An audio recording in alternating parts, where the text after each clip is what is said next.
I don't care who you are, where you're from, whatever, globe, flat, whatever. Read this stuff. Don't lose your account. Study to show yourself approved.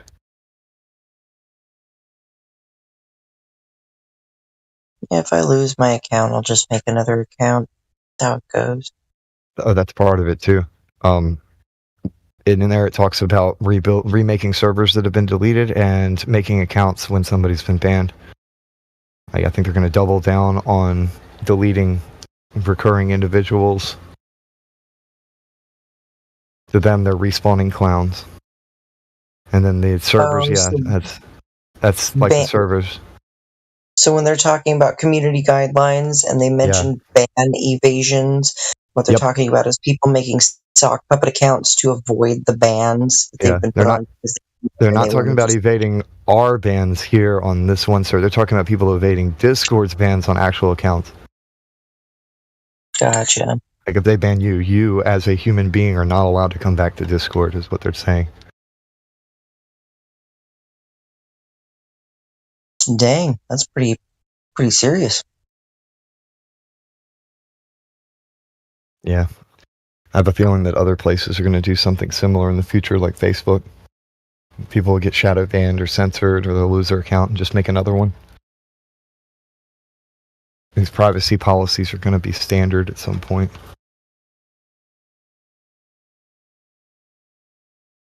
Well, privacy, terms of service, privacy policy, community guidelines. I only said privacy policies. I was reading that at the time when I said that. Dang.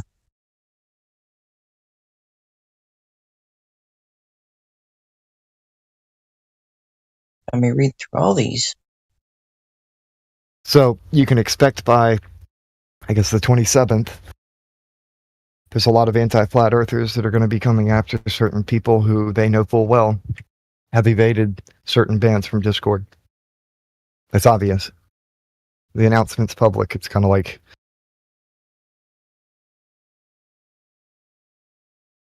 Well, that's cool. I shouldn't lose my account then, because this is the first and only Discord account I've ever had.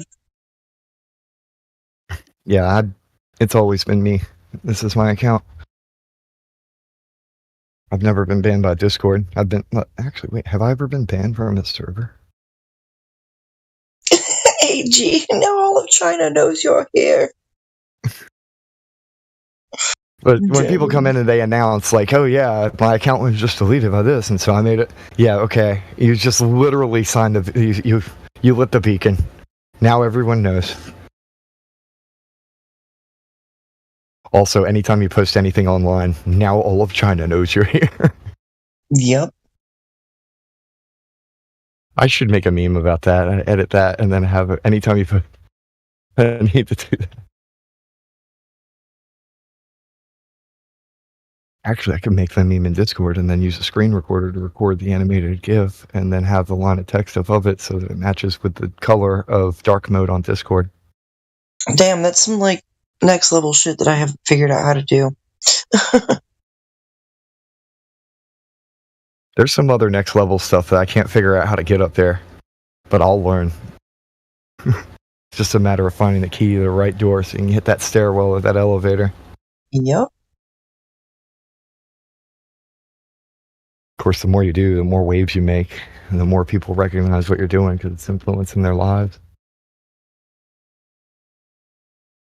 That's why Flat Earth is doing what it's doing. Every time that anybody mentions it, it does influence people's lives, and it pisses off other people because it's in their feed, and they don't want to see it, so now they have to talk crap about it. I've got a great Flat Earth story, but there's, like, hardly anybody else awake to hear it. Save it for when there's more folks. I want to save it for when there's, like, enough people on the server, because it was just so good. I was in a thrift store, okay? The whole thrift store heard me. I'm just gonna put it there. The whole thrift store heard me. Some of the songs that we play on here, I'll play them when we're out in public and have my window down and just be singing them loudly and proudly with no regard for anybody at all, because I don't care. They need to hear it, and I don't care if they don't want to hear it. Tough crap. Get it. Move your ears far enough away from my voice, because my voice travels 700 miles an hour plus, so move far away from my voice if you don't want to hear it. Facts. We have, but I don't just believe in the freedom of speech. I believe that we have a natural born, God-given right to sound. Every living creature has the right to make sound, whether it be a bird singing, or a squirrel chirping, or a dog barking, or a tree falling down. Everything makes sound and has the right to do so. That nobody can take that right away. There's nothing you do. You take my voice box away, and I'll be tapping the flat Earth truths in Morse code, writing letters, and I don't care. You can't take it away. I'll be signing my little fingers away. Shoot, these days I can get a robotic voice box implanted, and I'll auto-tune this stuff while I'm talking. It'd be like Stephen Hawking. Type it into a computer. Stephen Hawking wishes he was born in this day and age. Do you know about the Stephen Hawking conspiracy that he was replaced with a puppet, with an animatronic, like a fake human, and then they're just or that it actually was a person, but he was like so whatever that they just kind of used him like a human meat puppet. Well, you see, the whole thing about it is his condition, his disease, people don't last very long. Exactly. And they die that guy literally, he outlasted that fucking disease longer than anybody has ever outlasted that disease. So that's suspicious as fuck to me. The funny part is he lived until somebody said you shouldn't be alive, and then he died. Right, until someone caught on. Yeah. I was like, shouldn't you be dead from this disease already? Oh, yeah, I guess so. Let's kill him. Dude, it's kind of like going to the moon. Like, we can go to the moon, but then when somebody's like, yeah, but there's Van Allen radiation belts and you would die, now we can't go. Right. Yep. Fucking nuts. It's crazy. I was talking to my Nana today. Sorry, go ahead. I was talking to my Nana today, and my Nana, I love her to death. But she's like, it happened. That they went to the moon. Like, she's getting so upset about it. And I was like, Nanny, I love you so, so much. And if you want to believe that they went to the moon, then I'm not going to take that from you. It's like, okay. And she was like, but it happened. I was like, how do I explain this? I was like, Buzz told an 8-year-old girl that it didn't happen. That's the way it was.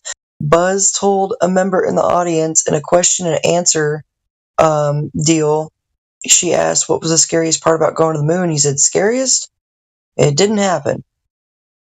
Could have been scary, but people will argue that, oh, he was just talking about nothing scary happened, not that the moon landing didn't happen. But like he tells Conan, he tells an 8-year-old girl, and then he tells a woman in the audience, and it's like, all of it's like, no, you didn't. No, that's not what happened. That's not what happened. So I don't know. I'd like to see if Buzz would, if Buzz says anything about it before he dies.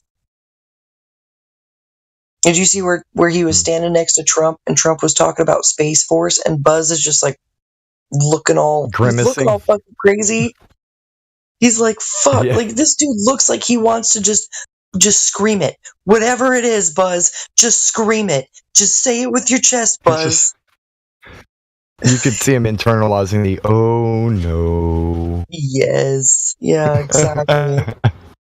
He was like, yep, yeah, we sure did. Went to the moon. Yeah, that happened. No. God. Whatever it was, it looked like he was just eating him alive. Absolutely eating him up inside. Does anybody have the video of that? Meme? GIF? Something? I wonder if I can find that.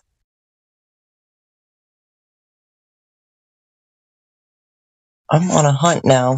AG, if you find it before me, let me know. Oh, I'm looking for something else. I'm trying to take a screenshot.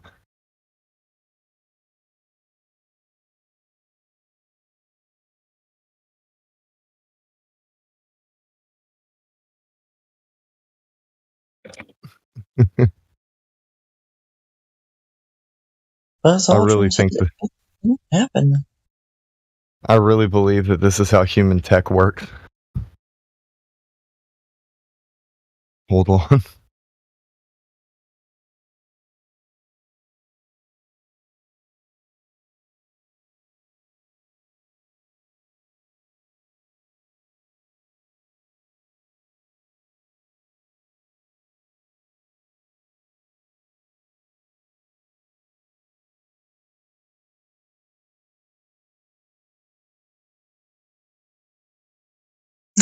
There's a 47-second video that says that Buzz Aldrin has cleared a lie detector test, saw a UFO on the way to the moon. Bruh. It's probably not even a video of him taking the lie detector test. If you were driving down the road and somebody throws something out their car window and you don't know what it is, that was a UFO. Fact. I'm just saying, it's an unidentified flying object. You don't know what it is, therefore unidentified. It's moving out of a window and off it's flying, and it's an object, clearly. People. I took a lie detecting test once, and I lied and passed. So I'm sure someone with training can pass it easily. Yeah. I agree. The whole thing is if you're confident, you know what I mean? If you're like, fuck this, you know what I mean? Like, yeah, you'll pass it. Yeah, they didn't even show the lie detector test, these fucking losers. Buzz passed the lie detector test, but they won't show us the video of him taking the lie detector test. I love that one video that somebody made where they added Minecraft music to the moon landing footage, and they've got them just kind of hopping around and like tapping things. It makes a little Minecraft. It's hilarious. It's like they went to the end and they're just. It's awesome.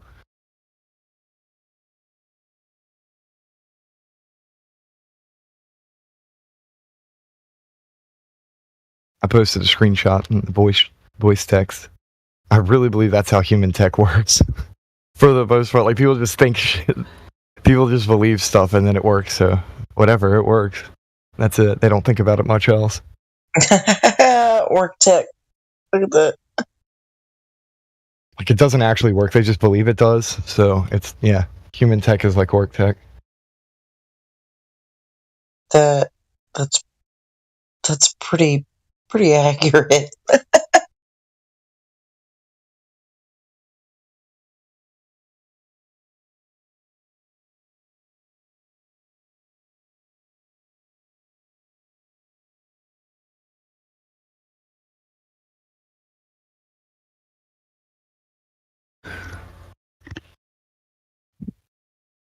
That really is their mentality, though.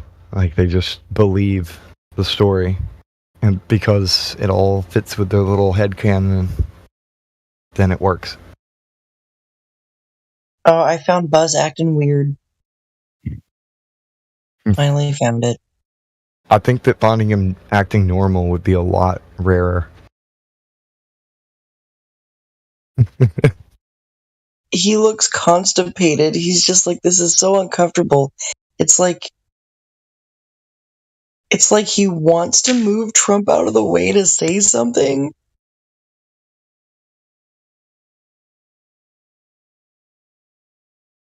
Here. Give that a watch, AG. Oh, I remember seeing that. It's too good. I'll watch it again, though. It's funny. It's so good.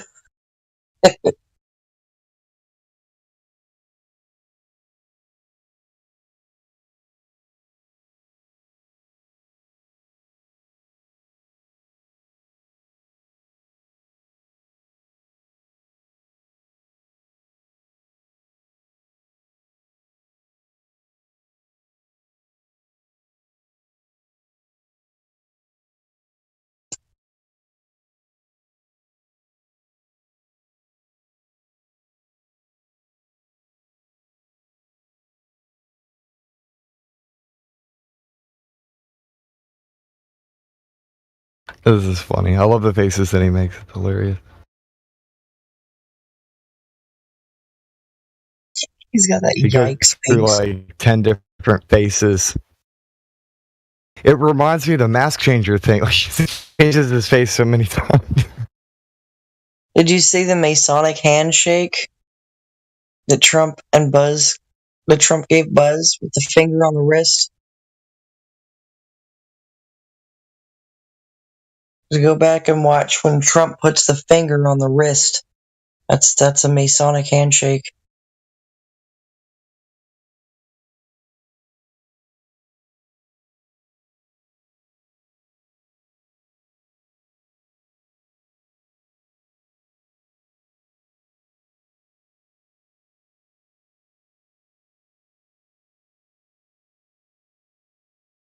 Golly, Buzz Aldrin looks like he's...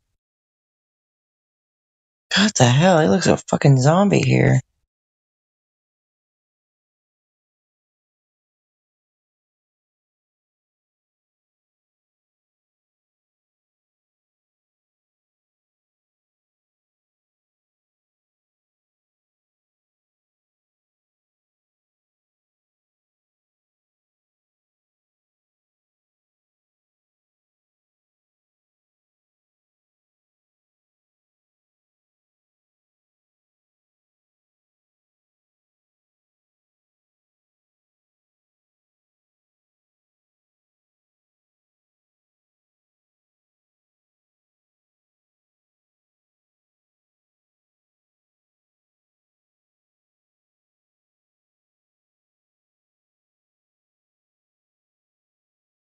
Why does it seem like when Buzz Aldrin talks, he's very, very careful about what he says? Like, I think he would be. That's because he's a 33 and a third degree Mason. I mean, he's top level. It's just too funny. I keep watching this video. Buzz just squirming. He just he wants to say something so bad.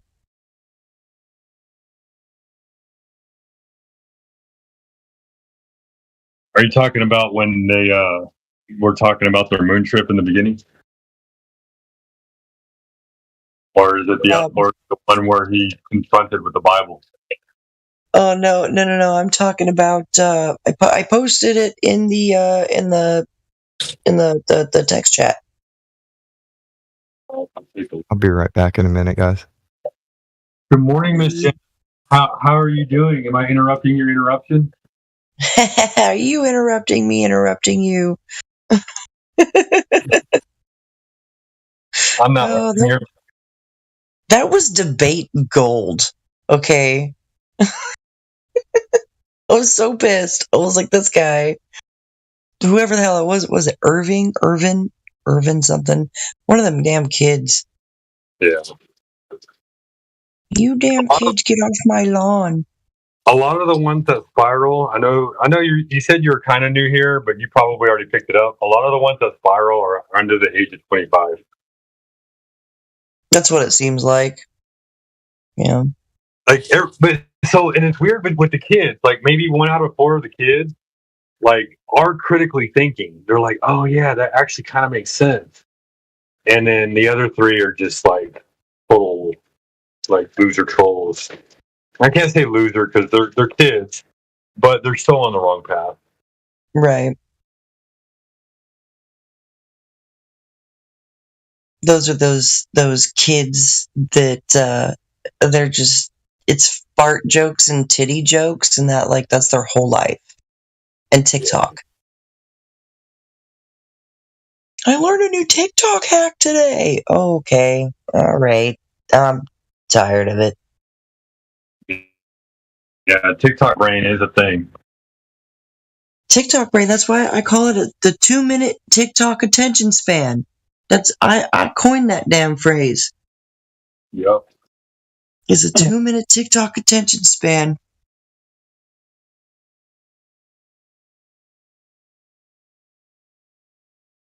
So what you doing today? What you got planned?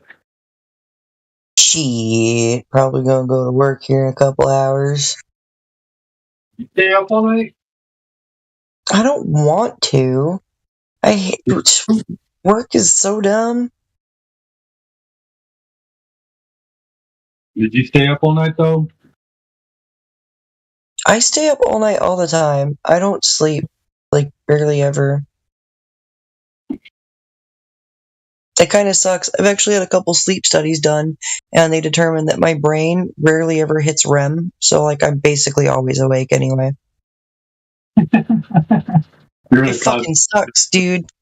It fucking sucks. Like, I don't get my sanity sleep. Like, yesterday, after I got home from work, I just sat down in my chair, and I fell asleep, you know?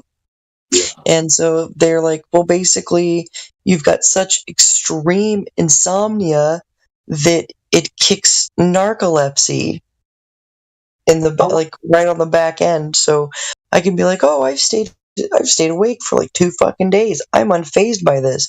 I'll go to fucking work on like no sleep, and then I'll get home and I'll be like, yeah, I'm doing all this. I did the dishes. I took the trash out. I walked the dogs. I come sit down and I'm passed the fuck out. How long have you been awake to all of this? To all of this? Yeah. Because, I mean, pretty much, once you wake up to flat Earth, like, everything makes sense. All the other theories make sense. And that's, well, I think it really started, like, I think the seed was planted, like, 5 years ago. And so I've been on this journey for, like, the past 5 years. But at this point, like, I don't have any doubts, you know? I don't have any doubts about the physical reality of this world, you know? I'm still trying to get people to prove any kind of rotation and curvature. Yeah. No, when I woke up, it was like almost instantaneous. I'm like, it makes complete sense, but then you have to like relearn your grammar and your rhetoric and your conversation and everything, because you fall into those pitfalls of the conversation and the arguments, and you don't know how to cut people off when they're being ignorant. And so that was a journey in its own. But like when I woke up, like I was immediately elated about knowing the truth. Like I was mad for probably 5 seconds. Oh my gosh, I've been lied to. But then I was like, like I already knew all this. And so why am I mad? And so I got happy. And the biggest thing was I always tell people, I'm like, for the first time ever, like I was struggling my entire life. And the minute I found out that the earth was flat and it clicked, I finally felt like I broke even with the world. Like the world no longer had a hold over me. Wow. See, you know what? I think it really started to be a thought in my mind just a couple of years ago when I was on a road trip with my bestie, and we were going from Minnesota to North Carolina, and long ass road trip, lot of time to talk about stuff, right? Yeah. So here we are talking about like, what is the shape of the earth? Like, what is the sun though, really? And what is the moon? We're cracking jokes back and forth about it. We're like, it's a donut. Like, Earth is a donut, and the sun is a hot lava frisbee. We're just throwing out, just spitballing bullshit, Hey, I thought it was a donut at first too. When I when I was like learning it, leaning into it and everything, I was like, toroidal field and all of that, and like I still don't know everything. I just know the plate that we are on is flat. Whatever the fuck is underneath it, I don't know.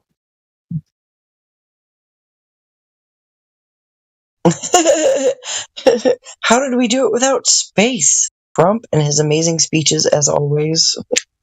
But yeah, no. So anyway, you were traveling with your bestie and you're talking about all these different things. Yeah, we just started really talking about it, and then I actually started diving deeper into the research, and I quickly realized that like the Flat Earth Society and those kind of pages on Facebook were a bunch of bullshit. I was like, I'm not going to trust this shit on Facebook. Like, I barely fucking trust Facebook, So, and like I've had some experiences like being out in the desert in Arizona and seeing the full moon and the sun in the sky at the same time, and I was completely amazed, you know. Or when you see a half moon, like what glitched my brain out, what really did it was when I saw the sun in the sky and a half moon in the sky at the same time. I was like, how is this even happening, right? Like, what's making the shadow? Or like, where's the other half of the moon anyway, you know? So I just really started to observe my physical surroundings even more. And, AG. And I'm always looking at the sky now, so I'm waiting for that day that God puts the moon in the sky during a solar eclipse. And you see the moon not in the same location as the solar eclipse. It's gonna happen. And you know what? I'm telling you, people are gonna be like, what the hell? Yeah. And then flat earthers are gonna be cheesing. We're gonna be grinning real big, like, told you. Like my Nana believes that the moon is a rock.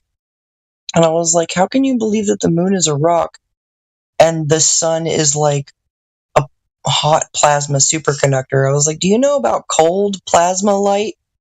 And she's like, cold plasma light? I was like, yes, cold plasma light. There's hot plasma light and cold plasma light. You have to think in terms of equal and opposite. You have to think of terms in yin and yang, you know? And it makes perfect sense. It makes perfect sense that the moon is a plasma phenomena. No, well, I mean, it does, and it makes perfect sense that you said the moon is a plasma or the sun? The moon? I think that both of them are some sort of plasma superconductor. They're like they're each of them are a superconductor of some sort. What's the element that represents the moon? You know what that is? Is that krypton? Quicksilver. Quicksilver. Oh, okay. Quicksilver. Yeah. So I mean, it just makes sense. Like, how did they know that? What if it really is quicksilver? It's plasma quicksilver. That makes sense. How did they know all that? And it all goes back to the whole Enochian days and like my whole dive into Enoch. Like I absolutely love the Book of Enoch. Enoch was the last book I dove into when I was researching like the past and everything. Like I was researching like Hinduism and Egyptian and Phoenician and all of these other ancient. I was looking into the mythology, right? I wanted to know what were the religion of the ancient mythology. And then as I'm looking into it, I'm like, a lot of these weren't around. Like you had the Egyptians, they went away and then they came back. Was the original Egyptian mythology thing, was that all with before the flood? And that's when I started looking into all that. And then I came across the Book of Enoch and I'm like, oh my God, it's true. Yep. And stuff gets a little bit weirder too. Like, talk about evolution? Dude, get into the Book of Jasher. ain't no evolution. No. It's called genetic miscegenation. It's called genetic miscegenation. Hybridization. Yes. Yes. I really believe that before the flood, they knew about gene splicing and all, like they knew all the stuff that we know now and more back then. And when the flood destroyed everything, they had to go right back to the way things were in the very beginning because all the technology was gone. They had to build from scratch. Yeah, and I agree with that. I absolutely agree with that because it's really interesting when we start talking about evolution and what is science? What's the one thing that we always hear science say about evolution? That there's so many missing links. Well, then that's like trying to present a case in court without any evidence. You're missing evidence and you're trying to present a court case. So you're missing all of these links and you're trying to prove it as science. Yep. You know, so where is the missing link between humans and apes, huh? Where is it? There was no missing link for any kind of anything like that. I really think that it was like I said, genetic miscegenation, a hybridization, like you talked about, like the Anunnaki or whatever. You know, I think that, and it mentions that they were trying to make a race that was like strong enough to mine for gold. And so like a human ape hybrid probably would have been it. Well, have you ever looked into the Chaldean? I've heard of it.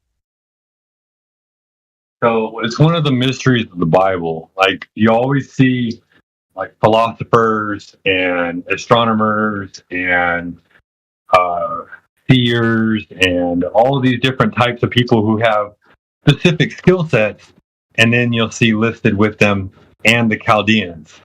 And I'm like, I thought the Chaldeans was a race. I didn't know that it was a skill set. And what's a similar word to Chaldean but a cauldron? And what can be done in a cauldron? Like, what are they doing? Smelting and alchemy and things like that. So yeah. I was wondering, like, were the Chaldeans the Anunnaki? That's an interesting perspective on that.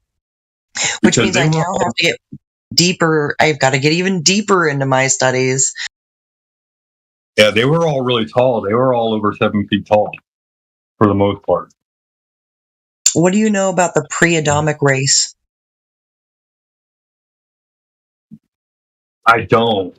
I'm lost when it comes to like offshoots, because there's so many of them, right? But I've only traced a few of them because of like how popularized their mythologies are. And so, like, even when you learn about the Celtic race, you'll find that the Celtic race was a group of people who, lived in the northern land. But when Israel was divided, the 12 tribes split up in that war of the north and the south. Like 3 of them went to the north, 4 of them hung around the area, and then the others scattered everywhere. And the only ones that returned, I think, were the Levites, wasn't it? Judah remained, but the Levites eventually came back. Yeah. So I think that pretty much every race nowadays is probably intermixed with some tribe of Abraham. See, the thing with the pre-Adamic race is, okay, so I've got the first and second books of Adam and Eve. Now, whether or not they're canonical, I don't know. But that's the one with there was a Eve before Eve, right? Her name was what was her name? Oh shit! I was gonna say Ishtar, but that I don't know if that's correct. Ishtar was Abraham's concubine when Sarah couldn't conceive a child, and so she gave Ishtar to was it Ishtar? I might be getting that wrong now. I'm probably fucking that up. I'm not gonna say whether you're wrong or right, because I'm not exactly sure. I just know that Easter comes from Ishtar. Yeah, Ishtar. I've wondered about Ishtar. Now, Hagar was a person. Yeah. Hagar. What was his name? What was the first son of Abraham? Because it wasn't. No. No. Ishmael. Ishmael's mother was Hagar. It was Hagar. Yeah. Yeah. That sounds right. I was saying I was talking about Ishmael. That you're right on the bloodline with because they got evicted. Right. Like around the age of 10 or 14 or something. I think it was 10. Around the age of 10, they got evicted. And because Sarah was afraid that because he was born that he was going to have the bloodline the inheritance. Yeah, Sarah was jealous too of Hagar because she was the one to bring Abraham a firstborn, like a son first. Firstborn son, on her. Yeah, it backfired on her. She did not like that. And the blessing, Ishtar. though, I was going to mention. Sorry, man. Is it What were the three? It's Ishtar, Astarte, or Enon. It's the three. What are the three? Soraya. It's like Talmud, Sarah? right? Talmud. Oh, you're talking about that specific lore. Yeah. Okay. I'm going to look it up. This is the Nimrod. It's a Nimrod thing. Ishtar is the Nimrod thing. Ishtar is another name, I think, if I remember correctly. Ishtar is another name for the mother of Nimrod. Right. It was a very pagan, you know what? And there's a lot of paganistic stuff based off of that, like from that time. Like that's why we celebrate Easter as like a pagan fertility ritual. Ishtar being of that symbolism. Just something to think about. Easter, Ishtar. Yeah. Easter. Talmud, something crazy. But something crazy about that. First and second, Adam and Eve talks pre-Adamic race. I was sitting here talking to you guys, and I'm like, wait a minute, and I look and I'm muted. Wow. Okay. Okay. So, Nimrod. What were the three deities that were listed? I think they were listed in the Quran too. Yeah. You know what I'm talking about? This one says Nimrod, Semiramis, and Tammuz. And then there's references to Ishtar. Yeah. Tammuz, what was the other one? Semiramis. Semiramis. Okay, yeah. Semiramis reminds me of Semyaza. Shemyaza. I was talking about a lot of that. Like Thoth and Azazel and Shemyaza and all of the fallen angels and stuff and all that time period. I was talking about that earlier with my auntie. There it is, Dumazid. Here we go. You know I got a screenshot. Why are there so many like three deities like in just about every religion? It's kind of weird. Oops, I posted it in the lobby. A triangle. Let me delete that. Oh, not mean to put that there. There you go, Jenna. The Dumazid. This stuff is so cool. Like, there's no way that this stuff is like. There's no way that this stuff is like thousands upon thousands, or it's not even millions of years old. Like, I don't even think Earth is that old, yo. I did this calculation based off of there's like these young Earth scholars from a couple hundred years ago. I used their math, and I was kind of taking into consideration there's this weird video. This old lady living on like the east side of Russia was claiming that the Earth was a very specific number, and I'm like, well, that's weird. And then I start researching this with the young Earth thing, and we're about to enter like a new millennia type, like the next 1,000-year whatever. And what I found peculiar is that lines up with the Agenda 2030. Like it happens a year or two before 2030. But what's really boggles my brain is that like, and this is like, I don't know, I don't think that there's too many people on this kind of level of like, call it crazy, but the year isn't 2023, it's 1023, and there's this whole thing about how Rome sat empty for 1,000 years. How the fuck did Rome sit empty for 1,000 fucking years? It didn't. I know, right? It didn't. It did not sit empty and unattended for 1,000 years. At a certain point, one was put in front of the date, which put us into this fictitious 1,000 years in the future. We're not in the year 2023. We are in the year 1023, which makes the timeline make so much more sense. It's, well, kind of. But then you got to add in all the years before, like the BC years and stuff, too. Well, you also have to adjust it between the differences in, like, the Gregorian and Mayan calendars and all of that stuff, too. Mm-hmm. And it gets real technical. I just wanted to state, I refuse to give the information related to dates because I hate date setters. I feel like, oh, well, yeah, the Rapture's going to happen. Yeah, okay, Harold Camping. Sit down. Yeah. I'm just saying. That's why I'm not. Go ahead, man. No, go ahead. Go ahead.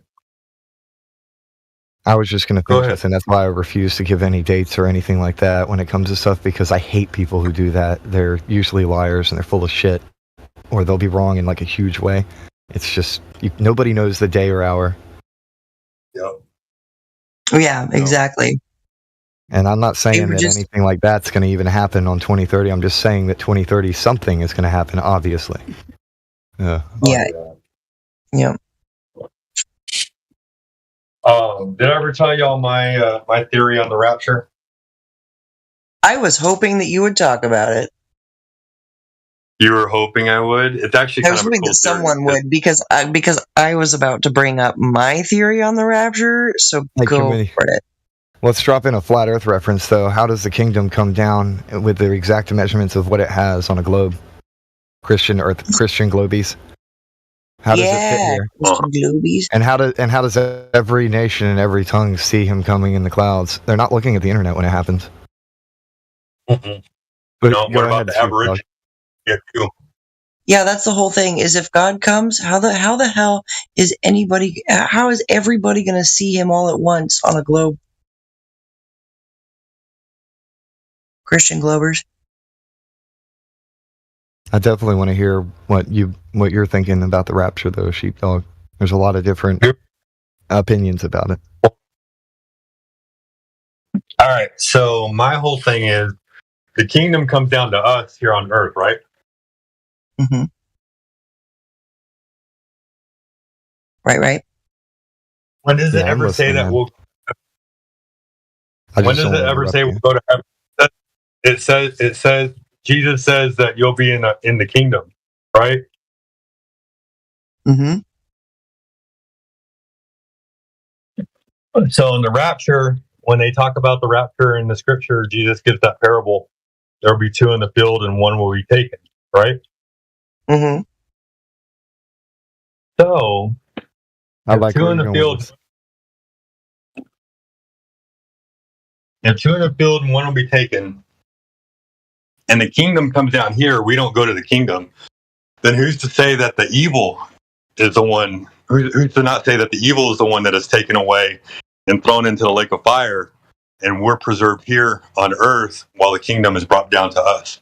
Yes, Sheepdog. Yes, it's the same theory that I have, brother. Yes. As in the days of Noah, so shall the coming of the Son of Man be. Noah was not taken out into the world and raptured out. Oh my gosh, I've said that.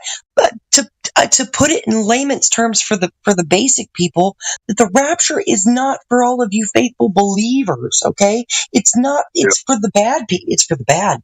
The rapture is going to take all of the shit off the earth. Yeah, and the bad people came up with this idea that it was the good people that were going to be taken, because when they're gone, everybody's going to be like, where'd all the good people go? Am I the bad person? It's to make everybody...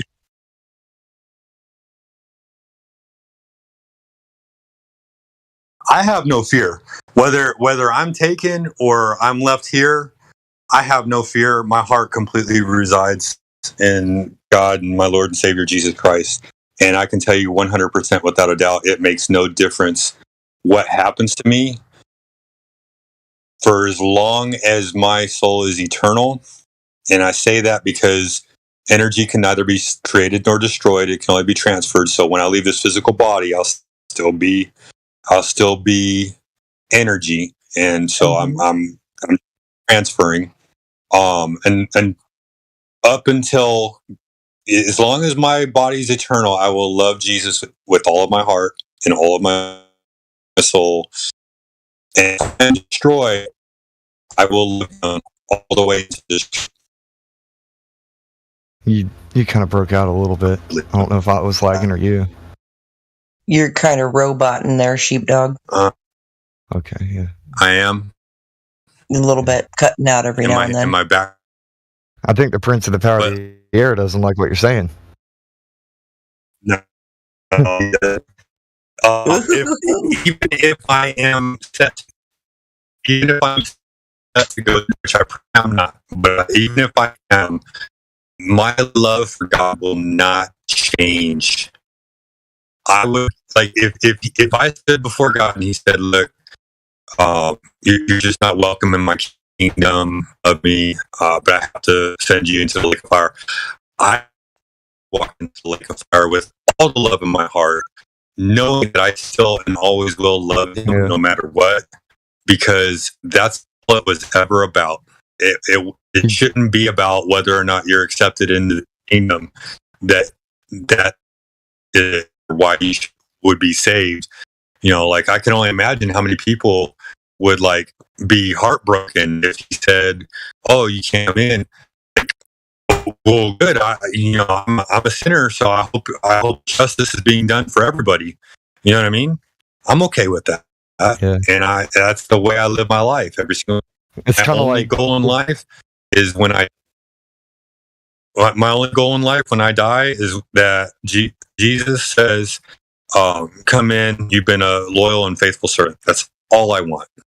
Yeah. Yeah, I agree. It's also like this: if you went to court, right, and the judge is like, "Yeah, so we found you guilty of this, and this is what the punishment is for this," and then your response is, "Well, that makes sense," because you already knew what the punishment was.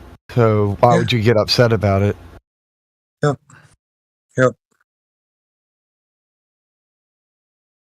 So you like my rapture theory, Jim? I absolutely love that because it's the same theory that I have. And I kind of already see it, like the writing is on the walls, and like we can't really talk about like the jibby jabs and stuff like that in here, but a lot of people took the mark, and that mark that's not gonna be so well. Those people aren't gonna be here much longer, So there is a whole lot of Can we? I don't think we should say much about that anymore. Yeah, because we could. But I'm saying, as far as the rapture goes, I definitely see the writings on the walls.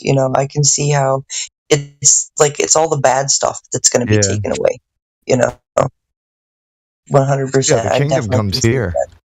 Yeah. That's what it says anyway. So, I mean, if it comes here, it comes here. Or it doesn't. Does it come here? It does. Okay. That's what it says in chapter 21. I'm excited about the kingdom because I'm very anti. Sorry. I'm just excited about that, and I'll stop. I'll let you talk. I'm ready for the king to come home. With you. Yeah. Am I robot? Well, you're not quite roboting. You're breaking out every couple seconds. Yeah, it's it's just silence. That sucks.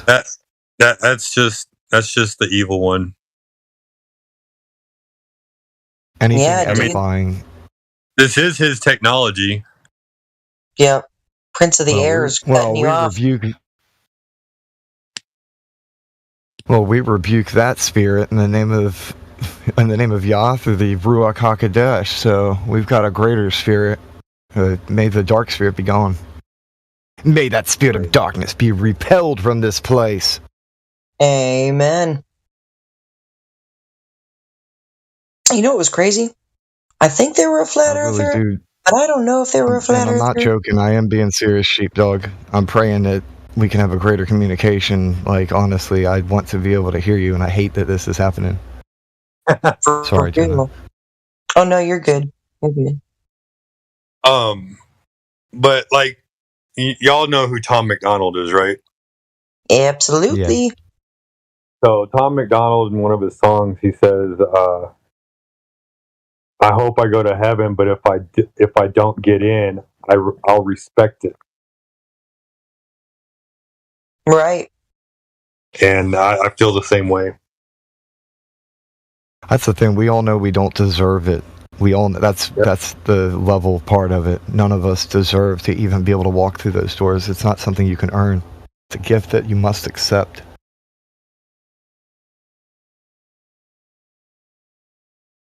Say you were put on trial for murder, right? And the judge is like, all right, well, this person wants to take your death penalty, so you do not have to die. And you say, no, I refuse that. I don't care what they have to say. I'm going to I'll take my own punishment, whatever, kill me. That doesn't make any sense at all. Yeah. Sounds like ego and pride. Like, let go. Admit that you're and just let the debt be paid for you. Accept it. But people don't want to. Anytime they hear anything related to Jesus, and they just ears closed up, kind of like the monkey with the hear no evil, see no evil, speak no evil. They just start covering the face. Yeah. No. Like, dude, it's literally just saying love your neighbor as though they're literally you, and keep your focus on the truth, the way of truth and life. It's not that complicated. And then they imagine weird shit, like some dude floating in a cloud, tallying deeds on a scroll, and then just looking down at the earth with a grimace and an angry face. That's not the creator of all things. That's a caricature.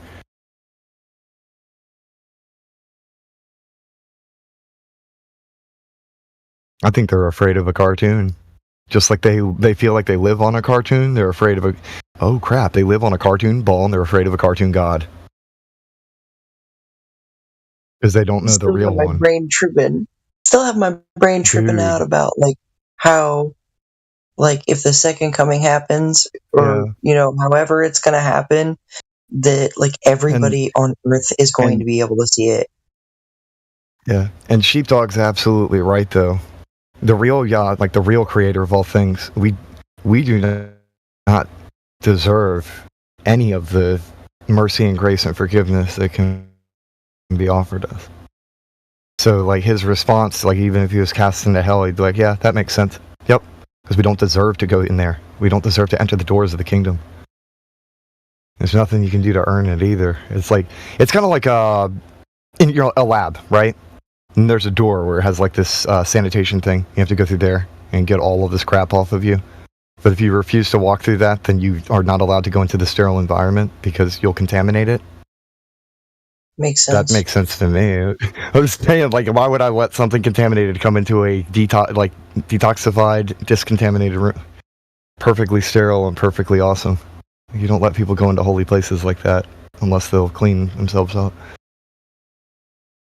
But anyway, back to the flat Earth stuff. I think we could deviate from deviate. That's a bad word. I was about to mention something about which is kind of funny, that I don't know if they were a flat earther or if they were a glober trolling as a flat earther, but they were acting like they were never ever not ever once never ever taught that the earth was a globe, and they had this story or whatever, and they were like, Christ made the earth, and I was like, yo, how the heck did Christ make the earth when the dude was crucified on the earth? Well, I'm trying to get back to the flat Earth thing because we spend too much time on this. I'm not ashamed of talking about the creator, and I'm not ashamed of any of that. But I'm like, there was a creator. I'm talking about where we are, though. This platform that we're on, we should remember certain things too. We can't I don't know. The creator made the earth. If Christ didn't make the earth, it was who is above Christ. I mean, I understand that synonymously, but there's a whole series of events. It is he that sitteth upon the circle of the earth, and the inhabitants thereof are as grasshoppers, that stretches out the heavens as a curtain, and spreadeth them out as a tent to dwell in. What do you guys picture when you hear that verse?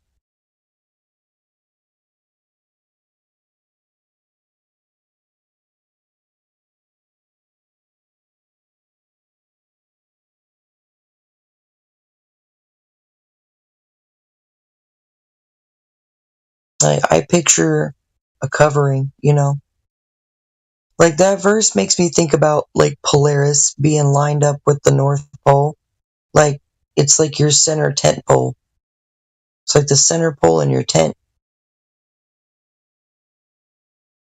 And God spread out the heavens like a tent to dwell in. I don't know. That doesn't describe that we live on a ball, but, there's a lot of Christians out there A lot of Christians that believe in a spinning, wet, godless ball.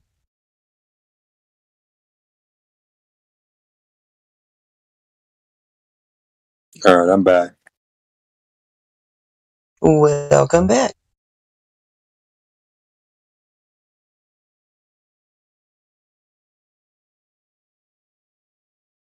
One of the tough things about working 24 hours a day for 3 weeks, you're always on call.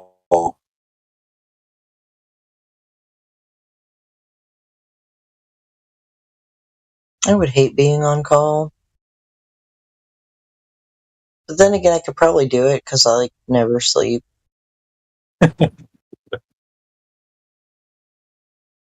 My brain doesn't hit REM. It's awful.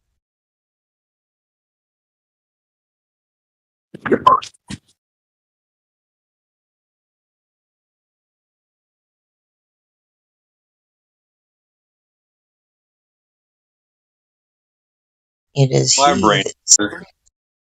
probably about every other day I hit REM. Yeah, it's probably how it is for me. I can hit a deep REM sleep, but it's for very short periods of time. Hey, what's going on? What's up? Talking about the circle of the earth. How's it going, man? Yeah, good. How are you, Ether? Doing pretty good today. So far. I hope all is well with you and yours for anybody who's listening, anybody who's here. Well, we got two new people here. One's called Trace One Infinite, relatively new, and one's called Memories. I seen Memories in here the other day. 2 days ago, and was in the lobby earlier. Are you there, Memories?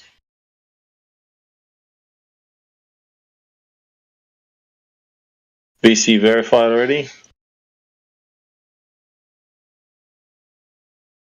Hello?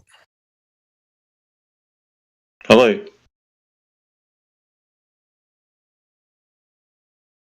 Mic check, testing. I can see you unmuted yourself, Memories. Yeah. Just no voice coming through.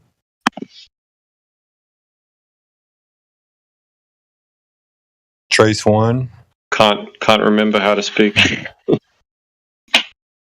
And On the Level's actually in the room with me.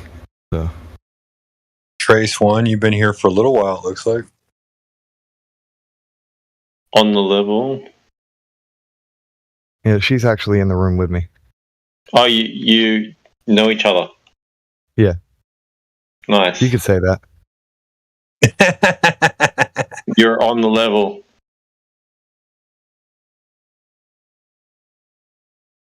Say something through Aether Gruss's microphone on the level. Yeah, we don't believe that he knows it.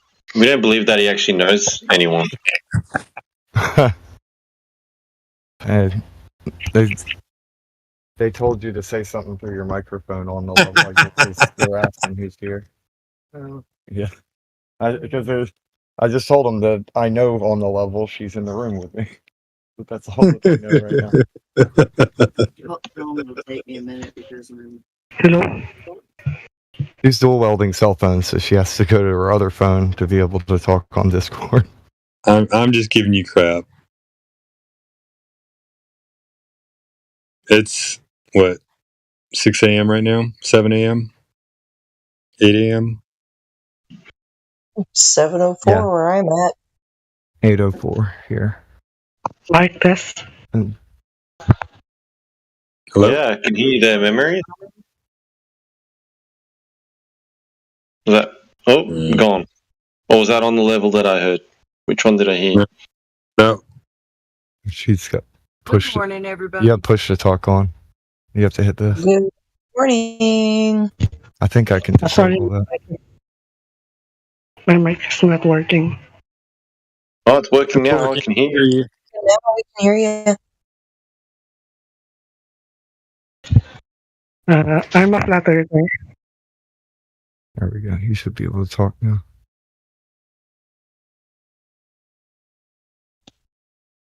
Okay. You're a flat earther. What makes you think that it's flat? Can you go over here? That's the microphone. You mute it by clicking that. Like, see, if you click it, it mutes it, and then you unmute by clicking it again. There you go. Good morning, everybody. Wow. I now believe Ethicus knows at least one female.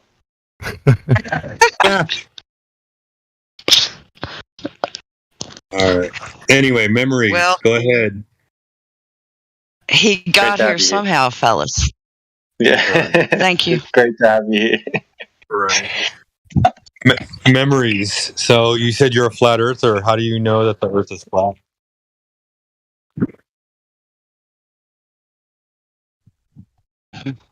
He didn't hear. He had to leave and came back, so I don't think he heard your question. Memories. How do you know that the earth is flat? You're talking to me? Because it's measurably flat and observably flat. Yeah. And we don't see the curvature no matter how high you go. Okay. What measurements have you done to or seen to know that it's flat? Honestly, I haven't done any experiment or measuring myself. But I've seen the FE core. Okay. And I've seen the high altitude balloon.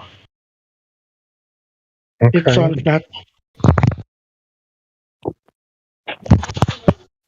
All right. What about space? What do you think about space? Space? Yeah, outer space. It is not what we have been told. I believe up there is water from above and water below. So it's just a belief.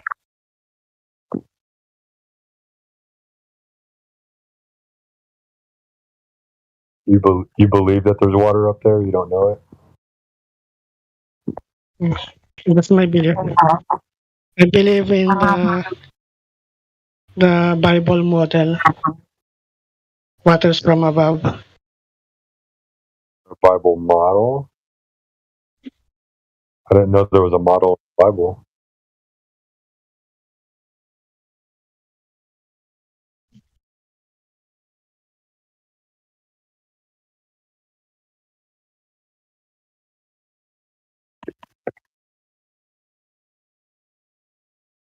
Well, what else? Is there anything else that you know?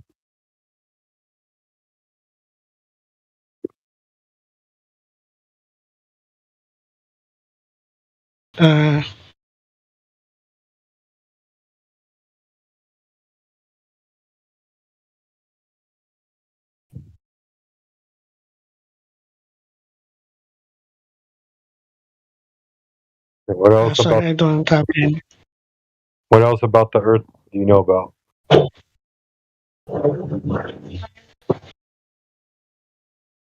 What kind of ways can you measure the Earth to be flat? What I have seen is laser tests and long distance observations done by others. I haven't done it myself, but I've seen what others do. You saw the FE core video. How far was that observation?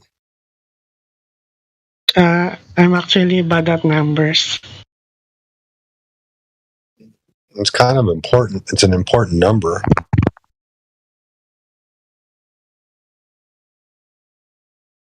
What, have you seen any other videos? You just seen 2 videos, and that made you a flat earther? There's one, Dr. Gandhi.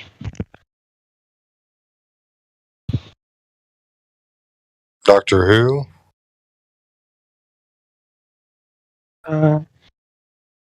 It was Dr. Gandhi. He made a laser test. Oh, he's one of the guys in FE Corps. I'm not sure.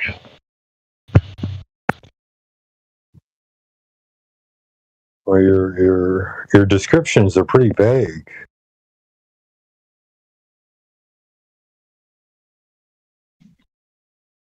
But anyway, needless to say, what brought you to the server? How'd you find it? I have my friend. He told me about this server.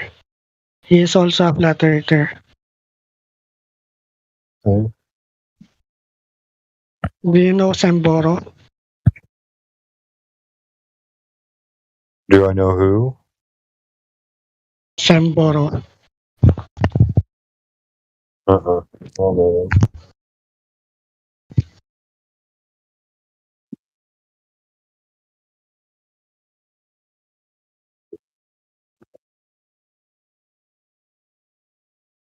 That was an interesting conversation. I'm like out of questions. Like I could So press some more.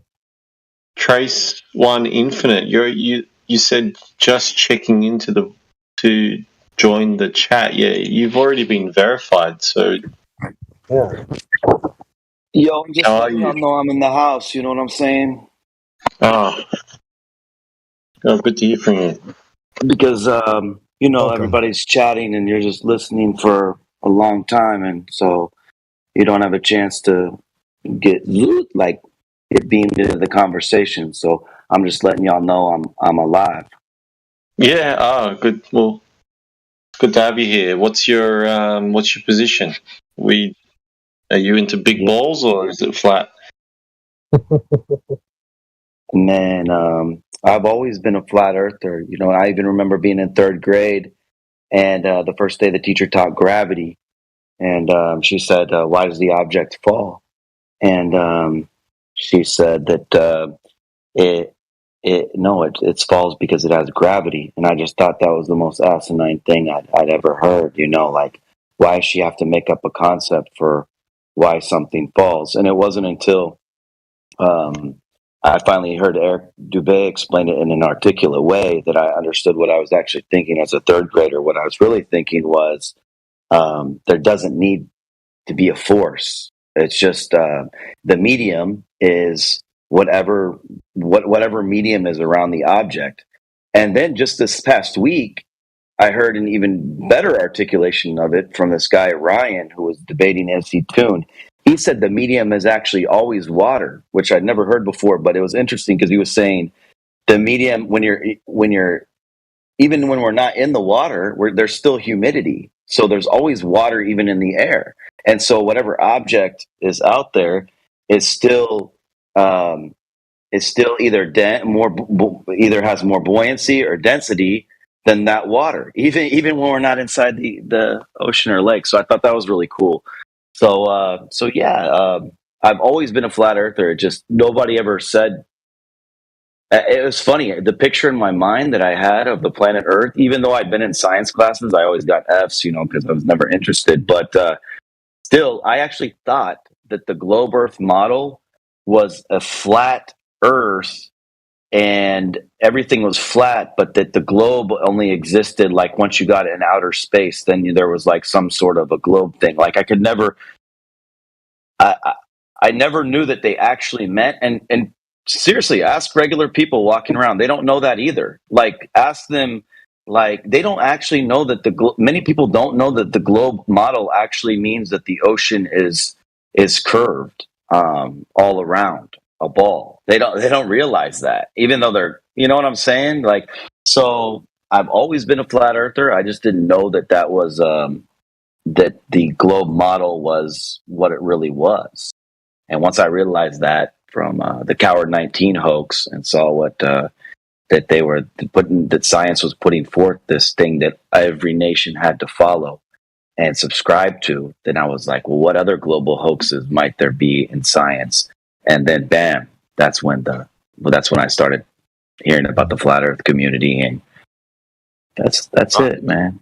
Do you remember what brought you to that first Eric Dubay video? Was it a share from someone else, or you just happened across it? It was one of those late night conversations you're having with your homies where you're like chilling and like got nothing to do, and so you're talking about like subjects you don't usually get into. And there was one guy in my group of friends from Kansas City, like where I'm from. These are like the friends you've had since high school that you can talk about anything with and feel comfortable with.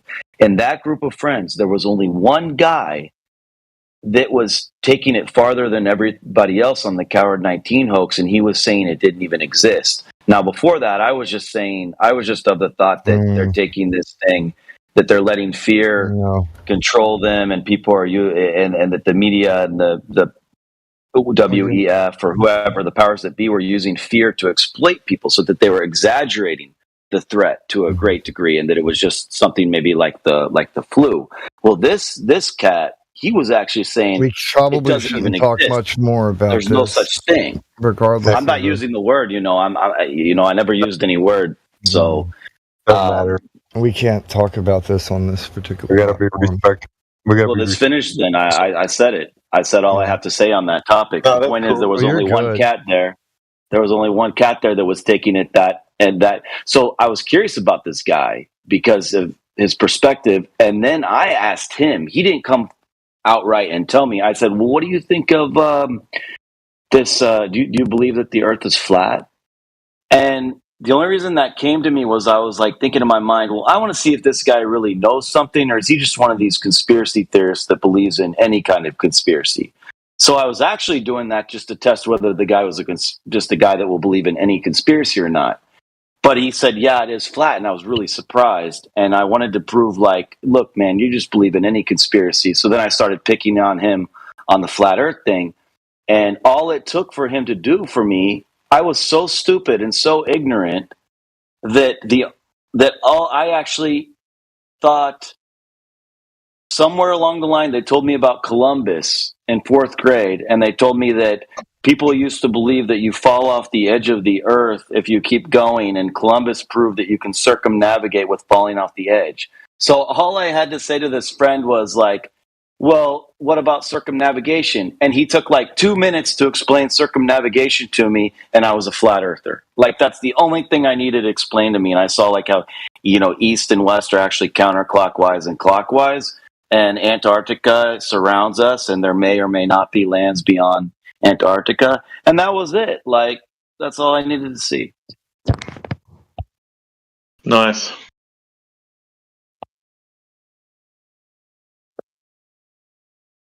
Yeah, no, it's a tough topic when you're coming to the truth and you're explaining how you came to the truth, and then you have to kind of like encompass the story with other things. So I understand. We just got to be mindful of it. Like, you can be vague about the other stories and then focus on the topic of flat Earth. I think we've all reached that pinnacle where we all mutually understand what the truth is going on around us.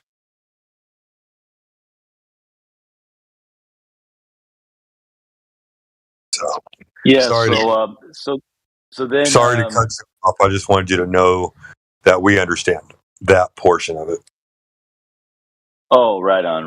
I got Trace, you. That's cool. It's about this too, man. Discord's about to change its policies on the 27th, and we're trying to help people not lose their accounts. So even like if you go off any other server, Discord might delete your account if you say the wrong things. So I'm just to let you know, you should probably read the policies and stuff. I linked it earlier. I'll relink it. Hold on a second. Well, I didn't actually say anything that's taught by they have these algorithms that pick up things, and I didn't say anything that gets picked up on that. So I'm not trying to like throw any shade on you or talk crap or anything. I'm just letting you know this is what Discord said about the stuff, and it's got a bunch of info in there that if you haven't seen it, you might want to read it just to help preserve your own account.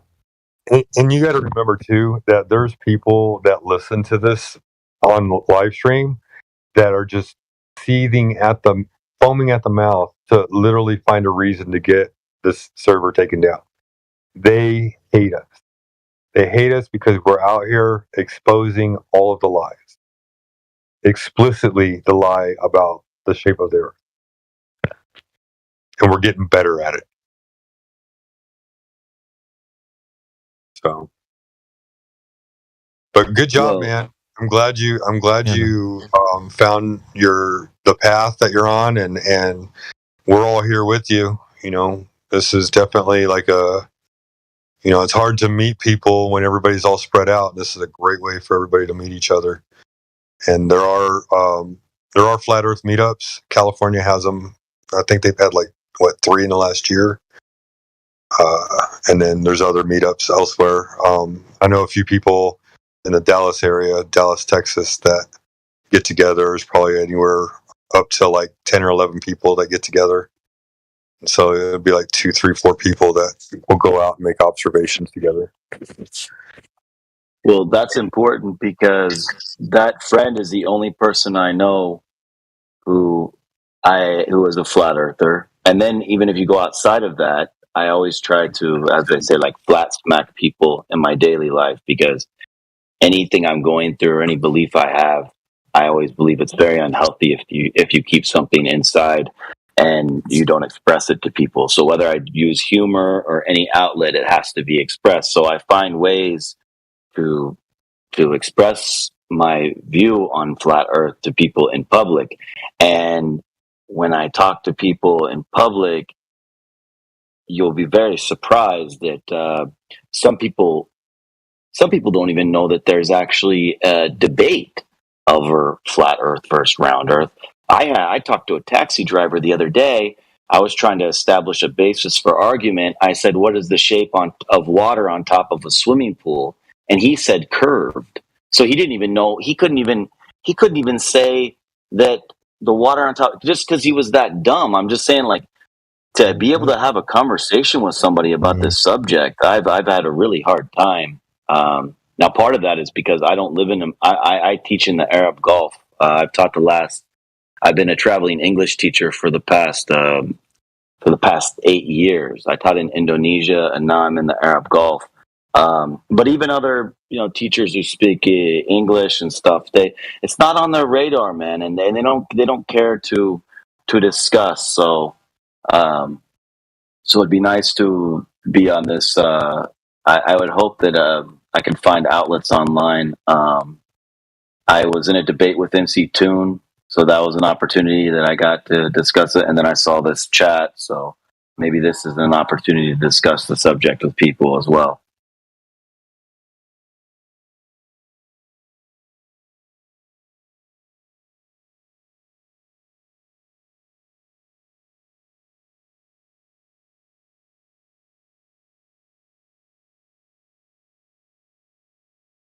Sorry, you didn't take the wind out of the room. I just had my mic muted. You couldn't get to my mute button.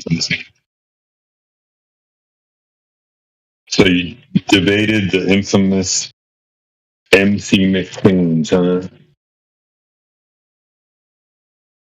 Yeah, I debated him, but I gotta say that guy, man, he's a tough nut to crack. I thought that He is.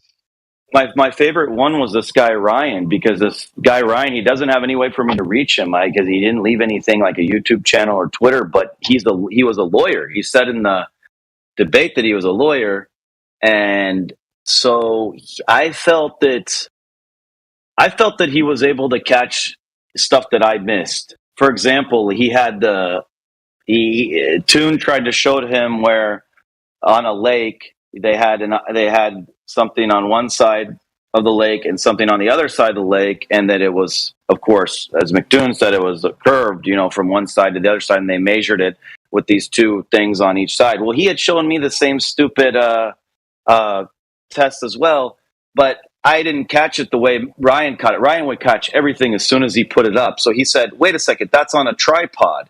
You gotta. Why do you have it on land? Because it was on land, right next to the lake. He put this little tripod thing on land right next to the lake, and he said both were 5 meters above the ground.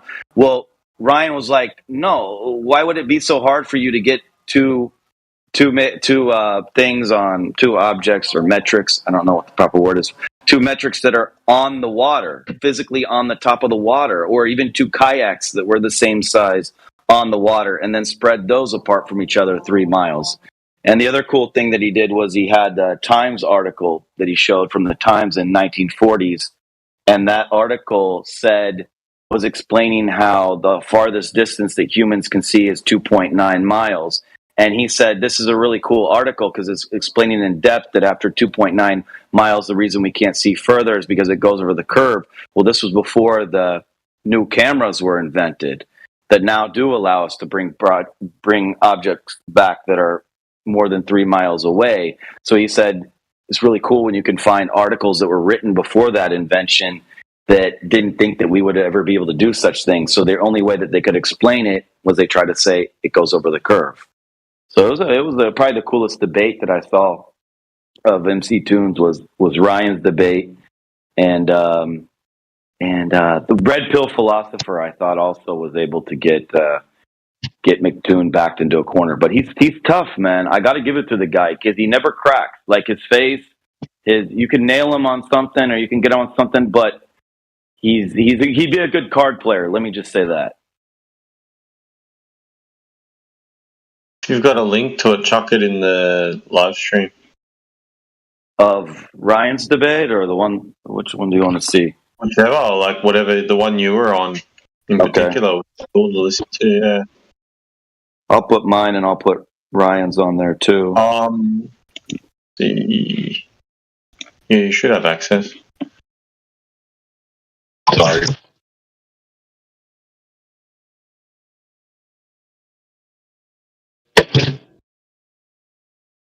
So did you guys get on? Did you guys also debate McToon? I'm sure someone here might have. Maybe not anyone here at the minute, but probably someone here that has. So, what do you feel then about? Because I keep seeing it here in flat Earth. You get two sides in the flat Earth discussion when they're arguing McToon, and it comes up to the gravity part when they're arguing them over gravity. And one side is like me, and we'll argue from the perspective of buoyancy and density. But then you got these cats like Witsit and Flat Earth Dave. They'll argue from the perspective of electrostatics, which is way over. I have no idea. Once it gets into that, I don't know what they're talking about. Yeah, from my perspective, I would just try to pick apart what their understanding of gravity is and don't try to make any particular claims about it.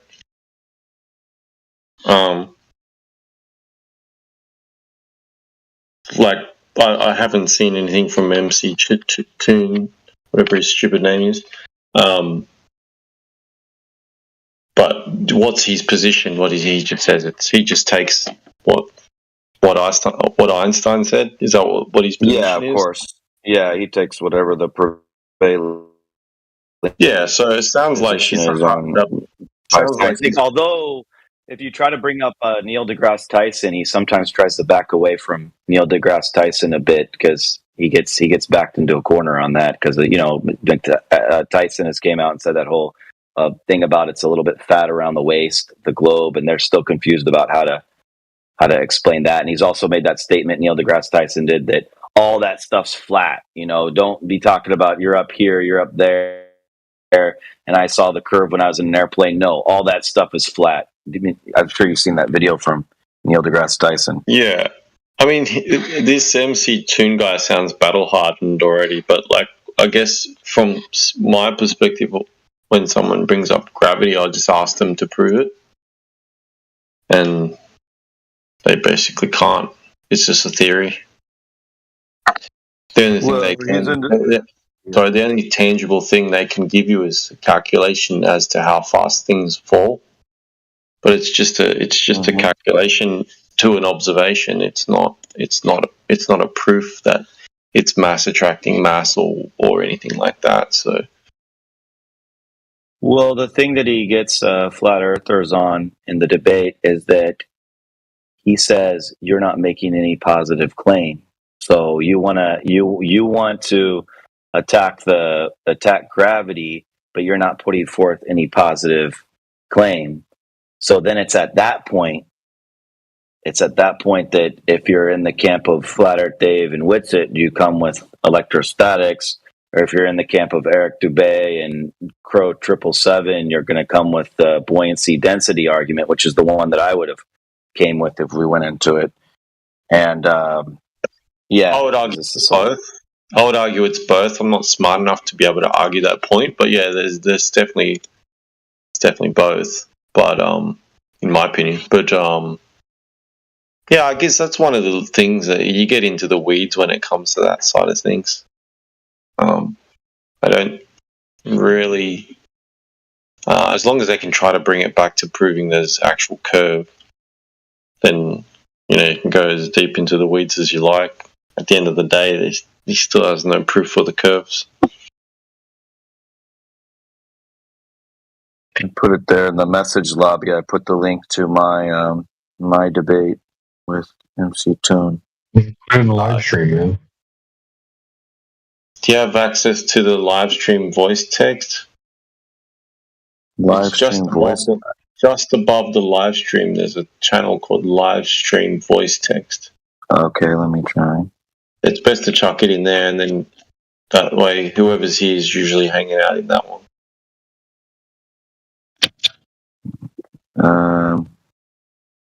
No, I don't see how to get to that.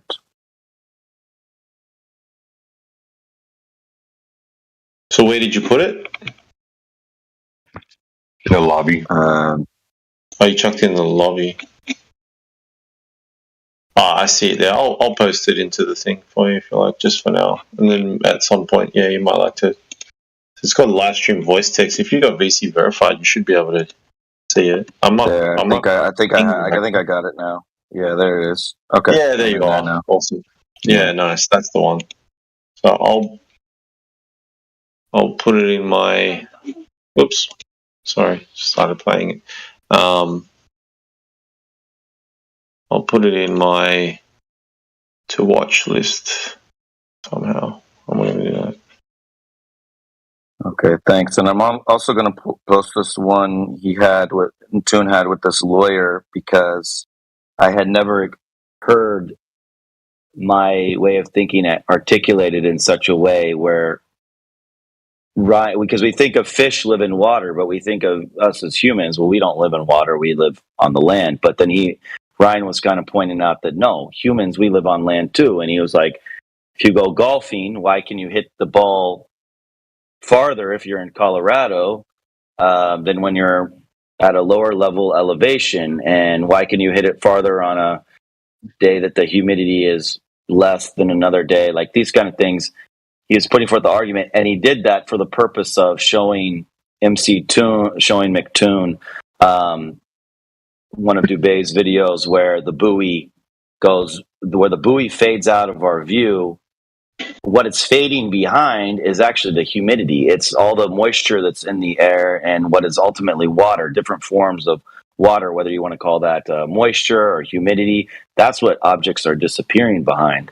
And the reason that doesn't happen when we look up into the sky is because the moisture and the air pressure is, of course, lower when you get to higher elevations. And I was like, damn, all right, that's exactly what I've always thought, but I'd never heard it articulated so well and articulated to somebody who's opposing that viewpoint. So then, of course, McToon tried to come with his evidence from a globe perspective, and he said, no, it's just getting smaller. It's not disappearing behind humidity. It's just the object is just getting smaller, which obviously didn't make any sense because it did disappear, and you have to explain the reason for why it disappeared, and he never did that. McToon could only keep saying that it just gets smaller, it doesn't disappear. Which made no sense. Yeah, so you got to beat on that. Yeah, that's cool. I'll have a listen to that one too. That's awesome. Thank you. Yeah, sure. You're welcome, man.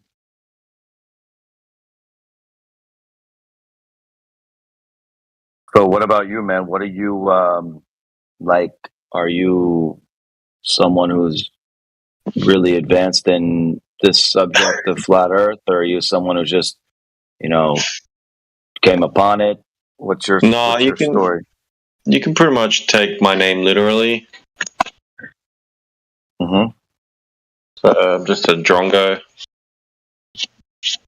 here to talk to people. I really enjoy the subject. I wouldn't call myself advanced on the subject at all. Just like to talk to people about it. Okay, then you're. Also, sorry, I'm just looking at the video. So he's actually got you trace. He's actually got you. Is that a picture of you as well? Did he find one? Yeah, that's a picture of me. I used it for my YouTube channel and stuff. Yeah. Okay. Yeah, I'll have a listen. That's smart. Sorry, I cut you off in the middle of your question. No. I was gonna say. So, what about in your regular life? Do you, like, as I say, flat smack people when you go out? Do you try to bring up the subject around friends and family and strangers, or are you only talking about it with people here online? No, I have never flat smacked someone, but I have my wife is a flat earther, and my sister-in-law is, and yeah, I've had family members on my wife's side bring it up because my wife asked a question once, and then they brought it up. They thought they were laughing at us, and when they started asking questions, or like when they pushed on it, tried to push the point, they basically destroyed their views because they realized all they had was belief. They couldn't prove anything, so it was quite an interesting conversation, but it didn't last for very long, maybe 2 hours. It hasn't been ever brought up since. But I wouldn't say I've ever flat smacked someone or converted someone over. My wife's story was pretty straightforward. We were driving one day and she mentioned it because she heard someone in a podcast talk about it or just question it, and then I just explained to her what I had been researching for the last 6 months, yeah, she was pretty much convinced from then on. So I don't know if that's really considered a flat smack, but because it was pretty easy. But yeah, and then she just managed to just talk to her sister, my sister-in-law, and she's basically they're like flat earthers, but they've never really looked into anything. They're just content. Yeah, makes sense. Got rid of all my anxieties as a kid, thinking that the world was going to end and we're just a speck of dust. All it will take is a big asteroid to kill us, like they did with the fake dinosaurs. So, yeah. So it sounds like you and your wife were already. Sound like sorry. Go ahead. I was going to say, it sounds like you might have flat smacked some people in public and stuff like that, or you might go out of your way to try to talk to people about it in your everyday life. Well, this is my personality because what happened there was a period in high school where I had a hard breakup with my first love or whatever, and nobody was really in that serious of relationships back then. You had your girlfriend or whatever, but it was seen as kid stuff, but I was really broken by it, in a serious way. But it wasn't something, if you talk to people about it, they're like, oh, it's no big deal, just move on. So I was like, okay, I'm not supposed to talk about this around people. And so I started getting that way with every subject. It was like, okay, I'm not supposed to talk about this with people. So there was a period for 4 years where I became so introverted because I thought that was the way to handle stuff, was to not talk about it to people. And to get myself out of that, as I became an adult, once I, turned 17, 18, and I started trying to work myself out of that, because that caused a lot of problems for me when I was taking that. It caused a lot of emotional, social problems. I wasn't as happy. I didn't have as many friends. I didn't get along with people so well. And so I started taking on the opposite approach around 17, 18, where it was like, if I don't say what's on my mind when I'm around people or what I'm going through, and I just keep everything in, I go down a dark path where I become totally introverted. And so I'm the type of person, I have to push myself to make certain that I am expressing whatever it is that's on my mind, whether even if it's really disguised or it's like couched in humor or hidden in humor or something like that. That's still okay. As long as it's out there, it frees me. And so since I became a flat earther in January 2021. I had to find a way, since I've been studying. This is my new hobby that I study in my free time all the time. So I have to have a way to express that in public when I go out. Yeah. So I tell everybody, man, from the gas station clerk to the taxi driver to the any person I can get away with mentioning it with. Now at work, I have to be a little bit careful because I could get fired. But outside how do you bring it up to like a clerk or something? to clerk? Yeah, oh man, I will find any excuse to bring it up. I say like, so with the store clerk, I might say something like are you guys ever going to take down this sign, because they might have a sign on the front door that says you should to wear a mask. They still you see that in a lot of shops. It still has a sign up that says wear your mask if you enter the store.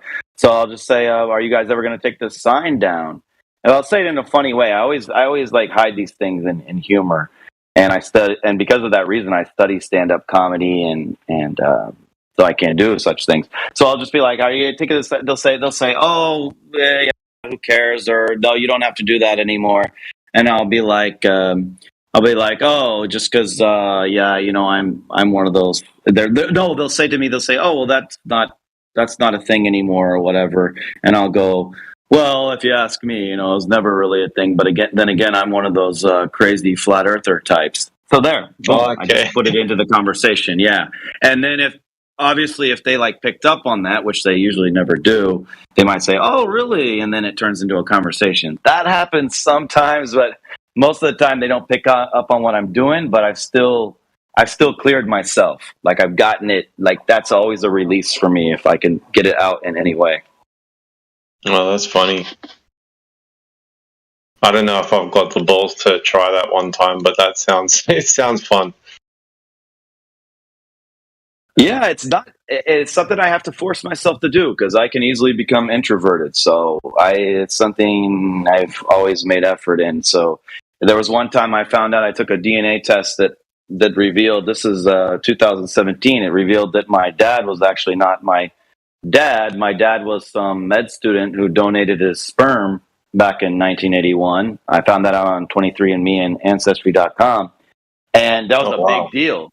And nobody wanted to talk to me about it. My parents said, "Oh, that was, 30 something years ago. You need to move on." My brother said the same thing. "Who cares? Move on. Your dad's your dad. It doesn't matter." So they were trying to do that same thing to me. Like, "No, this isn't something appropriate to talk about." And, "Ooh, that's kind of gross. Some guy, spermed in a tube and stuff like that's gross. You shouldn't talk about that." And it's like, wait a second, this is the biggest thing I've heard in years. And not only that, it changes my complete genetics and who I am and who my father's. And you guys are all telling me I'm not allowed to talk about that. That was another subject that I would find ways. I had to start finding ways to bring it up to taxi drivers and store clerks and waitresses and waiters and strangers that I met. I actually would find ways to insert that into regular life. Yeah, because I had to for my own mental health. Yeah. Next time you see one of those posters on the wall, you're like, "Hey, did you know I came from a test tube?"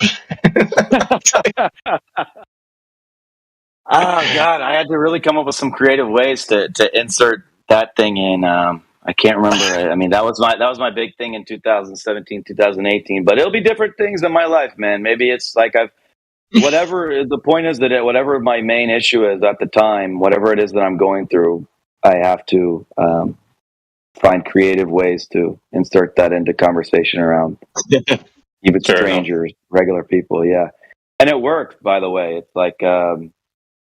I found that it keeps me locked in, because if I don't it keeps me locked into daily life and to people and social conversation. And then, but if I don't do that, there'll come a point where I'll just totally withdraw. I'm not even locked in. Then I'm not effective at my work. I'm not effective in relationships. I'm not effective in communication, social life. Like I become totally, what was the word for like some kind of, it's like the movie Back to the Future when he starts to see the picture of himself and it starts to disappear. You've seen that movie?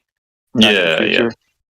Yeah, like it starts to be erased. You know, like if he doesn't make this thing right and assert himself and who he is and fix this situation with his family, then that photograph, that picture of him, it's like he just sort of becomes erased from existence, man. And that's what can easily happen to me if I don't find ways. Because it happened to me for 4 years, man. I just remember that period of my life when I was just like, it's like I just had went off into some world that only I was living in. And it was not a good time in my life. So no. So yeah, well, man, like you're out of it now. What do you think Flat Earth helped you in other ways? Flat Earth, like, did your life changed a lot?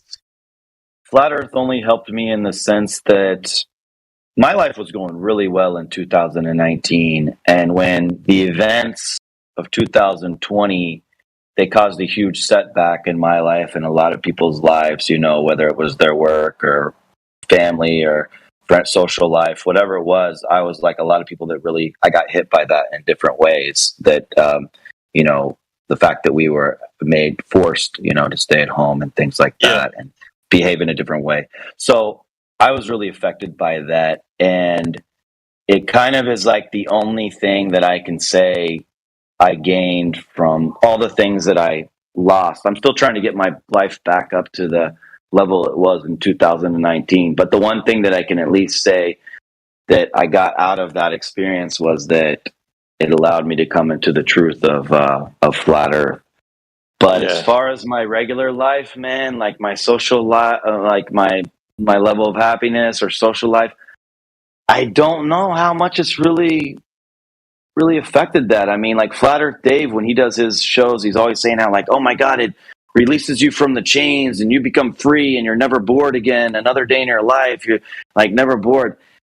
I don't know that I can really tell that. Do you yourself, like you feel like your life is so much better now that you're a flat earther, or is it just like some? I wouldn't quantify it as better. I would just say it's clearer. Things are clearer for you now? Yeah, I would say that. But then again, that I would it was mid 2019 that I would consider myself flat earther. So it's like, yeah.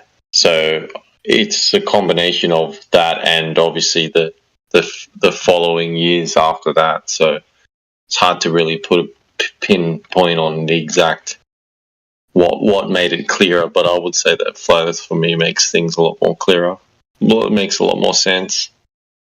That yeah, but it presents a dreary worldview, though, I feel, because I remember in 2019, I felt like the way that God had set up the world was that things always were working towards, that we were always working towards our higher form. Like you see it in nature, even like the rules of the jungle, right? The lion has to be the king of the jungle because he's the strongest animal, you know? So if you like weaker thoughts and weaker positions get rooted out and the cream rises to the top. That was sort of the belief I had about the world. And so I thought that things, believe it or not, I thought in 2019 that the world was going to a better place. Like it may hit bumps in the road, but it will keep going to a better place. And then when you come across flat earth, it's like to come to the realization that like there's that pervasive of a system to keep us away from knowing the shape of the planet Earth. Like it does present a grim worldview in the sense that it makes it a little bit harder to be hopeful for our political future and for our future well-being. I see what you're saying. I would kind of flip it a little bit and say that if they have to try that hard to confuse you, then and to keep the truth from you, and some will argue they're not trying hard, but they're trying really hard, then that just gives you even more purpose in life, in my opinion.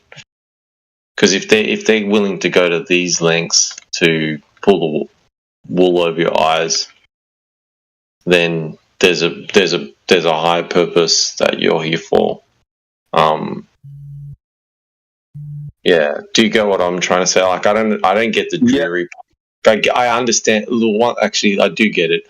I get that if you uncover a truth, then all the dominoes fall down and you realize everything's a lie, basically, like the whole political system, all these sorts of different things.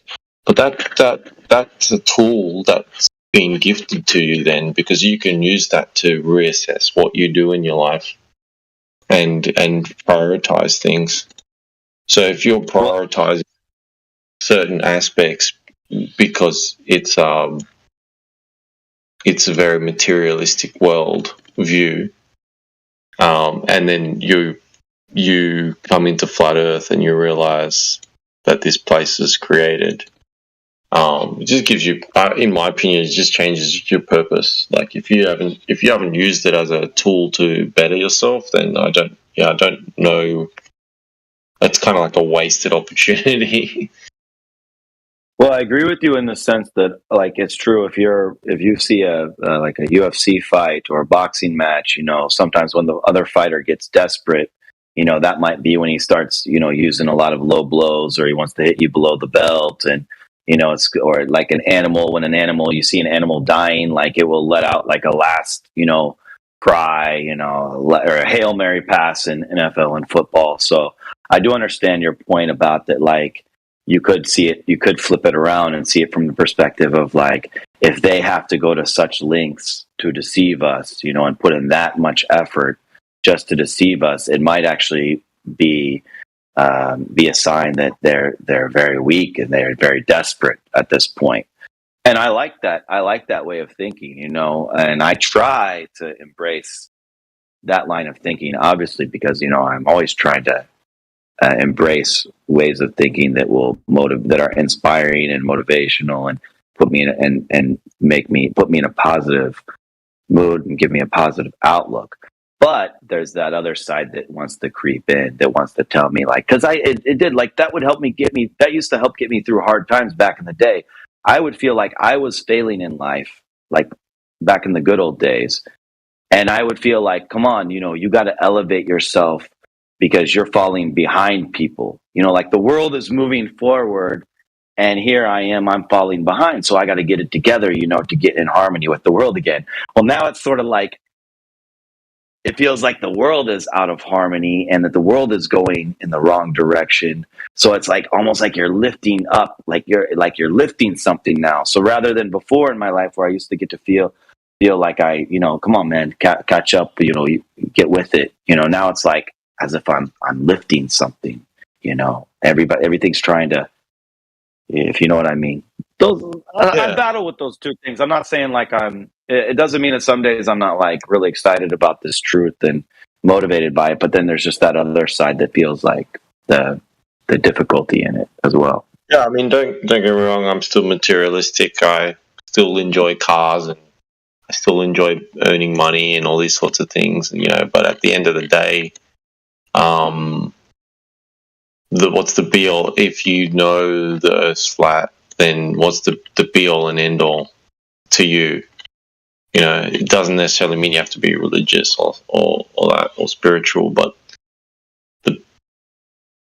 I think it just gives you more perspective. You basically now in my opinion, when you figure out the Earth's flat, every system that's been provided for you, monetary, political, medical, all these, it's all opt-in. Everything's opt-in, and I think flat Earth sort of gives you a bit more perspective to see that, there's a system there. It's a tool, like the money system. It's a tool that you can use to acquire wealth, acquire things, buy cars and buy food, all sorts of different things. But it's still an opt-in system. You don't need to be completely engulfed in it. I think that's the sort of mindset that it helped me with. I'm probably not. It changed my views on evolution, and it changed my views on outer space as well. And I think that gives you power, because like what you're talking about seeing, I don't know if that's where you were going with it, about seeing a higher power and knowing that we are created by an intelligent being. Because I think in 2019, I did think, well, that's a possibility. Like evolution, I wasn't into it or anything, but I just thought, like, okay, that's one of the Big Bang Theory. Okay, that's the possibility that's out there. Okay, there's people flying around in outer space right now that are considering traveling to Mars. So that's a possibility that one day humans might get there. I didn't really care. I wasn't interested in such subjects, but when you come across flat Earth, you throw away the idea of outer space, you throw away the idea of evolution. And so then it is fascinating to, at that point, then say, okay, well, if that's not what it is, then how are we actually created, and how was this Earth actually created? And that's why this is one of my hobbies, man. Since before it was boxing, I used to go after work, watch old Mike Tyson, Muhammad Ali boxing videos all day, and then now it's like my hobby is studying flat Earth, so it did change that. When in person, like when you've had a conversation with someone that you might not necessarily know, or even that you do know, when they ask you why would they lie, what's your go-to sort of answer? I say that they're lying to hide that the real. I said, think about it like this: when the Europeans supposedly, when they discovered America in 1492, how huge was that for their economic prosperity, their advancement in the world? I mean, that's technically when they supposedly came out of the Dark Ages and entered into the Renaissance. So I said, finding new land and new territory, I mean, that's one of the biggest political games that's out there. I said, so then knowing that, if you were a world leader and you found new land that nobody else knew about it, would it be more in your interest to divert people and send them off in searching another direction, and keep this knowledge for yourself and gain everything you possibly could out of it? Or are you just going to go ahead and tell everybody exactly what you're doing and exactly what you found, so that the kind of wars that existed, I mean, for like 300 years, Europeans, I mean, you had Portugal, Spain, Britain, France, were fighting all these wars over these new lands that they found. So I was like, wouldn't it be much more wiser to not let anybody know? So I said the real battle that's going on is to find out what's beyond the Antarctic, or if there's lands that we don't know about. And they're using this lie to send sheeple off in the wrong direction, so that they can basically you cut out all your competition. So you think it's mostly about like power, influence, and land, or extra land or resources? You think it's mainly about that? I do, but I'm fascinated by the topic. So for that reason, I have studied the theories, like how they took like everything. The other competition that's always been is the religious one. I mean, if you're from the year 00 to the 8th century, Christians were ruling the world, and Christian theology was ruling the world. Then from about the 8th century to around the 17th century, Islam was ruling the world politically. So you had these two. So religion had usually throughout history, it had ruled the world. Well, I also explain it to people by saying this is a way for science, which is their new religion that came about, in the Renaissance period, their form of science, they're developing it, and it's their new religion to dominate and rule the world. So that's another way I answer that question of why the lie. So I have looked into a lot of that discussion of like, okay, there's a lot of this globe theory that they came up with? Is it to like combat religion and like say the reverse of what religion says? Yeah. Where do you fall on that? How do you answer people when they say why the lie? I mean, it doesn't happen often, but I just tell them just to hide God. Okay, so yeah, you do take it, and you feel that's a political thing being done to hide God, or you feel like that's a satanic thing, like a satanic agenda that is actually being done by Satan? I don't even know if they know what they're doing half the time. So I would say, talking to another flat earther, I would say they're just possessed. They don't even know they're possessed, and they're just lying. They don't even know they're lying, and it's just to hide God.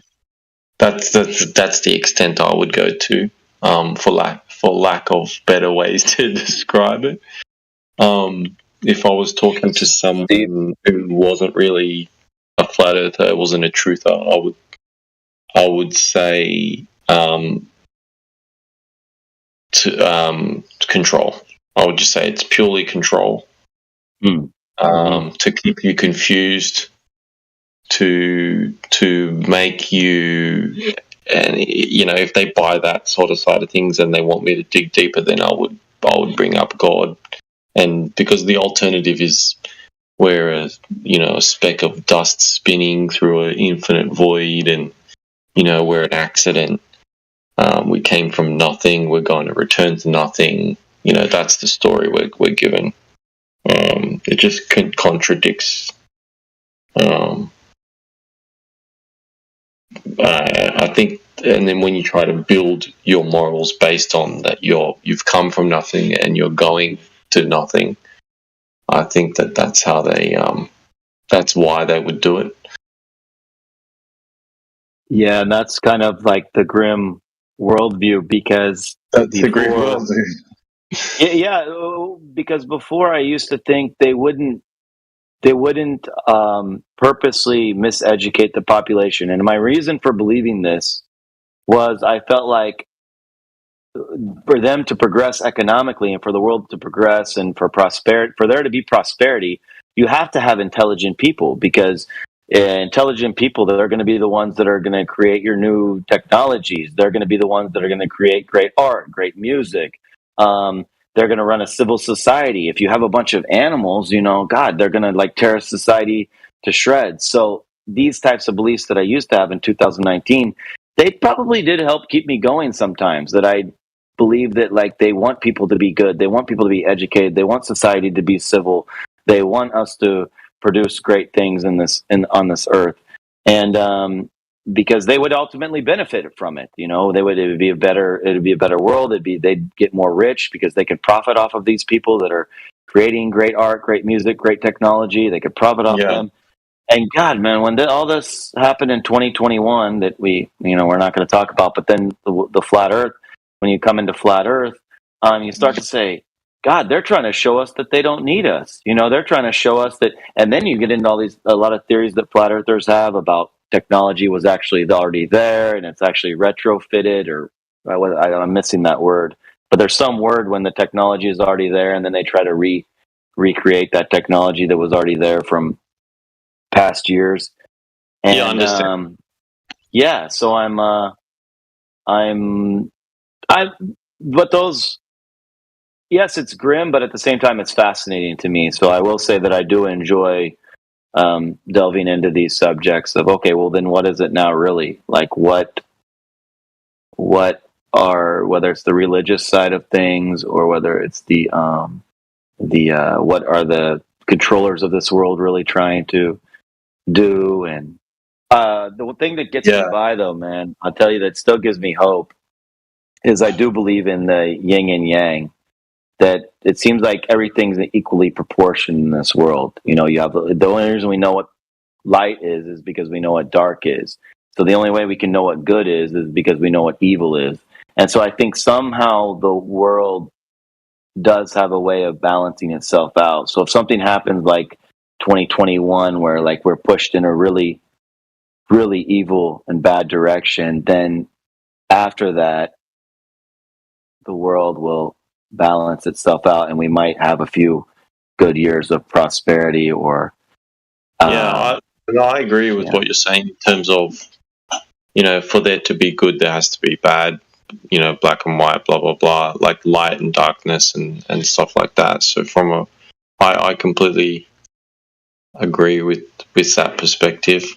But I think if they're trying that hard and they're fooling this many people from a yin-yang perspective, if they're fooling this many people and they're trying this hard to fool people and confuse people, then the flip side, the yin and the yang, they're like the if you could imagine a weight and there's like a scale, and one side has globe all the lies and how huge the lies are and the amount of people that believe the lies, and on the other side you've got a small amount of people who do not believe the lies. They know the truth, but the weights are completely even because it's yin yang.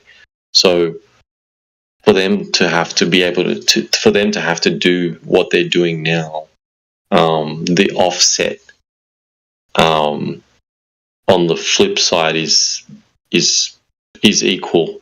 I'm not explaining myself properly, but are you saying that it should, if it was a yin and yang, you're saying there should like be an equal number of globe believers as there are flat earthers? No, I'm saying that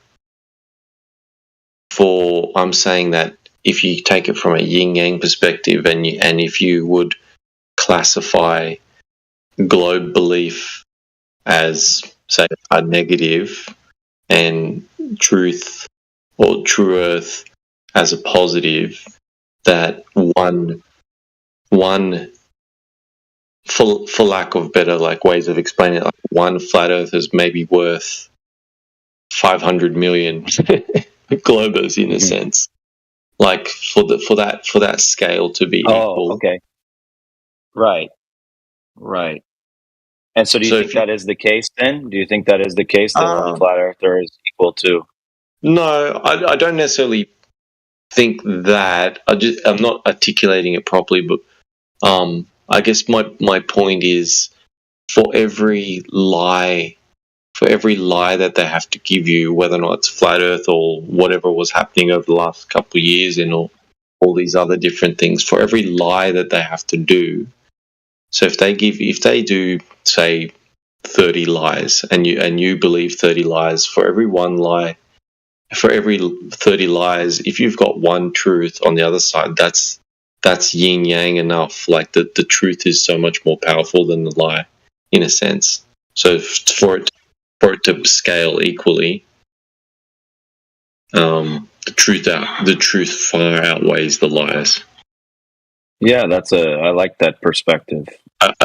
Someone much smarter than me probably articulate that better. Yeah, and I also see it like, if they do a great evil, like there's a great injustice done in the land, one part of the reason why it balances out, and from a yin and yang perspective, is that causes more attention to their deception. I mean, if you're able to deceive people without them even knowing it, which I think oftentimes is actually their goal, eventually they want to get us in these sort of like artificial prisons where they're ruling over us, and we actually are enjoying it, and we think that this is just fine with me. I have no problem with this, and then nothing really happens. But when they have to be unjust and they have to do it in a way that really exposes them, I see that as a balancing as well, like that they've had to go to such lengths. Well, that balances out because now that's exposed them for the evil people that they are, and they're going to have to live with that, both in this life, and if you believe in a hereafter, in the hereafter, they're going to have to deal with the repercussions of the lengths that they went to. I mean, let's take a guy. I mean, am I able to say the guy's name? Bill Gates. Is that okay, or is that something that is? You've done now, but yeah, just be careful with the content. Yeah. Well, I was just gonna. I won't say any. No, I'm just saying the guy's name. If you take a guy like if you take a guy like that, when he went to when he would go to a function like a speaking event, this was 2019. I think even myself, maybe if it was 2019 and I was like heard that, oh, okay, it's doing a speaking event down the road, oh, that'd be an interesting guy to meet, that'd be interesting. Oh yeah, he's done a lot in his life. He's an interesting guy, Microsoft and all that stuff, like, oh, nice. And I think everybody there would have cheered and laughed and had a grand old evening with him. But I think now when that same guy, when he walks into a room, I think there's like an eerie silence in the room, and he's kind of like, and the smiles are a bit more fake now, and the laughing isn't quite as real. So that's real before we even get to the hereafter and like whether he's going to be punished by God or these people are going to be punished by God. I mean, that's something that he's facing. That's something that he has to live with in this life. So I see that also as a form of yin and yang. When you do something unjust, it will also have immediate and real world repercussions to it that reflect the yin and yang. How much weight do you give to the thought that they make it obvious on purpose? That way, it's your fault. So, for example, a good example of this is the moon landing. Like they'll have like a zipper where the crotch is, so that the astronaut can hang a piss. Like, so for example, what I'm trying to get at is some people would say, and I'm one of them, that sometimes they make it so obvious that how ridiculously dumb it is, that if you fall for it, it's on you, basically, because they've told you. Like from a karma perspective, or I don't want to offend anyone, but the wording I would use is Talmudic logic, where it's in the contract, and if you didn't read it, that's your problem. So the example I gave there was the astronaut with a zipper where its fly is. Like, it's just so ridiculous and funny that if you don't see it, that's your problem. Yeah, I'm with you, and that's a fascinating subject that you're on now. I'm interested to hear the Talmud side of it. I haven't heard the Talmud side of it. I don't know that much that side of it. It's just wording that I would put against it. Like a contract, you mean? Just that they've formed a sort of contract with you, and there's so another example might be, I'll stick to the astronauts. Like when they went to the moon, the lunar landing module, the was just so ridiculous looking. Like, had foil on the outside, looked like it was put together. Mm-hmm. They kind of have to make it look so ridiculously stupid that if you fall for it, it's on you. So, well, yeah. How much weight do you give to that, or is there aspects of flat Earth that you've seen that happen, and you just wonder? In religion, in Christianity, and in Islam, because I told you I'm an English teacher in the Arab Gulf, and my ex wife, she was a Muslim, and but of course I'm from Kansas City, Missouri. My parents are Christian, and everything. But I'm just saying I know that the teaching of Satan in Christianity and Islam does allude to the fact that Satan can whisper to you, and he can try to lead you down that path and entice you to that path, but that ultimately, for worship to work and for this God thing to be real, it still has to come down to, at the end of the day, we have to make a conscious choice. So what you're saying is in line with that they want to put the truth out there enough. The truth has to be out there enough so that person still comes down to them, that ultimate decision. Will they choose God or choose the devil or choose good or choose evil? I'm saying that has a religious I'm mentioning that just to say that it does have a religious overtone to it, that maybe they have to absolve themselves. Yeah, Satan is sort of saying, "Hey, I told you," and that's, you can find that in the religious text in the Bible and Quran, where Satan's basically saying something to the effect of, "Hey, I let you know, and you made this decision, and it's on you, and so you have to bear the consequences to it." And God also says the same thing. So the no place that I really noticed it, though, where that the point that you're making, I didn't notice it in the space videos like the NASA ones, but like the performances that they do at these big world events, like Madonna's Eurovision or the Super Bowl back in 2021 Super Bowl with the Weeknd, and like it was basically like a satanic ritual. And then the big one was the Boris Johnson, the Bojo one there was the Olympics. I think it might have been in Britain when they had the Grim Reaper lady and Bojo. I was like, whoa, this is definitely them. This definitely looks like somebody in some kind of position of influence. He's either putting a message out there for their circle, or they're doing rituals that they do in secret, like that are like Masonic rituals, but then they're doing them on a world stage. That could be the theory, or what you're proposing right now, that these are instances of the devil basically putting it out there for everybody, so that when you make that decision, you have no one to blame but yourself. I would say the ones you mentioned are a little bit less hidden. It's like in your face. Like if you're watching that, enjoying a devil humping someone on your screen, and it's during a football match or whatever, like soccer, or I don't know, anyway, whatever sport it is, like if they're putting it out there, that's like a really obvious in your face, like, look how dumb you are, you're enjoying this. The ones I'm talking about, especially from a flat earth perspective, are less obvious. Where they're kind of like, they're hidden truths, but they're there. They're not as in your face. Like the zipper on the thing, for example. Like it just sounds so, in my opinion, sounds really ridiculous that they would have a zipper on something that needs to be completely airtight and solid, and have all this. Like if you're in a suit, like if you're in a space suit and you're going outside of a module or whatever to do a repair, a zipper's not going to be able to contain any gases or anything like that, or it might be a weak, these sorts of little obvious things. The ones you're talking about are really more obvious, in your face. But for the theory to work, doesn't it have to be done in an obvious way, so that then the devil could say that I told you the truth, I put it in your face, and then you still chose not to believe what you were seeing?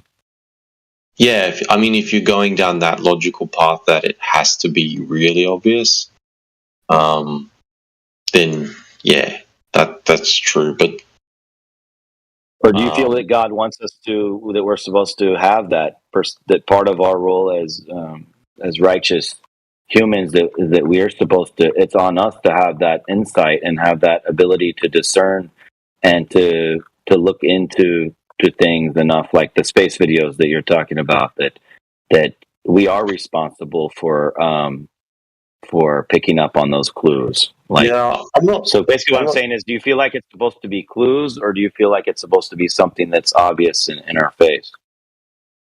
I'm not sure exactly of God's intent, but like I would say that in certain circumstances it has to be obvious. But to what degree, I don't know.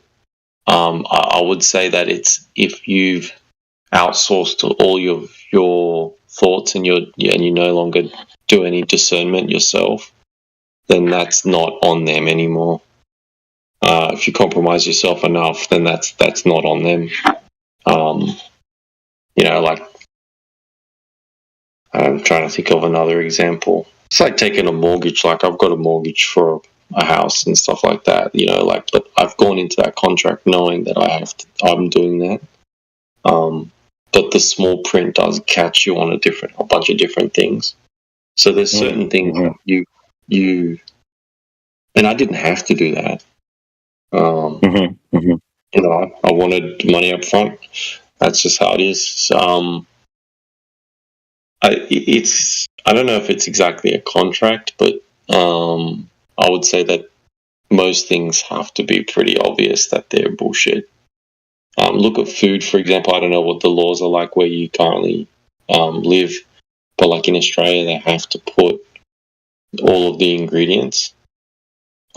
And some of the ingredients are just ridiculous sounding. Like, it just sounds like a chemical. There's nothing about it that sounds like a food. And this is on just food that everyone eats every day. That's why.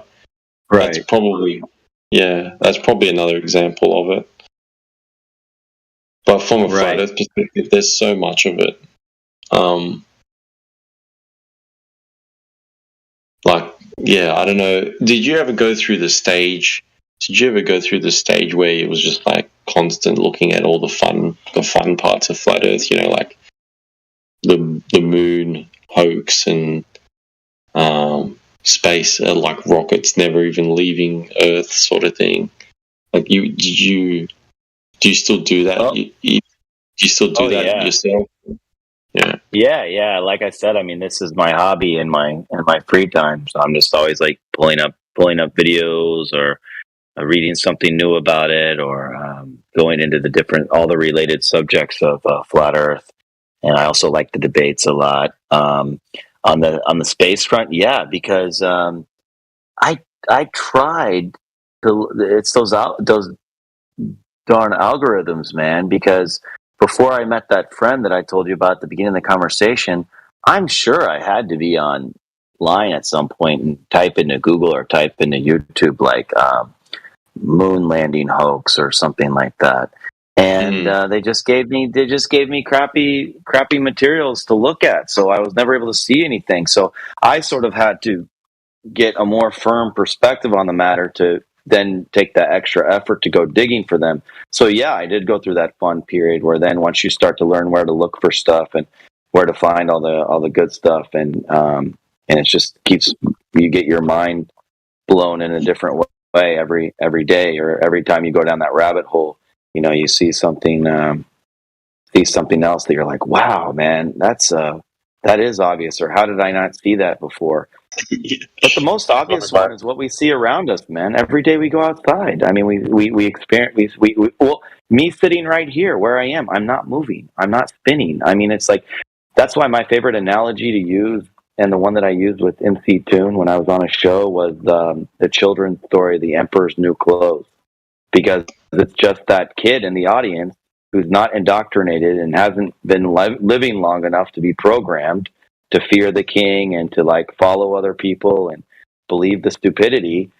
It takes that child's innocent mind to just look at this world and say, no, I'm not moving. No, I'm not spinning. I'm totally fixed. I'm totally settled. And every time I go to the ocean or lake, it's always flat. And that's right in front of us every day without me digging on BitChute or wherever to find anything. Yeah, exactly right. I think that's that. The child,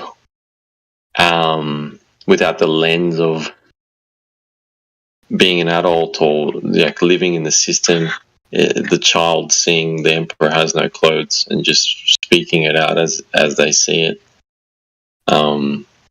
It's really important. I think one of my more favorite ones, I've just posted it on the live stream voice text. I don't know if you can see it right now. Let me check. But before coming into Flat Earth, I would have just been like, oh, wow, that's like amazing. Like, that's like legit. I can, like, how did they get off that and get back onto the rocket and get all the way back to Earth? Okay, I'm looking at it now. Yeah.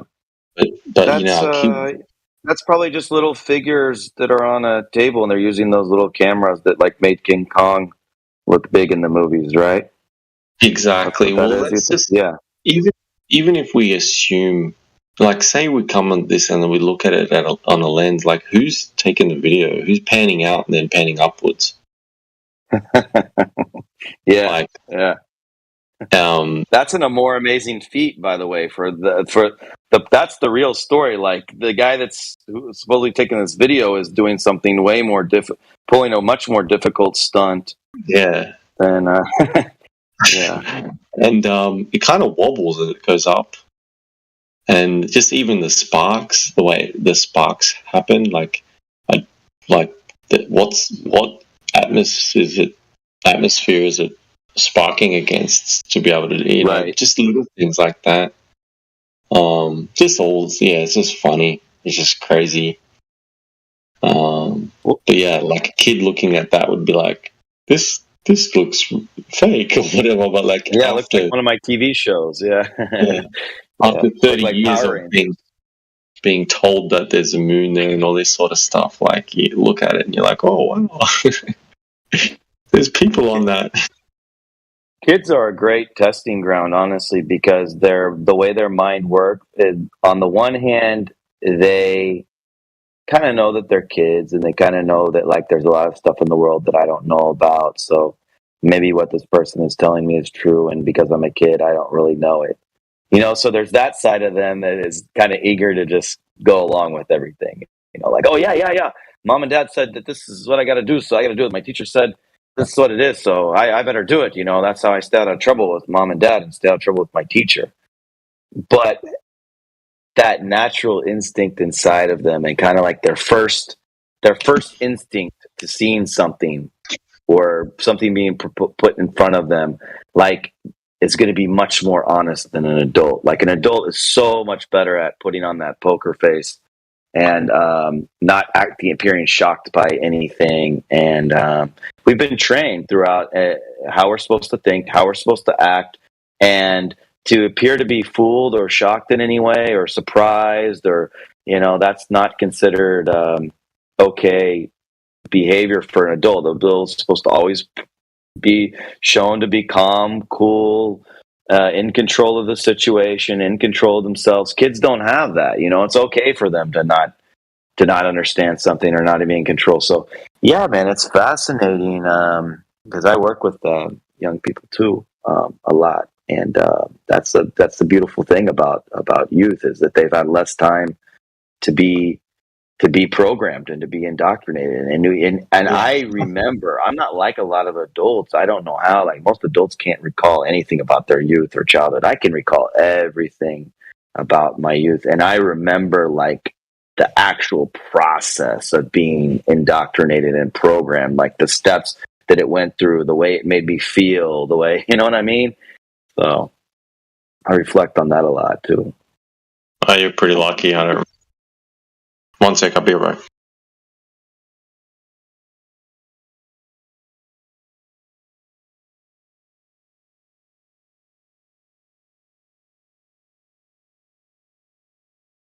Yeah, so we're just filling the air. He had to take a second off, so if anybody is got their mic turned off and listening, you're certainly welcome to join in and say something, because we have some dead airspace here. So I'm twisting wigs inside the Debate the Flat Earth server there. Just absolutely wrecking them. Just twisting their wigs. They go off so triggered. It's so great.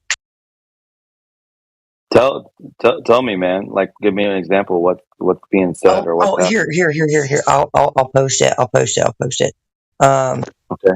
I had posted this like a meme that explains, like, oh, I thought the sun's rays come in parallel, except for when we're having these eclipses, right? It's too good. Well, I gotta get the Discord back up. Okay. I've got like 4 different pages going on right now, and I gotta get back over here. There we go. Sorry to interrupt. I had to run there. One of my kids was waking up, but I better go. I just realized it's 12:30 a.m. So it was great to talk to you, Trace. I'll watch your video. Hope to talk to you later. Okay, very cool. Yeah, I appreciate it, man, for sure. Awesome. Catch you later. Yeah, catch you later. All right, so it's this meme right here about the sun's rays. Yep. And it says, science says that sun's rays reach Earth coming in parallel, except for on an eclipse, when they converge in a cone to make a small path of totality. At the bottom it says, and Masonic compass shape. Add some lines and you've got yourself a pretty nice little pentagram right there. Mm-hmm.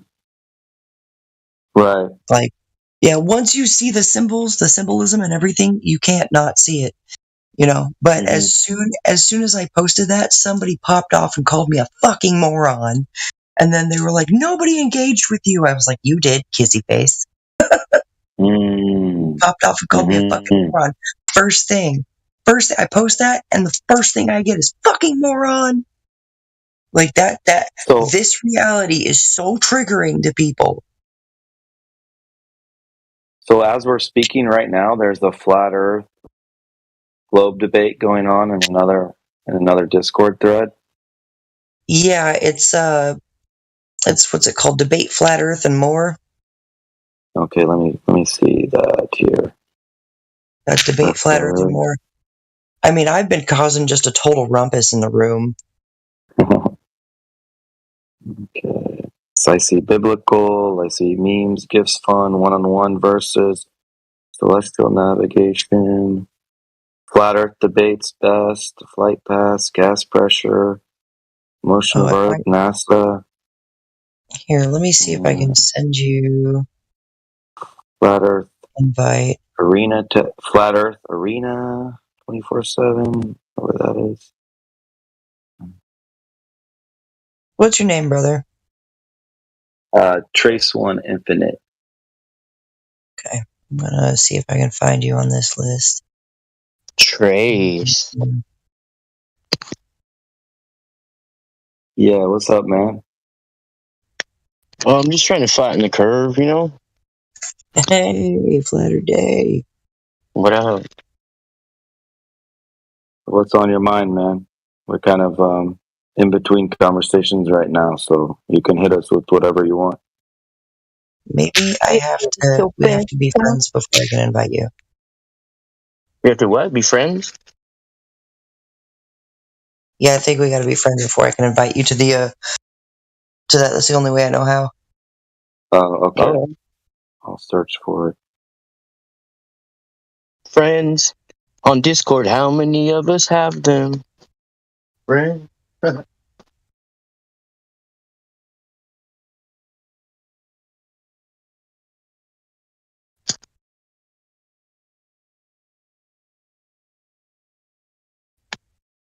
Okay, let's see if I can find it on my own here, or you could send me a friend request too. Let's see. Hey, Jenna. What's up? Has my friend Vinny come back into the 24/7 Discord in the last couple of days? Not that I know of. Okay. He's from Santa Barbara. He's a flat earther. He's from where I'm from. I heard you talking about that, and I was listening in when he was on. Okay. Yeah. He's always texting me. He'll just text me like random things. Like, what do you think about Tartaria? And like, you know, he's going off on his own little thing, but he's cool though. We played poker a couple times together. That's what's up. Mm-hmm. So what do you think about Tartaria? I think Tartaria is America, or partly. America is part of Tartaria, old Tartaria. The North American continent is a lot of old Tartaria. There was that one popular that guy that with all the videos on Tartaria. I can't think of his name right off the top of my head, but he had. Did you see the video he put out about He-Man? Was like actually the He-Man cartoon from the 1980s was like actually a way for them to show Tartaria and it's what our past was like in Tartaria. Did you see that one? Yeah. So I thought that was funny because you're like He-Man, you're like the cartoon from the 80s. I'm 30 years old. I watched He-Man when I was a kid. Okay, I'm 40. I have So the power. yeah. Yeah, Oh, yeah. I have the power. You know what ruined He-Man for me though? Was the Shira? freaking He-Man video of what's going on or what's up. He's like, hey, yeah, what's going on? Oh, I never saw that. Oh my gosh, it's ridiculous. I couldn't breathe. I was laughing so hard. No, I wouldn't want to watch that. That would kind of ruin my childhood. Hey, Jenna. Jenna, when are you going to create one of your own icons for your picture? I don't know how to do it. I'm kind of like, I'm smart, but I'm dumb, you know? What? I'm sad, but I'm happy. I'm smart, but I'm dumb. I love that song. Alanis Morissette, yeah. Jenna, just open up a I dream love to sing that. A deep dream generator. Ether will tell you how to do it. He's pretty computer savvy. If he's not too busy killing zombies. So how do I change my profile picture? I mean, I could show you that. Hold on. I've got my little thing down here in the bottom. I got set status, account, profile, privacy and safety, authorized apps, devices, beta, connections, friend request, scan QR code, get nitro, server boost, nitro gifting. See how there's See how there's like a little a picture, like a little circle picture of like a pencil and a camera next to your picture?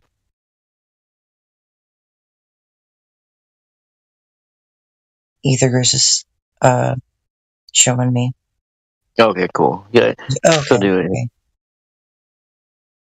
Edit server profile.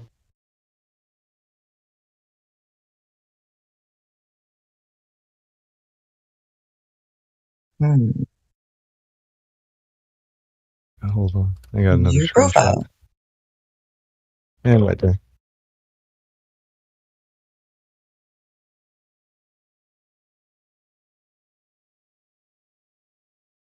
What? Look at that. Oh, Lord.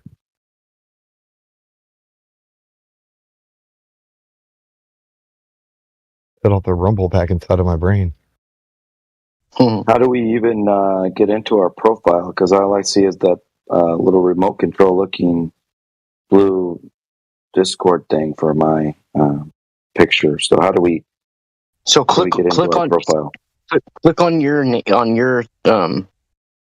and picture in the chat right now. Like click on your thing, go into your profile, and then you just edit default profile or edit server profile. Okay, I clicked it, so now it's got that big blue screen with the remote control. It says swipe up below that. It has my name at the top. It has let's see. No, that didn't do it. Click on edit server profile. Literally I don't feel see that retarded. option. Oh, you don't? I don't know. Because I don't. All I'm on is a screen. It's a blue screen that has a remote control, which is, I guess, my icon right now. It has my name at the top. It says 24/7 Flat Earth Discord 2.0. It has a green thing at the top that says voice connected live stream. Do you have a box that says edit server profile? No. Oh shit! I don't know. Maybe I can put a picture of the screen that I'm going to put a picture of my screen on the text. Okay. Damn, like I figured out how. I mean, yeah, I can't figure out how to change my profile picture. I really think this little bird thing with a book on its head is really cute, though.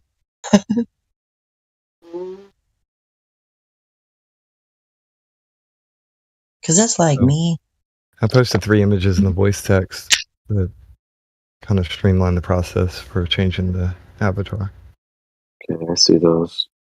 I can't even post a picture. How do you even post a picture on here? I was going to post a picture of my screen. But let's see here. You have to have access to post the all right. So somebody, a moderator, has to give you access for that? Yeah. Okay. Oh, I didn't realize that. My bad. Once you'll have access, it'll have a little plus sign right there so you can add files. Attachments. Wow, why can't I figure this out? So microphone, headphones, click the settings. See. I don't even see the microphone and the headphone.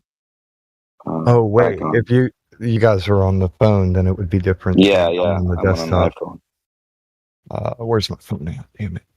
I have to take a different set of screenshots. Yeah, I'm on my phone. I got a Samsung.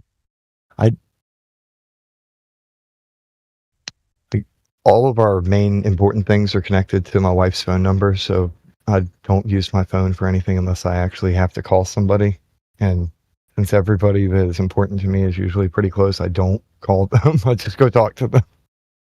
So my phone is probably dead somewhere. I don't even know where it is. It's kind of funny. Showing up on people's doorsteps to talk to them, that's like 1990s life, isn't it? It is what it is. It's just not that that's bad. That's actually good. I mean, I missed that life, but now you usually have to text people. It doesn't matter. I go talk to them in person. They're still staring at the phone. So. Yeah.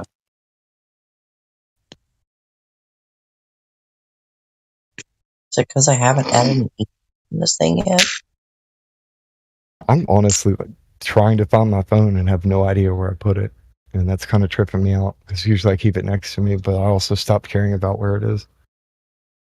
You're having what they call FOLO, fear of losing out, or FOMO, fear of missing out. No, I don't. Yeah, I don't have the fear of that. That's why I don't keep my phone charged or care about it. But now it's like, well, damn, where'd I put it? I want to kick. Oh, right, I have boss. one of those things. I'm having a moment where I want to fist fight my boss in the parking lot. Oh my gosh.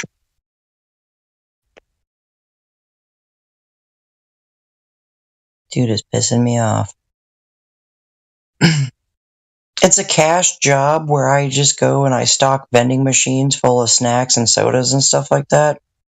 Oh, that's dope. And it's like, yeah, then I make $10 an hour untaxed, but like I'll text my boss in the mornings and be like, so we working today? And he'll be like, yes, or he'll be like, no. But like, I can't stand it when he says stupid shit like, I'm like, so work today? He's like, it's gonna be storms today. I'm like, don't tell me there's gonna be storms today. You've already got Dawn out in the warehouse right now. You got the old retired cop in the warehouse working. Don't tell me anything about storms today. I don't care, rain or shine, dude. I work Renaissance festivals in the rain. I don't give a crap about storms. Right. Dude, I literally live outside. I've been living outside for like 10 fucking years. Like, you think I give a fuck about storms? Like, literally worked in that shit. Storms today, and I'm gonna be in a box truck. Like, what does it matter?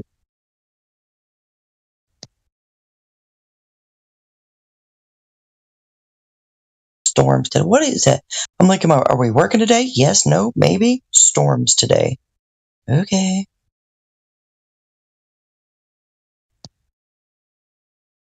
Storms. How many of us have them? Thunder we can depend on. Let's be storms. Thunder and dome. Thunder, dome. Bio, dome. I feel like some things are being put in our faces, y'all. Oh, they are, for sure. Even every time you look at your gas gauge, it says FE on it. You know what I mean? And the in-flight movie. Because you're driving across the FE. Holy sure. Yeah. Well, also, thunder echoes. Why does thunder echo? Thunder dome? It just be like that. A preponderance of preponderances.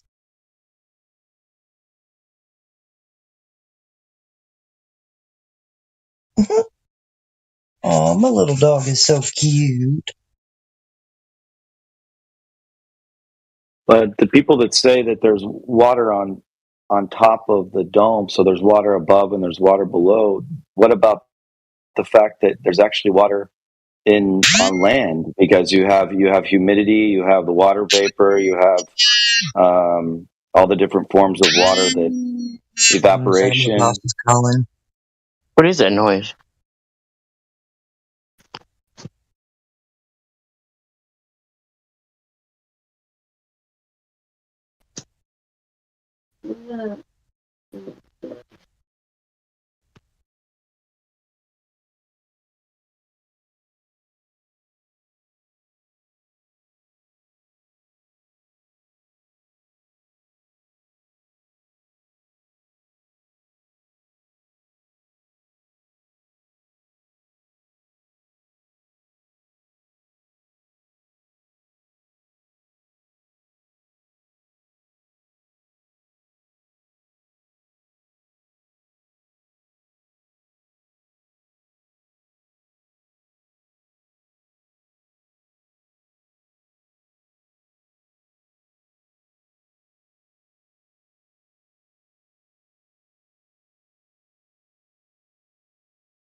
I appreciate you guys trying to help me change my profile picture. I feel a little dumb because I'm not figuring it out. Click the pencil. Change the avatar.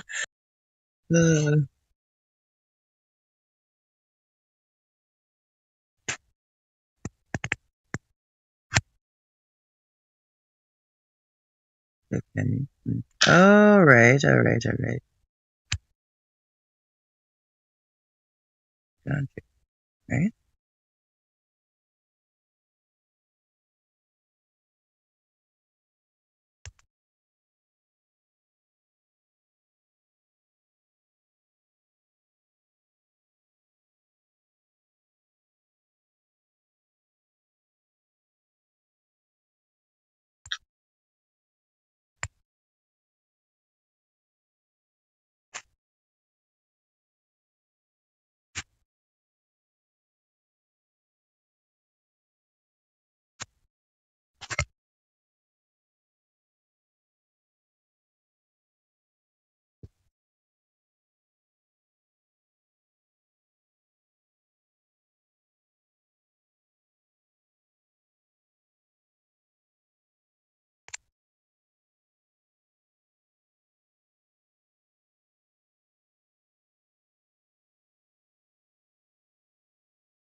Lobby's pretty entertaining.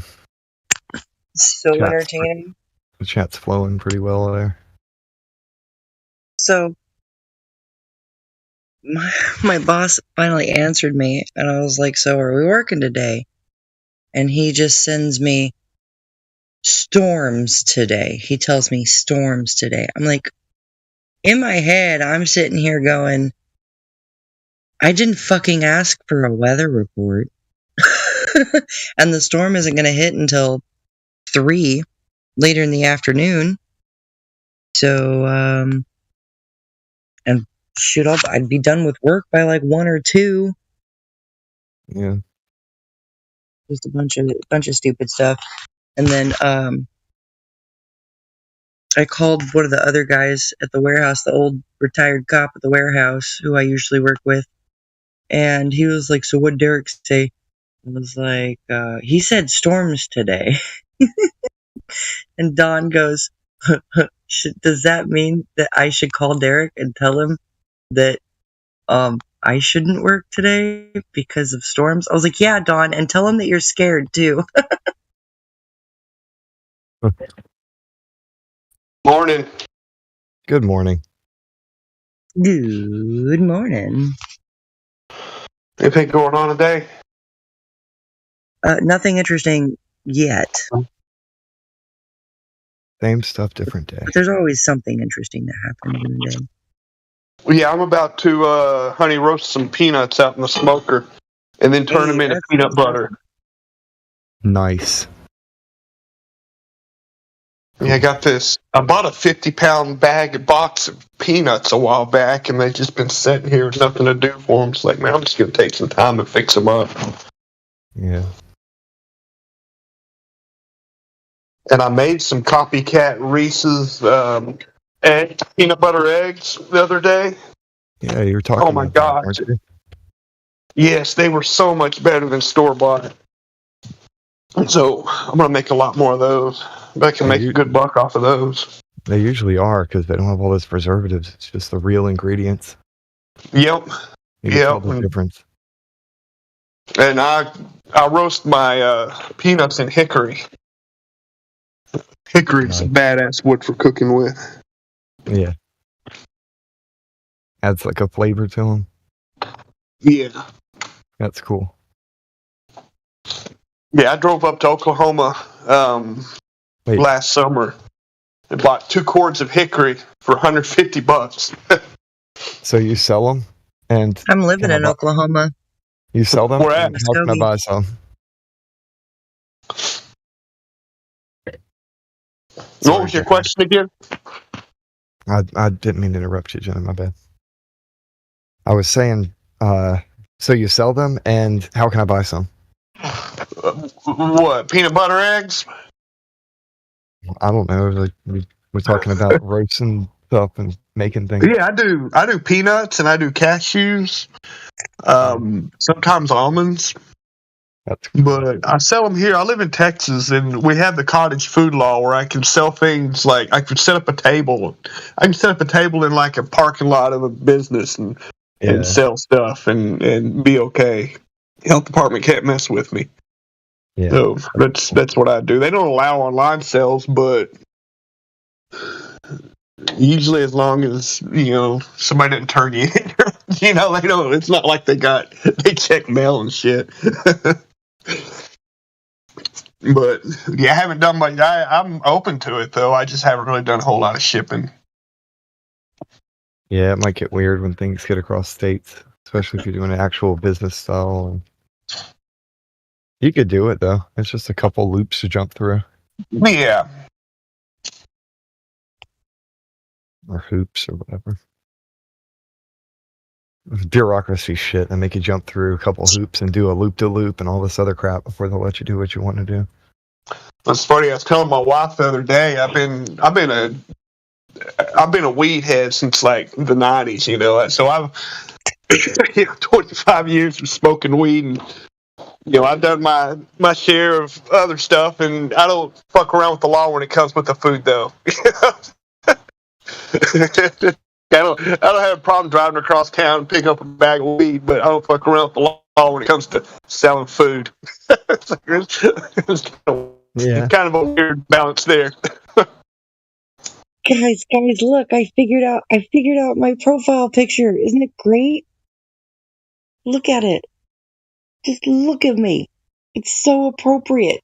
Rawr. Nice. That's what I look like when I'm like, I'm sorry, am I interrupting you interrupting me?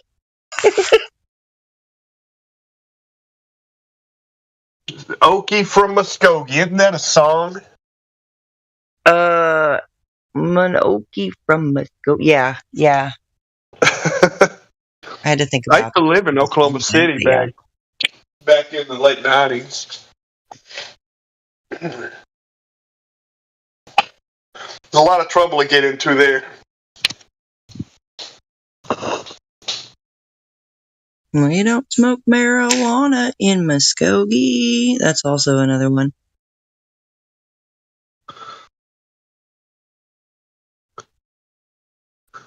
Except now there's dispensaries on every street.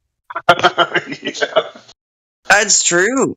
It's so true. Look, I was one of those people out under the green tents petitioning in the hot sun for hours on end with for medical cannabis in Oklahoma. And when it finally went through, I was like, oh, I helped. It happened. They did the thing. And now they're wanting to try to push it towards recreational, which I don't agree with, because once they push it towards recreational, they tax you out the ass for it. Yeah, I was up there a few weeks ago and was hanging out with a friend. She lives up in the northwest part of the city. She said that everybody that she talked to, all of her friends, said to vote against it, that it was more a tax Trojan horse law than anything that would benefit anyone except for, the people collecting the taxes on it. Exactly. Any good for. And there were some little things where, like, people that were already had on the medical end that were doing dispensary stuff had to wait a certain amount of time before they can swap over to recreational, where certain people could go to recreational immediately. And said there was just all kinds of little things like that where just nobody wanted it. It wasn't because nobody wants recreation to be illegal, or nobody wants recreational to be legal. It's not about that. It was it was about the about the tax hike. About the bill, yeah, more about the bill itself. Yeah, Than that's it. the That's legality of exactly it. cannabis. Which it's got to come down to that. The But they irony play on is, people's naivety, and hope to turn it around. But I don't. I think it should be regulated like lettuce. Regulated like yeah. dandelions. I think the irony of it though is that like medical for the price of medical, it's like it's the same on the street. Yeah. If they go to recreational, they're gonna tax the crap out of it, and it's really dumb. I think Colorado screwed up when they went recreational. Yeah, it's. I don't know. I don't need daddy government's permission to do, do what I'm going to do. Hey, AG, were you in the conversation when there was that sophist weirdo who was trying to tell me that I don't know how to garden? Were you in that? Were you part of that? It was ridiculous. This guy was like, "Oh, well, you probably got pesticides on your plants and you didn't know it." I was like, "Buddy, I germinated the seeds from seedlings, and I didn't use anything but neem oil in my garden and some Epsom salt and some turtle shit. And my plants did great." But this guy wanted to be like, "Oh, well, I read a book." I was like, I give a fuck about your book. I have the experience. I've grown a garden. My plants actually respond to me. They lift up their leaves like when I talk to them before I even give them water, and I'm like, "Good morning," and they're like, "Hey." But this guy wanted to talk to me about, "Oh, I read a book." Oh, good for you. Good for you reading a herbology book or whatever the fuck you like. Until you've actually grown something, don't talk to me about growing things. Check it out, AG. I sent you a message on the. This is when I had first started my garden bed and everything. I had rescued this little plant. It was a tiny itty bitty little thing, and it was about to die. And I had repotted it, and it was just growing like an inch a day. This thing was just going, growing like a weed.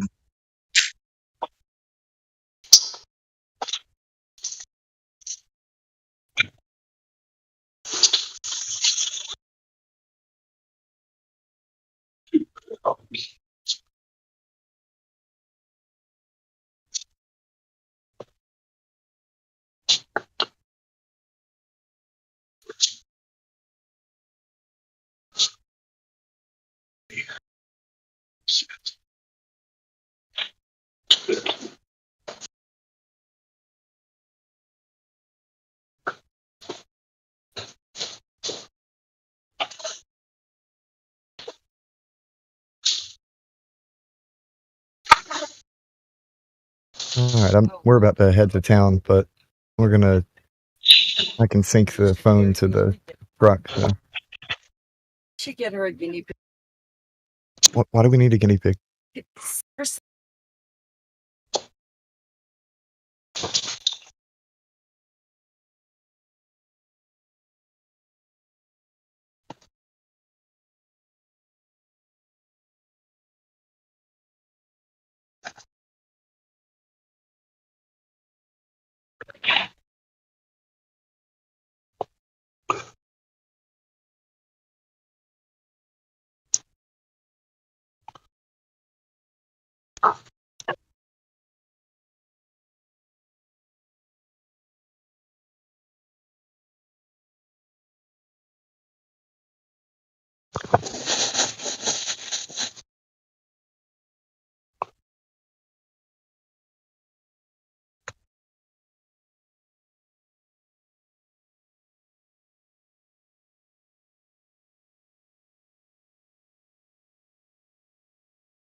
Oh, that's cool. I got 4 Carolina Reaper seedlings I'm going to grow out this year.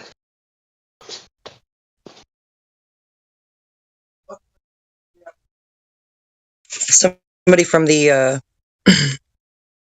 from the Gems Discord had messaged me, and they were like, "Hey, I see that we share the same surname." And he was like, "Haha, I'm in England though."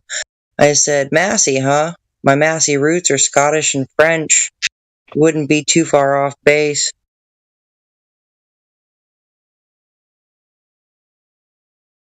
I knew a Jennifer Massey when I lived in Oklahoma City. They were out of Harris. As far as I know, I am the only Jenna Massey in Oklahoma. The only Jenna Massey.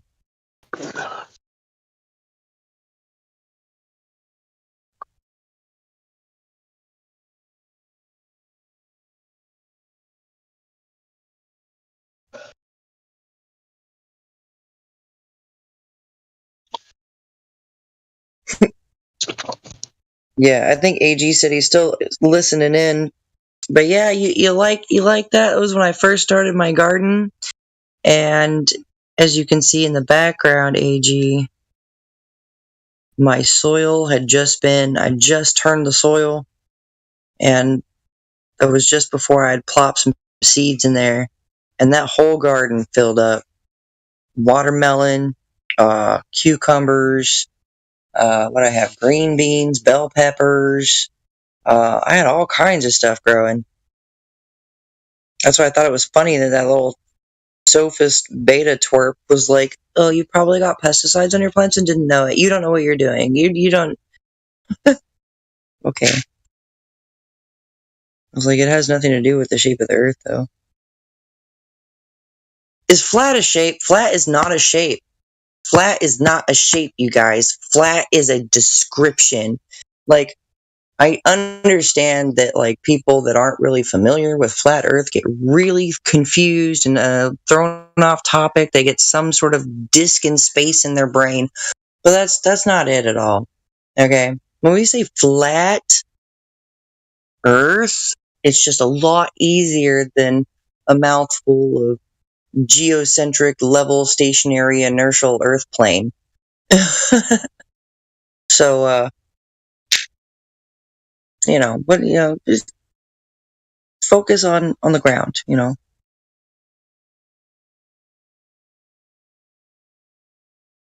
Water's always going to be level.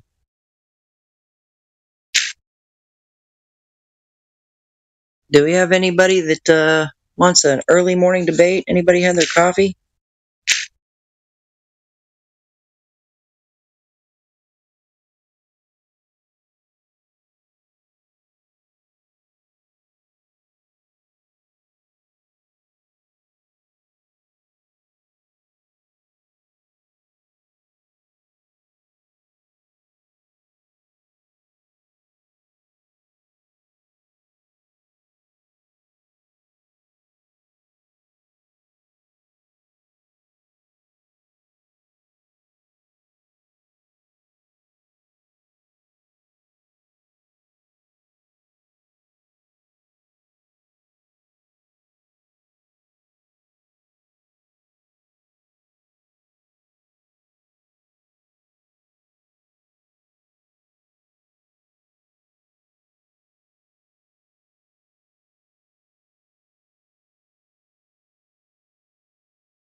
Hey guys.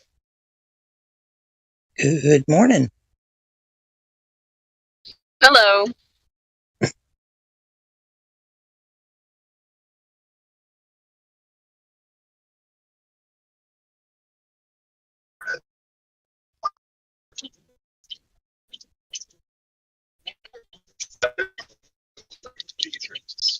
Use her phone.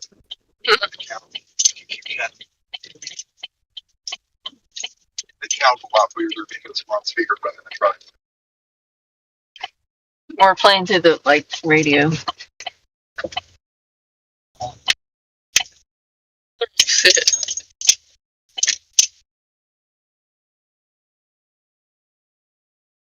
Why's everybody so quiet?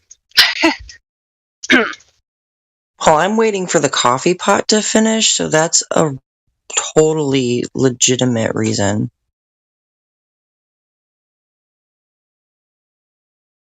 I'm trying not to spill coffee driving. I need my magic dirty bean water. Speaking of coffee, did you ever get up with your coffee friend? Dude. Coffee friend?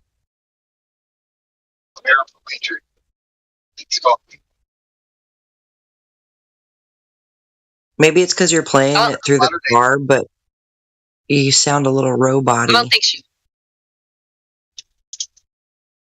Might get better. Now You guys sound like robots on the moon.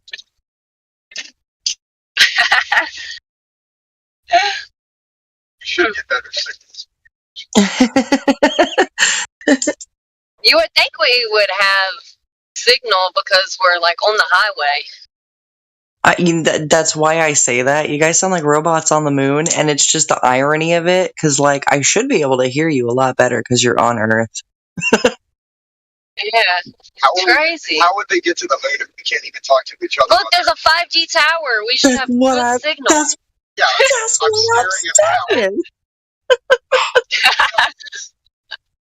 I'm like, you mean to tell me that they called the moon, but we're having trouble communicating right here on Earth? Right? Yes, Dolores, get me the moon. Right away, Mr. President. Did you bring us back some cheese? Some cheese? No cheese. That cheddar for some. Nah, we all know that the moon's made of Swiss, dude. All them holes in it. I was just thinking of the reference to cheddar.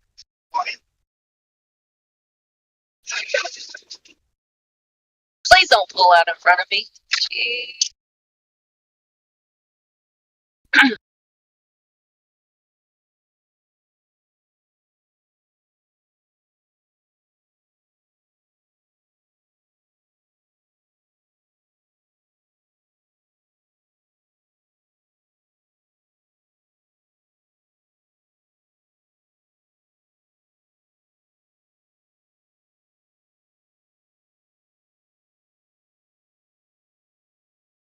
That's a bit disturbing.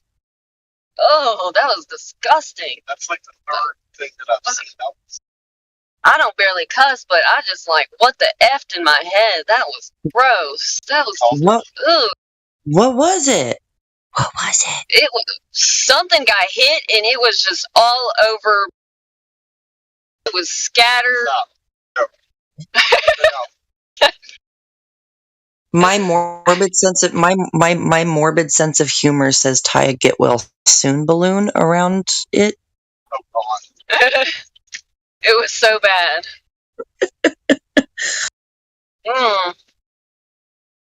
That was rough.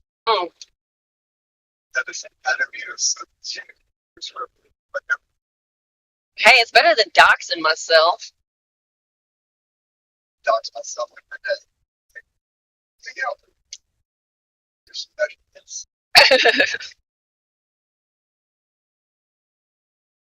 Hey, I'm look, measurements. Look, measurements. Right. Oh, how far it is from that 5G tower to that 5G tower. Oh, you mean to tell me it's not satellites? Damn. I'm finally getting around to like editing my profile, putting up my profile picture. Thank you for the help, you guys, for like trying to figure that out, because I've figured out pretty much the ropes of Discord. I just didn't figure out like my profile shit, because I'm like, whatever, I don't give a fuck. So like in my about me, I'm just gonna leave it as I was born ass first, so you can kiss it.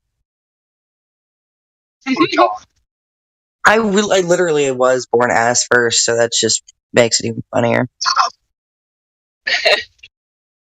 Yeah, they had to do a C-section on my mother, and they literally pulled me out ass first. It was like coolest thing ever. To a certain extent, I was born inside out. He's like, I'm born inside out. Oh, well. They had to put me back together like the scarecrow. Oh yeah, you were saying that. That's crazy. All of the side effects.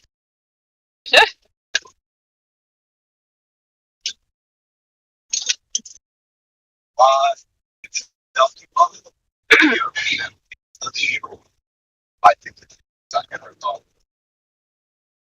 Sit and fix all. I thought you only knew Disney movies. I know all them. Especially if they have movies. That's true. One of my favorite Disney. Well, there are two songs from the same movie. One of them's the bare necessity, the simple bare necessity. Get about your worries and your strife. And the other's my kid release, like, I want to be like you. I want to walk like you. Talk like you. I like the electro swing. Have you heard the electro swing? Oh yeah. That stuff is my jam, bro. That one and the Aladdin one. Ain't never had a friend like me. And that one's all like electro swing too. Oh, and then there's the Aristocats one. It's also electro swing. I've got a whole playlist. I'm not ashamed. Everybody wants to be a flat, because the flat goes where levels end. Flat which is, it's funny you say that, because like almost every time I sign off, I'm like, you flat cats have a good night.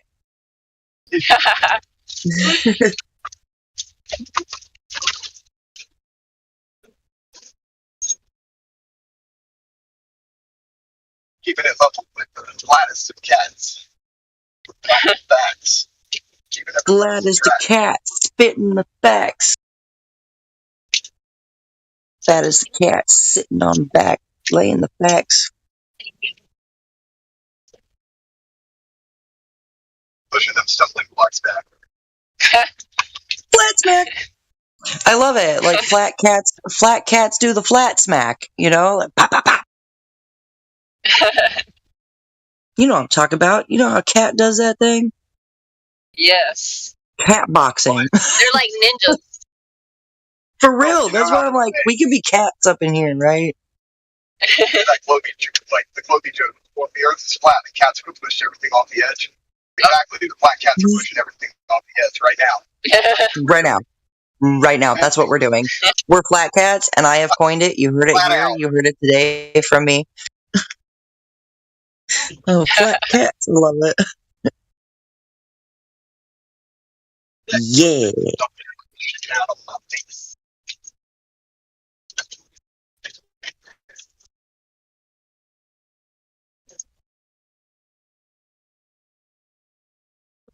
I love that so much. No, I don't know. Oh man. Save changes.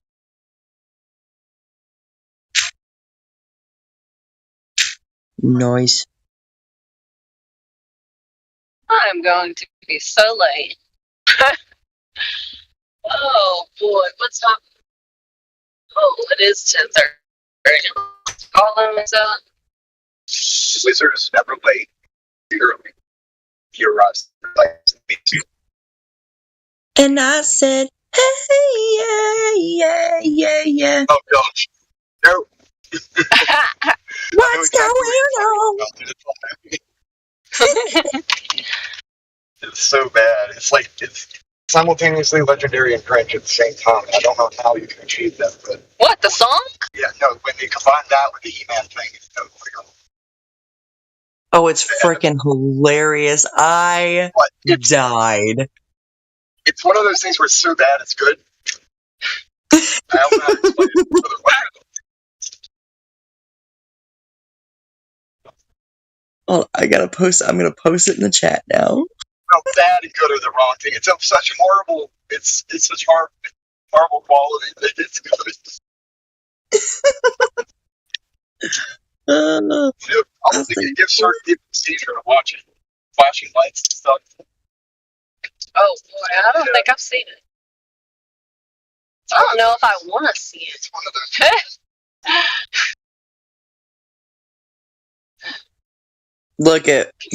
Look. If you were to watch the whole video, the He-Man video that was stitched together to make a music video for the Four Non-Blondes, What's Up? I just posted the GIF in the text chat.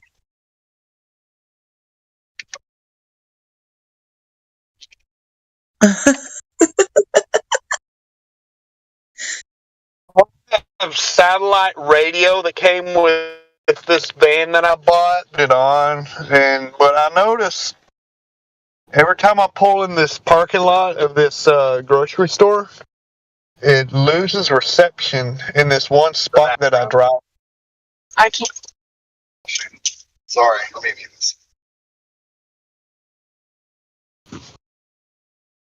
It must be because the satellite's not over your head. Yeah, I know. It must be like in the sky between me and this 10-foot tall brick wall that's next to me.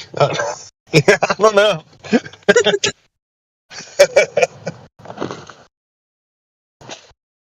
No, it's not a brick wall. That's refraction. 20. The building's probably about 30 feet high, 25 feet tall, brick. But every time I drive in the parking lot next to it, it loses reception until I clear the building.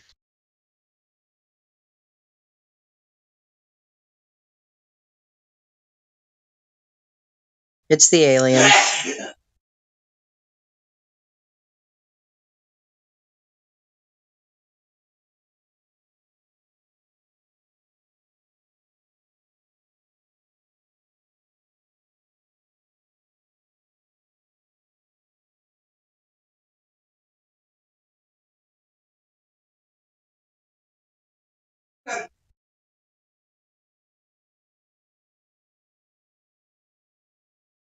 Oh, usually is with it. Technically, that Chinese balloon thing is still a UFO because most people haven't identified it for the flying objects that it is. Bunch of silly gooses.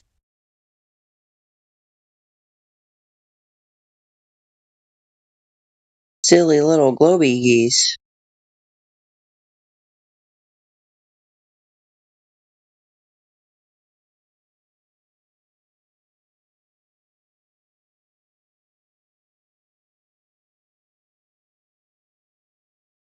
The world's kind of populated by people who are supposed to be as eagles and raised to believe that they're chickens. So they never leave the ground. Okay. Did I just hear you praying for green lights? She was. She's trying to get her.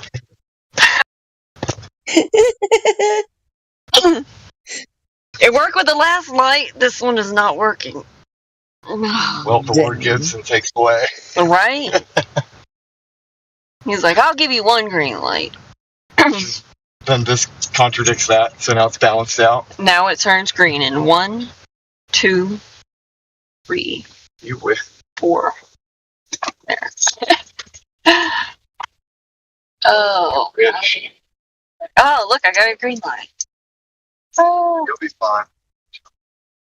You know when you leave like 5 minutes late and you hit every red light along the way, and you're like, if I had just left 5 minutes earlier. Yes. Because like, depending on where you're at, the lights are either on a timer or on a sensor. Most of them are on sensors these days.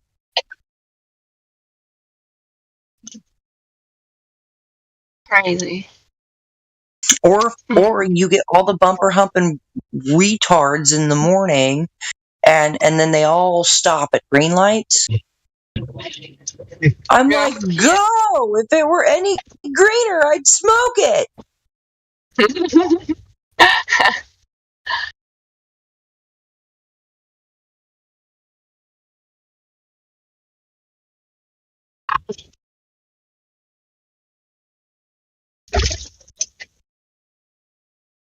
I wonder what kind of meltdowns they're having in the gem server. It's always a zoo in there.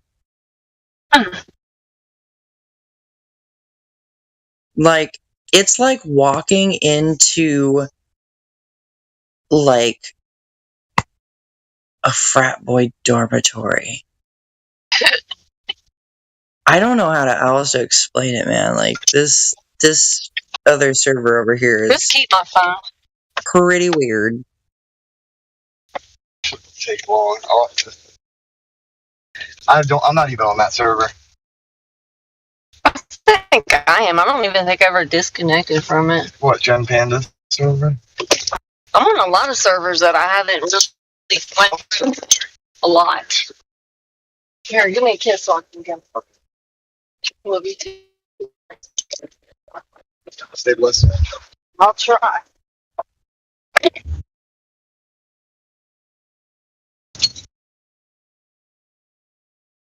I need my stupid mask.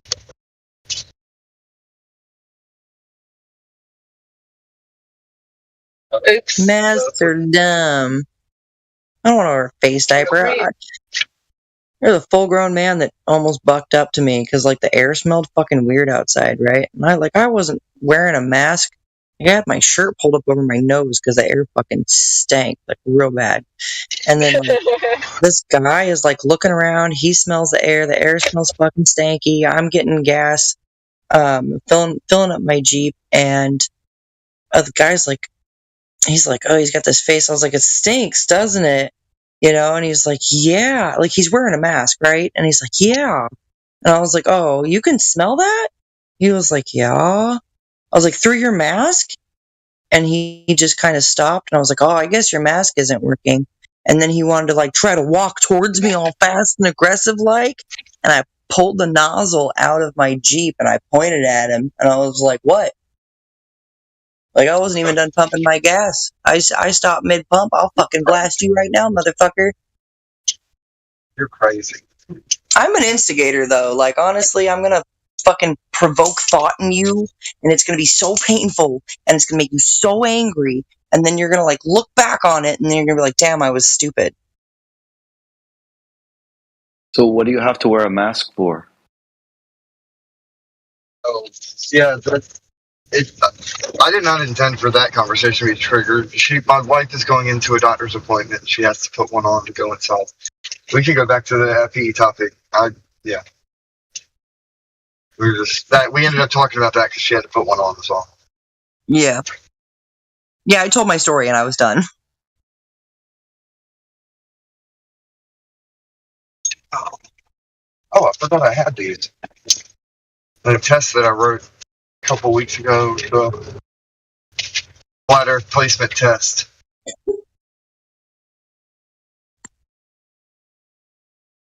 The alleged globe Earth supposedly has a 3,958.8 mile radius. Who first scientifically measured the radius of the Earth? Absolutely fucking nobody.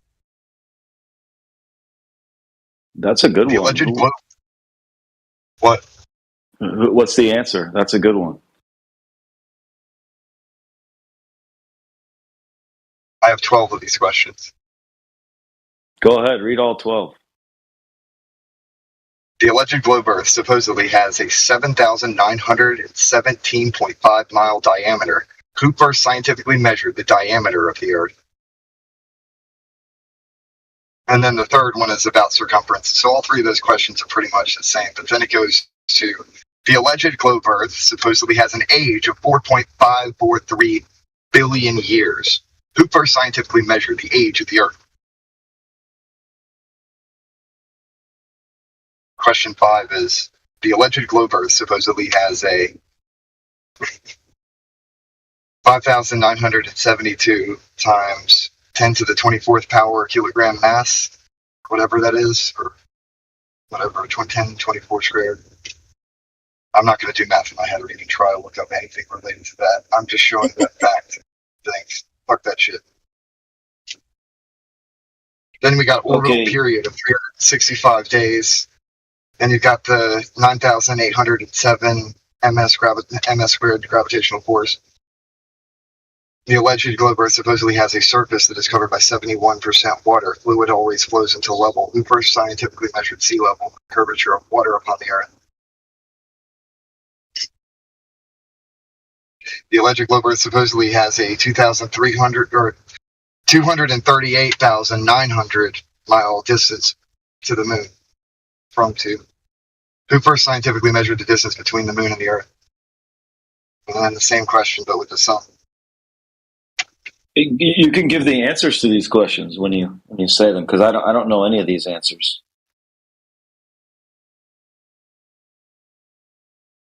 I'm reading a blank sheet. I'm reading just the blank test.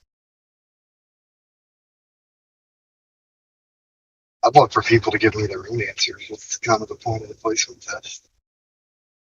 The alleged globe Earth supposedly has a mean solar time of 24/7 rotations and a 23.45 degree axial inclination. Who first scientifically measured the axial inclination or rotation of the Earth? The alleged globe Earth supposedly. And then I've got the oblate spheroid drop over distance. And what is the distance at which horizontal level Earth and oblate spheroid is in the center of the visual field? Now, the funny part about this is my children have actually looked up all the answers to it. And they, like, I've given them a physical test, and that open book test answers the question. That's amazing, man. You made your own curriculum for them. We're homeschoolers, man. I'm not going to hide information from my children. We're going to talk about everything.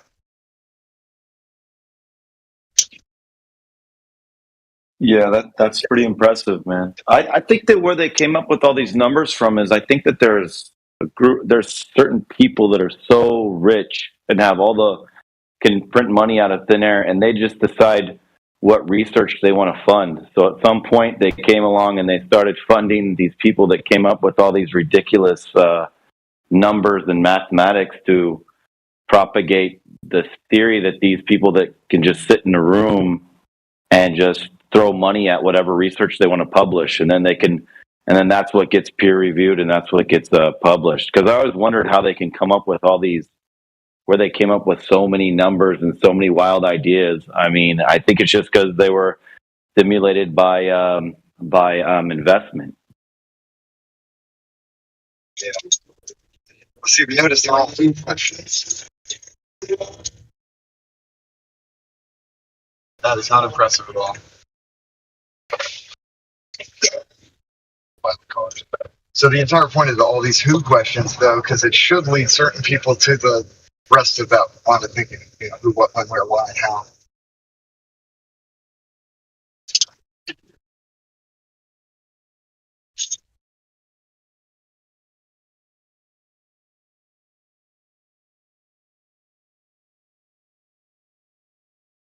I need to create more things related to that, though, with this discussion and just science in general. What's known and what's unknown.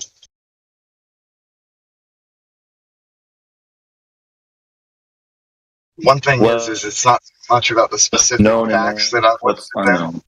Sorry. So if you say what's known and what's unknown, I think that a regular student in a regular school would think that you are talking about, like, what do we know about outer space and what do we not know about outer space? Like, what's the farthest distances that we've traveled to or whatever. So how are you directing them on that question of what's known and what's unknown? There is a difference between proof and evidence.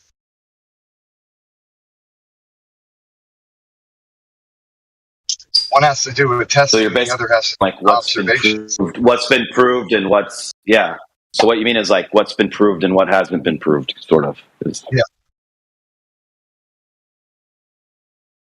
And the whole point is just to get them to think for themselves. I could give a crap what kind of whatever that other people think that they should believe or know or what. I'm just opening the door for knowledge, and here you go, because belief is developed, but knowledge is power. No, it's great, man, because it sets a foundation for them where they're actually learning. You know, they're not just trying to produce whatever it is that their teacher wants them to produce, and know that you're actually sort of opening up doors for them to walk through, and then hopefully that will turn them into a lifelong learner. You know, these are the kind of questions that make a person more inquisitive, rather than in traditional school where it like more or less kind of closes you off to wanting to open more doors. Yeah. That, and I believe that the way the education system's set up, it makes children hate to learn, so they associate learning with being bored and suffering through having to deal with something they don't want to do. That's where I think the learning disabilities stem from. I think this stuff that they'll eventually send them to some kind of doctor that will diagnose them with this or that, but it's actually like a post-traumatic stress. Okay, here's what it is. It's like if you have an aggressive adult figure standing over you saying, do this, no, give me the right answer. And number one, you either don't believe in the answer, you don't know how to get the answer, or you don't want to do it. Like you really don't want to do it, and they're forcing you to do it. And I'm an educator too. I'm an English teacher actually, but eventually, what the student will come up with is they'll come up with some reason they can't do it, even to the point of coming up with a health reason. Like, I can't do this because I'm dyslexic. I can't do this because, and then they finally get They finally get their way out of it. I mean, that goes back to the days of slavery. Even, you know, a slave. One way that you could get out of having to do your work that day is you could say that your ankle's broken.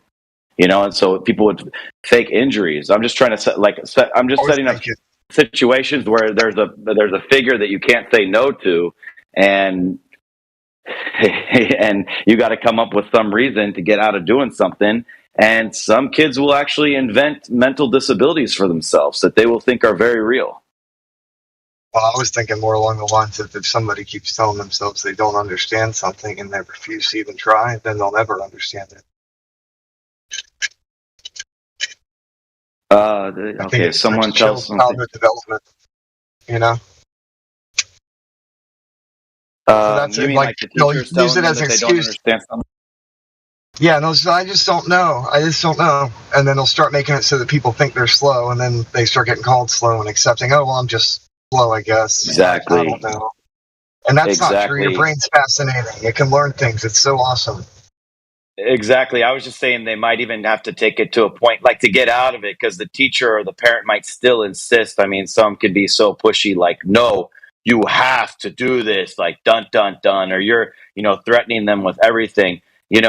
There will come a point where just saying, I don't want to do this, or I'm stupid, I'm not smart enough, even that won't get you out of it. Like, a kid might actually have to really believe wholeheartedly in their mind that they have some illness that prevents them from doing this, to the point where they believe it and they carry that illness then the rest of their lives. And it was just something that maybe came up in the third grade when they were forced to do something that they, for whatever reason, couldn't do. Something that should be taken into consideration is people learn different ways. So if all of their peers learn one way, but they learn another way, and they don't even know what that way is, they'll forever go thinking that they're dumb because they don't even know themselves or how they actually learn things. And that definitely applies to certain people. They just get stuck. Right, because they're only rewarding like students who learn a certain type of way, and they're not able to unlock students who have just as much capability or more, but they're going to attack it from a different angle, or it takes a different approach to reach them. Totally. Yeah. Like some they can just read something and from just text alone figure it out. Others, they can kind of they're more visual, or they need to hear it because they're auditory learners. But like the visual learners, some of them, they need it kind of like a monkey see, monkey do. They have to see an actual visual representation of what you're trying to explain. Right.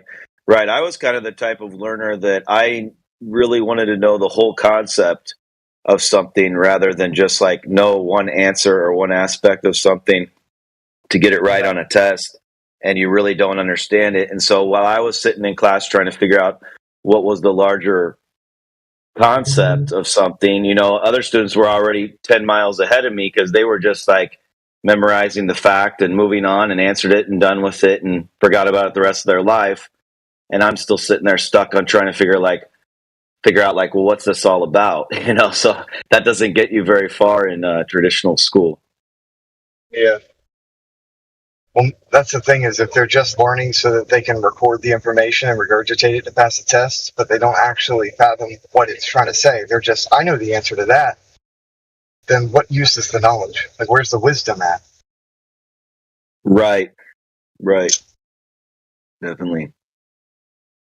Yeah, but that's beautiful, man, that you're developing that you're homeschooling your kids and developing their curriculum like that.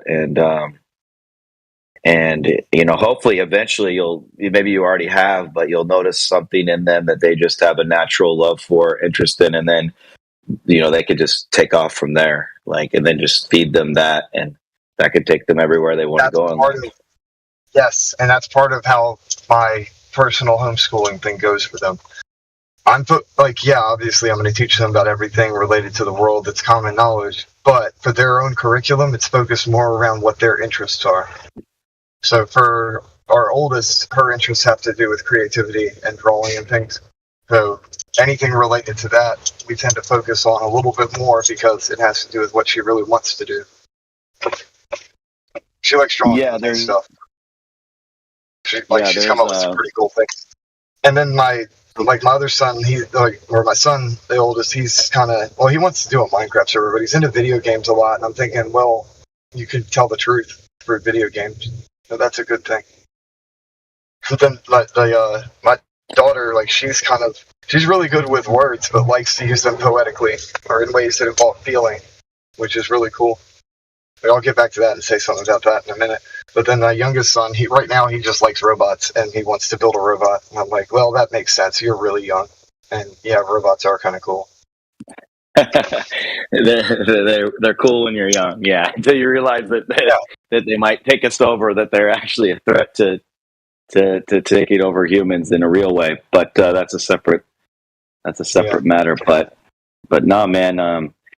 Because there's a part in The Alchemist, the book The Alchemist, where the author Paul Coelho is saying that through one thing you actually can learn all things. And he was using the example of the guy was watching the birds, the pattern of that the birds, the main character was watching the pattern that the birds would fly in, like the vortex pattern, and he was studying it. And it was even something as small as that, studying that thing is a microcosm for how all things interact and the world relates and everything else. And so it's just I could use I could say boxing for a guy like Cus D'Amato, the trainer for Mike Tyson. All he studied his whole life was boxing, but it taught him all the life lessons that he needed and took him everywhere that he wanted to go in his life. And he saw the whole world through the lens of boxing. But through that, he could expound on great arts, great literature, so many other things. So it's just that one thing can take you everywhere you need to go.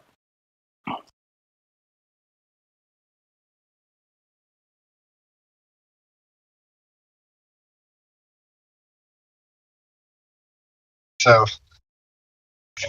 my daughter, the way that she said this was hilarious. So it's kind of a random thing, but I think I asked her what people are made of or something like that. Weird. I don't know. But she said, I'm made of meat and diamonds and dirt and blood. I'm made of beautiful, shiny stuff. I'm bright, right? I learned, and then I was like, "Who told you that?" And she said, "I learned it myself." Man, that right there, that could be a hit song right there. Those are lyrics to like. Those are great lyrics right there. When she said it, I was so upset that I wasn't recording the audio. I was like, "Oh my god, that would have been perfect for a song," because she said it with such confidence and perfection. She's so young, and I'm like, "This is beautiful." Yeah, man. That's you can't deep, recreate the authenticity of the original moment. Is my point, and she had it. She had it perfectly on point. She was right. Because we are, aren't we? We're carbon-based life forms, so we're technically made out of diamonds. So that's not wrong.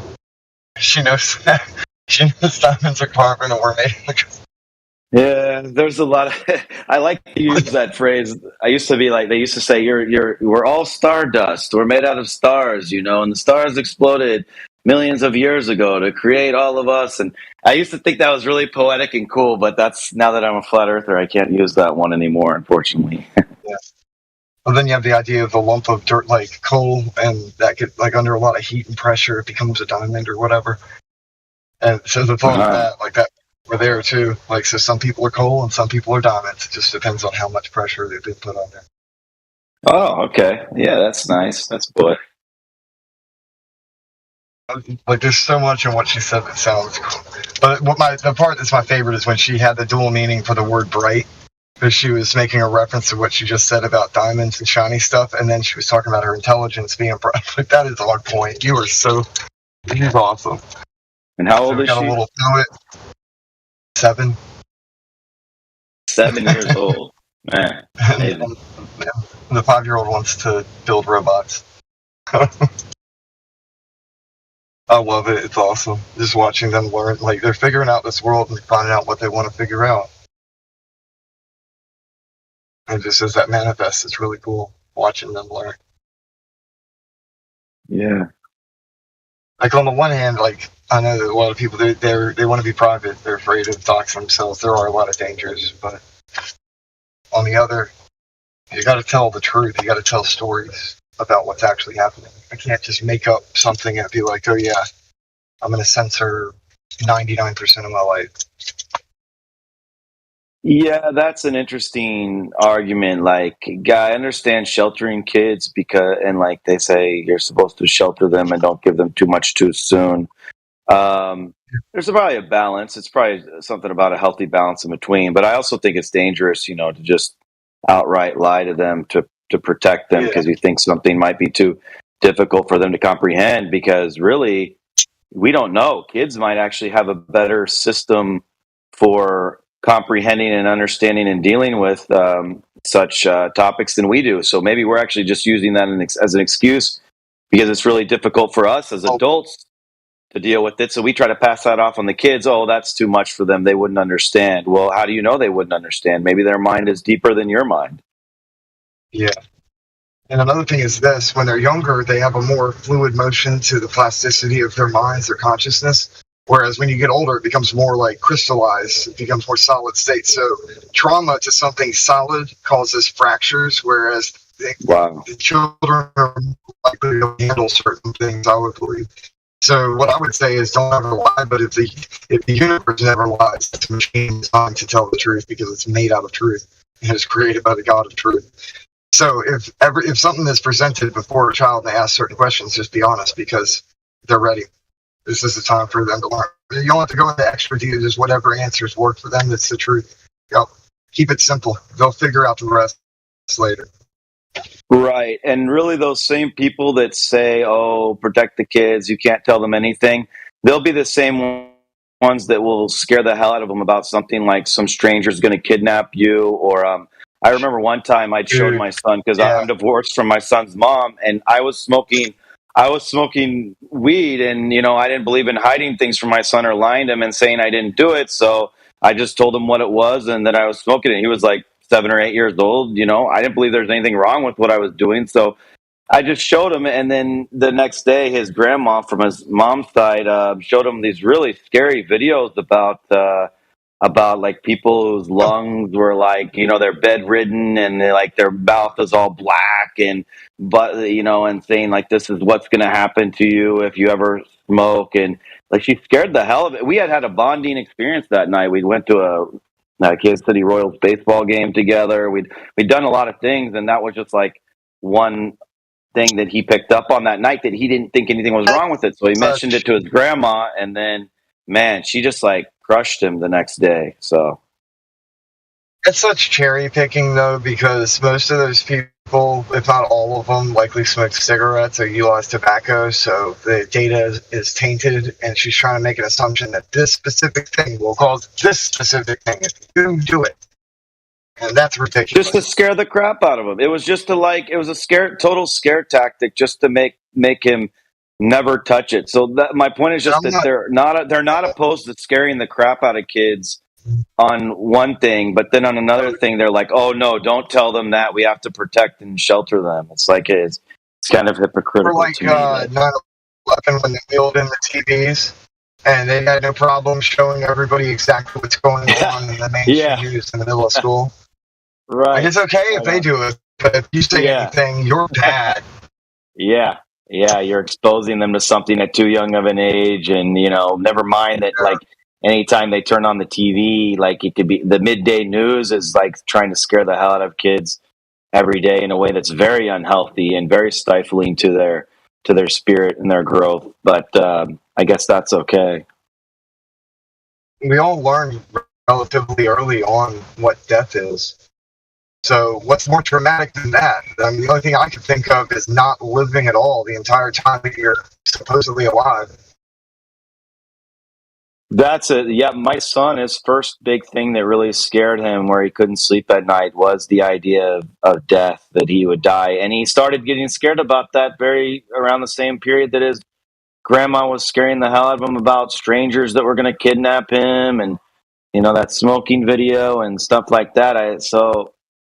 I don't know, man. It's like I don't know. What do you think as far as kids like grappling that subject of death? What's your thought on the best way to bring that forward to them?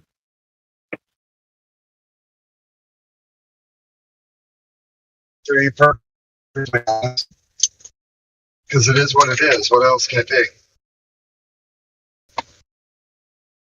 We're only here for here and now. And once we're gone, we're gone. That's it. Game over, man. Then you're either on one side of it or another. Like the second death is coming for people who don't understand the way of truth and life. It's all about life. Yeah. It's all about love. My approach with kids is to be natural, man. Like I don't believe in too much calculation. Like, oh wait, this is the way I talk, or this is the way I behave around adults. Let me calculate and filter everything I say and do before I do it because there's a kid around. If I'm that crappy of a person that I have to, or I'm that like how do I say crude or unrefined of a person that I have to like totally alter myself and clean myself up to like such a degree just to be around a kid, then maybe the way I'm living my life is not the healthiest way. Maybe you have to put on a character in order to even be around children. There might be something wrong. Yeah, exactly. Yeah.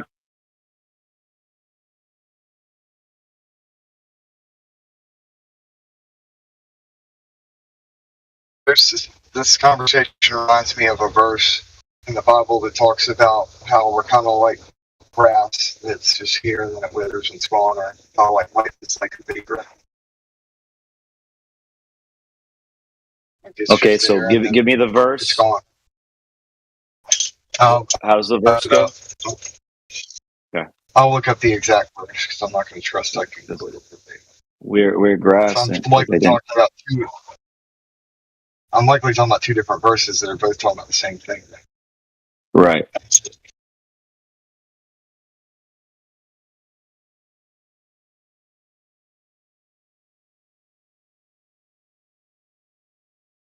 James Yeah, I think 4:14.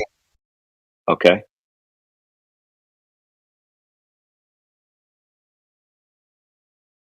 And so that talks about like vapor.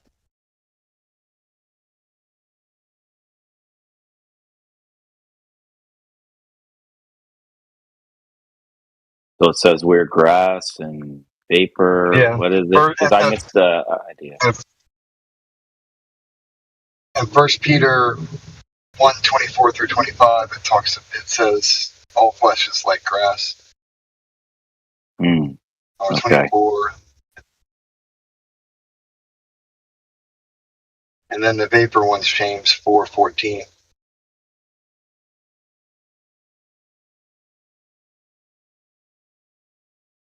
So I heard a really great debate this week between McToon and Ryan was talking about vapor and humidity, and he was explaining how we think that fish live in water. Well, humans, we live in water too. It's just that the water isn't so dense. I mean, but there's always different forms of water in the air. Like there's vapor, there's evaporation, there's humidity. And it gets and also, of course, where he was going with that was he showed McToon Dubé's video where the buoy disappears behind the humidity to show him that it's not going over a curve or anything like that. It's just this water that's in the air that's really dense. The lower it is to the ground, in high altitudes, you can hit a golf ball farther if you're in Colorado because the air is less dense. And so this density that's low to the ground is what these ships are ultimately this water, all this water vapor and everything else. And it was just kind of cool because I never thought of that before. That wow, we're not. And he made a joke for McToon because McToon's a Glober and believes in evolution and all that. And he's like, "So there you go, man, for your fish theory that we came from fish. There you are. We still are fish, man. We're living in the water." And it went way over McToon's head, but I thought it was kind of funny. I thought it was an interesting point to make because I never thought of myself like that us on land that we're still in water because some flat earthers like to talk about the water. They say water, they think that there's water below us, they think that there's water on the left side of the dome, right side of the dome, on top of the dome. But then like the point that Ryan was making, and this guy was really impressive because he's a lawyer in his regular life, so he had good debate skills. Point he was making is that like there's also water in between. Then, if you want to say there's water below and water on top, there's water in between. It's just that it's less dense. That's the only. That's the difference. Yeah. That's true, though. It's the waters above and the waters below. They're two different kinds of waters. And then there's water in between. Like so. The interstices between the waters. Yeah, the difference is only in the density. Yeah, the type of water and the. Because I don't know, there's so many different types, like whether you want to say vapors or condensation, evaporation. What's the other one they like to say? Now, refraction, I don't think is water. That's like a visual effect. A lot of discussion around. Part of that is the assumption is whenever anybody says the word water, people assume H2O. Mm-hmm. Mm-hmm. And they're not even thinking about what H2O is. Okay. Right on. It makes their thought processes get lagged because they're not thinking of H2O for what the word H2O means. They're just thinking, oh, water. Yeah. That's a good point. Like, that's what it means to me, but that's not what it means, though. Right. Yeah, man, because like he said, another great thing he said about optics was that if you look into the water, into the ocean, like if you're in a place like the Maldives, which is famous for having really clear water, you can see to really great depths and see like objects down there, fish or whatever, is, and seaweed, what's beneath you. But eventually there'll come a point where it's so dense, the water, that you can't see any further, and objects will of course disappear behind whatever once you get to a certain level of density. But it's the same concept when we're looking off into the distance. It's not because of some ridiculous curve. It's just that it just eventually at some point, all the different forms of water that are in the air get to a level of density at a certain distance that we can't see any further. And then the other thing Ryan did that was really cool is he pulled up an article from the 1940s from Time magazine. And this article was explaining sight in a really scientific way, like the limitations of sight and blah, blah, blah. And then one little paragraph in there, it says like that, oh yeah, and the reason we can only see 2.9 miles off in the distance because anything beyond 2.9 miles, it drops below the curve. Well, guess what? Those zoom cameras hadn't been invented in the 1940s. So then once the zoom cameras were invented, well, anybody could easily prove that statement wrong, but it was passed off as factual in a scientific article in Time magazine and numerous other magazines back then. Well, now they have to move the goalposts. They have to change they've had to come up with a new explanation for that. Yeah. Oh, it's a never-ending game of moving the goalposts forever. Sure, that's why I love finding old stuff, man. It's so cool to find old when like people do stuff like that, pull up old articles or you find old things that were written like before the goalposts were moved, and they just get they get exposed, man. Like, so they're actually trying to get rid of. They want to like get rid of a lot of these old documents and material and literature and that would really expose NASA and expose the globe theory. Yeah.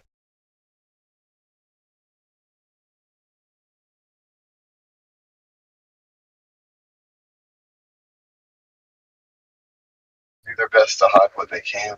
Bury it.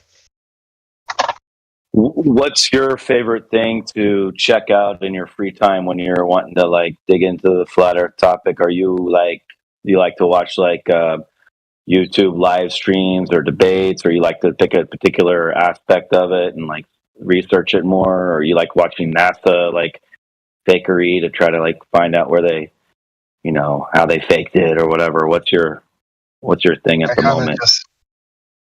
I hang out here and whatever we're talking about, I research that in the moment. Okay, I got you. So you basically get into the chat and then, okay, cool.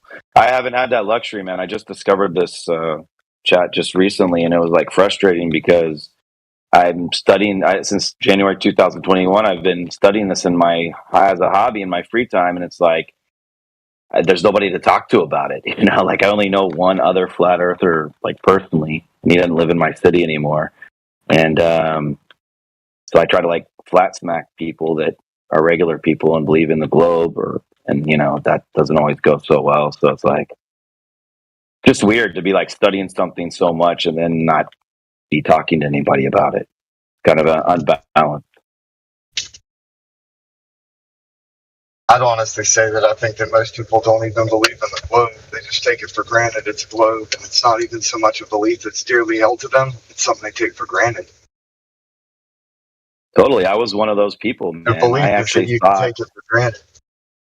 Yeah. I actually thought that I didn't realize when they were showing us those pictures of the globe, like the NASA images, I thought that that's just far away. It looked like, the oceans were curved and stuff. But I thought that when you zoomed in, everything was flat. Like that's how ignorant or dumb I was to what the globe really is. Like, so and I'm not like a minority in that. Like really, if you ask any regular person what the globe actually is, they don't really even understand their own model. And so Flat Earth Dave, when he talks to people, like he first asks them certain basic questions about their model, and they can't even answer those, and so that's one strategy when you're kind of like flat smacking people or debating them, like ask them to explain what their model is.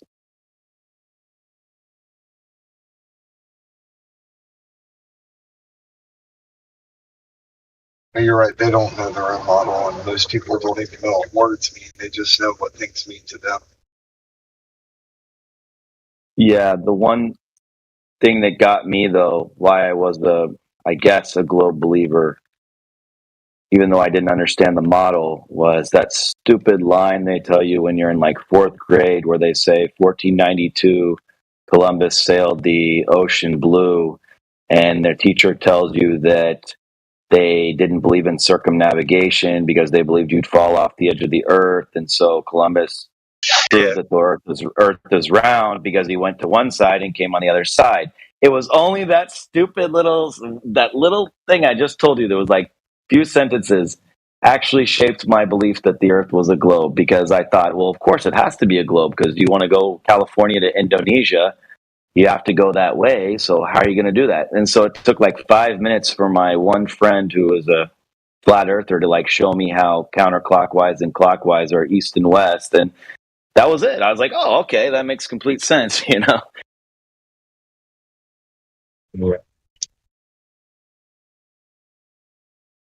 Yeah, they've got a lot of lore. What about you, man? How did it come about for you? What, the FE discussion? Yeah, like was there a time in your life where you're like a globe defender, or you feel like your whole life you've always pretty much had an intuition towards flat earth? Well, I've known that NASA's full of crap for a long time. Like, I already had the default of not manipulating and stuff. But then you still have to lie. Like, why would they lie? Why would they lie? Right. How did you do it? Yeah, it's but they were in like a pissing contest, so they had to prove it. Yeah, and you have no way of proving them wrong because you don't have a rocket. You can't fly. You can't fly up there. Generation to saving face. Yeah. Yeah, man.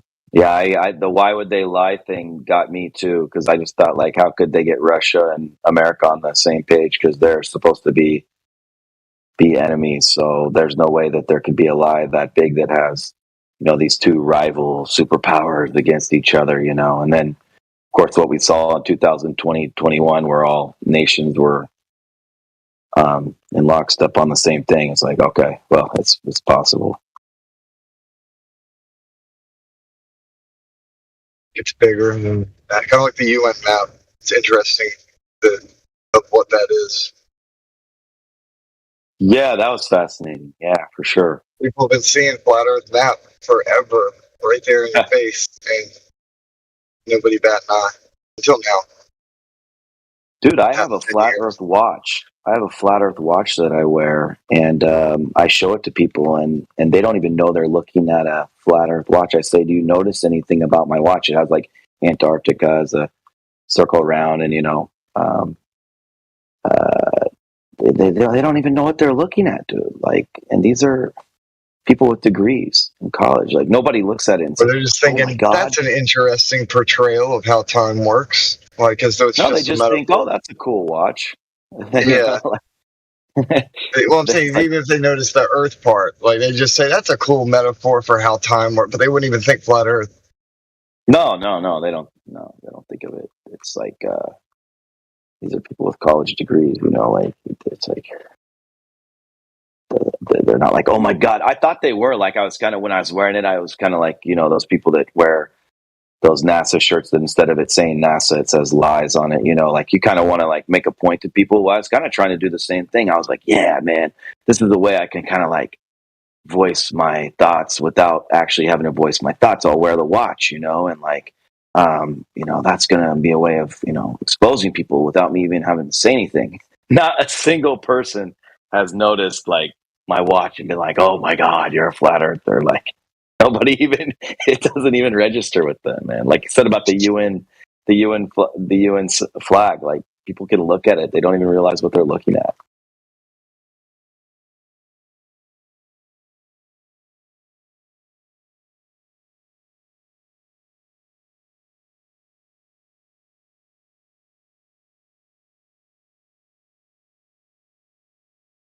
Oh, man.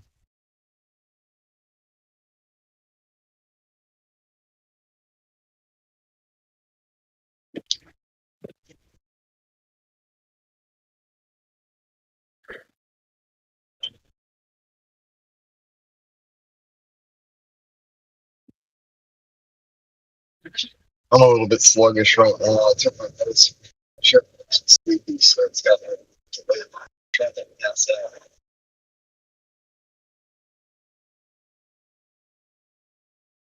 Yeah, your connection is a little. I don't know why it was cutting in and out a little bit when you were talking.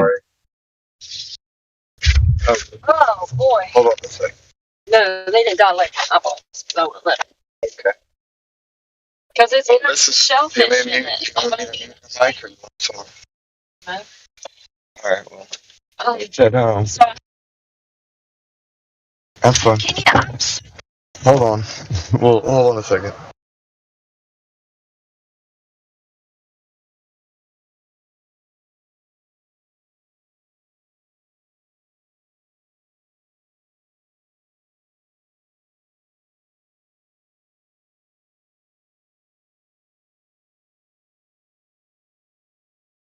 The mask was uplifted.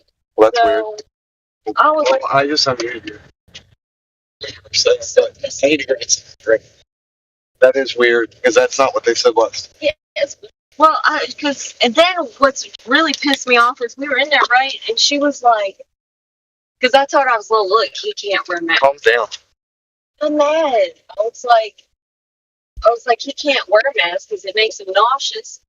And he's got a condition where it makes him nauseous. And she was like, oh, well, she was like, even with him a condition, he would have been able to. I said, no, that's not what she said, because while we were here, they went back to ask her, and she said she wouldn't see me without him wearing a mask. Yeah. She was like, that don't sound right. I was like, well, It sounds like we got a failure to communicate here. Oh well. But I have to wait 60 days plus. No worries. And so. All right, hey, you want to talk about flat Earth? Or should I mute our mic?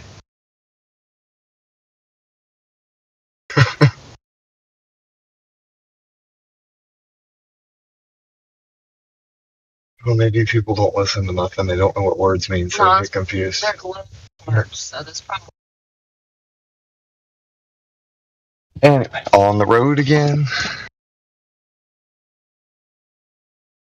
Floaters. Bent earthers. Yeah, get all bent out of shape. Yeah. Crazy. Dude.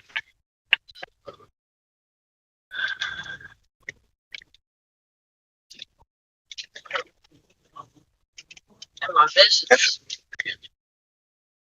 Well, that happened. Yeah. About blind with that damn light. Oh, everybody's vision needs to change.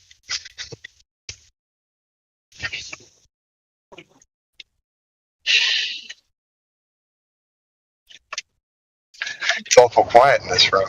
I was just chilling, listening to me and her talk. Yeah, I don't know if anybody else has their mic off and wants to join in. We're kind of at a low conversation here, where I don't know. Your wife could tell the story about what's going on with the doctor's office with the mask thing. They tried to force what happened. No, they're stupid. No. Yeah. So I'm so damn pissed off. I went. Okay, about a couple weeks ago, I had to cancel an appointment because we went in and we thought the mask up thing was lifted because, we've been to other appointments and we didn't have to wear masks. So we go in there, they're like, you have to wear a mask. You have to have your own. And I'm like, they're like, you have to have your own mask. Fast forward to today. Well, I had to reschedule the appointment because of the whole mask.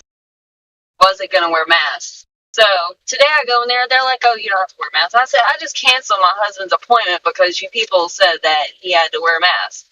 And I had to explain to them why he couldn't wear a mask. They were like, oh, well, he would have been able to be seen. Sounds to me like he's... No, I was like, because when we were here, you said that you had to go talk to Dr. O'Neill and see if that you would see him without a mask. Those names for I don't care. All I know is O'Neill. Anyway. She's a midget. I mean... Well, anyway, it's good you stood your ground, though. I'm happy you stood your ground. That, they tried to have you do it. We need more people that, stand their ground on that. Well, the funny part is there's no issue today. Like, oh yeah, you wouldn't have to. It's okay. Like, wait, what?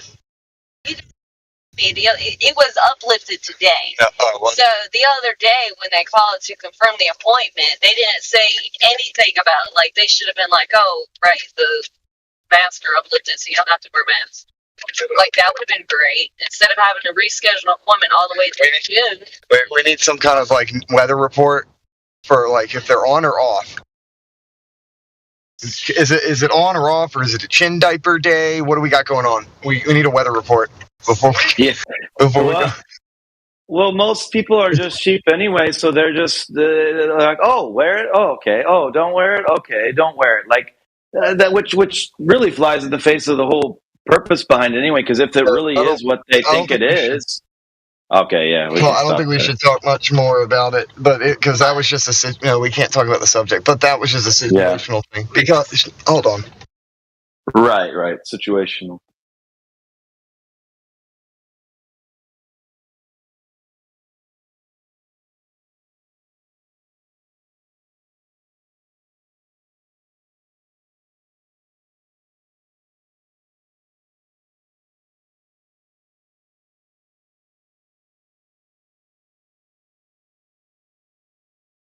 Well, I'll talk about a related. There's a guy who recently did an interview with Eric Dubay, and he goes out and has a booth where he basically gives everybody flat Earth, the whole spiel on flat Earth, and tries to expose them to it. And he first tries to prove to them that people will just believe whatever they're told. So if they're told, okay, today I do this, okay, today the next day, oh, I don't do this, and that will change their actual belief. And the picture that he starts out with is he puts two pictures in front of him, and he says, which one is made by computer, which one is a painting, and which one is a real photo? That's his question. And then the person says, okay, I think it's this one. Like, one is of Morgan Freeman or something like that. Anyway, he says, I think it's this one. He goes, okay, that was a trick question. Actually, neither one is a real photo. One is a computer generated image, and the other one is a painting. And both look real, So he starts off with that. And right away he gets them that, oh, just because this guy formulated the question of it's either or, that shaped my belief on this. And also it makes them see that, oh, these things can be fake, these images that we get from outer space, because he comes back to that later. He doesn't tell them where he's going with it. He just showed them the pictures. Then he shows them an image of water A that's flat, and then water B that's curved. And he's talking about physics of water. They still don't know that they're in a discussion about the shape of the earth. They just think he's talking about physics of water. And he says, which picture shows the physics of water level and how water finds its level? Well, of course they pick like image A, which shows the water flat on top, and they don't picture. And then he hits them with the question, which is such a great question. He says, well, would you believe that 90% of people, including me, have been tricked into believing that image B is the real shape of water? And they're like, whoa, no, people have been wow, people are that weird. People are that dumb. They think that that's the shape of water. And 90% of them, what are you talking about, man? And he goes, you know how? And they're like, wow, how? He goes, because the globe, the shape of the globe that we've been given. And then they get hit with it. They realize, oh crap, I believe in that too. So it's an awesome approach. And he does this like every day. This guy's out in front of college campuses doing this with people. That's great. Get people thinking. Yeah, so I tried doing the same thing. I was with a taxi driver, and I was like, what shape is a swimming pool on top of a swimming pool? The taxi driver said, curved. I was like, okay, I can't go anywhere with this guy. We got to at least establish a basic premise, before I can go to the next question. So I had to give up on that guy, but I was trying to do the same thing. So he probably assumed you're a flat earther and was trying to go and make his you're giving him too much credit. No, you're giving him too much credit, man. I mean, this guy maybe could his English maybe wasn't good enough, or his just, I don't know, dumber than a rock. No, you're giving him way too much credit. So you're thinking he's like way ahead of the game and like, no, I know what this guy's doing to me. No, he didn't know. I can't even say, like, he said, I said, what is the pool on top? I kept trying to ask him in different ways. I said, like, if I put water in a glass, how is the water going to look on top? And he's like, what? It's like, it's going to be curved. Like he was trying to like guess it's really weird, man. I was like, okay, I give up on this guy. You want to get someone at their basic, especially a normie? I got a question for you that you can ask. Sure, go ahead, man. Every time. It's not a flat earth question. It's just a thinking question. How do you know you live in a galaxy?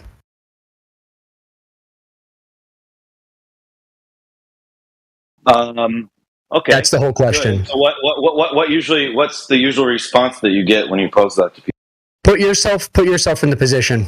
And what would your answer be? You're a normie, right? You're not obsessed with space. You're a normie. What's your answer? Of course you would start going into the images that we see from NASA, right? And the moment they say that, no, how do you know that's what you live in? It's what everything looks like out there, but how do you know you're in one of those? Because NASA says that we're on Earth and that Earth is in the Milky Way galaxy. How does NASA know? Because NASA's flown up to outer space. Has NASA flown outside the galaxy? They are able to use mathematical equations and... No. I mean, how do you know? And you're not answering like a normie either. Normies don't answer like this. You're answering like someone with a little bit of knowledge.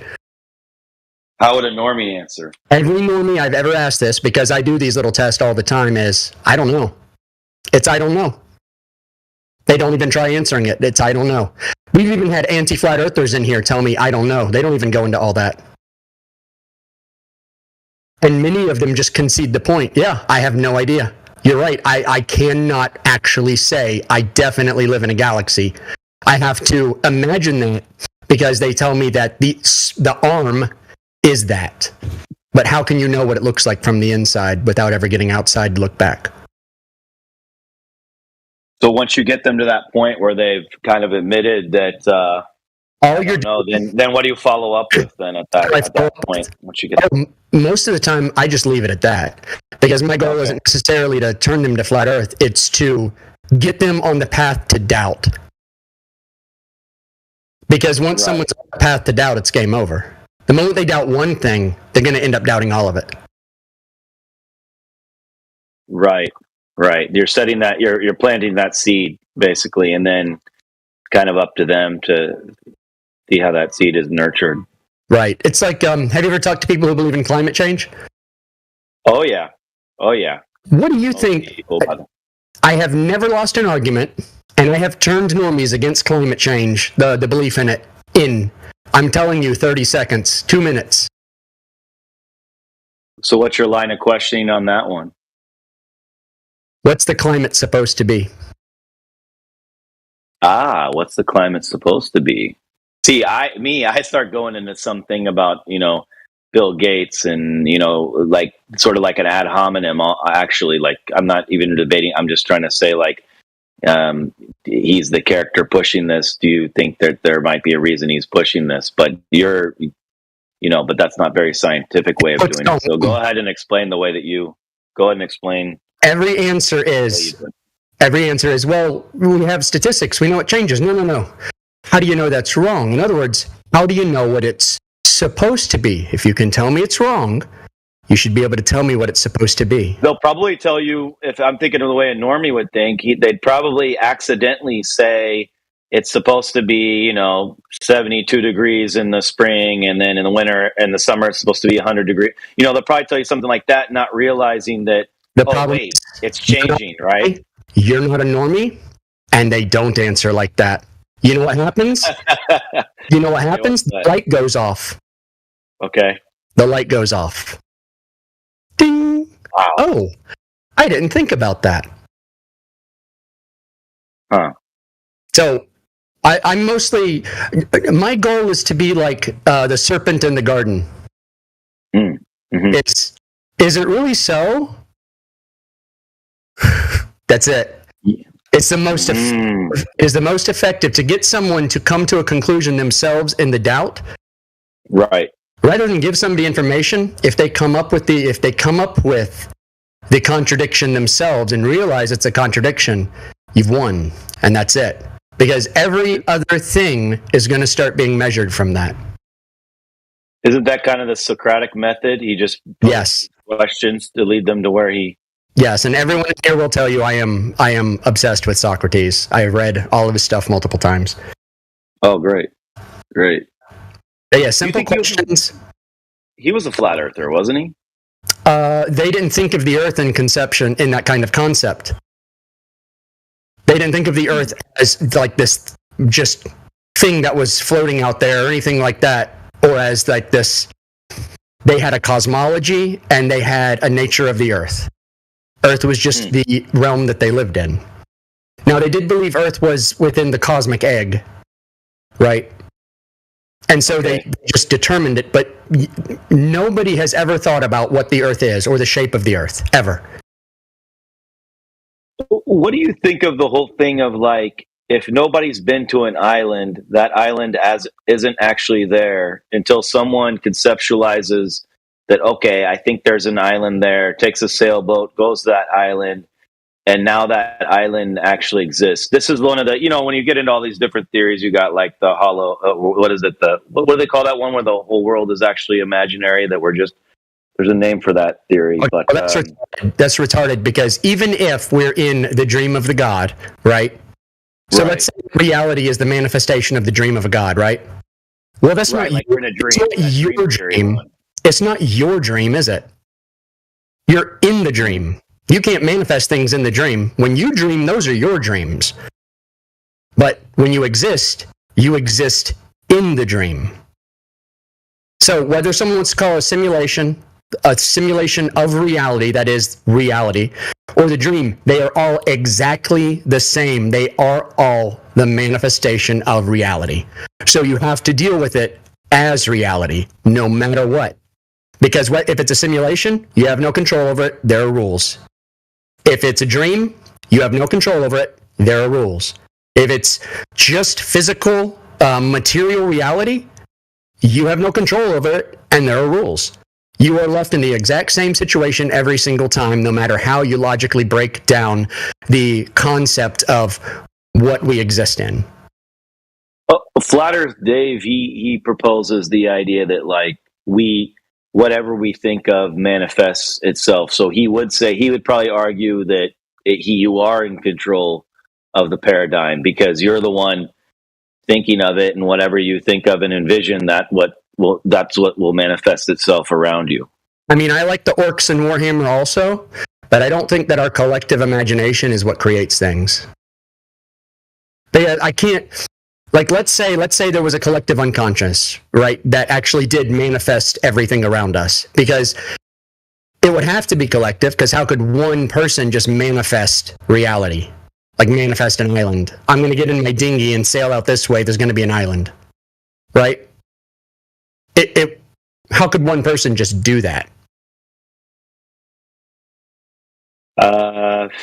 You would have to believe that you're like God and that you're kind of imagining everybody else, and that kind of like a dream. Because in a dream, like you have a dream that your girlfriend is there, and she's obviously not there, but you see her and you think that she's the real person. So people that are proposing this theory are in some sort of way also kind of suggesting that they are God and that everything that they're seeing is just like a dream. So really, that should mean anyone who has like a clinical delusion should be able to manifest things if they truly believe. Yeah, that's a good point right there. There's things that don't make sense if that's the case. Like there are people with delusions who have genuine, real beliefs about things that don't manifest, and it doesn't manifest outside of the white-walled room that they're locked in.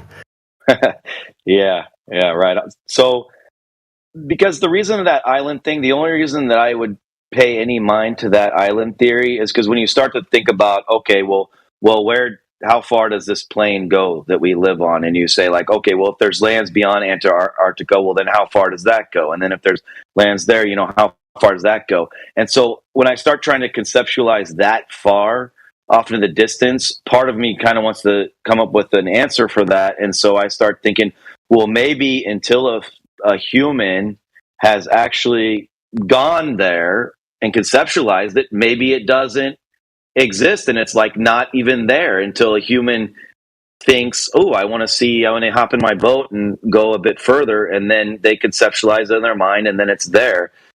It's just one of those. I obviously have no. Is this like the render? So it's like the render distance theory. I didn't know. So there's a name for this theory. I didn't. I just kind of made it up because, like in a video game, you see how you see things pop in the distance as you get further out. Yes, like that. Right. So the simulation doesn't load until you get out there. Yeah. There you go. Yes. I still have like a problem with that. I do think it's a because like let's say we are in a dream, because a dream and a simulation essentially that'd be identical, right? That'd be the same thing. Now there's two theories to the dream, and that is it's an idiot God that is asleep and doesn't understand the dream, or it's an intentional dream with order and rationality, right? Okay. And in that case, it would be steady, preloaded assets. We are like, we're gamers who get onto the MMO, but it's all preloaded assets because you're entering into the server, and the server already has all the information on it, already has all the lands loaded. People just load in, they just pop in. And it's up to their individual like PCs to be able to like render and everything, but everything's already there. Because like we do like the like when we created like that way it is true in a way, and that way it would be sort of true in a way. So it's already there, but we have to, like, as you say, you're using this word for it to kind of articulate what I'm saying, render it. So well, I mean it's kind of like, but still we have to render it. But we just call that discovery.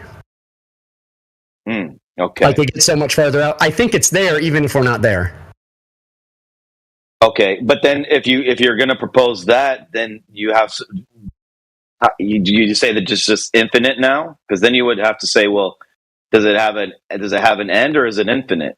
That's the next question that's going to come up. Now, I do believe we have to just by logic, because of air pressure, we do have to be enclosed. There has to be an end. Now, I couldn't tell you how far that is. I couldn't. No idea. So there's nothing on the other side of that end. It's just an end. But you know what it could be? It could be that the Earth is all of reality, and there is no container because it's just the end of reality. And outside that is just like the consciousness of the Creator. But wouldn't there have to be a physical point where somebody goes on their airplane or sailboat and eventually they reach that end? And then what would that end look like? Does it look like the Truman Show and you run into like, I don't think you could reach it. I don't think you could reach it. Like the elements would become too fierce, either like cold or something like that. Like take Antarctica. Yeah. Diesel fuel freezes down there. What are you going to do? Walk? But something is reaching that edge, like is it? What if there's an animal that can survive in that environment, or what if there's some sort of penguins can survive on the edge of it, but as of today they have only found some of the toughest microbes and a very small amount of microbes in actual Antarctica. And I don't mean like on the island where the penguins live.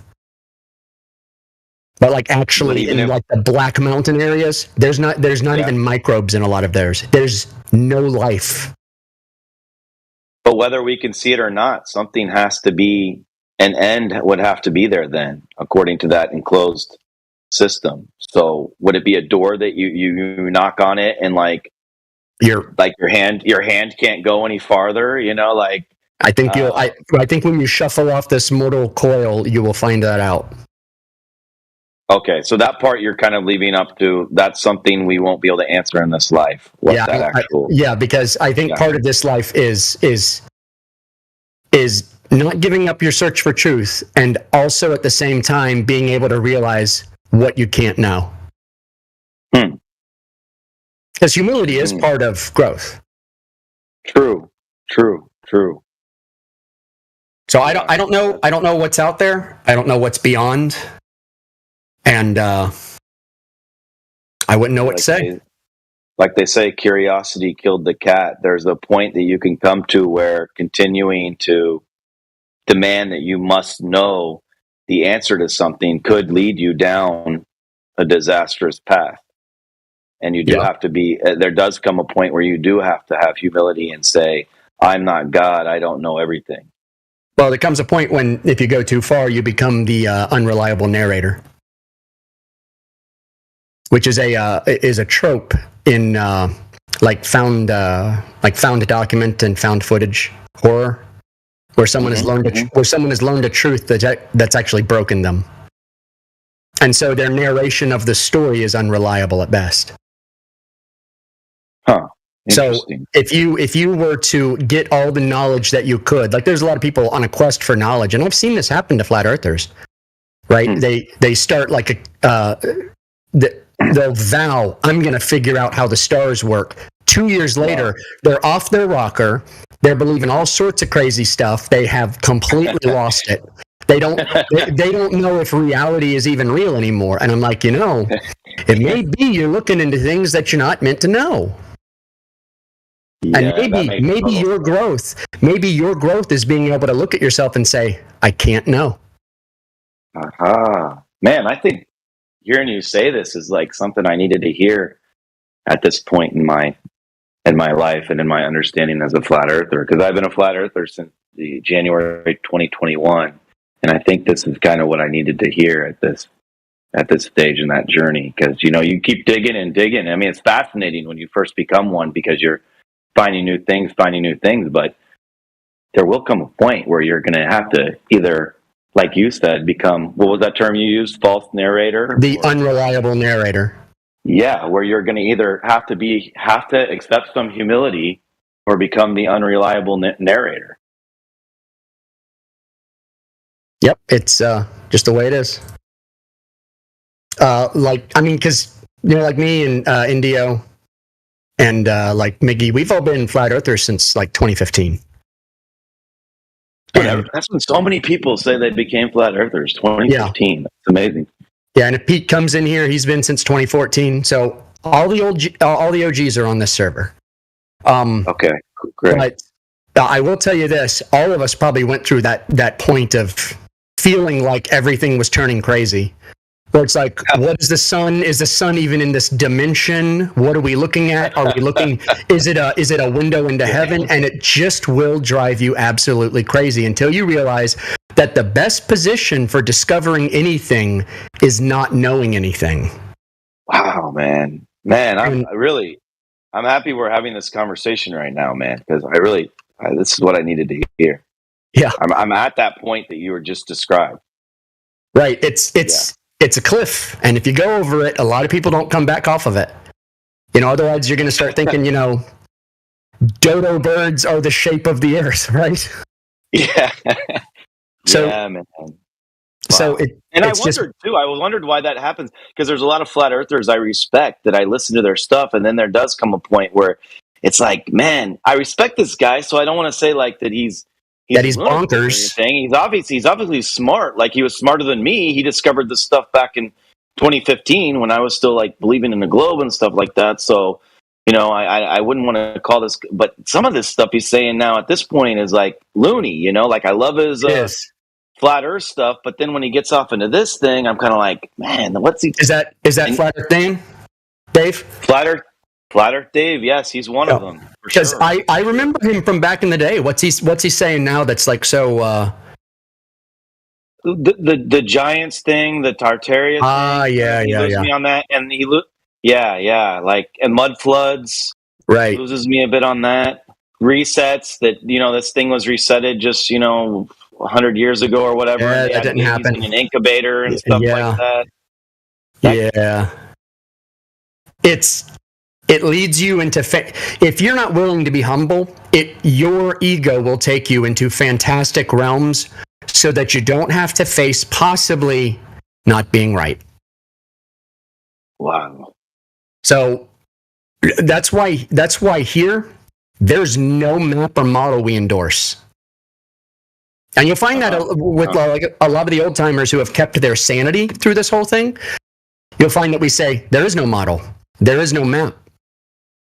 And we present no claim other than what we experience here on the ground.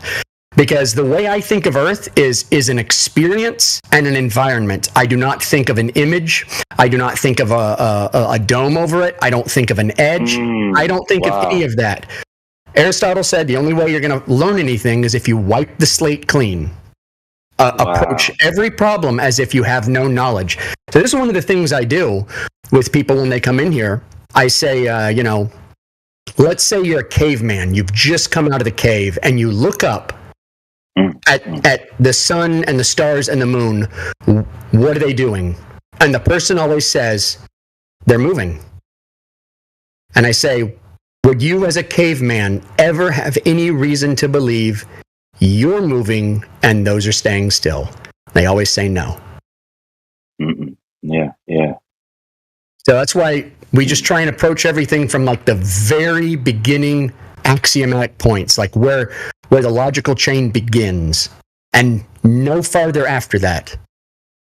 No, McToon, like I had a couple debates with McToon, and he didn't go down this path with me, but I like enjoy watching his other debates. And a lot of the path he gets people on is he says you're not presenting, you're basically you're destroying you want to come and attack my globe model and you haven't presented a model. And he says, and so they start to get into this big thing. They go around in circles for like 20, 30 minutes over positive claim. If you're presenting a positive claim, then you have to falsification. You're not making it.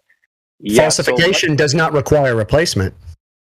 Okay, so you would just so that's one way that I've seen flat earthers attack that when McToon comes at them with that.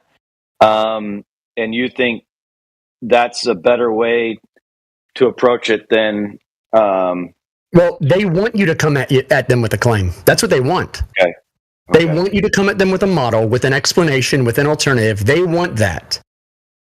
And when you don't give it to them, that temptation. You have to resist that temptation and say, look, I'm not making a claim. I'm just pointing out the contradictions in yours. And is that I don't fair? have to replace it. Do you think? Because it's absolutely fair.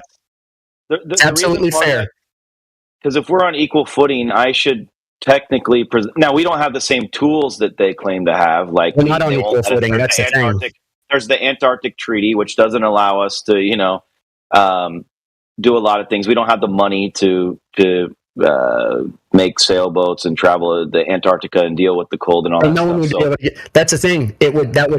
That's one of those. It's almost like a appeal to escapism, where one day we'll go to Antarctica and find out, but you won't. Just like they say, one day you'll go into space, but you won't. Wow. So all we can deal with are the facts that exist that we have in hand. And in that case, not only are we not on equal footing, we've already won. We won the conversation already. What they're doing is they're presenting claims. And if they cannot back their claims up with scientific proof, then the burden of proof relies on them. It's still on them. Right on. And if you never make a claim, guess what? You never have to present proof. Evidence. Right. Right on. I mean, I'm a fan of the Gleason's map. I have one on my wall here, right behind me, as I'm talking to you. But how do you feel about the Gleason's map as being like a model that we could use just for the basis of having a discussion with someone? How do you feel on that? It's just a map. It's just a map. Could it be at least a starter, like if you're in a discussion, not with somebody like McToon that's really looking to like attack you, but if you're just with with somebody that's not, you're just having a healthy discussion, would you see the Gleason's map as something we can at least use as something visual that they can look at and then kind of make some explanations about circumnavigation and things like that? I wouldn't. Because you know why? Because once you get past the Tropic of Cancer, it doesn't work. Okay. Because it's not a true map. It's also a reification fallacy, and they could attack you for that.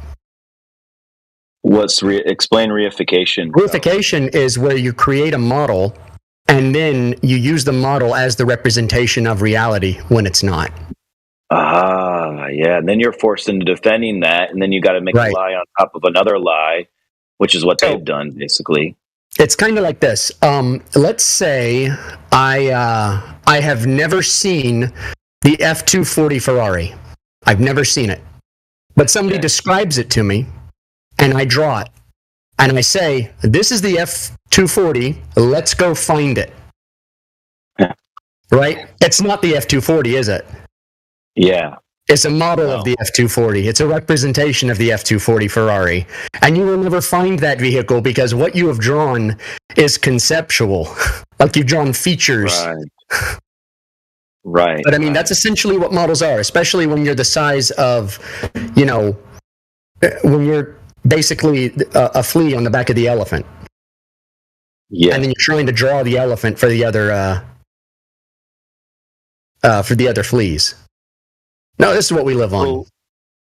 So, since you've been around since 2015, can you explain to me these characters that we see that are really putting out a lot, really prolific and putting out a lot of material that, guys like me, when we become flat earthers and we're looking into it, guys like Flat Earth Dave, Eric Dubé, Witsit Gets It.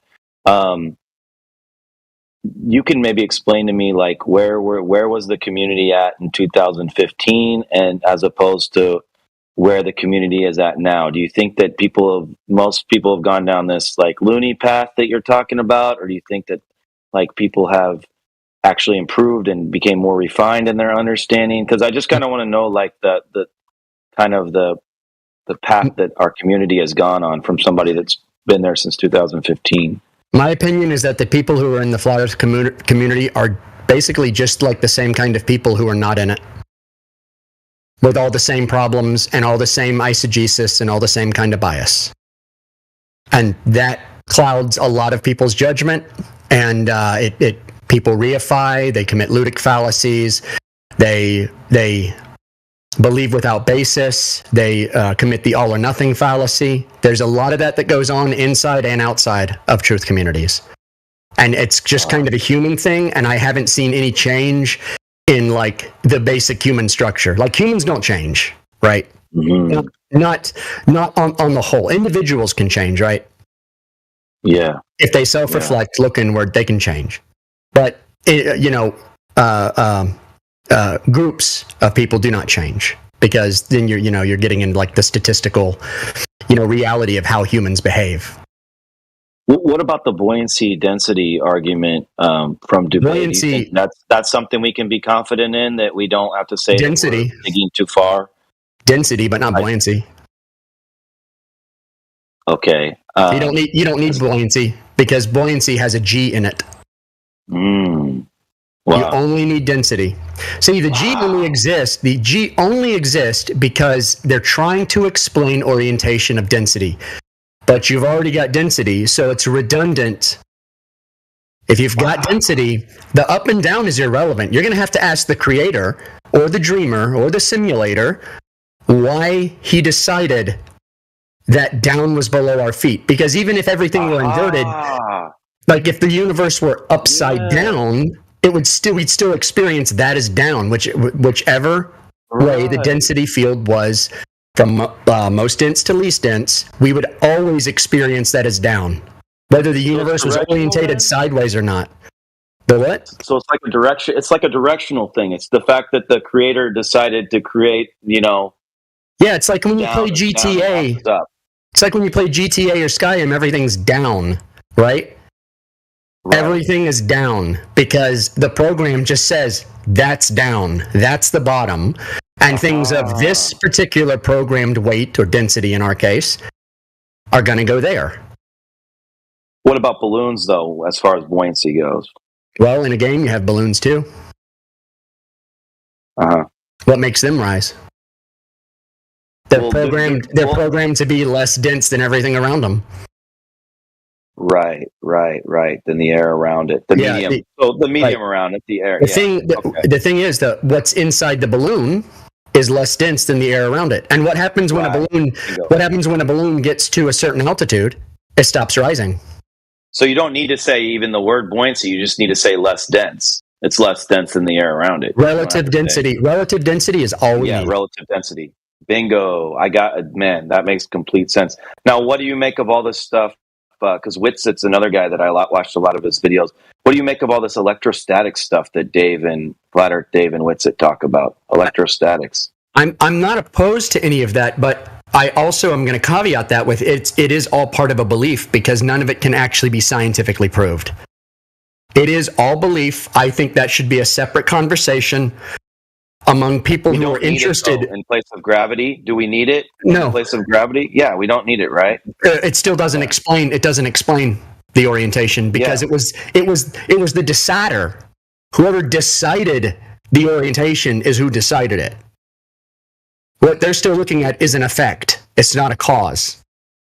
Mm-hmm. Mm-hmm. Right on. Wow. So I just think it's not a very useful conversation. Like, no, it ends up going in circles, man. It goes in circles. Comes up, it goes for like 30, 40 minutes, and I have to 4 hours. Yeah, for hours. You should be here on Sunday when that comes up. Okay. We do speculation Sundays. Anything goes, basically, in the live stream. Right. And you can talk about whatever you want to. And that is... Hold on.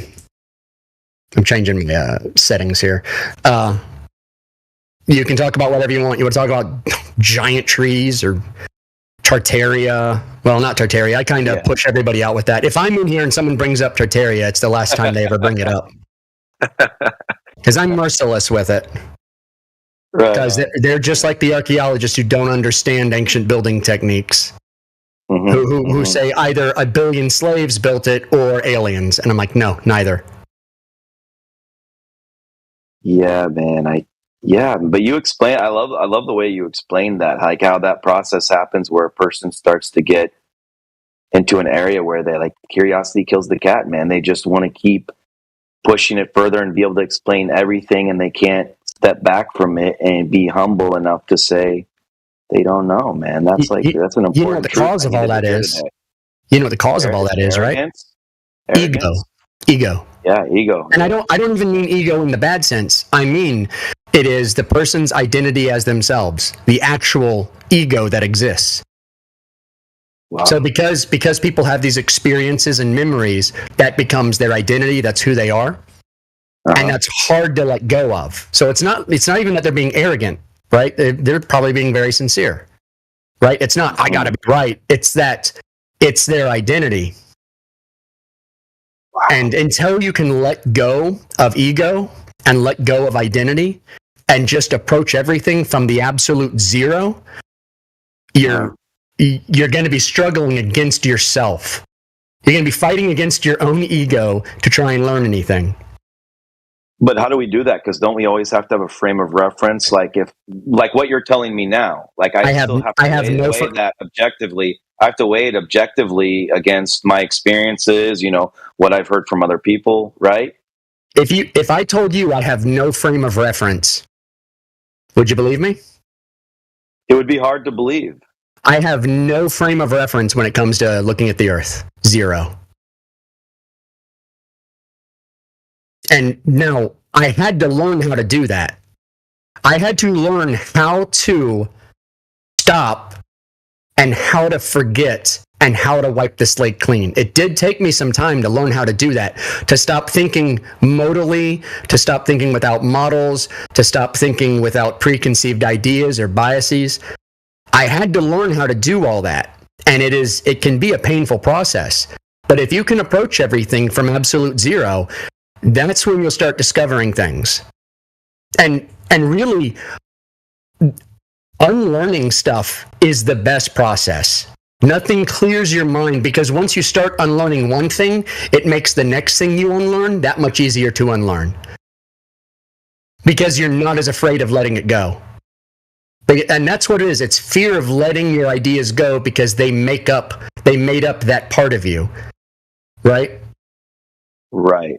Do you think like I'm up on like all the flat Earth info or like the debates or anything like that? Well, by asking me that question, probably the answer is going to be that you don't pay attention to it. But if you hadn't asked me the question, I'd say since you've been a flat earther since 2015, yeah, you're probably pretty up on what's going on. Haven't watched a flat Earth video in years, 3 years. I don't keep up with. It's unhealthy for your. I think it's unhealthy for your progression at this point. It is unhealthy, I think, to stay up on all the flat Earth videos. Now, if you watch debates for entertainment, that's a different thing, right? Right. For me, it's like a hobby. You know, it used to be like I was really into boxing. I was studying like old fight films and stuff. And then in January 2021, I got into flat Earth. So like as a hobby, when I'm getting ready in the morning, I like to listen to debates and stuff like that. Yeah, and it's fun watching a trouncing, right? It's fun. Yeah. So, but like, as far as like, have you seen the latest video? Nope, haven't. Not in years. Because if you really, truly, absolutely understand that the entire argument stems from the single claim that there is curvature, you don't need anything else. Every single one of their arguments, all of them start at curvature. Every single one. Wow. And nowhere else. Yeah, they do. They do. It's all presupposition. Size of the sun. Yeah, size of the sun, size of the solar system, size of the Earth, the moon's orbit, the galaxies, distance to stars. All of that is based off of radius. All of it. Right. It's sort of like that's where they come up with all these crazy calculations. They had to defend their claim, so they had to come up with the calculations to defend their claim. And now we have like whole college course. You could take like a master's course on all this stuff that they built on a fraudulent theory, right? These equations. Not fraudulent, but religious. Uh-huh. I don't think anyone's like going and getting a theology degree then. It is. It's the modern day theology. It is. Yeah. So like if you grew up in ancient Babylon, you wouldn't view like their state religion as a religion. You would view it much the same way that people today view heliocentrism as just it is the belief, and that's how you live, right? That's deep, man. But so many people, we don't think like even me. I've been a flat earther since 2021. You don't like. It's still hard to wrap. Like really.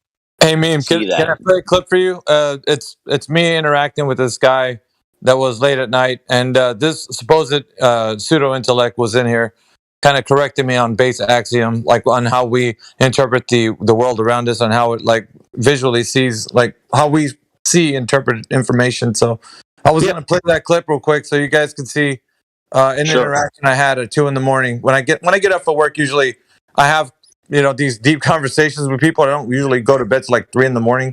It's been keeping me up, but like this is one 2 nights ago that happened, and it was real interesting. If you guys indulge me, you'll hear the clip. I'm about to play it, so it's kind of going along with what Mimas has been talking about right now. Just give me a second here. Is it self-evident that it's a globe?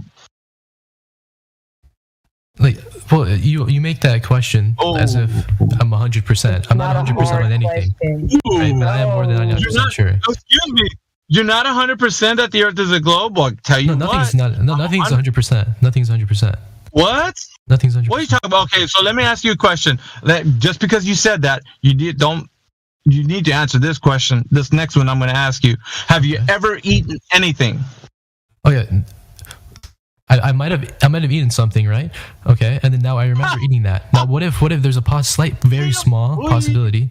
Let me finish. There's a very small possibility that my memory has been altered. I'm a schizophrenic. I'm suffering a psychotic episode. Yeah, I can introduce factors that I'm completely unaware and oblivious to. So, if I ate something, there's a high probability that I'm correct that I ate something, but it's not 100%. Nothing's 100%. Right? But let me finish the point here. Quantum mechanics, the most technical field of science currently, is not 100%. They use probability. Why would I talk to a psychopath? You just finished saying you could be schizophrenic. Why would I want to have a conversation with a schizophrenic? I was making a hypothetical situation. No. You just said I could be schizophrenic. It's not. Why would I want to have a conversation? It was part of the breakfast analogy that I was trying to make a point of. Yeah, but you just said there's a possibility I'm speaking to a schizophrenic. Why would I want to do that? No, you don't take it literally. It was making a situation. Well, I have to. You just told me that. I have to take it literally because you just finished saying that. So now you're schizophrenic, or at least you. There could be a chance that you're schizophrenic. Why would I want to take a chance? Now I just think you're joking. Okay, why don't we just go move on to the subject matter here? You're the one that told me there's a percentage that you could be schizophrenic. Oh yeah. Well, there's an overwhelmingly high probability that I'm not schizophrenic to a point where you should converse. That's a problem. It's not 100%. I could be a schizophrenic. It's not 100%. See, there you go. Thank you. Thank you. Yeah. Why would I want to have a conversation? But we're not going to go into a dialogue and ask if I'm a schizophrenic, right? See what you guys do. Jesus Christ. Look. Yeah, that was good. The ultimate theist is the one who will make themselves God, right? Because God is their mind, and everything is just a schizophrenic creation within their mind. And so the universe, they're creating the universe. I'm like, if you're creating the universe, why'd you make taxes? Why'd you make pimples, toothaches?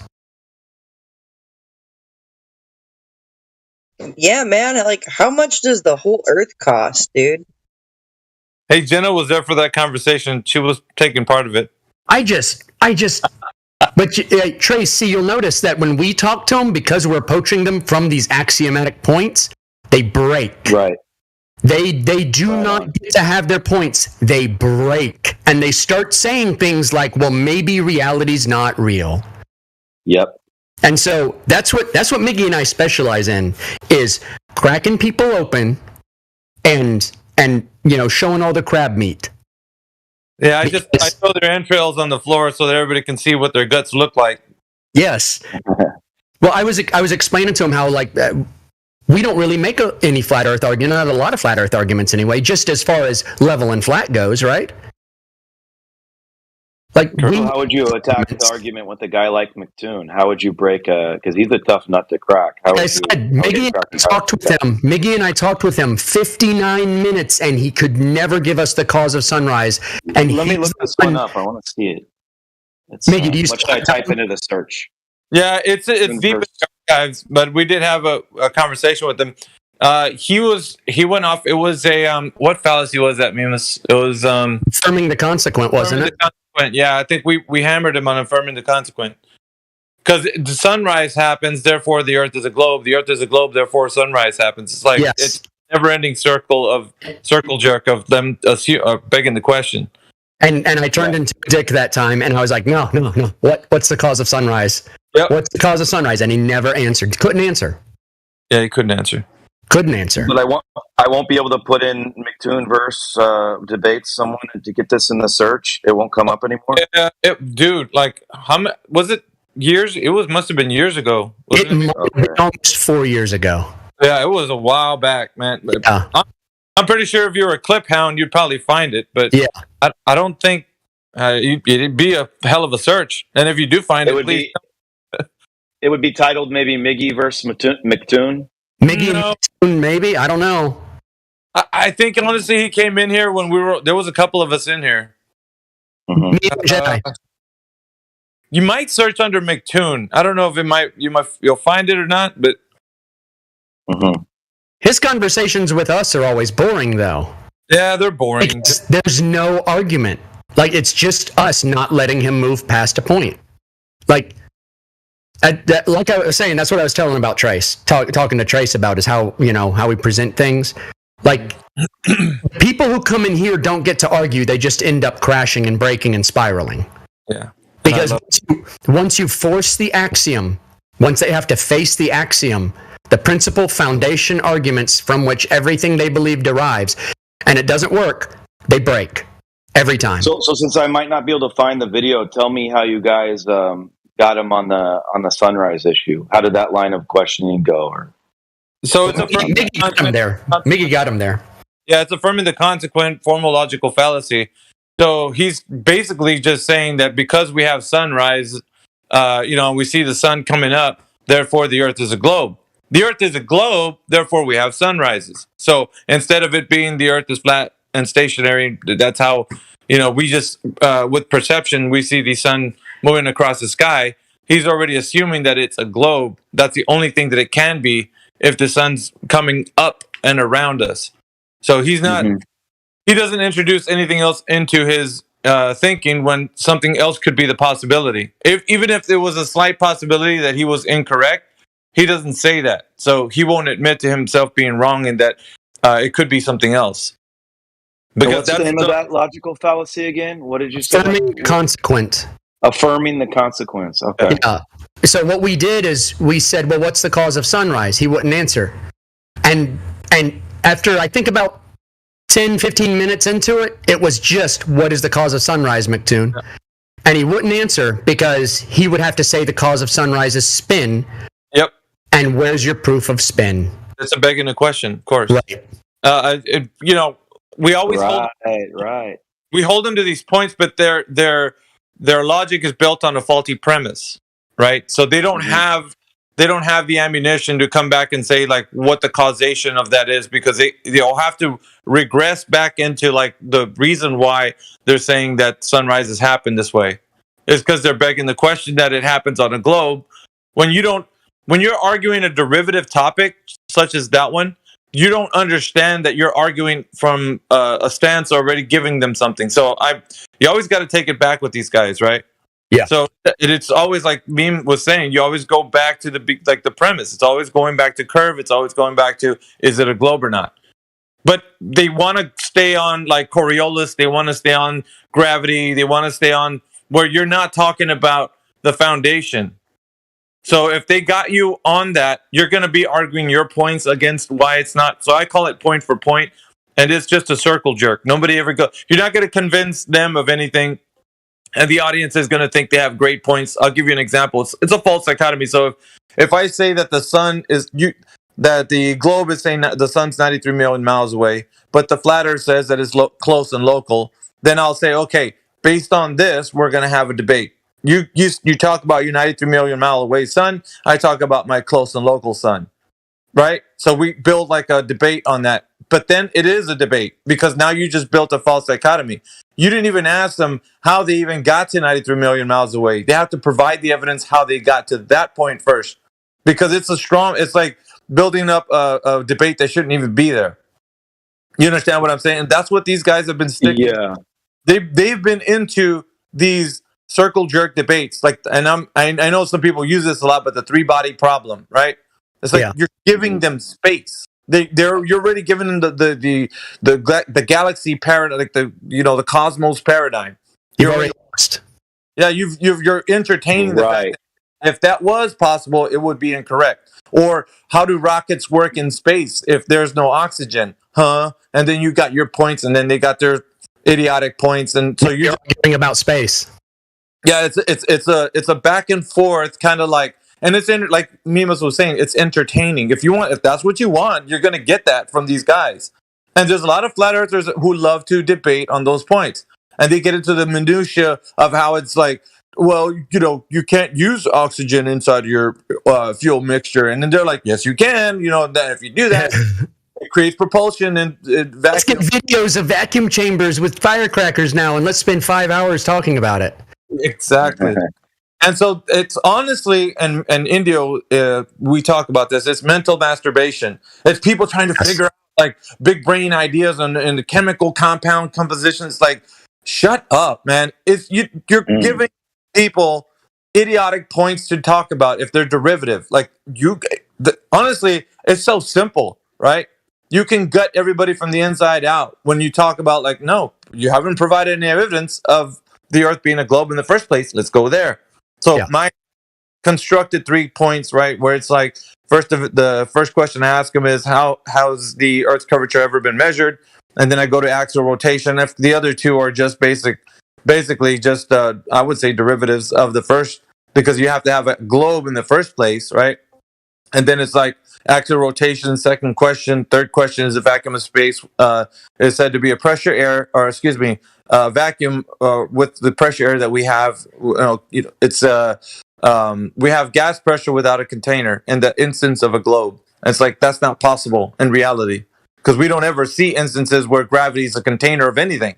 So the whole point here is like always bringing them back to the thing that they sound very lofty in their intellect, right? Like they're spouting off equations and oh, you don't understand the real scientific understanding. It's like shut the hell up, man. You don't.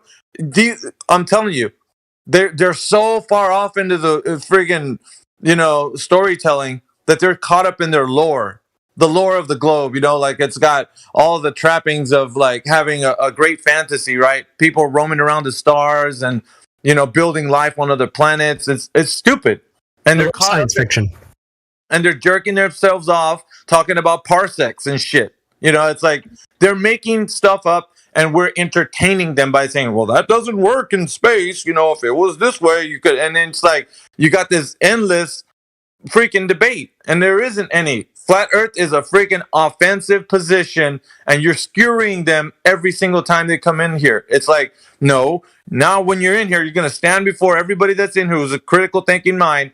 You're going to demonstrate how this is a reality. Now go ahead. And then you give them the floor, and they're like, "But only it's real if you first you have to think of the Earth as a globe." And you're like, "No, bullshit. You're gonna have to provide evidence of drop over distance. If you ain't got that, you ain't got shit." So that's bottom line. Yeah, and whoever, like. Yeah, what you'll notice, Trace, is that Miggy and I are like yin and yang, except we're both bad cop.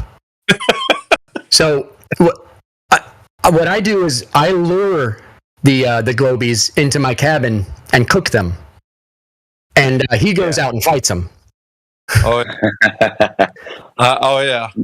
I see what you mean, though. You're basically trying to, but in that sense, you can't even have a debate with them actually, because everything that they do presupposes the globe, and you're trying, and that's kind of, so you basically spend the whole debate then just trying to make them realize that everything that they do presupposes the globe. And you don't Their only job is to show us curvature. That is the one. If they do not show us curvature, they can have no other argument, because every other argument is derived from that. It's downstream of that. Yeah, which means involved, equations. Yeah. Yes. Yeah, I don't give them any quarter when they're in here. Not even. I don't give them gravity. I don't say, well, okay, supposedly, let's say the Earth is a globe. I'm like, not when I'm around. No way. You ain't having I don't want you to breathe when you're around me. I want you to walk on eggshells. I want everything to be the highest form of like standard that you can possibly go. Well, that's too high of a standard. Well, good, because that's what I'm looking for. I'm looking for empirical evidence. I want to know something can be falsified. I don't want you to spout off your nonsense and go into like this. Well, let's imagine. No hypotheticals, nothing. I'm not going to go anywhere in your mental gymnastics that you want to take me. We're going to prove it right here and right freaking now. Right now. You're going to show me how I can verify that the Earth is a globe. And you're going to tell me the method. You're going to give me primary source and a citation of how I can follow up. You ain't got that. You ain't got shit. How about that? And I'm very like open and frank about it. So I'm not pulling it. I'm not just like, oh, let me hear what more you have to say about this. I'm like, look, if you ain't demonstrating something in the next 5 minutes, then it's gonna be it's got a gauntlet. There's gonna be like blows coming at you. You can't. The only lenience I give is when I get genuine normies, and then I'm more what's the word, patient with them. Yeah, I'm done. Because normie's not trying to be dishonest. No. When we get an anti-flat earther in here, you watch out for Mickey. Yeah, I will consume them entirely. Like this guy that you should have heard me go. This guy got the best of like, because he came. This pseudo. I'm saying these guys, they fancy themselves these high sounding intellects. And you know, he was correcting me with like, well, you know, I'm very cordial and I'm coming in here, and you, on the other hand, are sounding like you're very upset. I'm like, hell yeah, I'm upset. Because you're a dumbass. Like, call it for what it is. You don't even know what you're talking about. Because he was correcting me, and Jenna was here on base axiom, right? Like what we're talking about. He's like, well, that's not the scientific definition of a base axiom. So you're using it incorrectly. And I'm like, dude, shut up, man. What does the earth represent itself to you? You know, basically self-evident. What is it? And that's why I asked him that question. I caught him on that clip that Simcord sent me that you guys just heard. But then we got into self-evident. I said, is the earth self-evidently showing itself to you as a globe? And he didn't answer. That's why in that moment I posted the definition of axiom, because he wanted to go off about scientific axiom that's trying to he's trying to link it to geometry, and I'm like, nah, dude, you just need to stop and understand the definition of axiom. And see, Trace, this is one reason I don't watch flat Earth videos, because I have a very loud inner dialogue. Like I talk to myself a lot, so I'm constantly in a state of self-reflection, right? And trying to be as thoughtful as I can. And I go over all of this in my mind, and it's going constantly. And if the people who are watching lots of videos, yes, they can repeat lots of things. Yes, they can formulate arguments based on what they've been told. But when you have the aha moment and figure it all out just from looking inward, then you will be able to argue under any circumstance with no preparation. Oh, I love it. And that's that makes sense. And me, Indio, Miggy, Jedi, Crypto, we could all go into a debate completely unprepared. I prefer it that way. I prefer it unprepared. But now, Miggy, what about Miggy? You can't be that. I mean, when you're in dealing with regular people, face to face in regular life, I mean, you can't be that. Why not? Cutthroat with them. So I'm sure you don't take that same approach. Dude, I say this, you man. Sure can. I'm listen. I'm not an internet badass, dude. I'm a real badass, dude. If you see me in real life, I'll be arguing with people like this in real life. I don't care. To me, it's more of okay, how does this sound to you, schmuck? If we're talking like this, I'm not gonna be oh, I see this guy, well, what do you think, dudes? No, no, I'm this. But Mima said you have to lure them in. So to even get into a discussion with them, you gotta at least. That's why I kind of be inviting to invite them in. That's why I'm a good cop. Basically, what happens? Is right. You assess the discussion based on I've become very good at this. I can as soon as we start having a dialogue, I can start assessing what I'm going to need to do in the conversation. So I'll be able to say, okay, I'm going to go ham, or I'm just going to relax because this guy really doesn't know anything. I can tell that. So can Mimas. We're very good at to judge a character. If somebody's just trying to be a smart ass, then you're going to get smoke. But if you're just being a regular dude, man, I think this is how it is, and you really don't know, it's a different approach. So it's a case-by-case scenario. And do you have any funny stories about being in public or at work or family or something, and you got into it with them? Trace, in real life, people don't argue with me in real life. Yeah. This is exactly how I am in real life right here. And I don't go into situations where people are going to argue. I go into situations the exact same way. I'm just asking questions over and over and over and making sure and repeating back things people say to me to make sure that we agree on everything.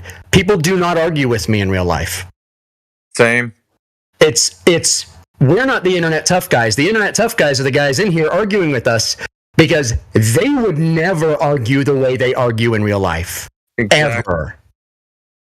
You would never, ever flat out say ridiculous things like, well, maybe I'm not real. In real life, you'd never say that to someone's face because that might get you punched. Well, you can't call your mom a dumbass. So what if it's your mom that's giving you these globe arguments? Audience, you adjust to your audience. That's what you're doing. So in every situation, you know exactly who you know your audience. Know your audience, know your battles, know who's who, right? You got it. You can't just go ham every single time, right? That's what I just finished saying. It's a case by case. Mm-hmm. So you adjust to the person you're speaking to, depending on like what level, you know what I mean? Like what level you need to take it to. But most of the time, the people in here, because they're on the internet, they act a fool. So they're gonna get smoked. That's just the way it is. But in real life, that same person wouldn't be acting that way. And no, they wouldn't. If you confronted them with something, when you confront people with something they said online, what do they always do? Silence. Yeah. Or they run away. Or they run away. Yeah. Or they no, I didn't say that. Like, no, you mistook. That's not what I meant. That's how it is, man. It's funny. Because all I got to do in here is be real and be authentic. Because the conversations I have in here are the same conversations I have with my close friends in real life. You guys have any funny real life stories about like some people you talk to at work or family, anything? Well, I'll tell you what, man, like my activism, I'm not carrying a bullhorn, going everywhere and say, Earth is flat, everybody, and the Red Lobster, some shit like that. Like, I don't need to do that. I think an opportunity presents itself, you take it. Yeah. Conversations are flowing in a direction, then you bring it into a point. So you don't make it a point to be so out there with it. You can. I'm not saying you can't do that, but the knowledge of the truth resides within you. So all you need to do is just wait for the next good conversation to pop up, and there you are. You're not going to deny it, however. You're not going to cower when the opportunity comes. You're going to be like, well, I can't say it because I know I'm going to offend. You're like, I'm going to tell these guys the truth. They want to talk about the earth. We're going to talk about the earth. Like now it's going to be time for you guys to know if you know what you know or you don't. And I present it that way. Like, I tell them. And at this point, everybody has heard about the flat earth. Everyone has heard about it. What are you actually going to do in real life? You're going to go out there and say something that everyone has already heard, and they're not going to pay any more attention to you doing that than when they had a YouTube recommendation or saw a joke about it in a show. Because, believe it or not, and I think Miggy does agree with me on this, is that I don't believe that there is anything you can say to anybody that will ever wake them up. Ever. Nope. There isn't. You can't give them a fact. You can't give them a reason. You can't give them a rationale. You can't show them a logical chain of evidence. There is nothing that will actually wake a person up. That happens, they wake up, and then they are open to information. Then they start putting pieces together. Then it becomes the adventures of the guy who just started paying attention. It's I even dare say it's supernatural. That's what I feel. Yeah, it isn't something that you're not gonna. There's not gonna be a tug of war with and if somebody does happen to do that in a like, let's say, a debate style, when you're talking to them, then that didn't happen because you made it happen. They were already waking up. There's not gonna be there's not a recipe behind like, oh, this guy woke up when I spoke to him about the flat earth, so I'm gonna use that same style, whatever I use, the same line of questioning, and I'm gonna wake everybody else up with that because this guy woke. And that's not the level of like what causes that to happen.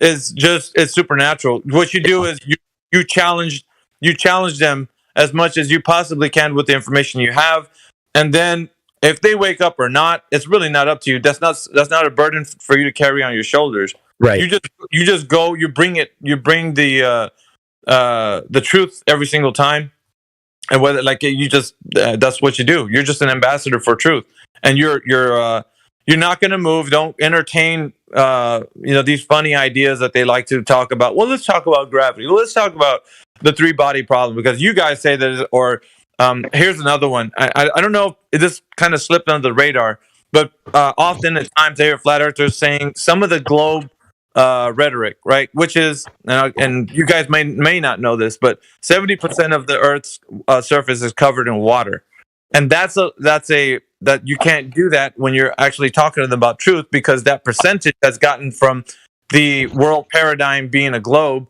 and with the Earth being a globe, they're saying that the Earth's surface is covered in 70% water. You don't know the actual distance and length, breadth, width, and height of the Earth as it is now to give that actual percentage to somebody, because that's a bold claim, right? From the idea that the globe has given us that, and we're using it on our side to say, well, how much of that 70% is, well, since it's covered in flat water, how can it be a globe?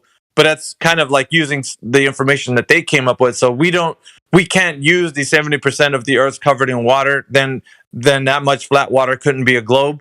We have to just stick with what we have as far as the truth goes, is that every place that we've ever been, there has been no measured curvature. So that's a better way to go about it. And then, because I often at times try to get the people who are in here on the same mind of like, we can't, there's this old way of doing things, right? Like arguing from the standpoint of saying, well, the AE map against the Mercator globe Earth, it's like, you can't, that's a false dichotomy, because either one you can't depict the Earth in its entirety in a concept. You can't do that because nobody knows like I said, the distance of how far the extent of the realm of this existence is. Nobody knows that. It's unknown. And that's why everybody's trying to like, well, you guys don't have a map and a model for good reason, because nobody knows the extent. There was what's his name last night? Sheepdog Legend, or the night before, he was talking about there's a couple of islands that popped up out of nowhere, like off the coast of Japan, and they were like finding all these new islands. And it's like, how is that new islands? Like, those islands obviously have been there, but if no map right now, either AE or Globe has even have them on their map, like how is it possible that they know the extent of the realm? So there's a lot of unknowns still in this, on this Earth, that people think, well, this thing we didn't know this land was there, but now it's there. So it's like a good way of thinking of that is when Leonardo da Vinci started mapping the human body. He was getting medical cadavers, and he was like drawing all the organs and everything. All of that existed before he drew it. All of it existed before he found it. Yep. It was all there. He didn't create them they didn't manifest as he cut open the body based on what he thought it would look like, right? Like, everything is here, and just because something's undiscovered doesn't mean it doesn't exist. Correct.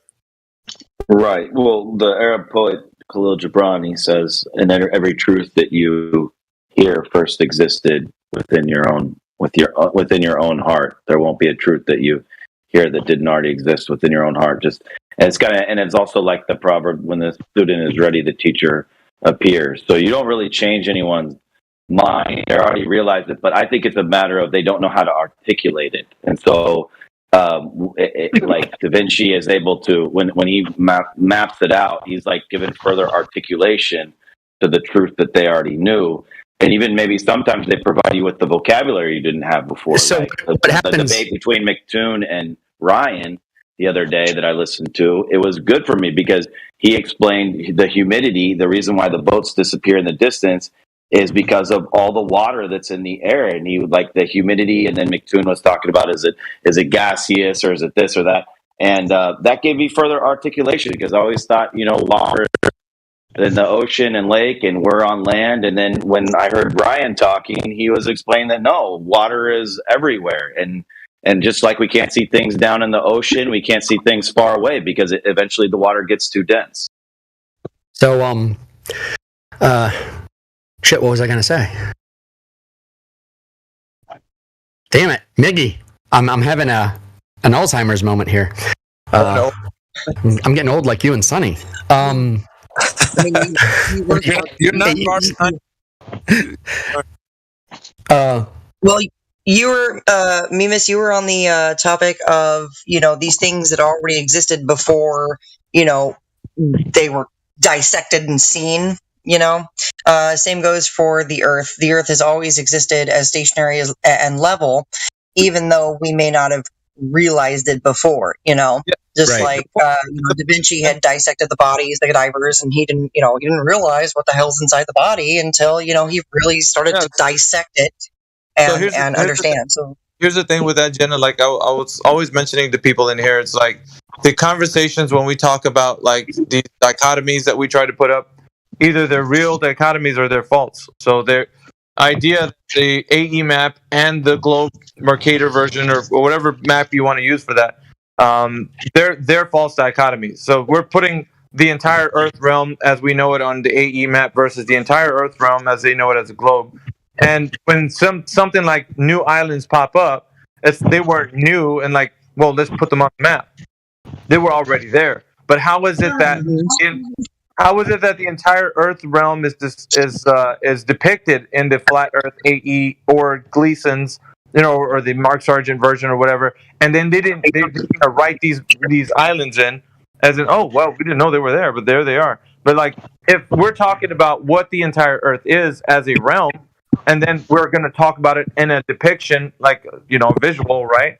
How are we going to make a visual if we don't know? Yeah. So you're and a lot of people fall in the category of making these false dichotomies and then arguing from that stance. Like, we can't do that. Like, there's no way anyone's going to be able to put out some kind of visual and say, okay, let's argue from here, because the continent sizes and the orientation and all that is just like the way I'm depicting it. Right. But what if it's not? So we can't. You're just making more derivative topics or false dichotomy.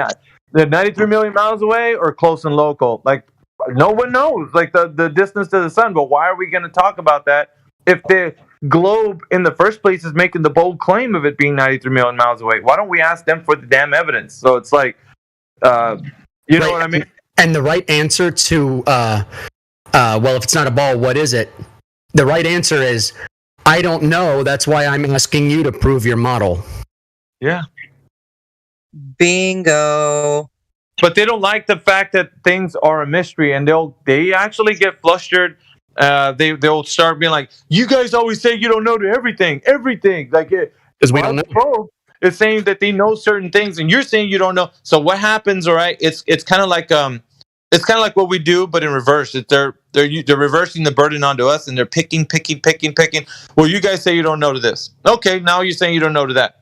What else don't you know? Like, and so the person who's hearing that, the flat earther's like, damn it, I gotta find a way that this has got to make some sense. So let me use the AE map. Let me think of the luminiferous ether, and let me insert a lot of good stuff in there so that somebody can be like, now you got something to go. Okay, we can work with this. It's like, so now they feel great because you gave them something.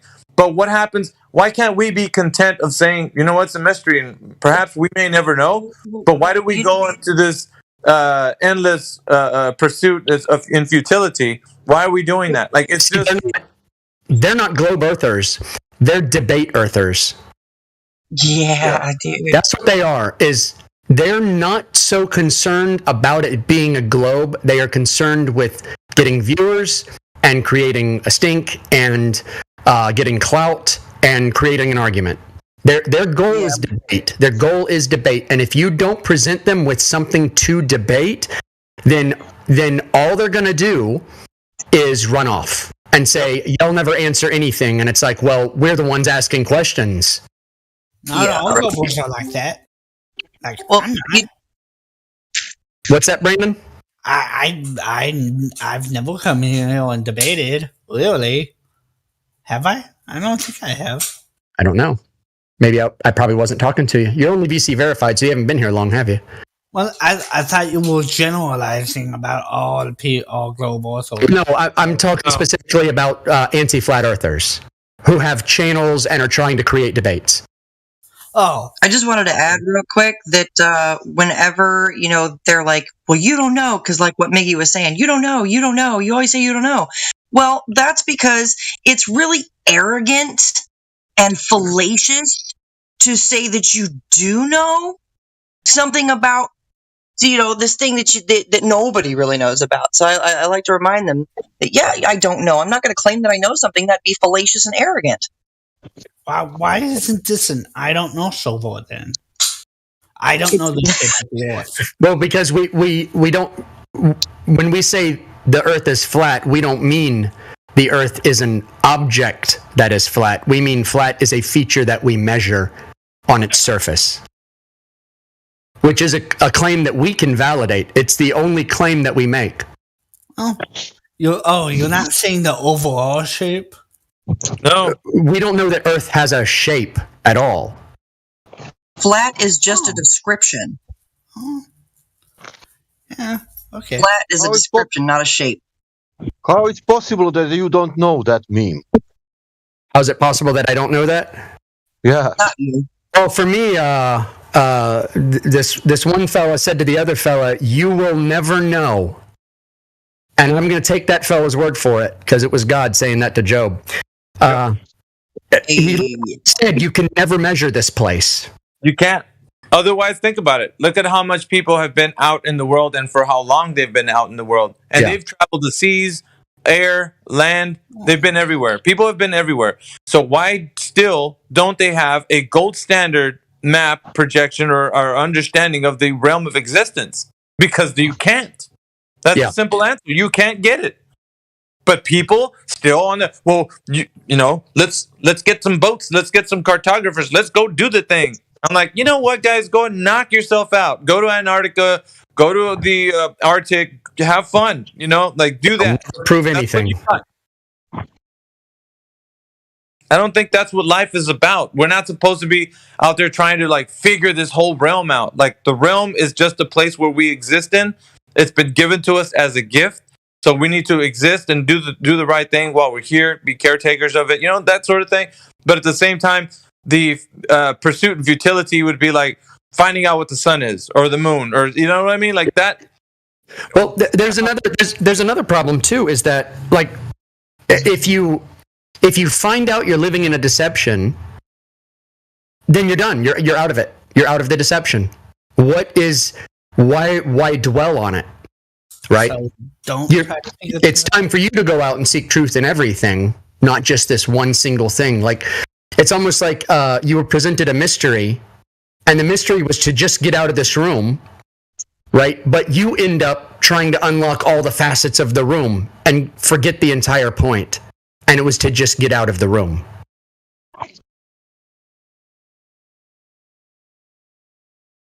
How much more can you know about the sun other than what you know now?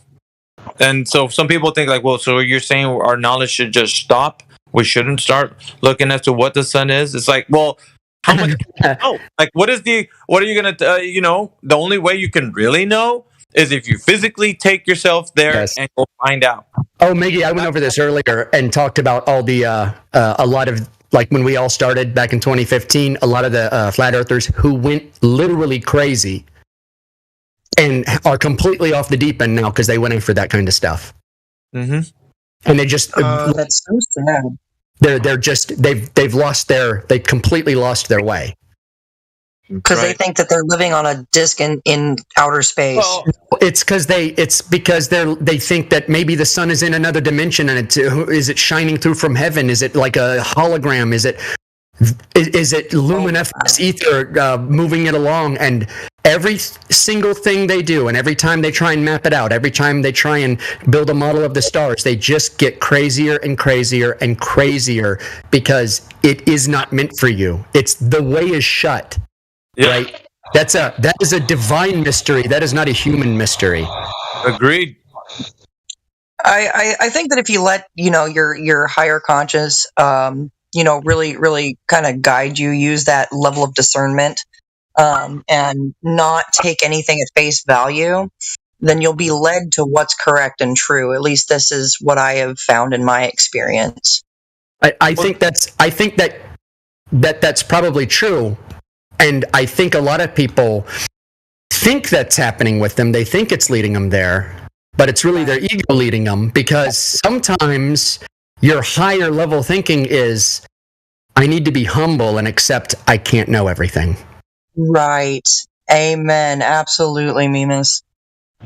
But it often gets caught up in like, well, we're here. Why would we be here with this curious mind if we can't go and find these things out? So then your mind starts to then think about that, okay, we know it's not what the globe is claiming, but we can think of other things. And that higher state of understanding could lead us to where the truth actually lies. And it's almost like this loftiness of man's wisdom. And so there's been questions that were asked to individuals, let's say in a biblical context or in a spiritual context, right? As to, okay, if you think that you know what's going on, go ahead and tell me, right? Or the creator, at least in the instance of the biblical narrative, was saying that to Job. If you know, then tell me. Were you there when I laid the foundations of the earth? Like, no. this question, no, Lord. Answered. They were divine. And so because of that, people are like, well, if I have my, great ability to think about stuff, I can think of where the truth lies. And it's like, that stuff there was not meant for you to actually, you see it there. You can appreciate that it was created because it's something that exists, but you don't have to go into this, like, what is it kind of because people go crazy. They start, well, it's metaphysical. It's in the spiritual realm. It's like, well, you know what? You can say things back and forth all day long and think about it till the cows come. But that you don't know because it's a divine mystery. So you have to actually just leave it in that realm, right? And understand and just be who you are in this realm of existence. And there's things that you're supposed to be focused on, but that probably isn't one of them. So that's why, like Mimas would say, people go crazy in here because they go from, okay, it's not a globe. We know it's not like what they're saying it is. It's not a ball of burning gas up there, but still, we can figure this thing out. It's like, yeah. Eventually you figure out so much. Yeah, eventually you figure out enough to know that you don't know anything. Exactly. And that's, like I said, that's the best place to be, because that's where you're finally open to be able to, like, have a clean slate and just look at everything for how it is and not how you want it to be. And that's why I maintain my zetericism always. I'm not a skeptic. I am not a believer. I consider myself as a zetetic. I just look at what is presented to me and I make no conclusion. I just let it show me what it is. Yep. Self-evident. Yeah. And another thing is, like, you'll never hear me get mad in here. I will raise my voice. I will pick on people, but I am having fun. I am smiling behind all of that because I am only here for the fun. This is fun. This is incredibly fun. I love arguing. It is fun. That's why I'm here. It's not because I'm, like, trying to impart some greater special truth to people. It's because it's fun. Because I already broke out. I had my awakening. I don't need to keep going over the same territory over and over and over. I just do this because it's fun. I'm fascinated by it, to be honest. Why people think Earth is a globe, like, and it's so curious to me, like, how somebody could come up with, like, they're still in there, like, yeah, it's a globe, and I'm like, really, you really think so? And but most of it's led up to, like, the point where they're just believing that it is, but they can never come up with really, I know this to be this, and yeah, some do say that. I have to agree with you. I'm gonna have to agree with you on one thing. I do love dissecting people. It's not that I care what they think. It's I want to understand how they think. Like, I want to show them their contradiction, and then I want to see their reaction to it. So I feel like I'm a particle physicist banging particles together, right? And I want to see what's happening when this person who was kind of normal before they came in here, maybe they're on the cusp of waking up, I don't know, kind of normal before they came in, and they're leaving not knowing what's real. Yep. And to me, that's a successful conversation. The more interesting thing, I think, for me, is listening to the pseudo-intellect tell me how they can't know anything to be true 100%, yet proceed to have a conversation with me about reality in a sense of them knowing from the stance of the globe. And I'm like, but so all of what you're saying and the knowledge that you have about everything is undermined by the fact that you can't know anything to be true 100%. Right. So again, you stand by it. You say, well, because that's not how science works. So now you're just in a state of unknowing about everything. Even, well, I know one thing. I know that I am because my conscious, like, and it's like, you want to say that you're certain about that, but you just finished saying there's no, the contradictions are plenty, right? Like you don't even have to. It's just based on like their logic is so like, so corroded, man, by this understanding of them saying they can't know anything, that everything that they're talking about can be just like hand wave dismissed. The easiest target are those who are the most certain. Yeah. I always said, man, for the flat earthers, there's 2 words you got to remember. Prove it. Yep. That's it.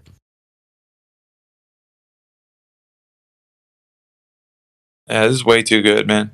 Yeah. Hey, Jay and I unmuted you if you wanted to hop in and like ask a question.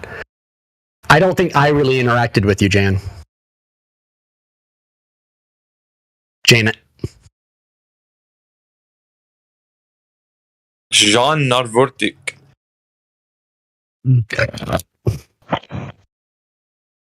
Who is it? Maybe I did talk to him. I talked to so many people in here. Yeah. I guess somebody got pissed off with him and they muted him. I don't know. And that happened too. Yeah. Yeah, see, you changed your avatar, Jenna. Yeah, you like it?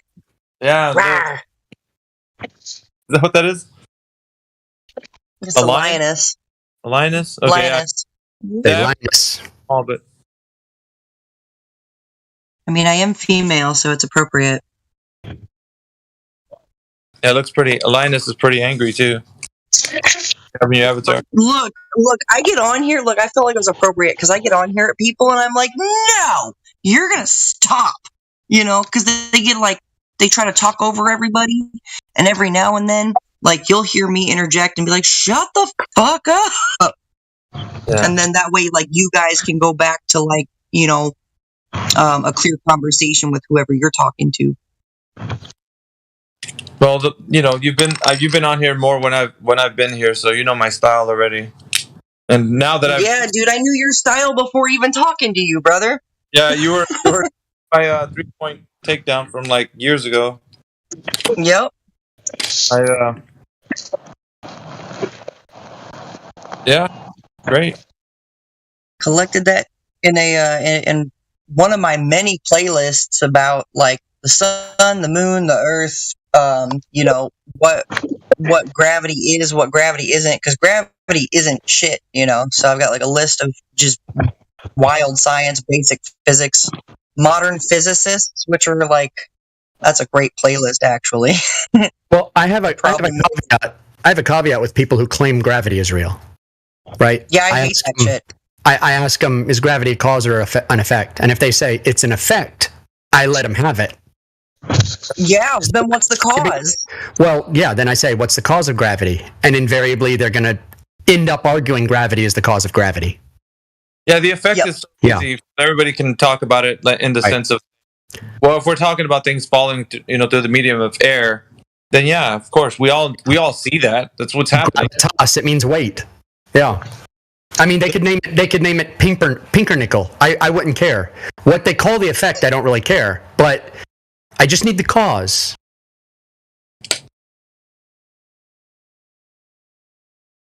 Cause and effect. That's why it's really funny to see them go roundabout chasing their tail when they're like, oh, the Big Bang. And I was like, okay, so like you realize that physical science requires a cause and effect, so I get into that with them. And that's a whole lot of fun. That's a roundabout. It's like watching them get trapped in a revolving door. Well, they're affirming the consequent. So it is literally a revolving door because it's circular logic. Yeah, it's circular. Exactly. Plus, they're getting stuck in their own revolving door. They get in that thing and then they just don't know how to get the hell out of it. You're not going to get in a server that's really holding them to their claims as you are in here. Every other Oakley's. Or on his show, not the server, but on his show. Right. Yeah, Oakley would do the same. Like Oakley, us, maybe Quantum has his own thing too. But yeah. I wouldn't say like from a Discord standpoint, you're going to get like most of them are debates. There's debates, that you get into, and as far as Discord goes, you are right. This is the server that you are going to be held to account for everything you say, and everything you say will be used against you. Even you as a flat earther. So yes, and that's like a lot of people don't understand that. I am vicious to flat earthers. Yeah. People hated you. Yeah, just like a quart of. As the gentleman was using, remember the guy who was using the all or nothing fallacy about Trump? Like he was in here. Yes. Yeah. He was a flat earther. That guy was a flat earther. He ended up getting banned, didn't he? He got banned. Yep. Yeah, because he just couldn't shut up. Wait, did I ban him? I banned him, didn't I? There were people on our panel, on our team, that got banned. Just saying. What? Yeah. Just saying. Wow. You're not immune just because you're a flat earth tag.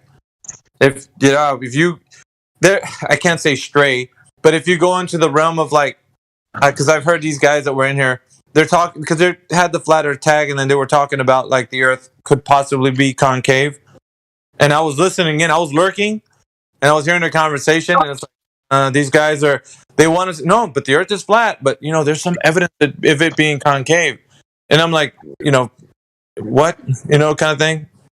So you're just listening to people, and you just never know, right? Who the person, after a while, they want to entertain some new ideas, or they want to conjure up some debate that's just like there's no footing for it. Like, why are we going to have a conversation about things that don't exist, right? Like, let's talk about how the sun is close and local versus, like, you can't even say that because what are you comparing it to? You know what I mean? So it's difficult to be a truth here because you're going to be passed by people in here who are truthers as well. Critical thinkers are going to hold you accountable. It's like, wait a minute, how can you argue with somebody if you don't even know yourself? You got to remember that. So. Yeah, I'm just glad that I took speech and debate classes throughout high school. Good stuff.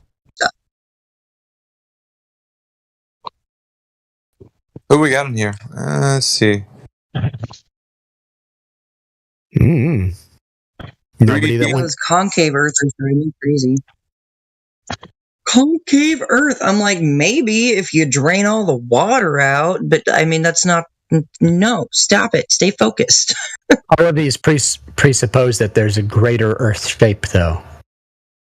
That one wait. Rationally, a greater Earth shape that one could rationally say this is the general feature that encompasses all of the realm of existence. Yeah. So it's flawed logic because, like, even if you drained out all the oceans, right? If you go up to 80,000 feet, essentially it's all going to be still flat. Yeah. So, like, let's say, like, here's a good illustration. You've held like a cue ball, right? Mm-hmm. Like for playing pool. Okay. So, the features of Earth are such that if the Earth were a globe, it would be smoother than a cue ball, even with the oceans drained. Neil deGrasse Tyson.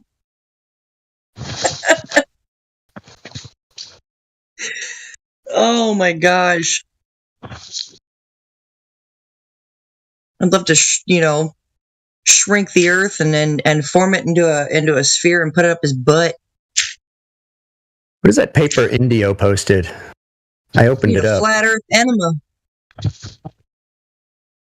Says on Gauss' law for gravitation, the flat Earth model, and then it works on is gravity an illusion? Yes, gravity is an illusion. What a perfect way to say it, PBS. Gravity is an illusion. Scientists are discovering that gravity might not even be a force at all. Have you guys been seeing those lately? I've been seeing that for like 20 years. Okay, fair enough. Yeah. I've been on this for 5-6 years now, so. Okay, I've been a geocentrist for 20 years now. Right on. So, like, I left like the regular cosmology 20 years ago, but I still believed in space and NASA and all that stuff. Okay, so like you're fully like awake now, like you're all off that shit. I'm I'm as awake as I can be right now. Yeah, I sense that about you, Miss. Awake, always becoming more aware, open to being more aware. Because a lot of us are awake, but a lot of us aren't aware yet. I haven't rubbed the sleep from their eyes or had some coffee. Gone for a jog. Oh, I've got a cup of coffee in my hand. I get my coffee, I drink my coffee, I walk my dogs, I do some yoga, I get on 24/7 Flat Earth, I do more yoga while I listen to 24/7 Flat Earth. Like, it's a whole routine. Hey, Brandon, can you hear me all right? Yeah, I can hear you. Okay, do you have any questions or anything? No, I was just listening. Okay, all right. Hey, we got Vulcan that just joined our chat. Vulcan, are you there? Quite logical. Oh, that's Vulcan, like from 40K, the spelling. Yeah, it's not so much. Are you a salamander? I used to play salamander. Is he there? You need to turn yourself up. I can't hear you. Yeah, I'm going to put you at about 127 for me, but you need to, like, eat your mic or something talking into it. Sound off like you got a pair. Say it with your chest. Try again, Vulcan. Better? Hello? Wow, it's like you're in the pillow. He's under the sea. Yeah. This should work, right? Oh, there you go. One moment, can I get out of the settings? Yeah, we got you now. I'm going to turn him back down. Your ears. Now you're obliterating your sound now. So this better? Yes. Yeah, there you go. That's perfect. So Vulcan, welcome to the 24/7 Flat Earth Discord. I haven't spoken to you yet, so if you could just maybe want to introduce yourself and what you think the shape of the Earth is, or lack thereof. Go ahead. Yeah, I'm Jurian. That's my name. From the name they gave me, and I'm from the Netherlands. Yesterday I joined, I think, got VC verified by somebody that Atigris contacted, and I talked a bit with Atigris, and I don't know who else. But to the shape of the Earth, I don't know. I haven't seen it, so couldn't say. Good answer, because I don't know either. Yeah, I'm like, I don't know. It's a big adventure for me. It's still exploring. Only thing I have seen is most of my walks in the Swiss Alps, like looking in the distance. It's just didn't look that spherical to me. But besides of that, I couldn't say. Yeah. God, is this someone coming here just out of common sense alone? Nice. They're still there, right? I hope. Yeah. Nice. Yeah, I guess that's a shock seeing the last few years pass by with all the craziness. Yep. Okay. Well, like Mindy and I, we've been here since about 2015. So we're kind of old timers in this. So Aether Grass brought you here? No. I don't know what brought me here. Providence. I guess it started when I was a kid standing in front of my mother's TV, seeing precision-guided missiles going into buildings in Baghdad, and the person on the television proudly telling, "Oh, we're so good that we have this technology that we can kill fewer and fewer people." I was like, "Yeah, what the fuck am I looking at?" Yes. Yeah. That was Bomb 1 or 2? This was in '92. Was the first Gulf War. Yeah. Oh, the fourth one. Okay. Oh, Vulcan, you're probably my age. I'm almost 41. Okay, I'm 42. I'm 42. 45. So I guess we've seen a lot of weird shit. We all got to grow up, at least in part, in one of the best times, which is the 80s. Better believe it. For sure, yeah. Those were the days. Yep. Yeah, those were, I think, still in the Netherlands also quite okay. Yep.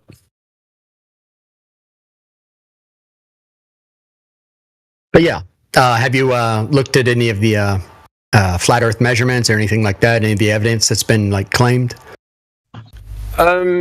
Yeah, I watched some videos, but I already felt in my guts that there was something very wrong with something very wrong. Yes, Neil deGrasse Tyson and his cohorts. Yes.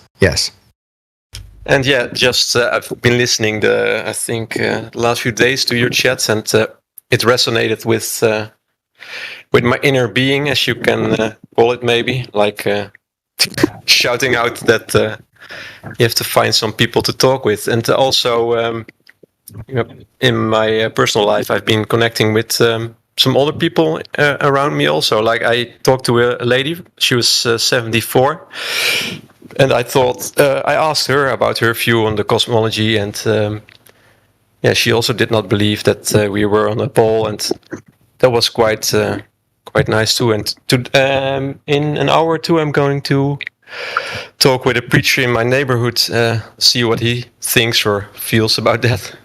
Yep. Okay. My grandfather, he worked on Apollo 17 as an MIT contractor and didn't believe we went to the moon. That's fantastic. That's pretty cool. Yeah, my feeling is just that we need to connect with each other again, more like all over the world. So I'm just trying to find connections everywhere I can. You want to know that a NASA safety engineer was in here 2 nights ago, and he couldn't answer the 3 simple questions that I give everybody that comes in here, whether the Earth has curvature or any time in history that it's been measured to have curvature, axial rotation of the Earth, spin of the Earth, and the vacuum of space being claimed to be an open system where gas pressure can actually leave and escape, that it's not leaving, escaping. So I asked him the 3 simple questions that I gave him, and he didn't know the answers to any of those. He's like, well, if I'd have been more prepared. I'm like, well, it's obvious you don't know that now, and you're a NASA safety engineer. I didn't say that to him. Should have told him that's why the last shuttle crashed. But he didn't have, and he works at NASA.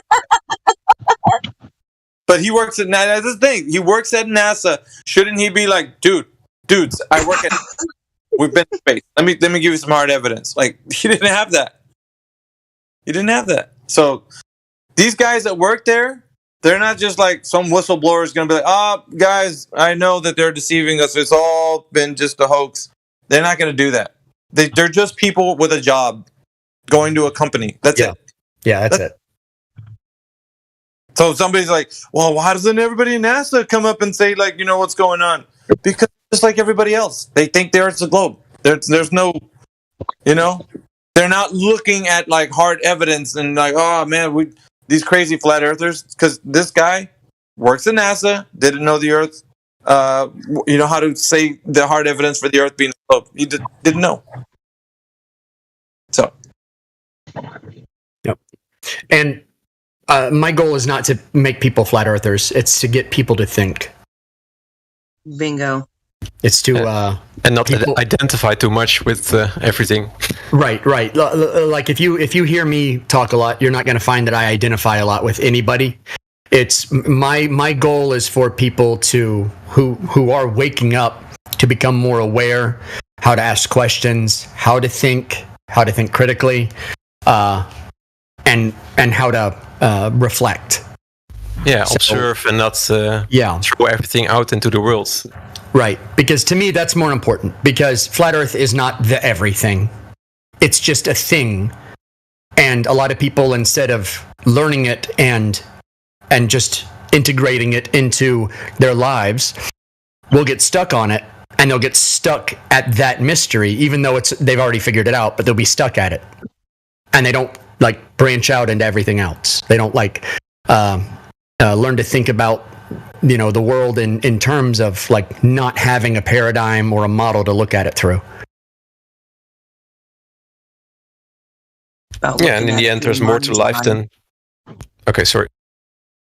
Oh, I was just saying. I think it's really about looking at it through the mind's eye, with a clear mind and open thought.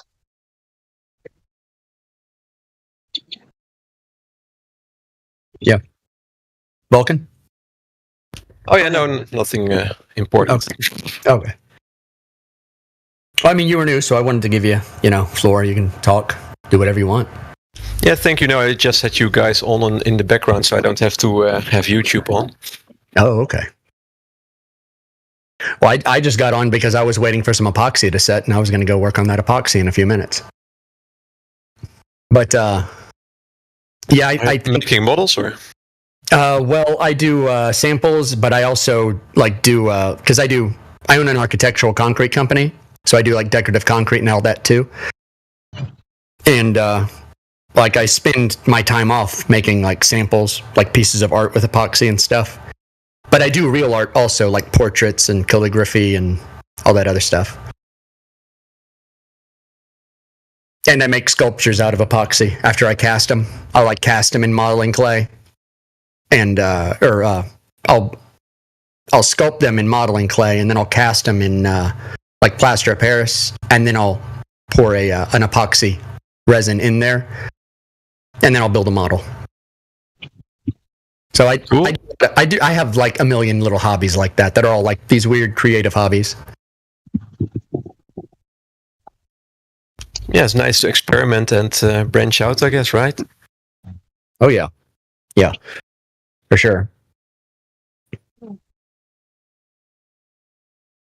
So what's your worldview, Vulcan? What are you doing? You're kicking around here in a flat Earth Discord, so you're either curious or you have questions or you're just here to listen, or I'm just trying to find out. I think he said he's just here to listen in for now. He likes to hear talk. I actually got to get back to what I was doing, but I will be back in probably an hour or so. At the world from different perspectives, I guess, yeah. So, hey, it's nice having you, Vulcan. I'm heading out. I'll be back later, though. Okay, see you later. Yep. Have a See you later, Mimas.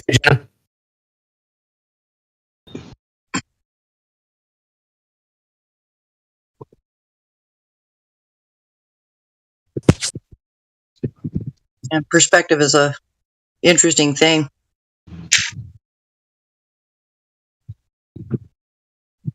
But I think people get perspective confused with perception. Two very different things.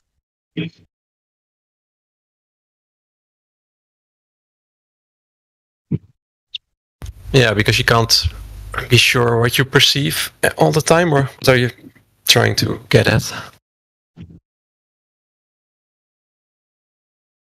Well, because when it comes to perspective, the way perspective is the way your eyeballs work, right? Perception, the perception is the way you take it in, right?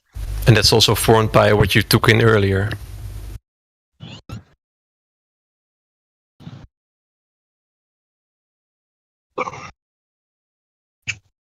And what you think you perceive, or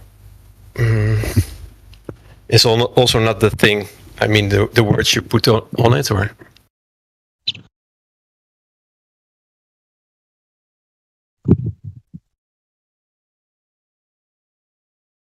I've got a whole playlist right here on the basics of perspective.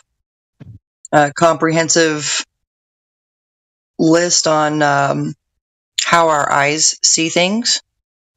If you want to look through that, a lot of art students have to study this stuff. I studied this stuff in my art classes through middle school and high school. It's great stuff, very comprehensive for horizons and angles and things like that.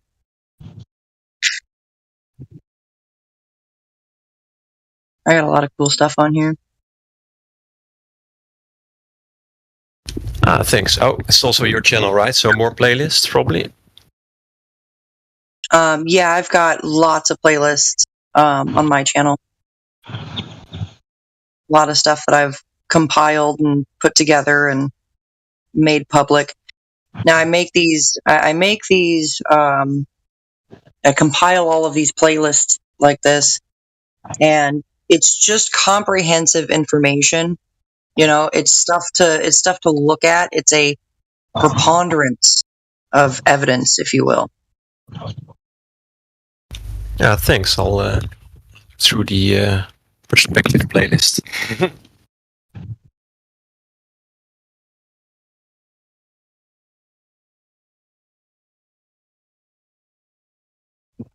And if you want to, I think that connects to my channel.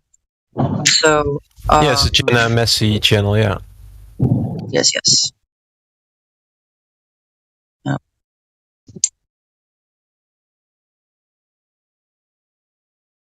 I make little videos. I'm kind of a silly goose, but you know, it's just thought-provoking things. You know, that's what I like to do. I like to put out that thought-provoking stuff.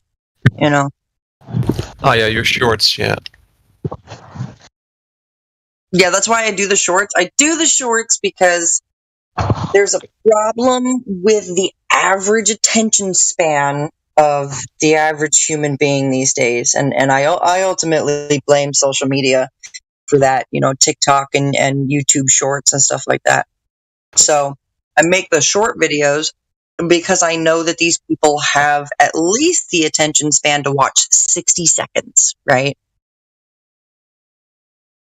Yeah, the thing is that my worldview is, like, to be honest, I disconnected from a lot of social stuff and also social media the last few years, and recently my life has changed drastically. So yeah, I'm trying to connect again with people on Discord and also with old friends, and now I'm just trying to pay more attention to my worldview, I guess. So I didn't have like a ready answer. I'm still figuring things out.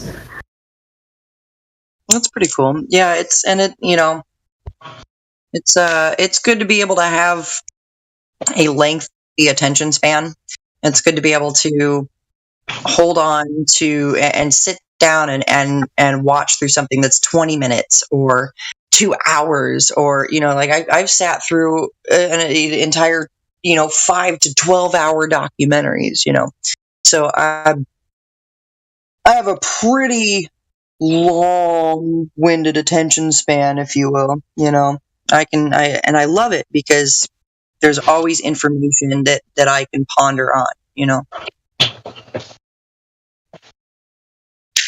These short attention spans. More than enough topics to dive into. But yeah, I don't know. I'm also trying to connect more in real life. I've had like longer conversations with people again, and that I think that's what I long for more. So.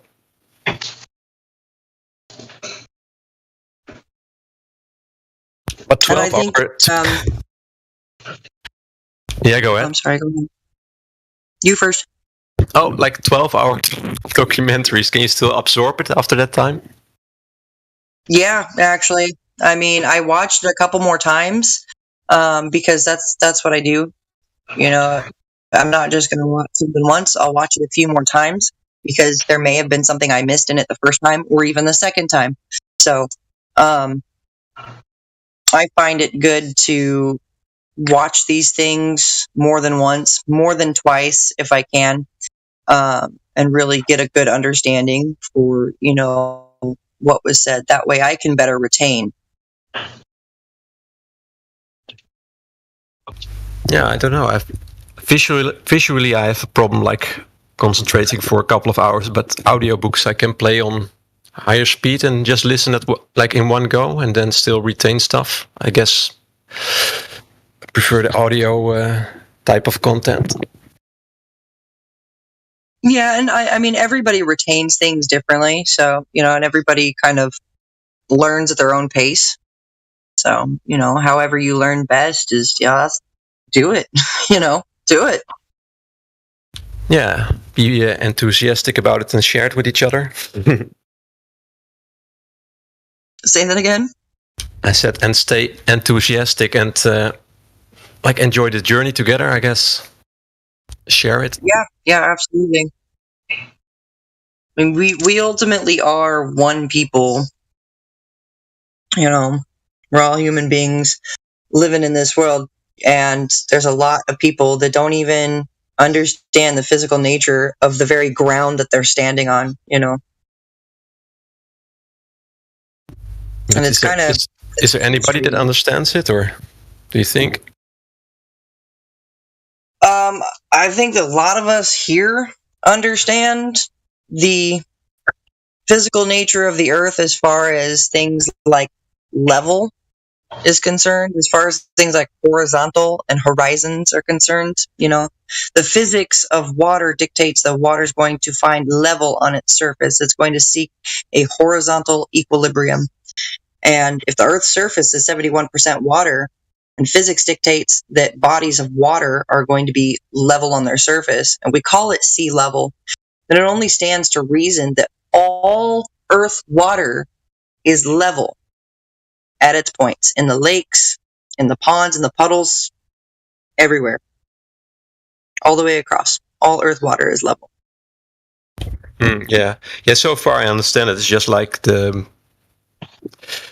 the things we describe are not things like really, right? I mean, we can say that it's level and it's water, but we don't fully understand what it is. Or it seems to me we cannot ever really understand it, right? Well, I'd say that's incorrect. I think that a lot of us here over the past few years have really gained a comprehensive understanding of the physical nature of this earth. So the descriptions, because you mentioned, you know, how we describe it, the descriptions of the earth, things like horizons, which come from horizontal, which means level, parallel, things like that. These, you know, sea level, all of these descriptive terms for earth, they don't say anything about curvature. No descriptive term for earth, for like in the physics and the physical science aspect of that, even the navigational terms, none of them describe a sphere. No, I'm not denying that or saying that there is a sphere. No, I'm just saying, like, for the audience, because I know we've got people listening, you know.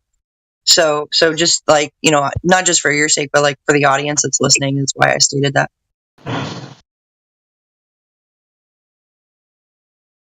So I mean, we know about like these points, you know, above sea level or even below sea level, but it stands to reason that water is going to be level, like everywhere on its surface. I'm not sure. Well, I am sure. I'm pretty sure of how and when and how we got this whole ball spinning space ape monkey ball concept.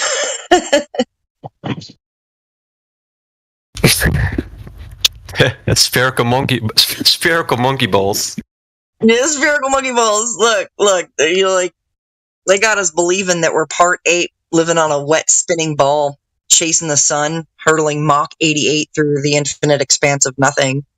And I don't know how that's possible when Polaris doesn't move from its spot, and the constellations are the constellations constantly. You know, they change their position in the sky based on the seasons, you know, Orion, the Big Dipper, you know, and all these other constellations, they change in the sky. You gotta give him credit. It's like the one of the best inside jokes ever. Oh, I've got inside joke. You know, because pressure can't exist without containment. So it's a really great inside joke.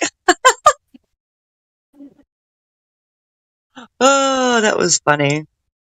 That was funny. I'm going to use that. Did you know that Flat Earth has an inside joke?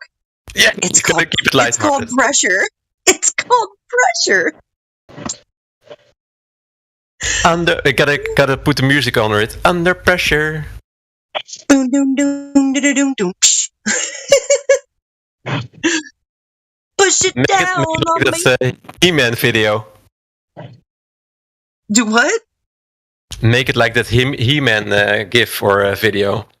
Oh my gosh. I posted that earlier, but it was the Four Non-Blondes What's Up, I said, hey, yeah, I said, hey. But, pressure. As we can't, this atmospheric pressure and this barometric pressure, all these pressures that we have, couldn't possibly exist without containment, right? Like, the second law of thermodynamics. So it's the inside joke. And you'll only get it if you're on the inside. But most people can't pull their brains out of outer frickin' space, this fallacious space vacuum, long enough to actually come inside and do their homework. Put down the ball, come inside, do the homework, learn about the pressures, learn about the levels.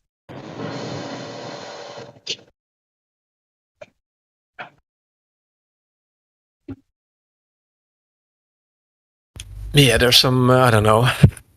I watched some of that McToon stuff, the debates, and yeah, I don't know. It's not for me, those debates, to look at. It feels so horrible. I mean, look, kudos to you, props to you for being able to sit through anything McToon, because that guy makes me want to, like, break my screen.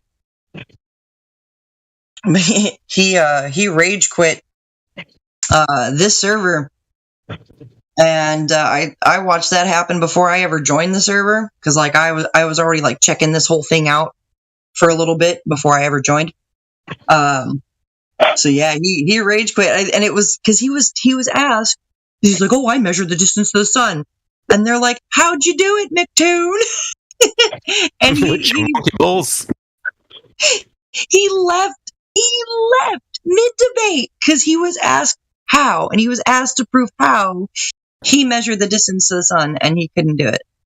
So he left. And then what's really funny is these super avid globe believers, these ones were like, McToon is their globe earth priest, because there's some of those out there, right? And they're like, oh, McToon destroyed them on the server. Like, he destroyed flat earthers by quitting a debate mid-debate after he was asked how he got his results. Yeah. But you got a good point there, right? Destroyed them. That's the thing. You got a good point there. It's really the new magicians. Like they keep, the only thing they have is spells. They're spelling their words where they, like Neil deGrasse Tyson, everything he says. How can you take anything serious, right? Mm-hmm.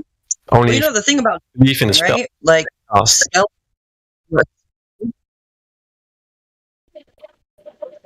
Like the spelling that they use, spelling or spell, is depending on how the words are used. They're being used to cast spells on people, over people's minds, because these words that they take in, that they're false words. It's false doctrine that they're taking in, and it's casting a spell on people's minds. This is why a lot of people can't fathom coming off of a spinning wet space ball. Yeah, that's what I'm saying. They're beguiling people. Yes, yeah, beguiling is a really good word for that. Yeah, and it's been like this for centuries upon centuries of beguilement and people. Mm-hmm.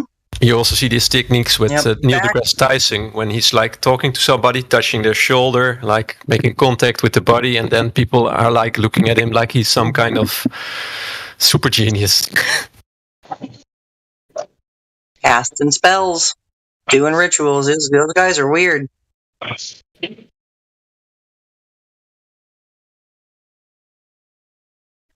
But it's nice to see that more, well, I don't know how many, but at least more people than years back are breaking out of the spell, I guess. Yeah, and that's what's happening. Like, whenever this particular pinpoint in the topic comes up, it kind of reminds me of Sleeping Beauty. When the whole town was sleeping, they had a whole spell cast over them, and they're all sleeping, standing up, right? And they kind of put this stuff like in our faces in all of the movies and stuff like that. And so, like, something happens and, the fairies or whatever, they like fly over them, and then the people suddenly start to wake up and they're yawning and stretching, and then like the world's beautiful again. Yeah, that's what I am seeing happening, but that could be my own like manifestation of a reality that I'd like to see.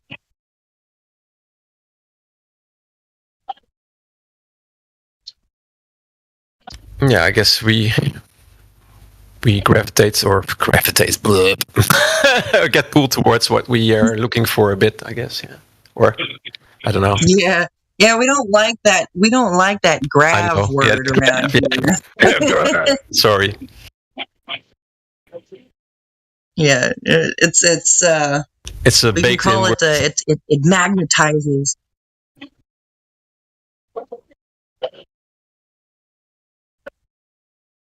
Yeah, and flat Earth isn't a secret. Isn't the what? I said, and flat Earth isn't a secret. It's kind of funny. I get into some debates with these avid globe believers, and they're like, "Oh, so you're privy to some secret knowledge that absolutely nobody knows about?" I'm like, "This shit's not a secret. It's like right in front of your face." But continue with what you're saying. And it's nothing new. Yeah, no, literally nothing new under the sun. Nothing under the sun. Under the sun?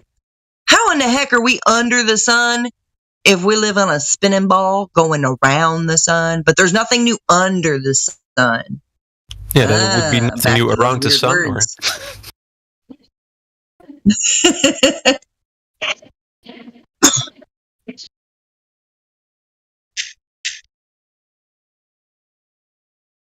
No, you're privy to some secret knowledge. It's not a secret. No, it's not a secret that water keeps level on its surface. It's not a secret that horizons are horizontal, parallel level. Like, this is not a secret. It's not a secret that, pressure requires containment. None of this stuff is a secret. This has all been verified. This is verifiable physical science. They're going off like, it's a secret and only you know about it. Okay.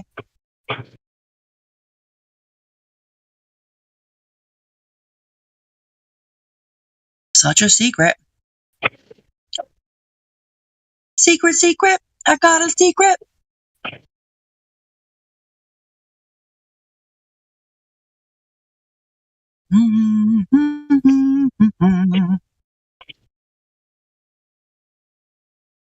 Yeah, I guess you miss a lot if you don't look at all the finer details, or you're only busy with TikTok. Yep. I like to say that, it's not my saying, but it's been around for a long time, that the devil is in the details. So it would make sense to really look at all of the details, because that's what makes it easier to discern. Because you can pick out and find what parts are like the devil in the details and which other parts are the details. And globe earthers like to call it cherry picking. Like, we're not, it's discernment. It's not cherry picking, it's discernment, because the devil's in the details and you need that discernment.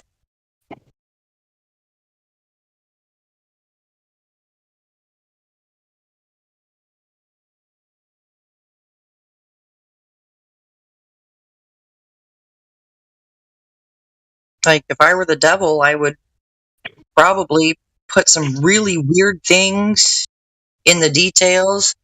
I would probably make sure that it made it into school curriculum and, science books and history books. And, I'd just confuse the world if I were the devil, He succeeded quite well. Yes, sir. Amen, brother.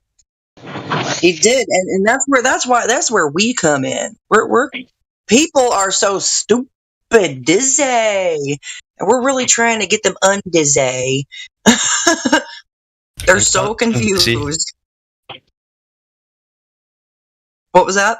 And also unbusy. Yeah, super dizzy and very unbusy.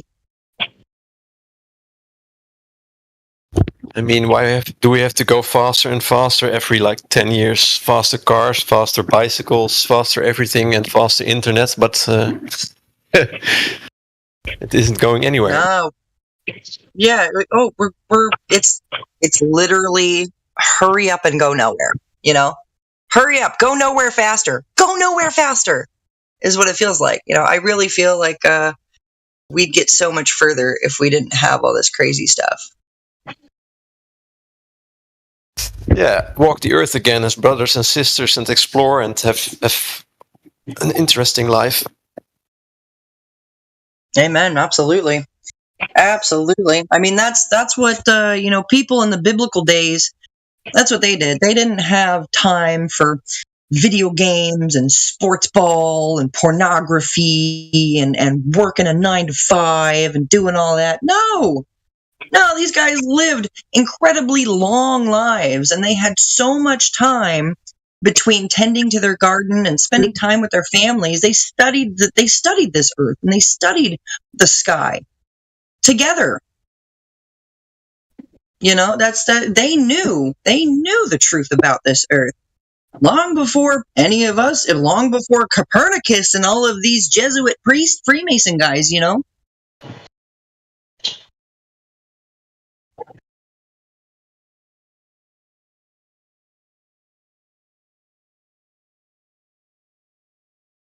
Yeah, for sure. There's a lot of texts about, but I guess you guys already explored all the texts about the shape of the Earth in different times. Oh yeah, going through different cultural histories and just taking a look at all of these different cultures. I posted it in the text chat if you'd like to take a look. But these are the depictions of Earth from all of these cultures that are very, very old, very old. Some of these are ancient cultures. Why the whole thing about, it's outdated and those people that lived back then were dumb. And that's just so insulting. That's so insulting to be like, people that lived back then were dumb. They didn't know any better. I was like, look, they lived lives that were 3 times longer than our lives. And they didn't have all of this other stuff to consume them. So what do you think they were doing in all of their spare time? Walking the earth. Walking the earth, absolutely. And they were navigating by the stars, and it was so easy for them to navigate by the stars because they knew that Polaris was always in the same spot over north. That's the guiding star. It's always been the guiding star. They've always been able to use celestial navigation over the level Earth plane. And who are we to say that they were wrong? That's my whole thing. Who are we to say that they were wrong? I'm not going to argue with that, but I don't know if it was always there. That's not something I know, I guess. Yeah, look, I don't know if the Earth has always been here. We don't know that. We weren't around when it was created. I think that only God and the souls that God brings up will know and will see what the entire Earth looks like. That's where I stand on that. Nobody's ever seen what the entire Earth looks like. So, other than like I said, I think the great creator of this Earth and anyone that the great creator has taken up would know. And they can't tell us, but we can observe it. We can figure out that water's level. Yeah, and so far, the only thing we can, I guess, say is that it is not like you're saying, non-simultaneously apprehended, the thing we're on, or in, or at, I don't know. Yeah. It's kind of funny, because if you think about, we go back to words, definitions, spelling, and things like that. We got a guy in here, Ethergrass. Yeah, that's the first person I met. Yeah. That kind of stuff. Yeah, Ethergrass is really, really good at that stuff, and so am I. So, when it comes to all of those words, for descriptions. I got off track with what I was about to say, but hey, dude. Tip with the fedora. That dude's always got ears on.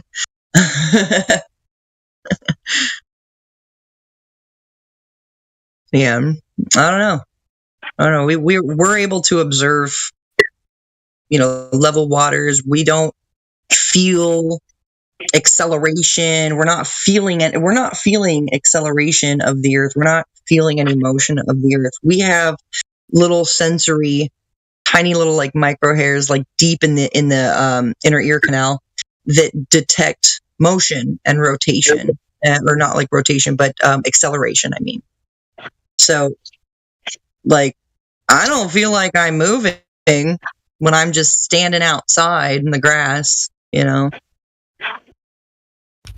like the wind's not even blowing. Standing with Neil on the grass.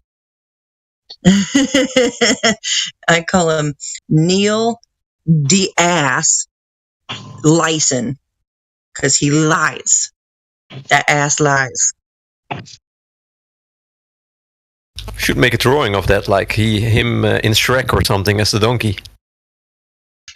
Neil the Ass Lyson, yes. I like that.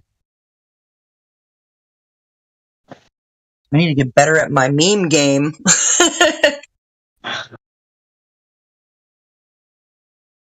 Well, you got the inside joke one. You can work on. Oh gosh. What was that? I was gonna say Neil deGrasse Tyson. You can take a Neil to the ass. Bye, son.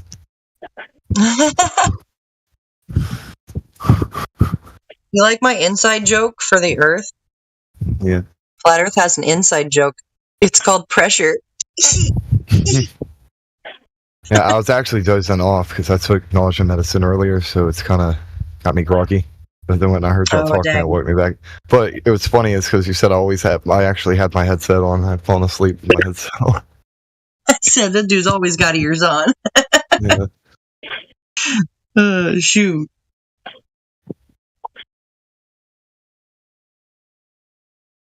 Oh, guys, you want to hear about my my thrift store flat Earth story? Sure. So yesterday I was in the thrift store, and one of the staff came up, and she was like, she just felt inspired. It's kind of like a Christian thrift store, so she just felt inspired to be like, Jesus loves you, and and so I was like, well, on that note, I feel inspired to tell you that the Creator has made an amazing place for us to live, where we will always have everything that we will ever need. So long as we take care of this earth, it will take care of us. And let me just tell you guys, it's not moving, and it's level and stationary, and we're contained in it. And they're like, eyes are big. The whole staff is like, yo, check this girl out. Dude, she's cool. Yo, what's your name? What's your name? And I was like, look, I got a YouTube channel. They're like, no way, let me get that. And I told them, I recited Isaiah 40:22, where it says that it is he that sitteth upon the circle of the earth, whose inhabitants thereof are like grasshoppers, and he spreadeth out the heavens like a curtain, as a tent to dwell in. Now I get, and I explained that depiction. I was like, now think about what's the picture you got in your head if God spread out the heavens like a tent for us to dwell in? Does that give you the idea that you're living on a spinning ball? And they're like, mind blown, right? This is a Christian thrift store where I am in some like hippie looking clothes citing Bible verses. And they're just blown away by this, right? Because like, I don't look like the person that would be citing the Bible, just off face value. So they were really, really amazed by it. And I know that all of the other customers in the store, they heard us talking, they heard the interaction. So basically I just dropped a massive flat earth bomb in a thrift store yesterday and was like, bye guys, have a great day. Pretty epic. Pretty epic. So that's a lot of people. That's planted a seed in like probably over 20 people in just a like matter of 10 minutes.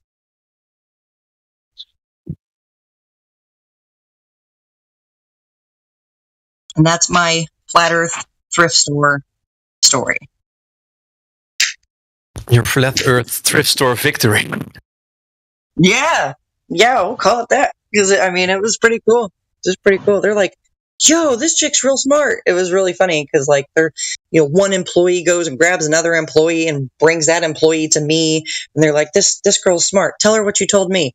That kind of an interaction. I was like, well, like, you can't have pressure without a container. Dump half of your soda out, put the cap on it, shake it up. You got pressure inside that thing. What's going to happen when you take the cap off? You're going to lose all that pressure. It's the same concept. We don't know what is containing us. We're not going to make claims on what's containing us, but we can positively assert that pressure cannot exist without containment. So that's that next level thing. Yeah, Flat Earth victory. Yeah, nice. Yeah, I think it's kind of weird when pastors act like Isaiah must have been ignorant or an idiot. I'm pretty sure he knew his own language. Yeah, exactly. They don't study to show themselves approved. They're taking leaps of faith off into darkness. They're not even looking before they leap.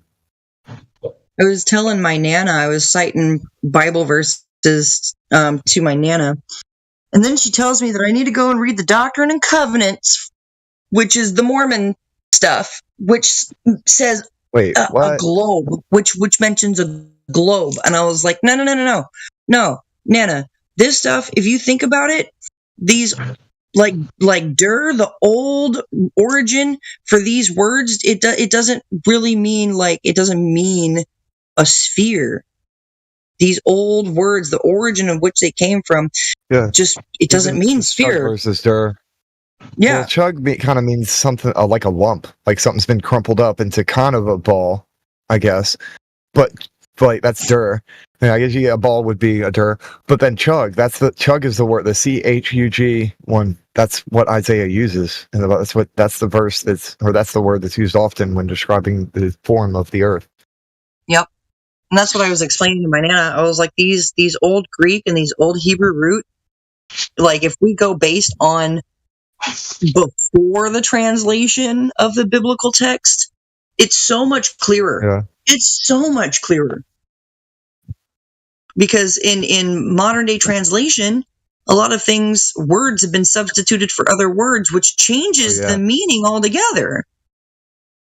So I did a study that y'all would like, because I'm constantly picking a word out. And the context of why I didn't share it before is because we were talking about some 9/11 and some Dybbuk box stuff. So, I'm not trying to talk about that, but faking the moon landing. On that note, now I can share these images. Yes, get it. So let's see. What is a hoax? Oh, okay. Oh, hocus. Well, what the hell's hocus? Oh, right. Hocus pocus. Hocus pocus. I should. Oh man. Enough coffee. I have all the flat earth and not enough coffee. Here we go. I did it and I missed one. Now I gotta delete these two so they're in the right order. Okay. You gotta get trick. I gotta get it in order. Get my stuff. No. What's the trickery? Yeah, go ahead. And then I would go to hocus pocus. Yeah, looking up some etymology. 1 second. Definition. Yeah. And then right here, this is something that I found to be interesting. They believe that this is the origin of those two words in the 1600s.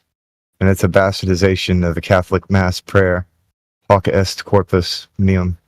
This is my body.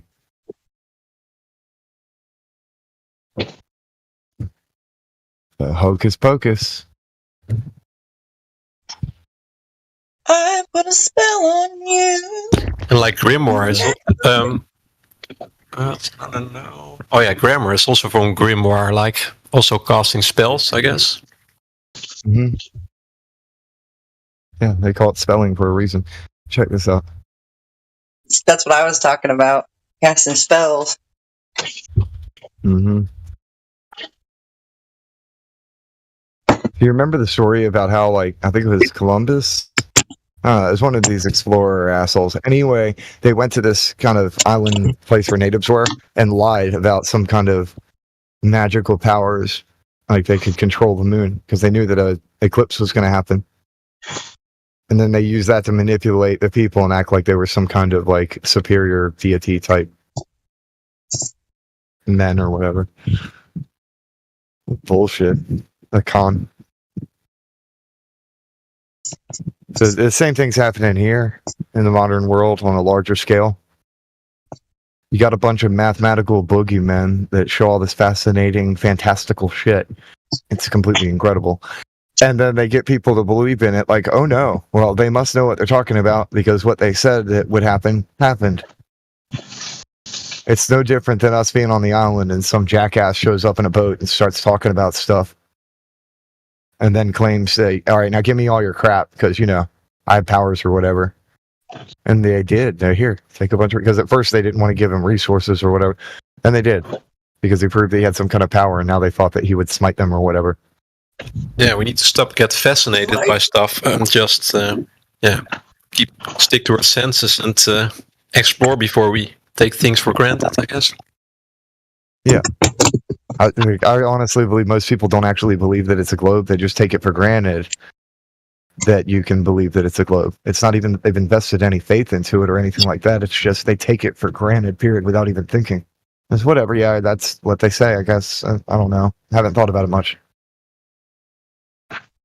When you start talking to them about it, it's not like the ones who are defending it hard are like the anti-flat earthers. But if you talk to a normal person, most people don't give a crap what the shape of the world is. They don't plan on ever leaving it.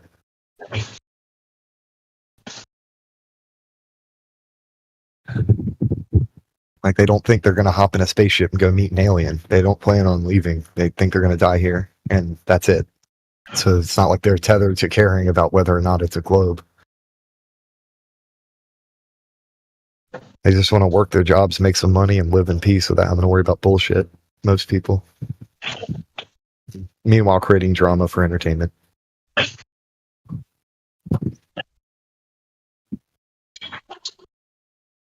But that's, I'd say that, oh, go ahead. Go ahead. No, I was just going to say, fuck. I was just talking because nobody else was, is all. But go ahead. Okay, I was just saying, I was responding to Platter.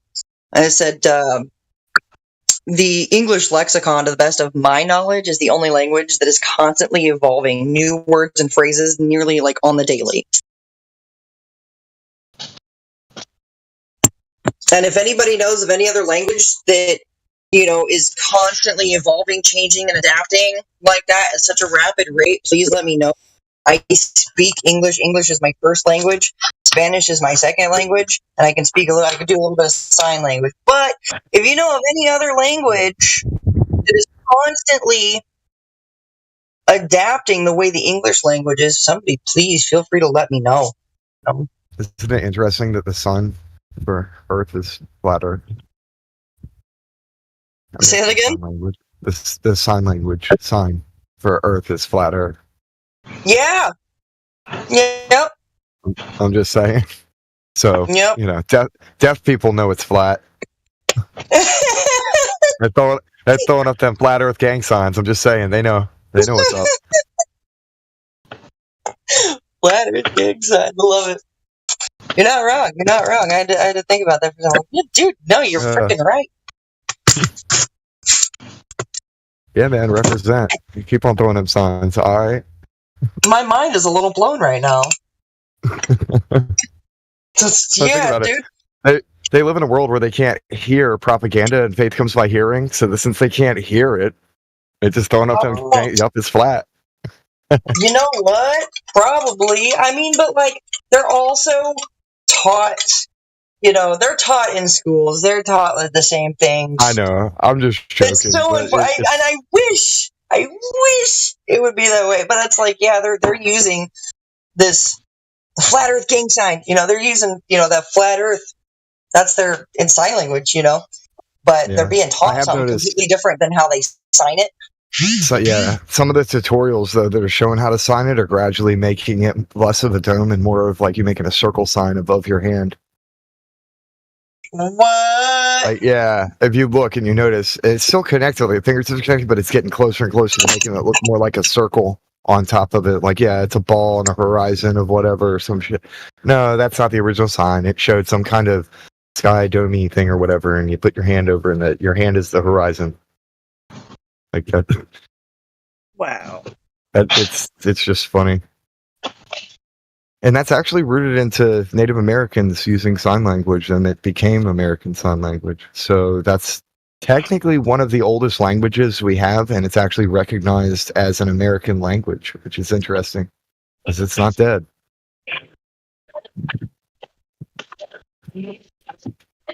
I think it's funny when they talk about dead languages. To me, Latin is a dead language, but only because there's a lot of deathology with it, scientific terms and weird mysteries.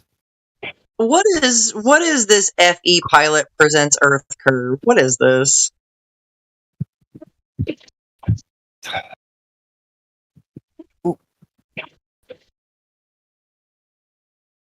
I'll check it out later. How long is it? It hasn't started yet. Oh, it's a stream. Yeah.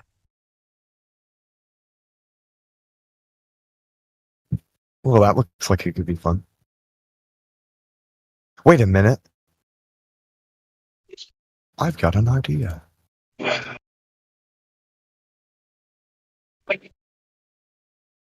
this guy call himself Flatzoid?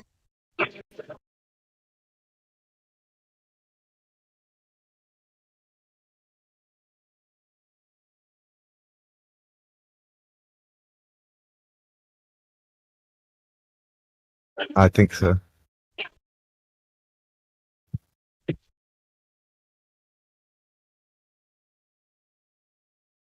Yeah, it worked. Hold on.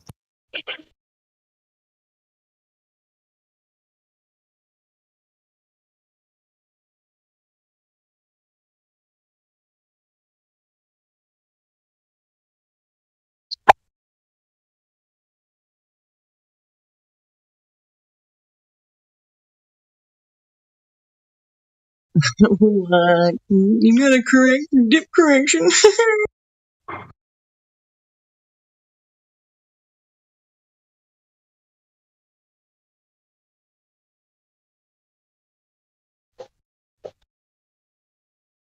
What? Earth curve is physical. Yes or no? This is an ultimatum question. I don't answer ultimatum questions.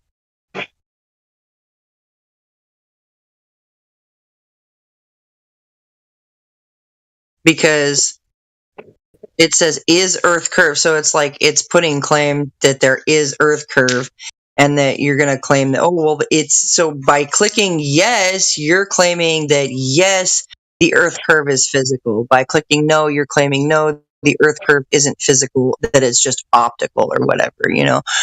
It's an ultimatum, and I'm not going to click that. So, I just realized something cool that I can do. I remember something that somebody else said when he shared that link, Flat Swan. I put it in here on the activities thing, and because there's a YouTube activity, and so you guys should be able to click the top of there and join that. And once it starts, you'll hear that stream. There's a stream and a stream, but it won't play through the live stream thing. You have to actually click it. Discord or? Oh, I see what you're talking about. Yeah, I just kind of did Inception with a stream inside of another stream. It's Streamception. Yeah. Where do I click? At the events or? Yeah, I think it's down on the. Well, it should be right. Yeah, at the top right corner, it should say "Watch Together," and then you should be able to join in. It starts in 62 minutes. It says. So.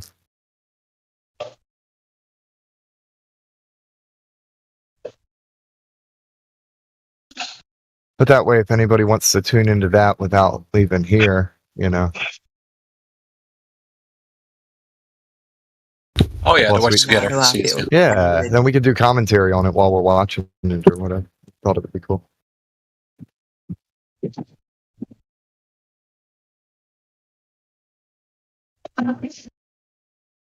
At first, I thought about the bot thing, but that would be too invasive and kind of force people. Like, wait a minute, activities. So I can't stream and I can't do the camera, but I have access to do activities, and so I'm like, all right, YouTube, and now I'm a host. Well, at least that's what it says.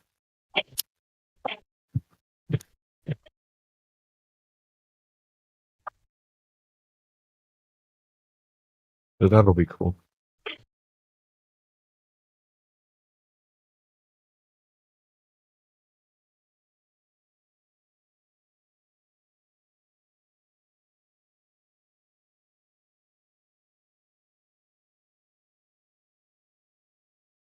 Boom, boom, boom. Under pressure.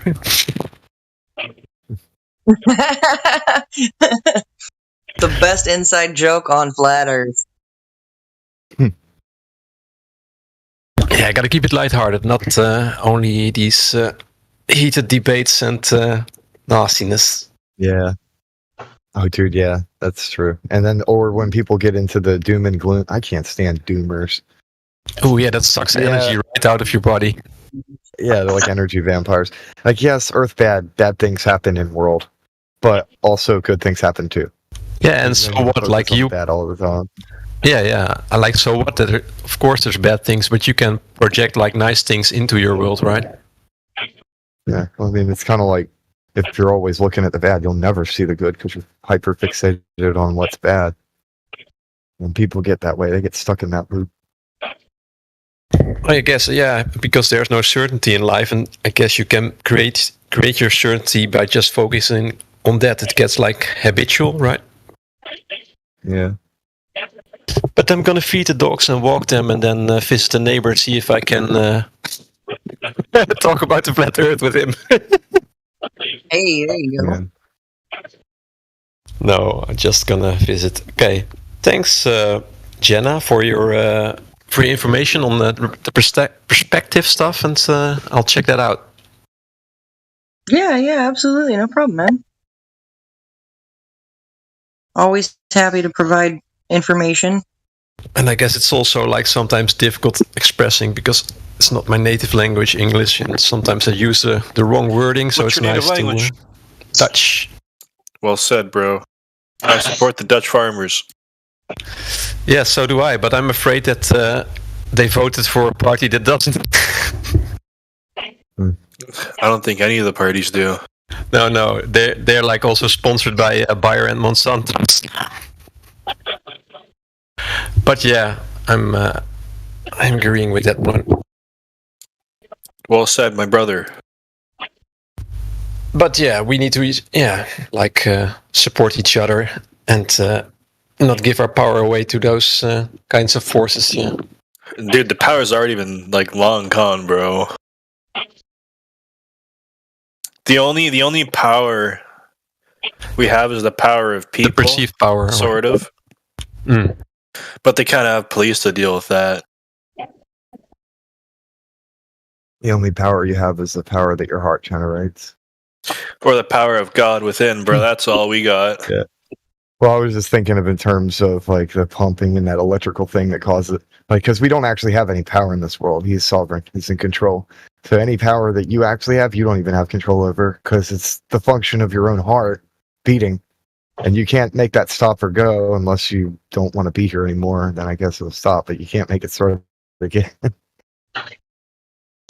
Do you know the heart is actually just like...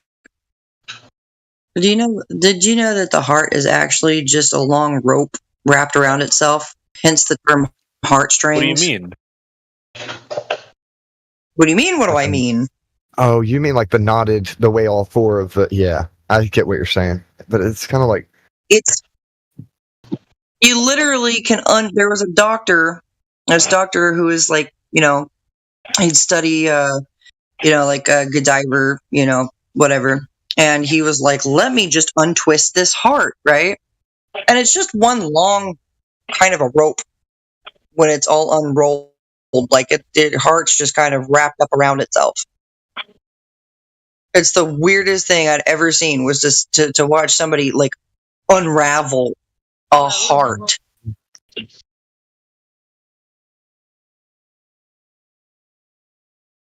Yes, we were lied to about the heart work. We were lied to about that, Toby Dog, how the heart works. Well, so you're talking about all these networked cable. Here, I got this. This is going to be weird. Yeah, it's weird. You know where I got this from? Toby Dog knows. I got this from Stellium. Toby Dog knows that I got this from Stellium 7 about the way the heart works. And it works like, I don't know, it's crazy. It's like unison with Earth rhythm. Hey, you're talking about all the arteries that are all No, not just arteries. At that one point. Because there's like, well, I want to see if I can find Stellium's video about it. I'll send it to you. But, yeah. I think it's kind of cool. Like, humans have energetic chakra points, like their own personal like ley lines, and the Earth does too.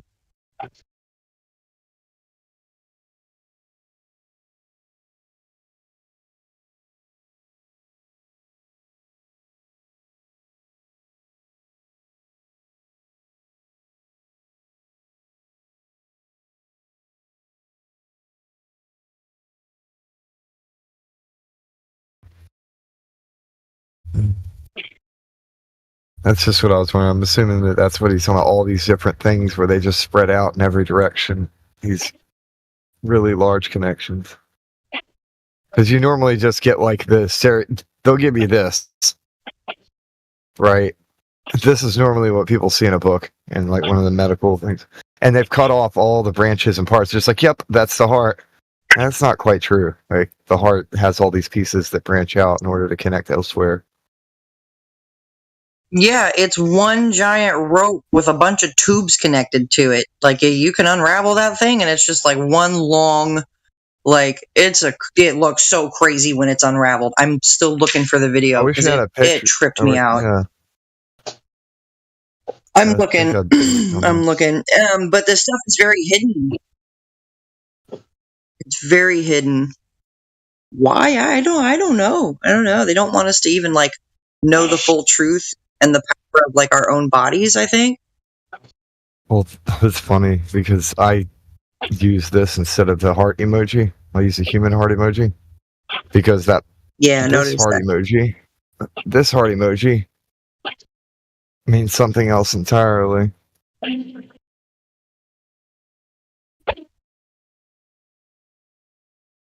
Which is pretty interesting.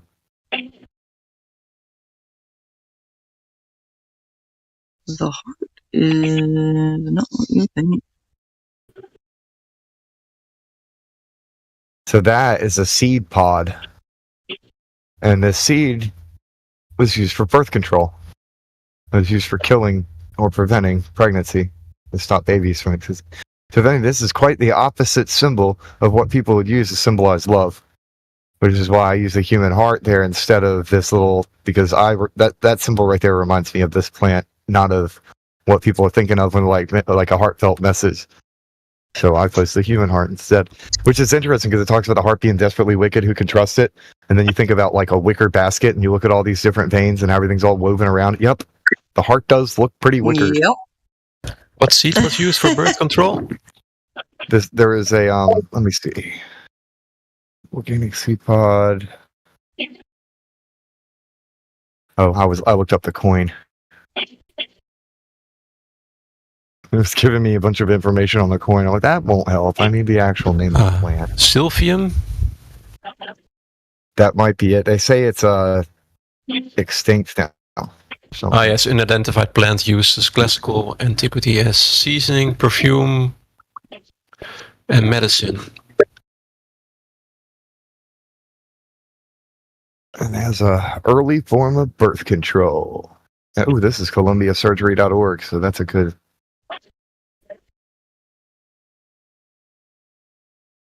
And they used that heart glyph for it, or these heart stones that. Here we go. No, you're good. I was just saying, here we go. I shared a picture.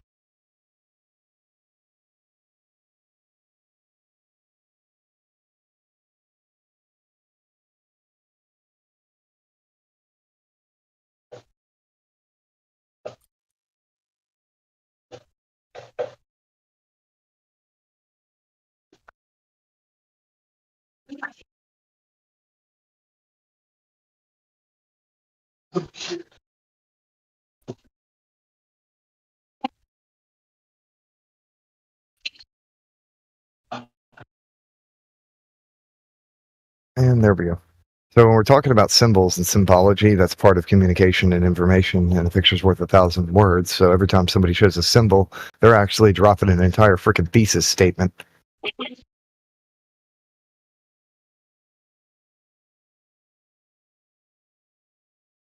They're writing an entire chapter with every symbol they make.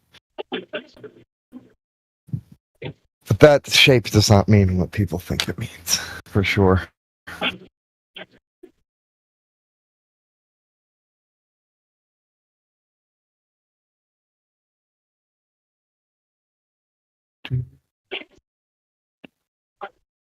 Why is this so hard for me to find again? Like, I found it once. Why can't I find it again?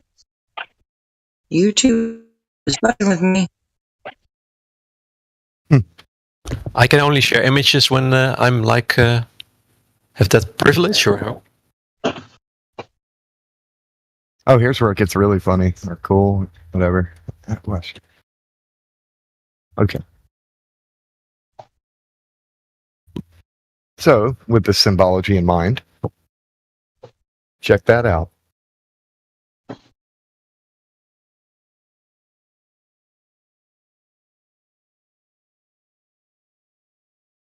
Hold up.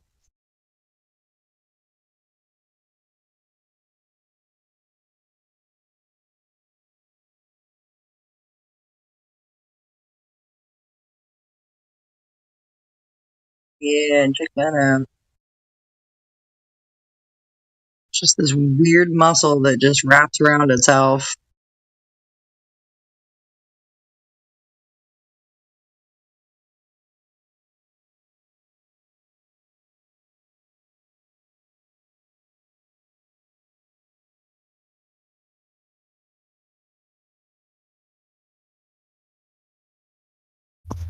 Yeah. Yeah, that is weird, because, like, I don't agree with the everything bad, as it's more like, where did things really come from?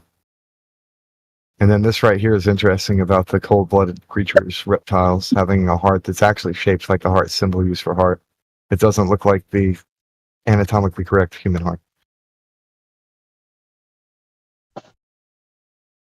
I think I found it.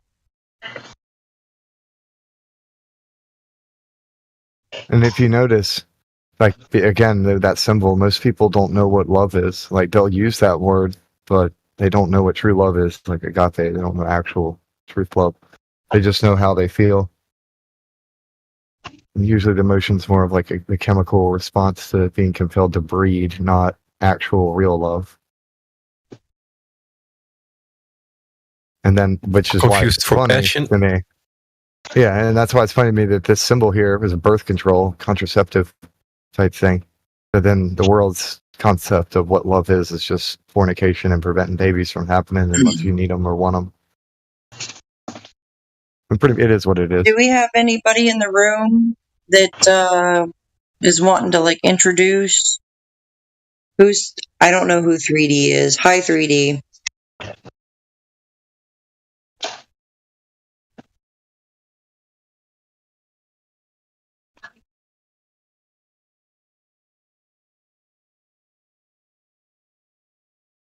Yeah, this helical heart thing is really cool, and the guy whose channel this comes from, this guy has just this, holy crap, just heart stones, like petrified hearts everywhere, like all over his house. Like, he finds them everywhere, all kinds of different sizes. Like, he's found some that are like bigger than his whole foot, huge, like heart to size, like the size of his head. Like he's got some big petrified hearts. And the crazy thing is, like, how many coincidences before it's mathematically impossible, and you have that many stones that all look the same, like a heart? Yeah.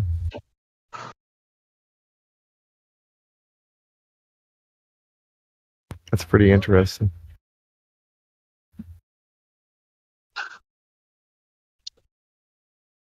I find that to be really fascinating, that helical pattern, because that is a pattern that is found frequently, like in the phi ratio, for example, that spiral. Yeah.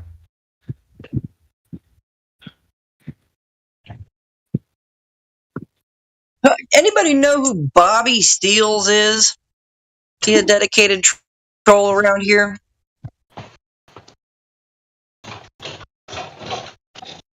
Bobby's he's pretty calm on he's a troll, but he's pretty calm. He seems like a nice guy.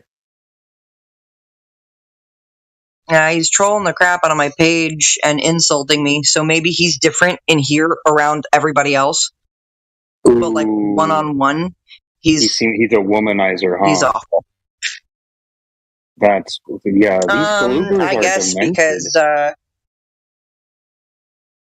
well, see, here's the thing, is on my YouTube channel, Bobby likes to comment. He's going through and commenting on like everything. And he said, you ever consider, let's see, he said, I like your comedy. Because I was like, put down the ball, come inside, and do your homework. I'm sorry, but you can't have the ball. You have to do your homework. I made this little short video. He's like, I like your comedy. I said, thanks, Bobby. He's like, you ever consider posting more videos?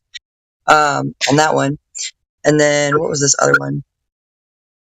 I said, think before you speak, mean what you say what you mean. And he was like, those in glass houses, right? Ha ha ha. Like, look, I'm gonna treat you with the same amount of respect that you treat me with. Bottom line. They think they're clever. It's like they're not clever. It's like it's revolting. It's like, ugh, it's cringe. It's like that's not funny or amusing or cute. It's like that wasn't even a I've got a very thought-provoking comment, Bobby. Yeah, he commented on a video that I uploaded. Retired F-16 U.S. Air Force pilot explains flat Earth confirmed. And he goes, serious question. You ever considered getting professional help? And I responded with, serious question. You ever considered getting tested to see if you're a narcissist? Because that's like, damn. Wow. How you gonna sit here and gaslight me on he's on like these chats more than I am. Like he's on all the YouTube chats, and he just one-liners like doesn't actually formulate or even know an argument or what. That's what's kind of most sad about it. It's like, why don't you make some videos, Bobby? Make some videos, show us your proof, or come in here, have a discussion, or like even in the YouTube chats. Here, for me, and I'll like beg him. I'm like, please, just make an argument, make this fun for us. Like, so you don't have to just go and say I don't know what I'm talking about. I'm literally asking you what you're talking about. Yeah, yesterday he says on one of my videos, because I made a video, I'm like, do we forget that we were taught that what goes up must come down? It was never what goes up goes into orbit, goes too far away, goes too high up, it goes bye-bye. No, we were never taught that. We were taught what goes up must come down. And they validated that with this fancy little magical thing that they call gravity. But this guy said, you have some fun delusions. Happy to help. More people should be aware of your comedy. I'm like, really, Bobby? Hey, post your YouTube. I'll follow you. I love the talk. I love the text chat. These Gloober clowns. They're funny. I love their comedy. There's There's also a guy that trolls my page by the screen name of Criminome Ultinome. He says he's been banned from here before.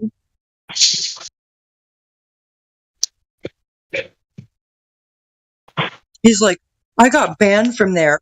He was like, but I have buckets of evidence. I was like, well, I'll tell the guys to unban you, and you can come show me your buckets of evidence, right?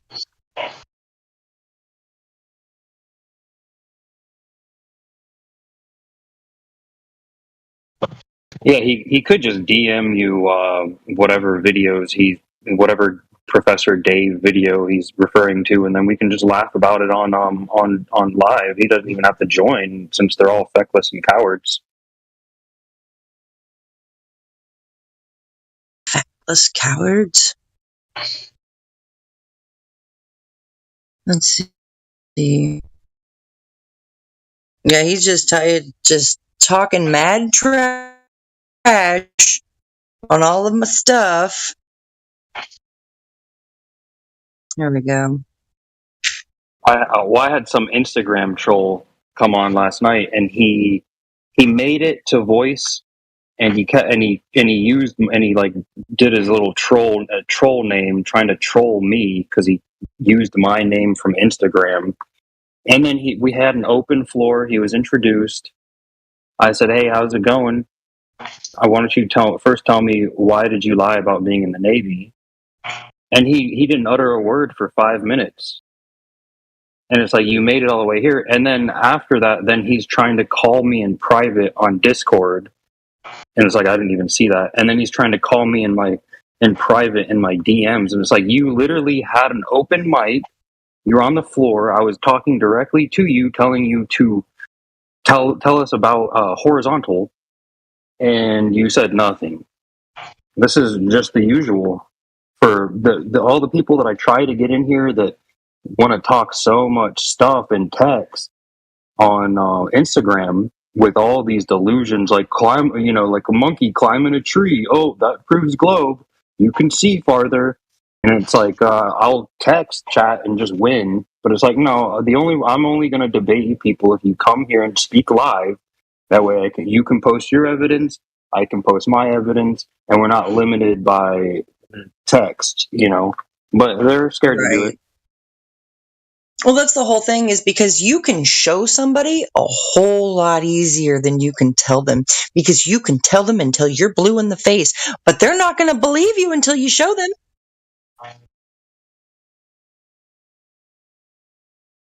Into the break, I went ahead and posted a link to my YouTube there.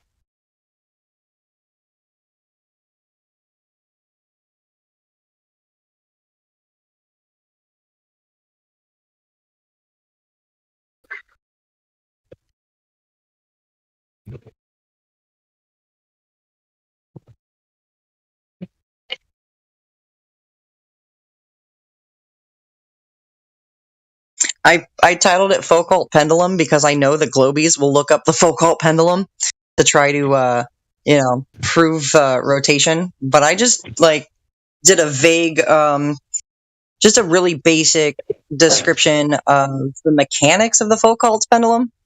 How it works on rings of magnets and an electromagnetic switch that can be turned on or off at any point. And if you don't frickin' touch it, and it's off, it won't frickin' move.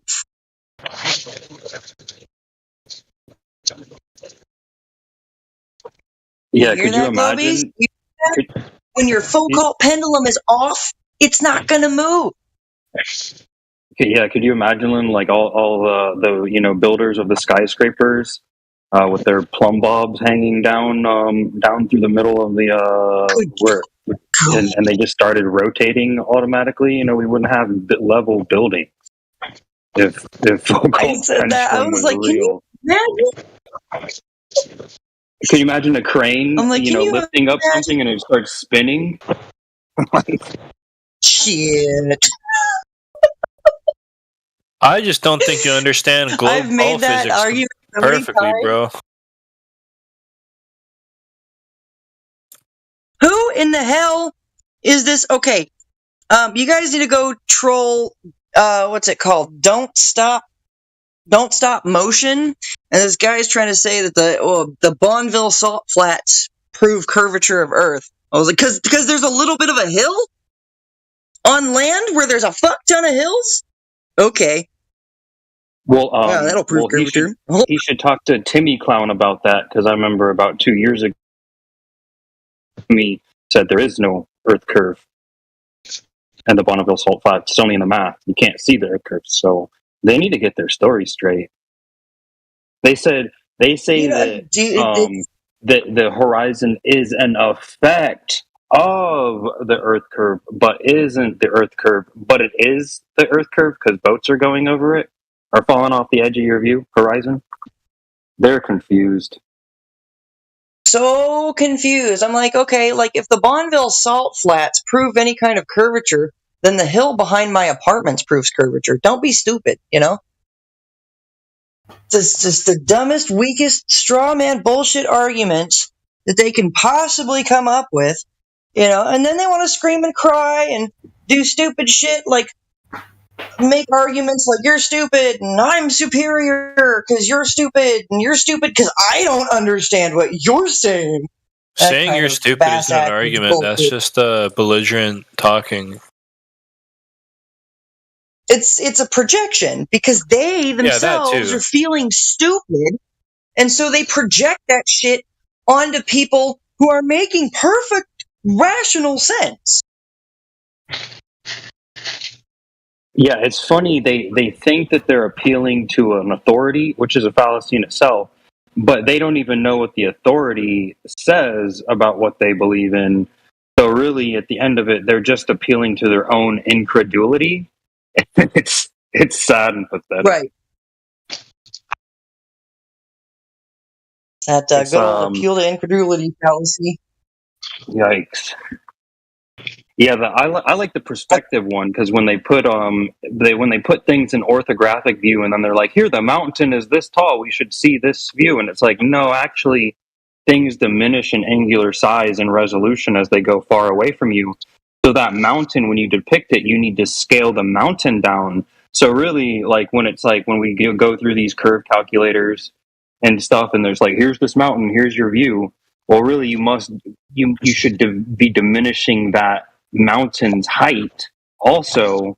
So it's like we're seeing way too far, considering that they don't account for perspective in their orthographic view. So when they're trying to count off like how many feet of the building fell off the edge of their view, they also neglect to calculate this diminishing angular size and resolution. Because really, you shouldn't see Chicago skyline because it's so small, and then the hump is so big, and that's in the middle. That would obscure the diminished angular size completely. Right? Yeah, shouldn't from 60 miles away, shouldn't the tops of those buildings be something anywhere between 700 or 900 feet below the visible curvy horizon? Yeah, they should be. That's what they should be. The curve should be obstructing right about the top of the highest building there, and the Sears Tower, old Sears Tower. Yeah. And then two, still, they are not accounting for this diminishing angular size. But, refraction, the horizon is not Earth curve, is what they concede. So I love it when they say refraction. I'm like, yes, say refraction. Yes, the horizon is not physical glob geometric obstruction. You're right, refraction. But then they don't know what refraction is anyway, so. No, but it's like they half-assed learned flat Earth arguments, and it's really funny how they argue flat Earth points against flat Earth. The model in the flat Earth model, the sun would light the whole thing. It's like, huh? Prove that. Show that, please. Please show that. Or the spheres. I love this the spherical excess and the transcontinental triangulation, whatever they call that paper. From 1800s. I asked them to show me where is this in physical reality. Where is it measured that a triangle has more than 180 degrees? Show me the physical place where they measured that. They can't do it. And they really don't even because know what it I'm doesn't asking at like that point. geometry. Yeah, they just No, in their send a brain, they're paper. like square peg round hole. Yeah, they're like, read this paper, this 200 page paper. Oh, that proves it. And it's like, where does it prove it? And then so I took them up on it, and I like read through it. Boom, and I just look for the methods, right? I just want to know how, where, when, what, who, and yeah, page 51. Boom, you measure linear and you calculate imaginary. Simple.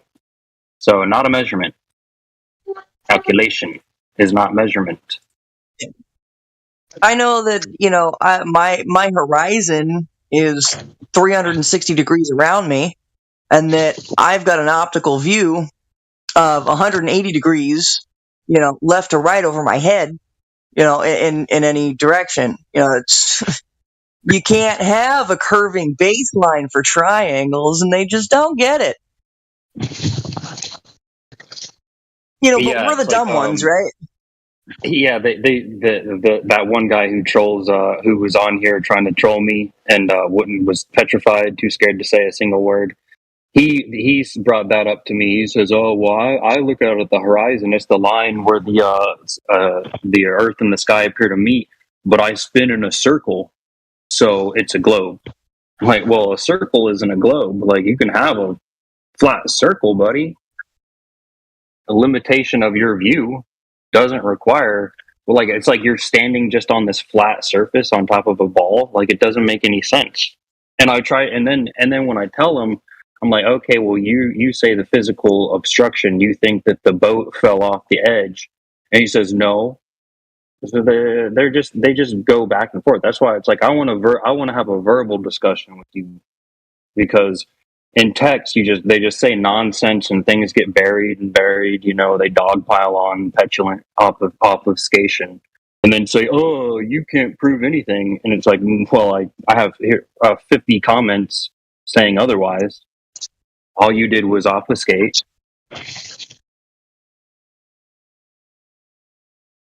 I just found a What a Nathan world. Oakley video where somebody's claiming diffraction. I have to see this.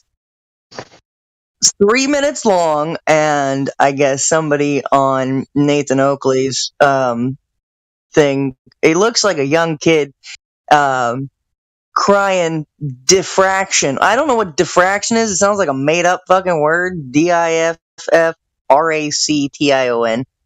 Let's see. This has got to be good. I'll put it in the chat.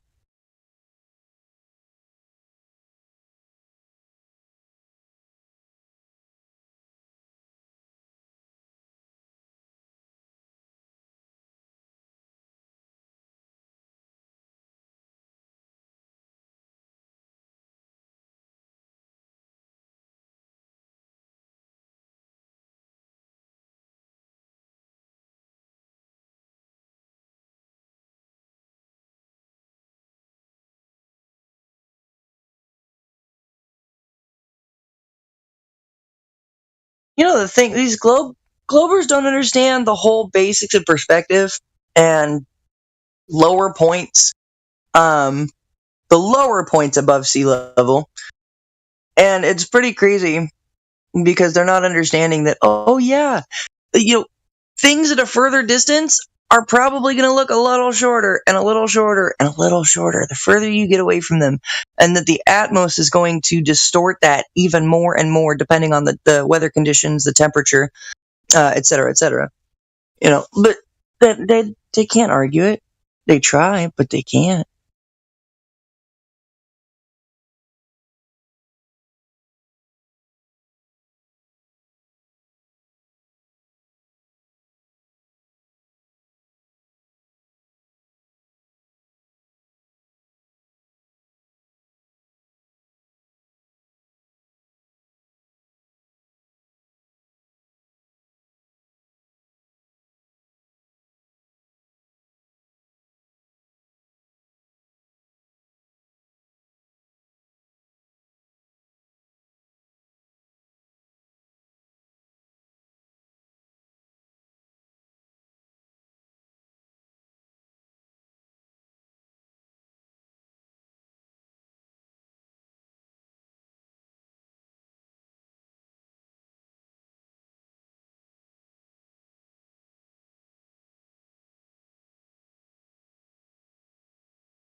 So weird.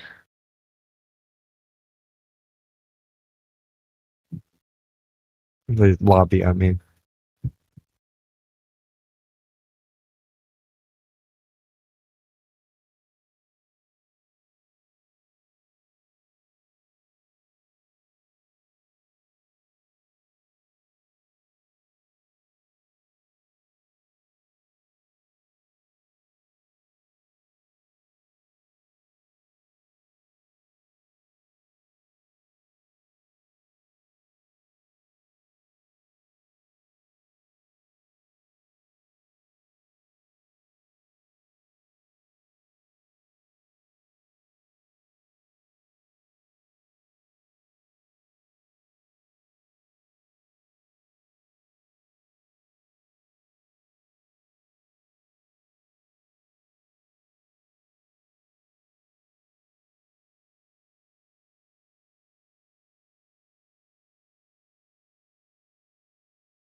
Wow. So a little that little kid came on a recent FED this week. Mm-hmm. Wow. Yep. Yeah, it was Missed a that young one. young thing. Wow. But these poor kids, they're just so like. I mean, me as a kid, I was a punk. You know, I didn't do as I was told. But you know, I also did get all A's. You know, my parents wouldn't let me go do anything unless I had my schoolwork done. So I thank them from that. You know, later on in life, but I wasn't so complacent as to just believe everything I had read that I was learning about. They just gobble it up. They think that it makes them. It gives them. They're searching for something, so it gives them peace to think that they know some information. And then when it's faced with reality and it doesn't comport with reality, they don't. They refuse to relinquish their belief. They want to just keep believing. These poor kids. They're just very controlled. They're in front of these screens all day. They're half the teachers don't care. They sit them in front of TVs anyways in the classroom. Let them watch nonsense movies. Disgusting world. Yeah, there is a major That's problem with kind the of the same. education system. Yeah, that's why I tested out. I was like, you guys are pissing me off because, like, how many fucking times am I going to sit in Oklahoma history and watch Dances with Wolves and not learn Oklahoma history? Those were the worst teachers. I remember I'm like, please give me homework. I don't want to sit here and watch Lord of the Rings. First of all, that's not my type of fantasy. If it was Star Wars, I'd sit there and watch it. I was like, I'm not watching Lord of the Rings. Like, you know, let me go to the library and go read a book. Like, please, this is disgusting. Yeah, absolutely. I had bookshelves to the ceiling, 2 bookshelves, huge bookshelves, growing up in my house, full of books. And I'll tell you what, the first time the words "I'm bored" ever came out of my mouth, I was having a copy from the dictionary on a Saturday at home. You had some good parents. You gotta love that old world, man. Yep. Yeah, or if I'm bored. I don't know what I don't know what else to do. Like, I'm a smart kid. I get bored really easily. Oh, read a fucking book. Here's Of Mice and Men. That's the shit that I read when I was 10 years old. Lord of the Flies, Catcher in the Rye. All these books. 2,000 Leagues Under the Sea. Jules Verne, Journey to the Center of the the earth, like these were the books I was reading when I was 10 years old. That's why it pisses me off when these globe believers and these anti-flat earthers want to come at me like you don't know shit. I'm like, look, I tested out of high school because it was not challenging me anymore. There was no use in me being there. So I tested out. Unlike Bobby Steele, he's like, oh, so you tested out and you got a GED, but you didn't seek higher education? Really, Bobby? I had to take college level fucking shit to test the fuck out, buddy.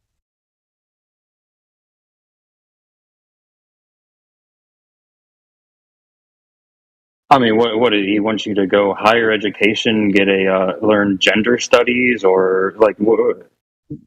Political You want to be a science? Fuck, I don't know. engineer? Civil engineer. I mean, if you're going to get a business degree, that seems pretty smart.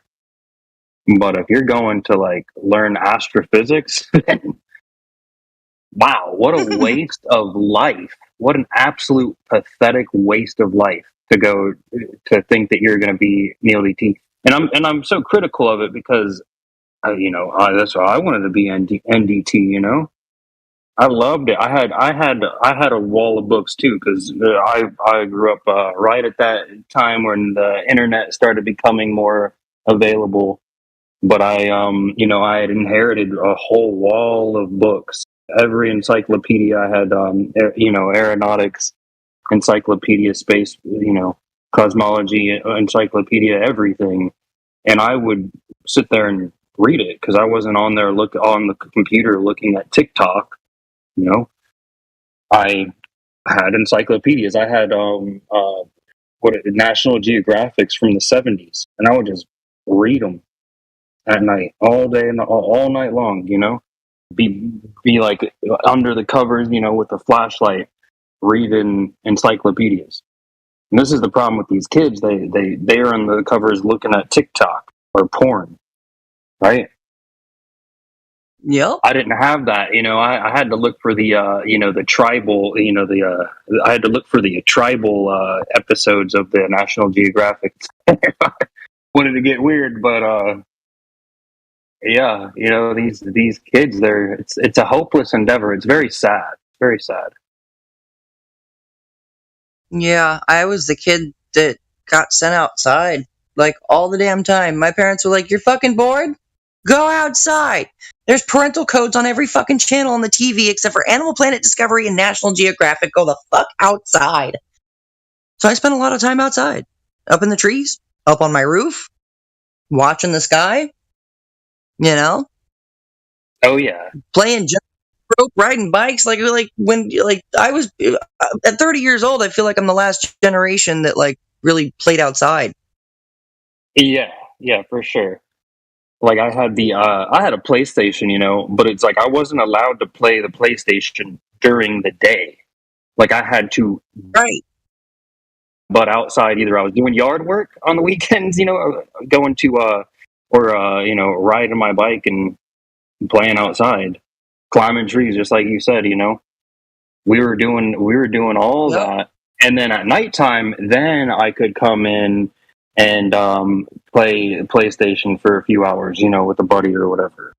But it was never like, I wasn't allowed to when I came home from school, I wasn't allowed to turn the TV on, or I was allowed to watch, I think, like because Bill Nye the Science Guy would be on, like when I got home, and my parents didn't have cable, or one set of my parents didn't have cable, the ones I live with, and so I would watch Bill Nye or something, right after work or right after school, have a snack, take the trash out, do some chores. I had to do chores, right? And then watch a little Bill Nye, and then now do homework, and then I better be out till 9 o'clock. Don't come back. Yep. Yeah. See, the game consoles in the house were, I was gonna say the game consoles in my house were reserved for family game night, and it wasn't always video games. Sometimes we'd play like Sorry or Trouble or Scrabble or something like that. But we reserved the video game consoles for like when guests would come over and for family entertainment night. So yeah, I wasn't too exposed to all the crazy shit. You know, I guess I learned everything in moderation at a young age.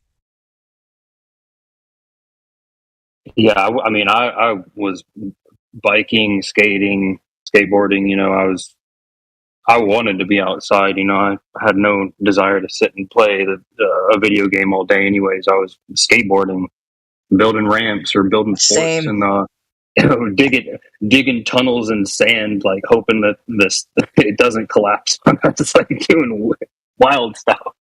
Heck yeah, man. My brother and I were in the backyard with metal trash can lids and big ass bamboo staffs just beating the crap out of each other. Like, oh yeah. And we used to have like wars, like neighborhood wars, like where we would, it was like no gang violence, but you could just be riding by this vacant lot and some kids would pop out with sticks and trying to beat you, or maybe I was one of the ones doing that.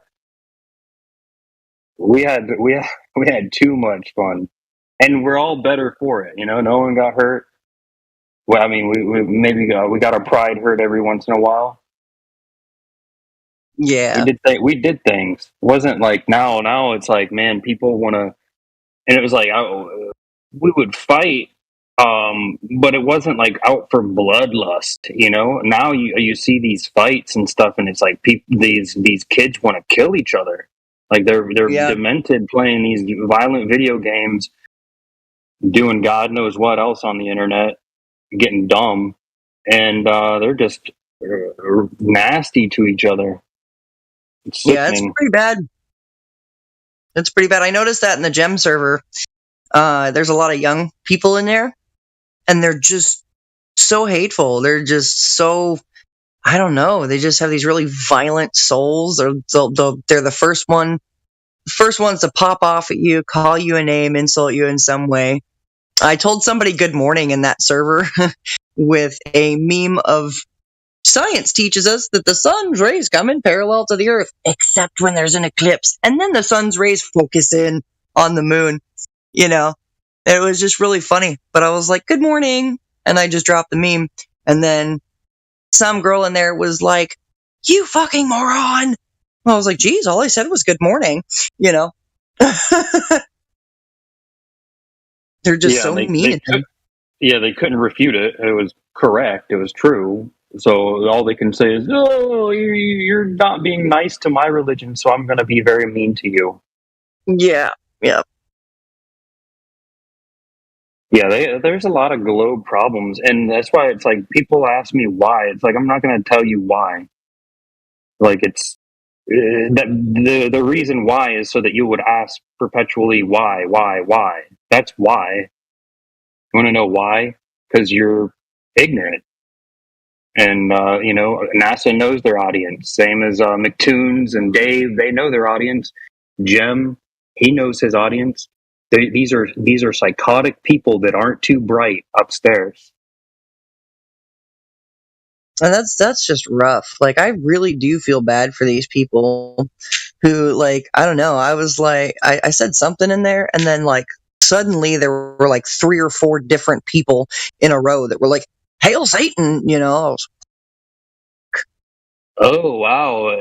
That's cool and edgy. Ooh. So edgy. Edgelords. Yeah, so it goes. They think they're clever and smart and funny. They're none of it. Yeah, people like Bobby Steels, he's so special that every time he comments on any one of my videos on my channel, there's instantaneously a like on his comment. That just gives me the impression that the dude's high-fiving himself. Hey, I can't fault him for that. I do that same thing just to troll people, just so they get, hey, you liking your own comments? I'm like, yeah, it was a good comment. If you're not a fan of yourself, then who should be a fan of you? I don't know. I just don't go through liking my own comments, but like I'll down thumb all the crappy comments through here. I'm like, your comment sucks. Comment sucks. Like Bobby being like, I really enjoy your comedy. Keep up the awesome work. I said, I really enjoy your straw man gaslights and seeing you high five yourself in the comments, laughing my ass off. Thanks for boosting the algorithms for my channel, Bobby. Yeah. Because that's all he's doing. Yeah. Yeah. Every single, just comment on every single one, Bobby. Please. Because all you're doing is boosting me, dude. Even if you're talking shit, you're still boosting me. Damn, I didn't realize he talked all this shit on my evolution video. Or the lack of evolution. Well, there's no substance in any of their comments, so it's like good. Please do make comments like that, because anybody who comes here with half a brain, an ability to fog a mirror, will see what a clown you are and how pathetic. I mean, because that's really what it was for me way back. I remember, when you used to be able to find a lot of live channels. I made it into like a Blues and Brenda's channel where they were just disparaging people, and I was like, I dislike the people that are involved in this glob religion. I dislike them very much, and I gave that just strengthened my resolve and my conviction to be better than they are.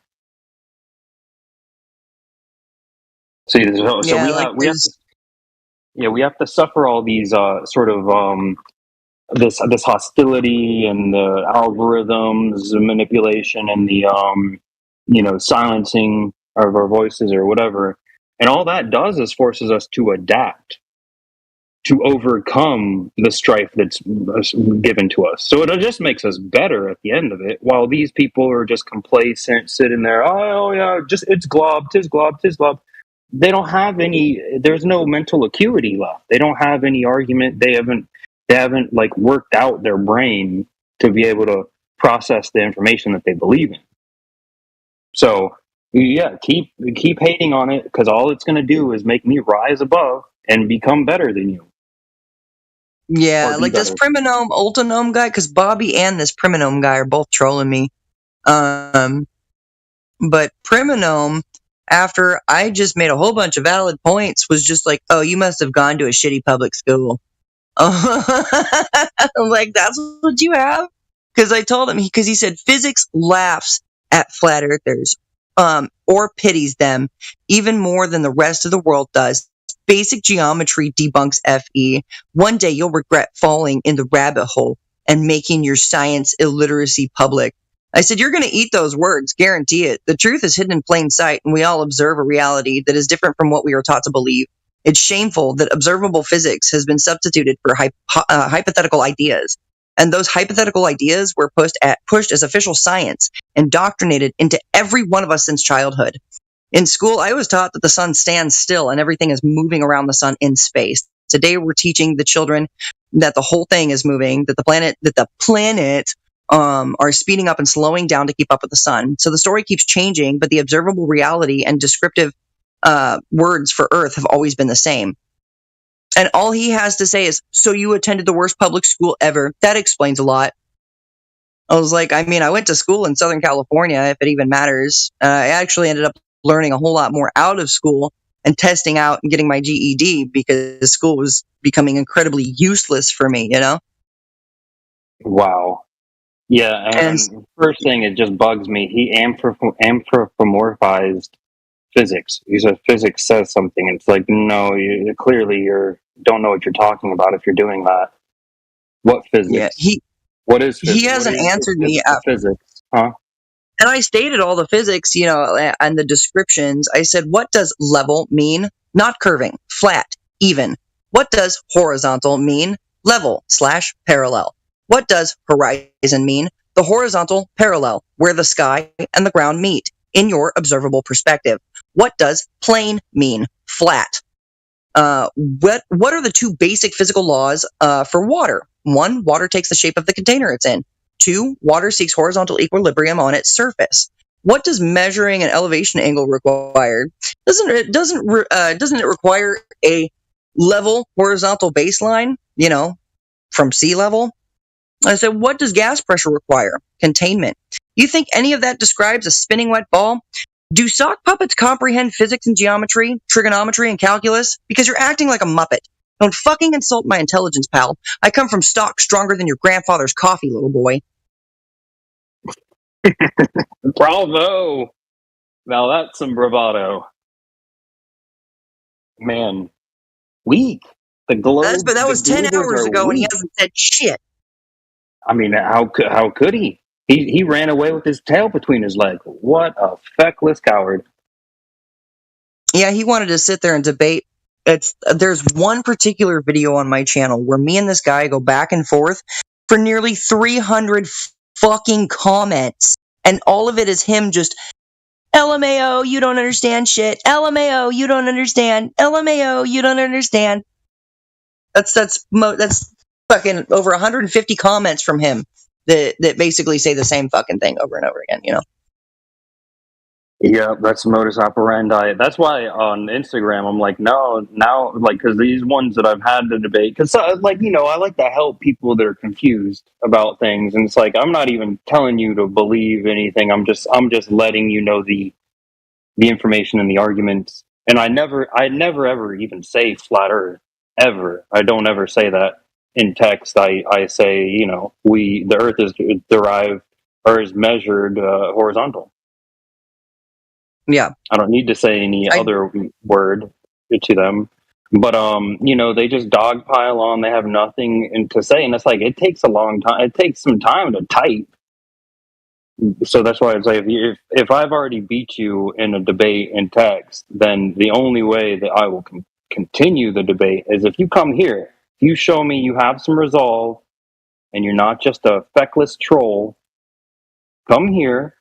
We can present our arguments. We can post links. We can, you know, do the whole thing. They don't want to. They're scared to death of it. But he wants to get me in a private conversation to where he can derail the conversation and then get a little sound clip of me calling him dumb or something to then make that his argument. It's pitiful, like little tactic things. No actual argument. Yeah, no actual arguments. Like, say I in one example, I missed the C in sonoluminescence, okay? And this one guy wanted to just pick on that. He just wanted to pick on that. He didn't even want to try to pick apart my argument. He just wanted to pick on the fact that I missed a fucking letter. One letter in an entire word. Like, oops, it happens. You know? Does that negate from my level of intelligence? No. No, that demonstrates his lack of intelligence because it's a format or it's a format fallacy. It's just you miss. It's like making the argument. Oh, you put your instead of you are, right? And it's like, well, that was like one small mistake, and I did use the correct. I used Humans it can tell the correctly difference the other within time. context. Yeah, so if it's a misspelling and it's contextual error, then that just is a demonstration that they don't have the capacity enough you're to roboting get what pretty you're bad. saying. You sound like a robot on the moon. I didn't catch any of that.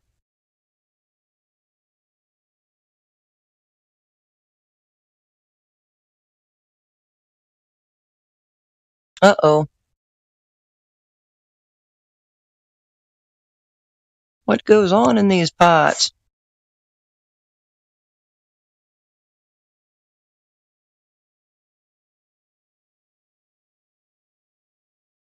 My bad. Can you hear me? I was just saying good work. Sounds like the Prince of the Air doesn't want you to get your message out.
That was weird. Am I back? It like dropped me out and then put me back in.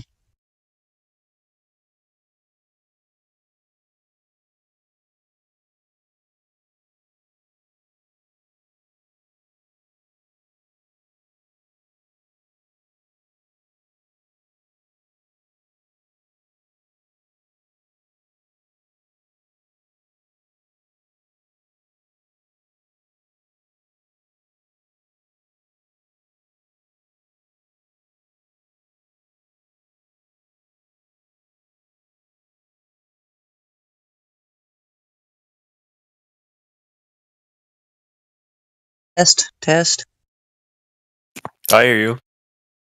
Okay, there we go. That was really weird. It like dropped me out for a second, and then I was like, I don't know. It did this weird thing.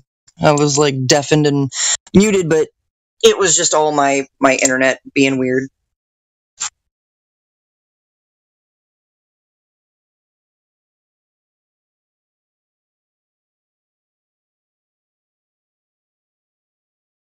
I just updated this Discord app. I'm trying to get used to it. It's a little different now.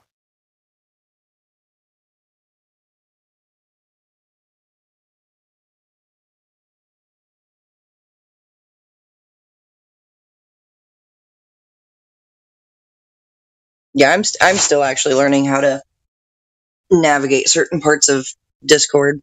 I mean, I only figured out how to change my profile picture today and put in a bio which says I was born ass first so you could kiss it.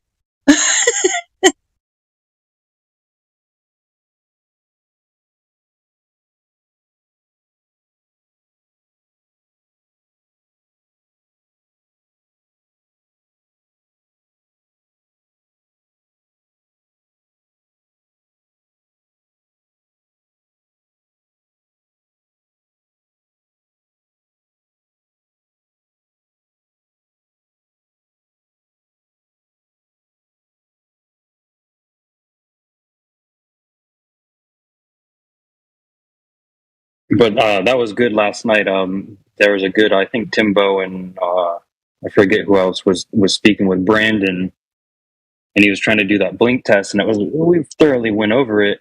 And then he was like, "Oh, I wish I was smart enough to be able to explain it." And it's like, "No, buddy, you got it. You see how ridiculous the arguments are. Like, you are smart enough. Like, you got this."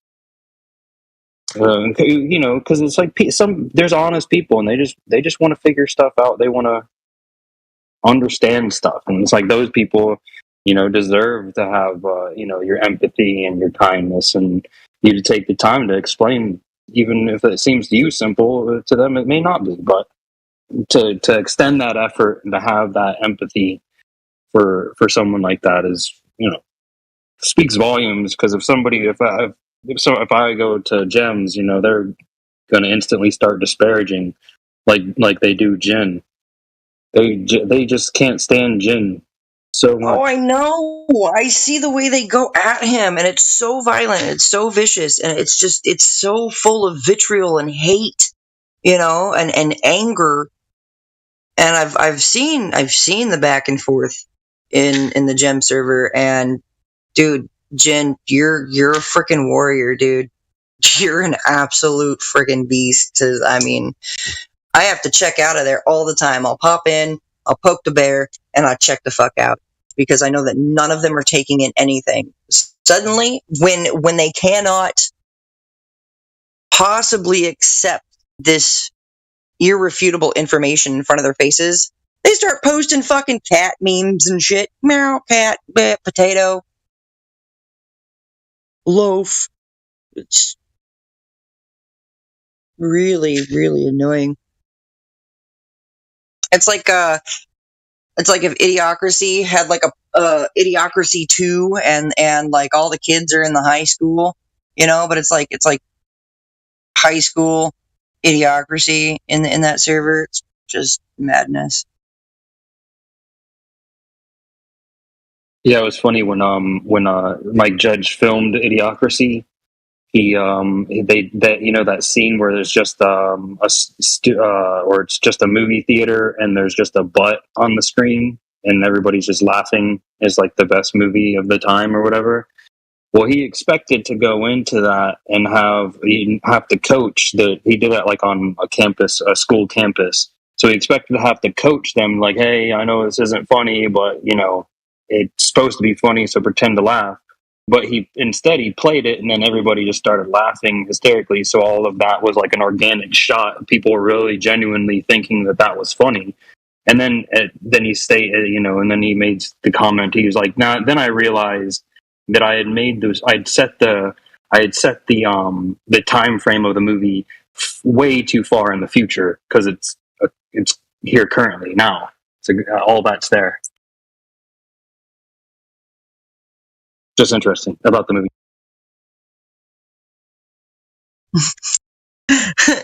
Let's see. He said confident. They had to ban me in there. Memes were just too much. I said, oh no, you memed them until they cried.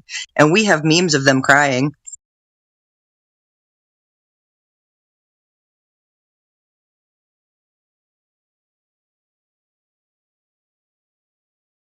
I will meme you until you cry, and then I will make memes of you crying. I bet the absolute was just so loud in there. Dang.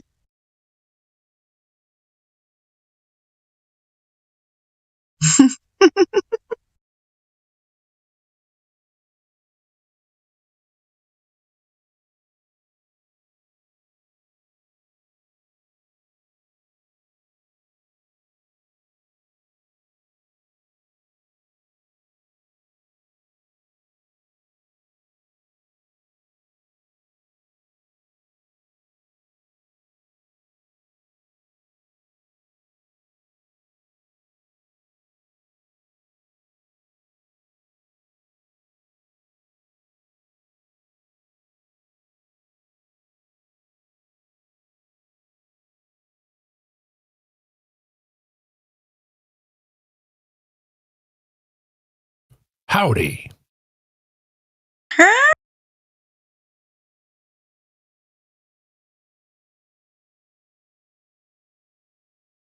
What's going on with this evening? Or afternoon or morning, whatever you guys are.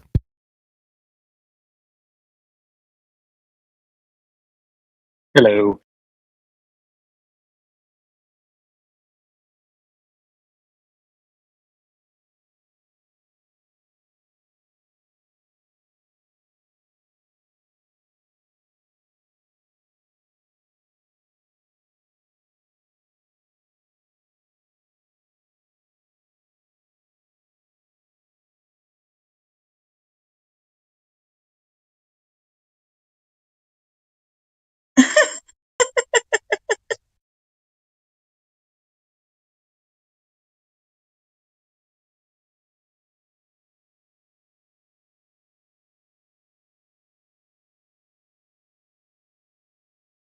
Ah, yeah. Jin, I saw that.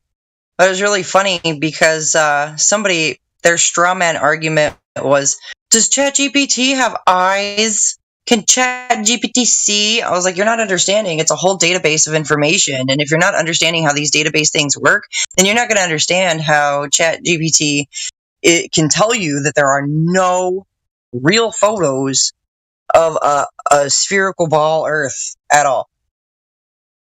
After the guy looked and he looked and he looked and he kept asking ChatGPT about these photos, he's like, but I want a real photograph. Finally, the AI is like, oh, well, I apologize for the confusion and thank you for clarifying your question. To my knowledge, there is no single photograph of the entire Earth that was taken from a single point in space without any compositing or manipulation. Well, isn't that what flat earthers have been saying? So now the AI is saying it, Crazy stuff. I love that they'll use ChatGPT when it suits them, but when something like this comes up that completely goes against everything that they believe, they're like, oh, and then they want a dog. on ChatGPT, and I'm like, you guys, you choose, pick one, make a choice. They call us the cherry pickers. That's cute. I mean, they are literal relativists, so objective reality is meaningless to them.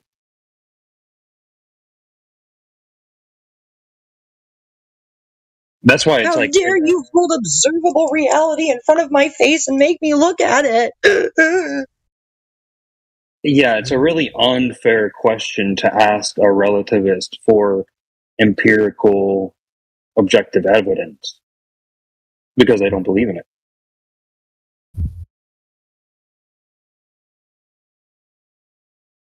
How dare anyone ask objective questions? Yeah.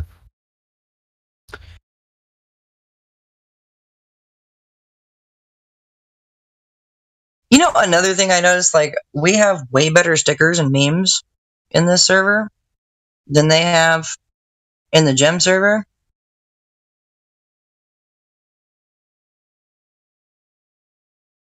Yeah. Well, people don't know how to meme. Hey. Anybody want to mic up? Have some chit chat? Oh.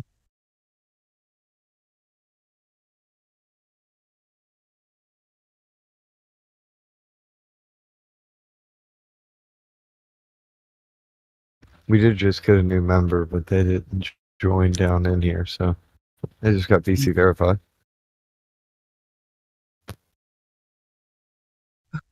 Who dat? Who dat?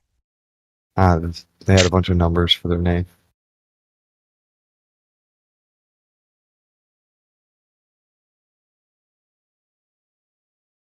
Kind of weird.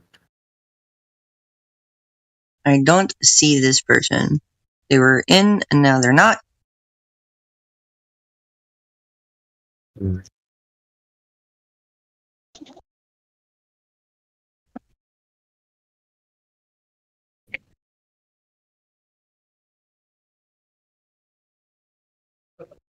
Yeah, all of the stickers and emojis and stuff like that for the gem server, that's ridiculous. It's just like, it's appalling. It's pretty atrocious.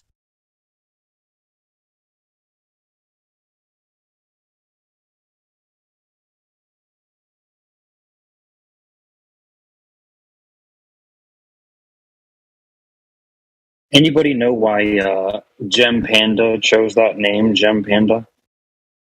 I don't know, but knowing what I know about Panda, it kind of weirds me out, dude. Yup. Oh. Very weird. Oh. And that got dark. But stop. Hey, that's all I was saying. I wasn't going to follow that up with shit. Like, no, don't. Not like that. Helio. Let's talk about something brighter. What is? Hold on, I'm trying to pronounce this word that you put here. Heliolatry. Pronounce it kind of like how adultery, heliolatry. Oh, heliotree. Okay. Helia. Sun worshippers. So the heliocentrists engage in heliolatry. Yeah, it's absolute sun worship. Put the sun at the center. Praise the sun. You know what's crazy is the stuff like the Statue of Liberty is very like reminiscent, resembling Helios, the sun god, with the sun crown. And even if they try and say, oh, well, things have changed and now we believe that everything circles around a black hole or whatever. Yeah, what's that? It's some kind of, inverted black sun or whatever, according to the lore, technically. So there you go. You're still engaging in heliolatry. Mm-hmm. Anybody else find it weird that the Statue of Liberty is like shackled to her pedestal? Its pedestal? I don't know.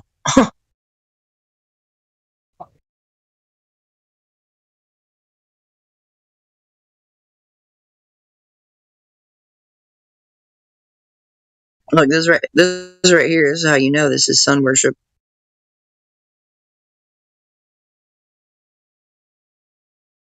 Notice that cute little. It's not even cute, dude. Nice little convenient little pentagram right there on that for the eclipse.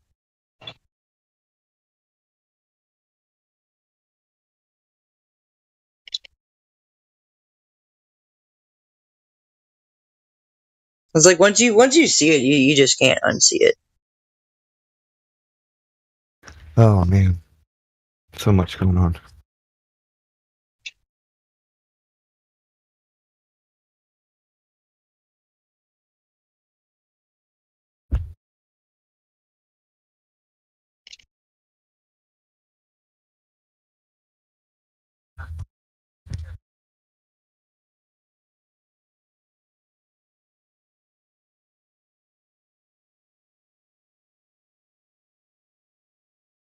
Huh.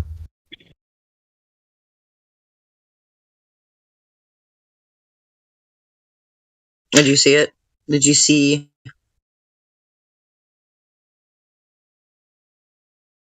Oh, I've seen that meme before, but I was looking at something else.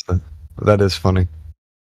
That's the one I said good morning with in the gem server earlier this morning. And that's the one that first comment off the bat was, "You're a fucking moron." I'm like, really? All I said was, "Here's this meme and good morning."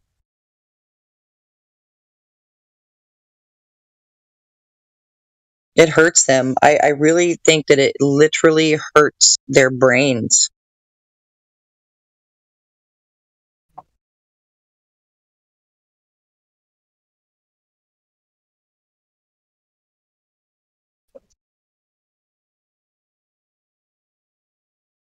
Yeah, they're suffering immense cognitive pain. It's pretty sad. It's debilitating to them, actually. Mm.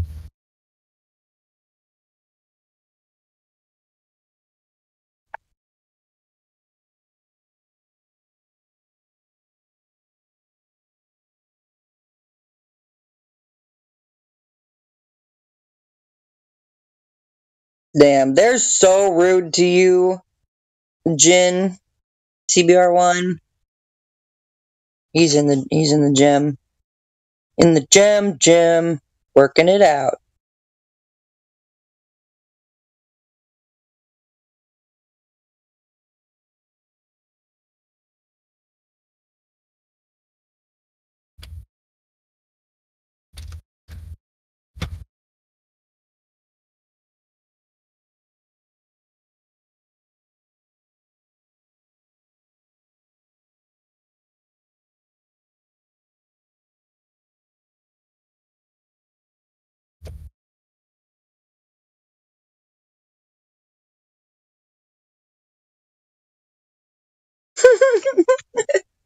As soon as I post all of the different Earths from 1975, 2015, 2007, 1997, all these different Earths, I've posted in there, and they're just throwing fucking wheelchairs and clown faces at me.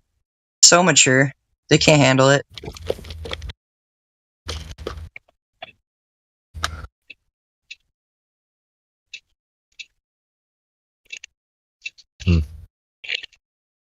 They get triggered.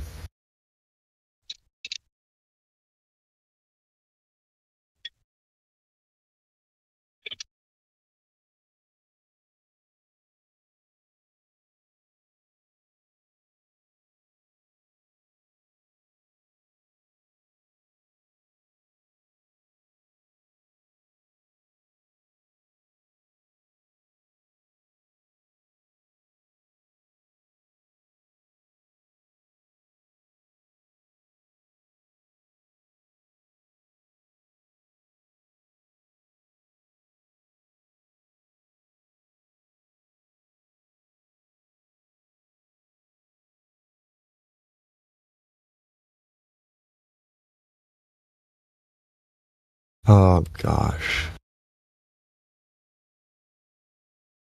Lobby be toxic.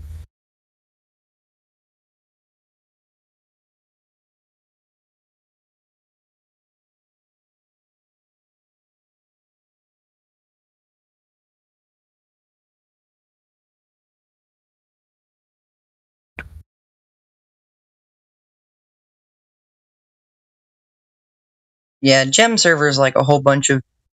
It's like a bunch of teenage boys. Even the girls in here are like teenage boys. It's really strange. Oh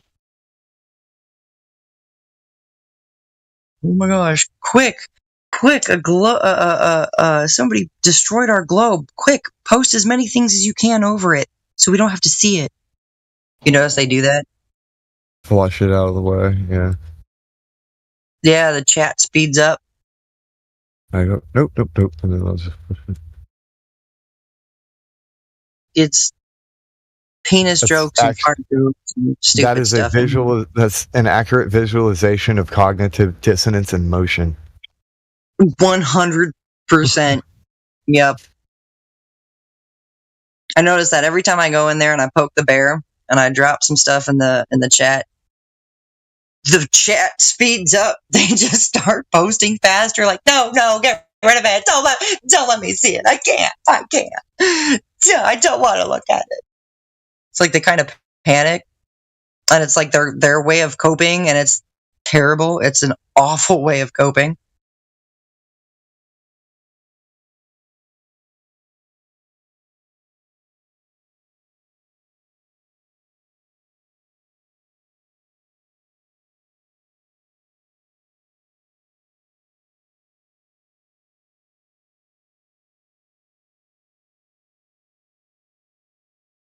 I hate when people join in and they just decide that they would rather just have no roles at all and retain a white screen name. Why are you here? I earned my roles on day 1. I'm pretty proud of that.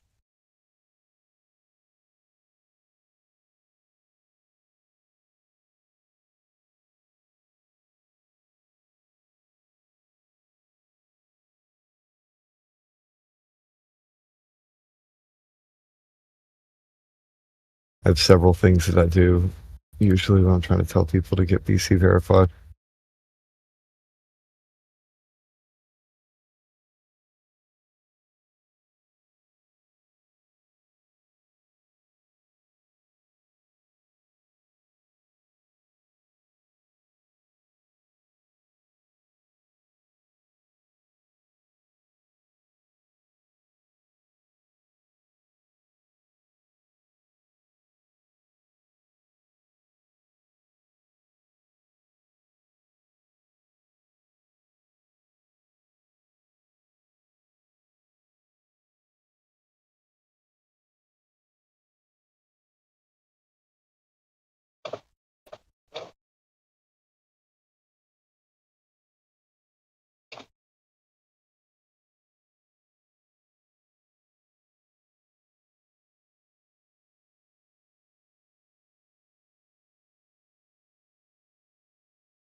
That's funny.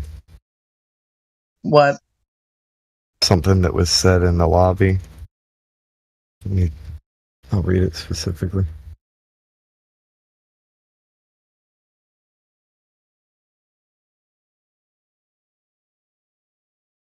Hoffman said there's no reason to hate flat earthers. Y'all aren't a very problematic group on a broad scale. But I don't think he understands what a tipping point is.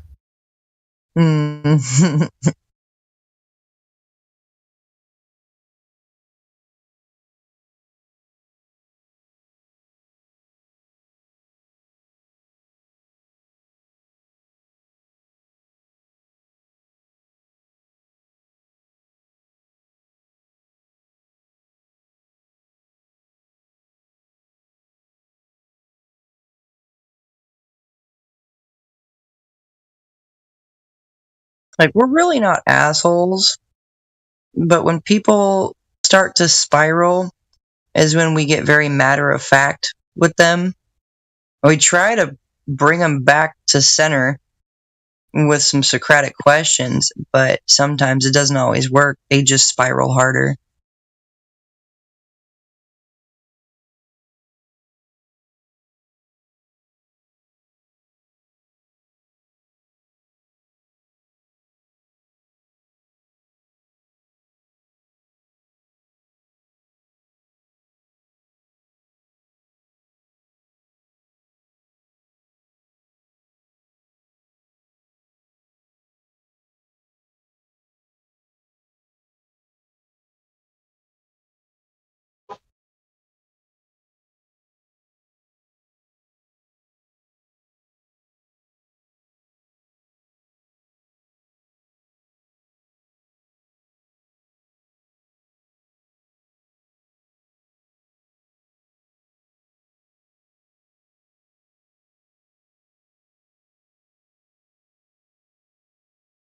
Uh,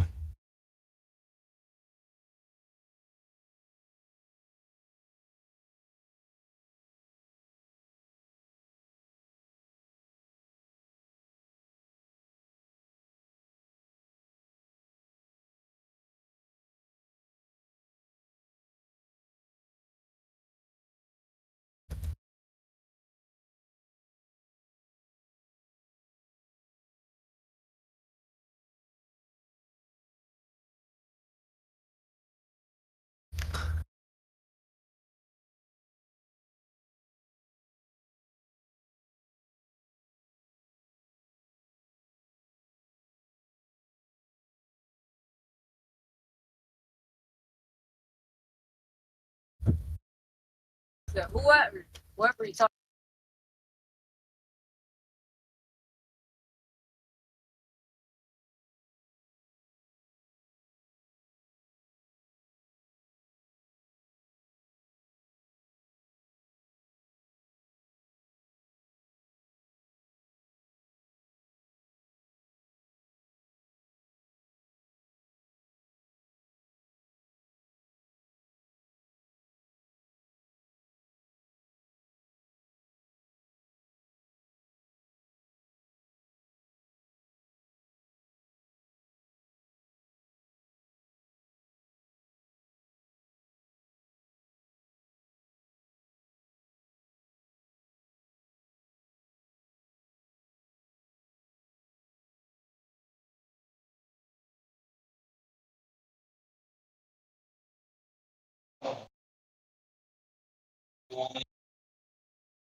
No, you honk honk.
Oh, this Hoffman person.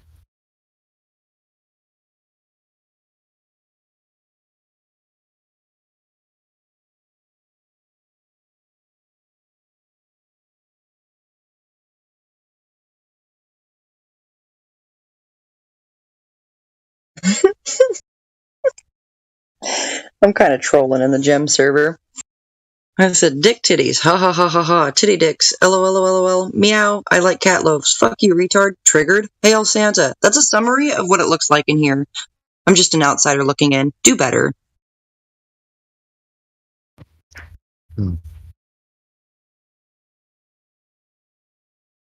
These guys are fucking crazy, dude.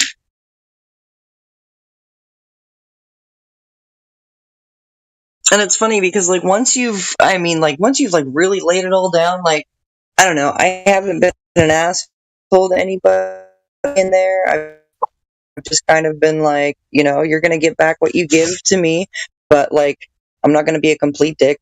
So it's to the point where I can post things in that chat, and then it just basically gets ignored. It gets posted over. It gets laughed away, like, and for the most part ignored because they're like, oh, well, shit. They don't have a rebuttal. All they can do is ignore it. Yeah, just ignore the elephant in the room. That's cool.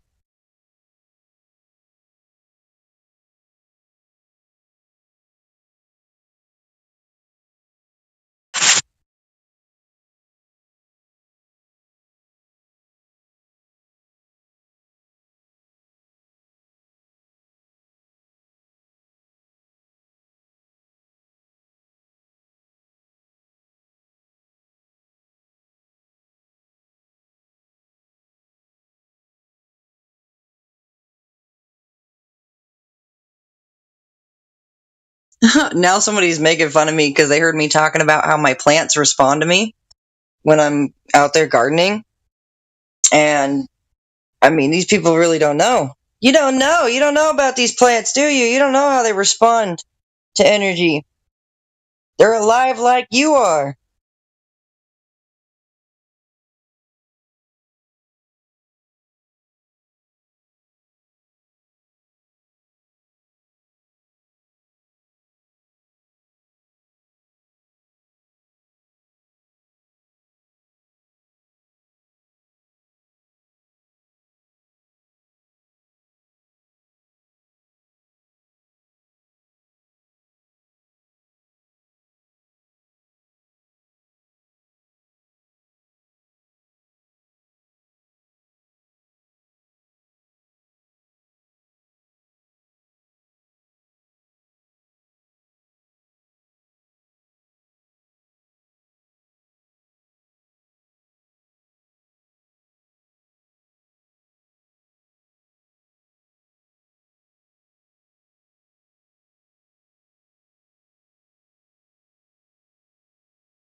Alright, can I get a mic check?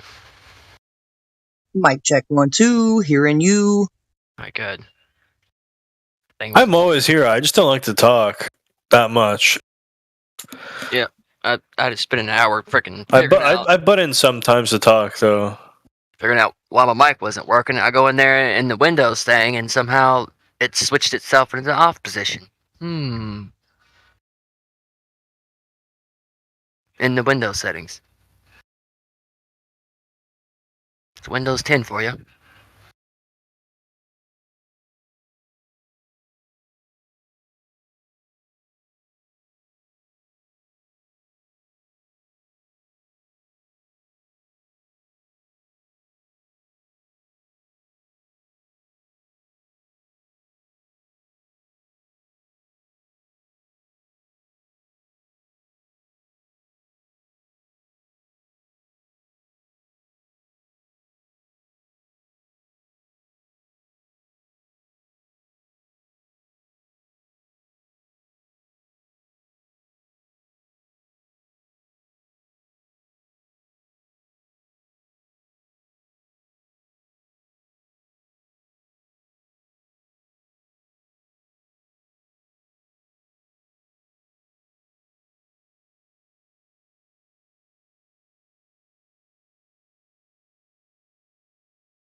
Little G, I unmuted you.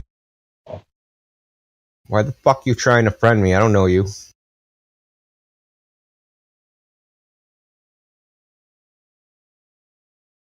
Looks like you got a follower. I hate that shit, dude. It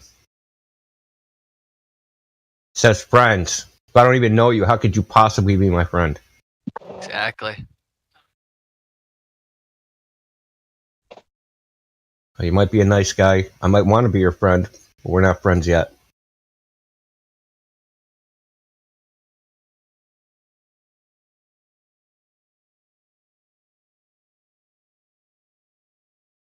Wait, is he in here? Is he in here? Yeah, he's in here. I don't think he was muted. I didn't realize he has a flat Earth label. I am wondering why there's two accounts for that, though.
Oh, the clowns in the YouTube chat, man.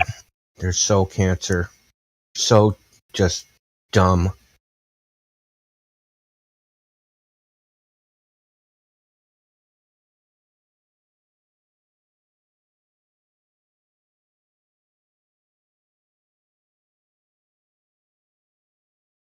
I'll play some. Why not?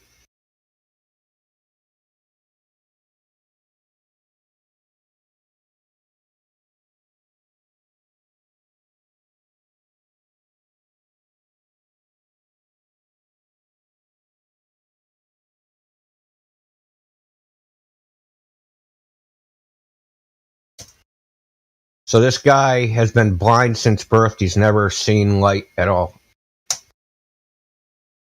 I'd like to look at the planet Earth, from space, like from the Hubble telescope or from the space shuttle or something like that. I've heard it described as a big blue marble, but I guess you have to see it to believe it.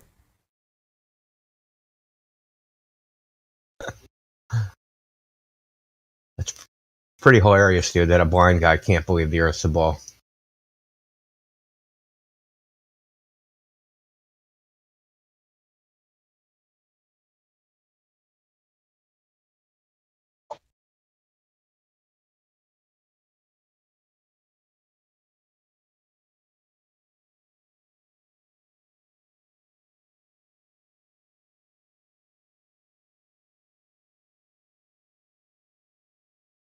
How come all these globe believers think that if they ask me if I'm triggered enough times, if it'll trigger me? Like, I'm not even fucking, mad.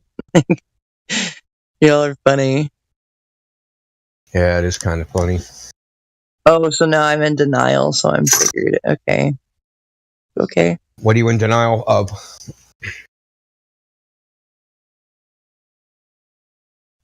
Apparently I'm in denial of being triggered. I didn't know I was triggered.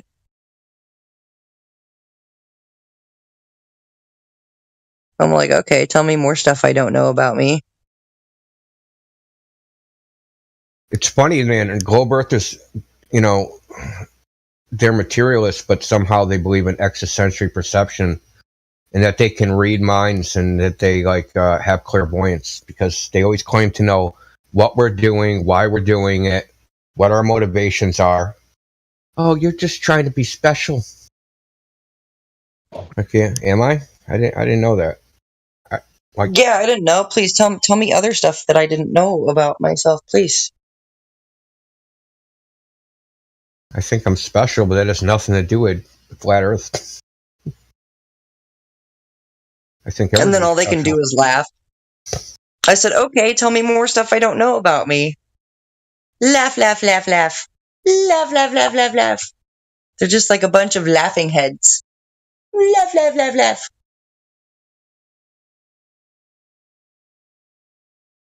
It's ridiculous in here. It's like laugh, laugh, laugh. Penis, titty, kitty, cat.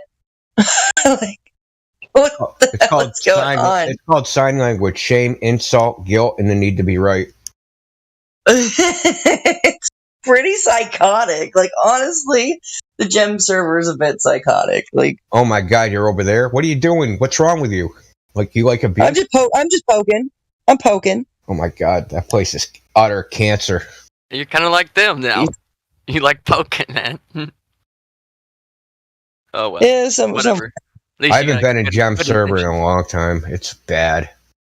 You know, at least I'm poking with good intention, you know. They're not. They're just like, fuck you, you're dumb, you're retarded, Hello? you fucking moron, I hate you. Watch it, they'll try and dox you too. I want you all to know that Joe Biden's coming to Canada. They'll try and dox you. They'll try and like get like your particulars, like where you live. They'll do it slowly. So usually what they do is, if you go over there, what they'll do is they'll have 2 people try and debate you, 3 people insulting you, and 2 people subtly trying to dox you. They'll say things like, you didn't even go to high school. And you'll be like, yes, I did. And they'll be like, well, what high school did you go to? And they'll just try and get information out of you that way. Just little subtle ways to get information. Oh, yeah, no, I don't fall for that shit. Yeah, well, I'm just telling you that's one of their gimmicks. Well, yeah, because when they're like, oh, where'd you go to school at? Public schools just like you? That's my answer. Where'd you go to school at? Public schools just like you.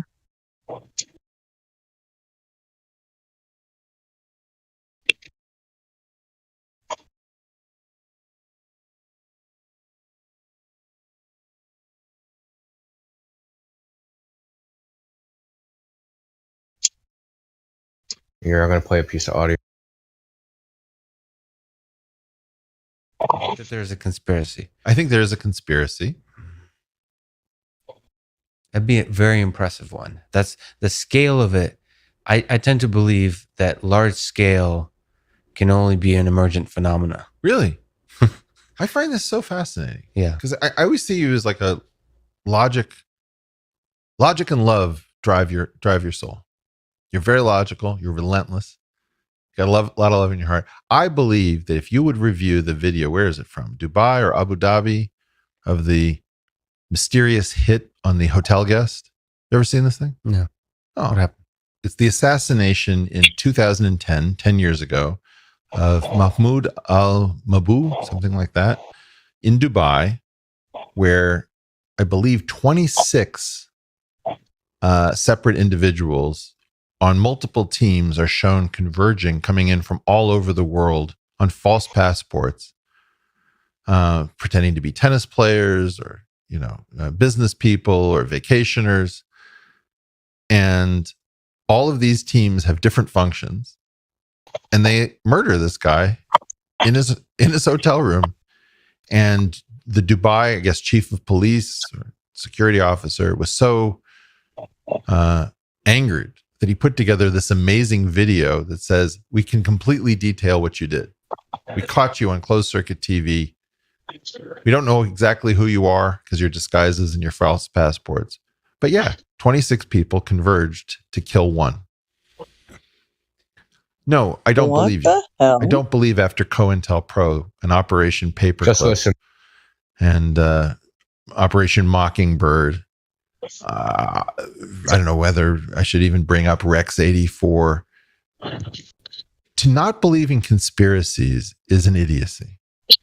So you have a sense that evil can be as competent or more competent. First of all, when evil wants to operate at scale, it needs to make sure that people don't try to figure out evil.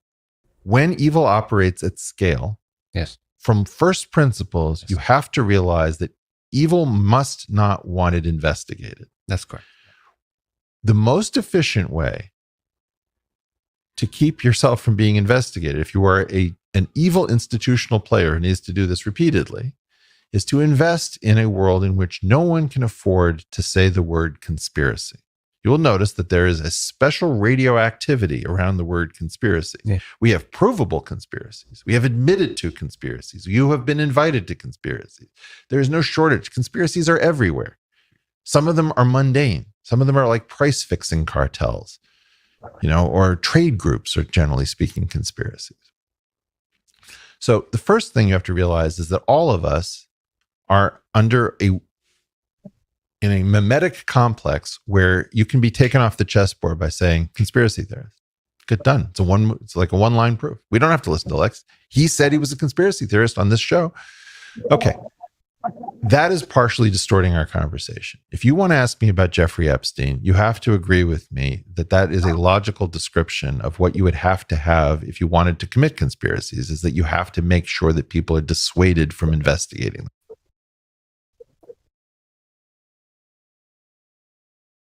Yep. And why does Gem Panda server exist?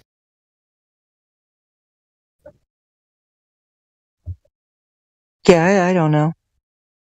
To dissuade people from investigating conspiracies. About 3 years ago, a kid came in here. He showed up in the BC check-in. He was like 18 years old. He's from Turkey. He was literally crying. Not figuratively, literally. Do you know why?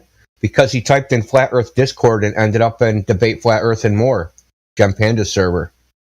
And they abused him so bad, he thought it was a legit Flat Earth server when he went in there. And they pretty much traumatized him. But somehow he ended up here, and he stayed here for quite a while. He comes back every once in a while. His name's Noxia or something like that. So places like Gem Panda exists, and like the people in the YouTube chat, they're here to broadcast social ridicule. They want everyone to know, if you're a flat earther, you're going to be socially ridiculed, you're going to be ostracized, you're going to be picked on, you're going to be bullied, you're going to be name called.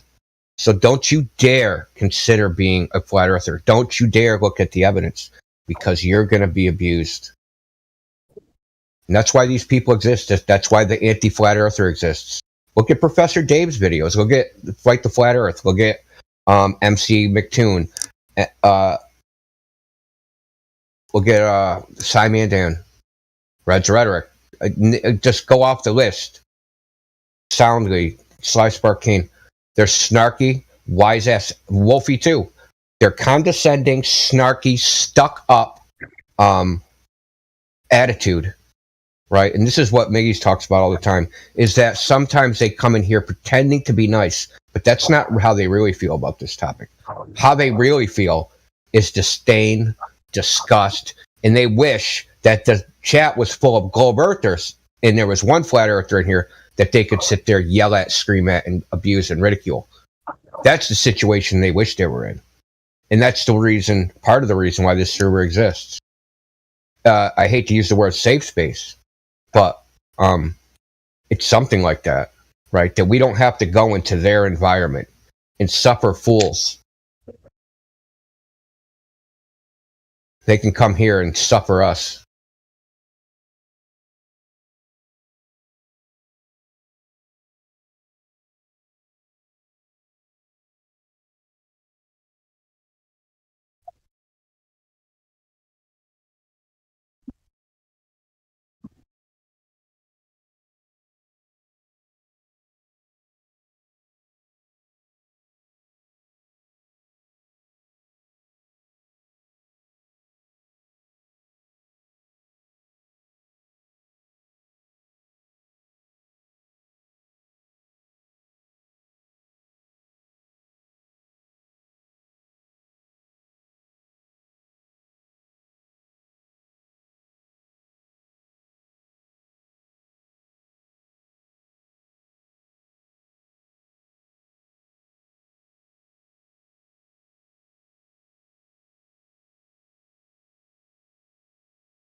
It's kind of funny because somebody in here said that they're like, you need a safe space. I said, nah, I don't suffer from microaggression. Safe spaces are for fags. Well, it's not really a safe space. We got them in here. We just don't let them control the interaction. We don't let them get away with like abusing us. We don't let them get away with bullying us. Like, they're not going to get away with it here. We don't let them get away with lying. We don't let them get away with sophistry and deceptions and all the nonsense they do. So we used to have you used to have a debate. Miggy used to run it. It was called the Flat Earth Arena. And one of the rules was you got 3 objections on each side. But the rule was no matter what the topic, whatever was brought up, can't switch topics until it's brought to its logical conclusion. And you got a bunch of them that came in here and they tried to do whatever. But like all their little tactics, right? When they get cornered on something, they try to jump to something else. They couldn't do that. And you know what happened? They stopped coming. They stopped coming because they couldn't manipulate the conversation. They couldn't manipulate the debate. Like you sit there and say you're debating gravity or something. Right when they were cornered, they try to jump to something else. Well, what about the Coriolis effect? What about space pictures? Oh, what about the moon landing? Yada, yada, yada. But we wouldn't let them do that. And they tried to come defend it, but we got the answer for everything. And so if we bring any particular topic to its logical conclusion, you're going to see that the globe has nothing. That's all based upon an assumption. It doesn't matter. Either it's based upon an assumption, cherry picking of evidence, and confirmation bias. And 90% of the time, there's actually whatever evidence, so-called evidence there is, data, information, observation, experiment. It doesn't actually support the globe. So when you actually, dig down into any particular topic, and you don't let them out of it, it doesn't end up on the favor of the globe. So they, after a couple months, they just stopped coming because they couldn't manipulate the debate. Yeah, it was really funny because after I said, I don't need a safe space. I don't suffer from microaggression. Safe spaces are for fags. And the same person, that said that I was triggered, said, let's get rid of this hateful slur, please. Moderator bot, get her out of here. I was like, but I thought you said I was the triggered one. Now I know you're projecting. Oh my God. Fuckers. Sorry, mother suckers. And then one of them went straight to my channel and yoinked one of my my YouTube shorts, and they put it in the chat, and they're like, here's Jenna. It's just, yeah, there's me. Go ahead. Yeah, please boost my algorithms. Troll the fuck out of me, please. You know what you'll do for my algorithms? You'll boost them. Negative comments or not. You'll fucking boost my shit. So I said, that's right. Boost my algorithms, baby. I said, thank you. Mwah, mwah, mwah.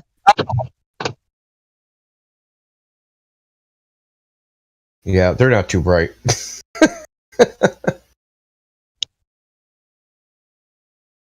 No, they're not bright. I love that they're all calling me triggered. It's pretty hilarious. They're all in here super triggered while calling me triggered. That is the epitome of projection and hypocrisy and just a complete and total bass backwards mind, dude. You're wearing your ass for a hat. Congratulations. It is I mean, you have to admit that it's there's a lot of fun here just watching them. It's it's so funny that they think they're going to come here and watch us we're animals in a zoo, and we're actually watching them just go crazy over stupid stuff. They come in here so emotionally charged over something as if they're the ones that invented the globe Earth theory. Oh my God, you're talking about my theory. They're not even defending their theory. They're defending somebody else's idea emotionally, angrily, spiraling, going nuts. Like, no, there's not something wrong with us. There's something wrong with you. Yep.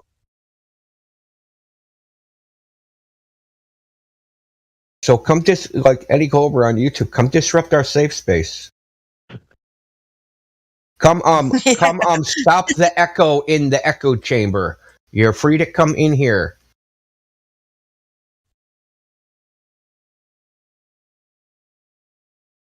But you're not free to be dishonest, use sophistry,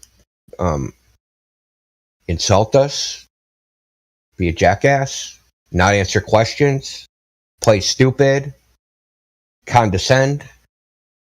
You know, if you want to come in and have a normal conversation, act like a normal human being, we have no problem with that.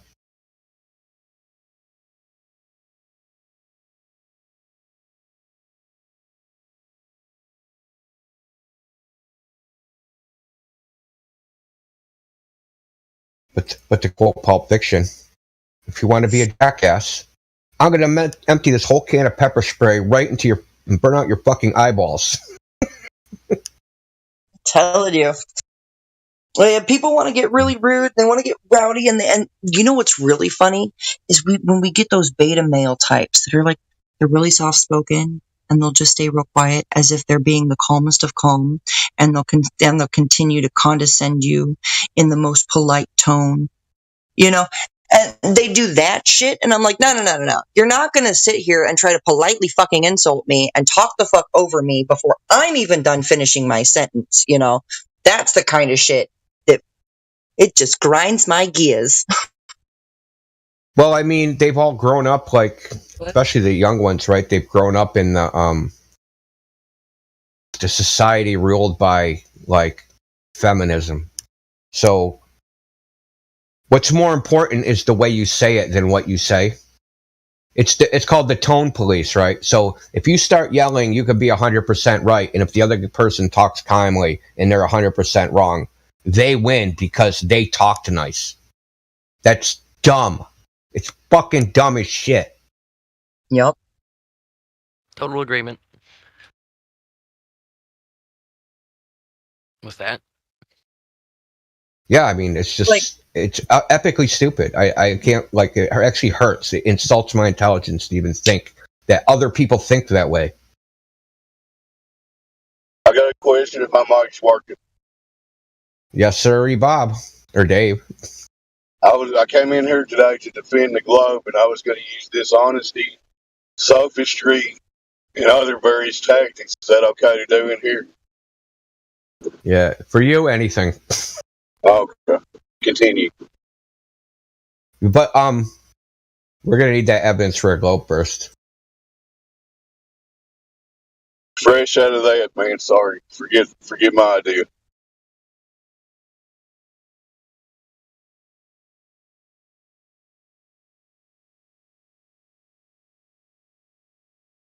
Well, they don't sell it at Walmart, that's for sure. What? Intelligence? Globe evidence. Because even their globes are for entertainment purposes only. I did forget to say, I was trying to listen to your whole list there, Indio. I was going to be condescending too, defending the globe. So there you go.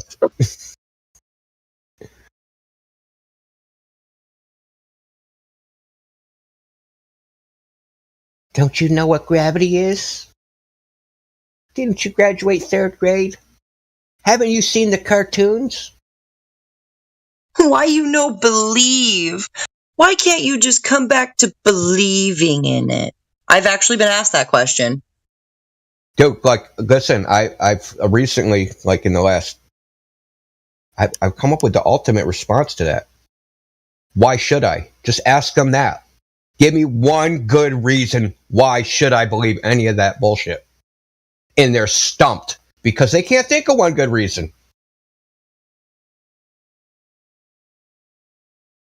One good reason I should believe in the moon landing. One good reason I should believe that there's satellites in space. One good reason I should believe that ISS live feed represents reality. One good reason. And what's their reason? Because they want to. I like Spaceballs, so you should like them too. Their reason is, shut up, because you're dumb. That's their reason. You just don't trust anybody. You think everybody's out to get you. More mind reading, right? Yeah, they try and just project a bunch of weirdness. They're painting the world with what is inside of their own heads. Oh, that's an ugly world.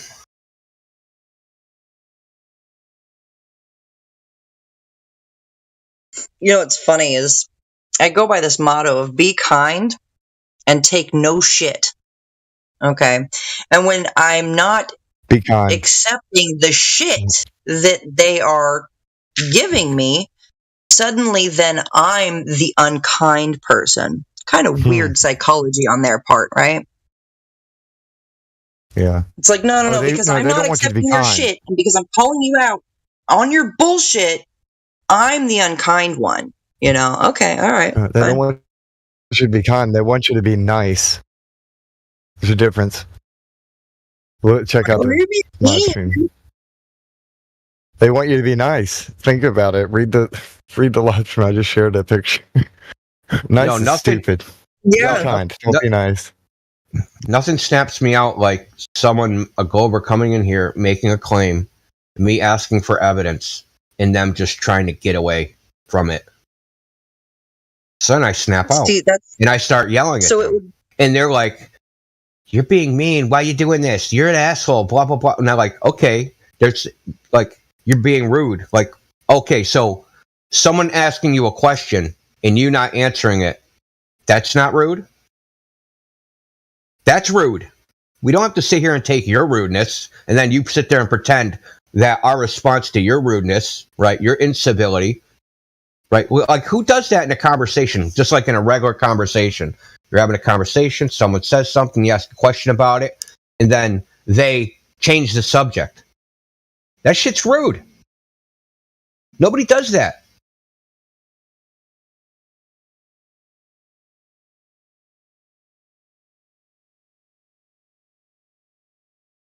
It's like, okay, I'm going to watch Wimbledon.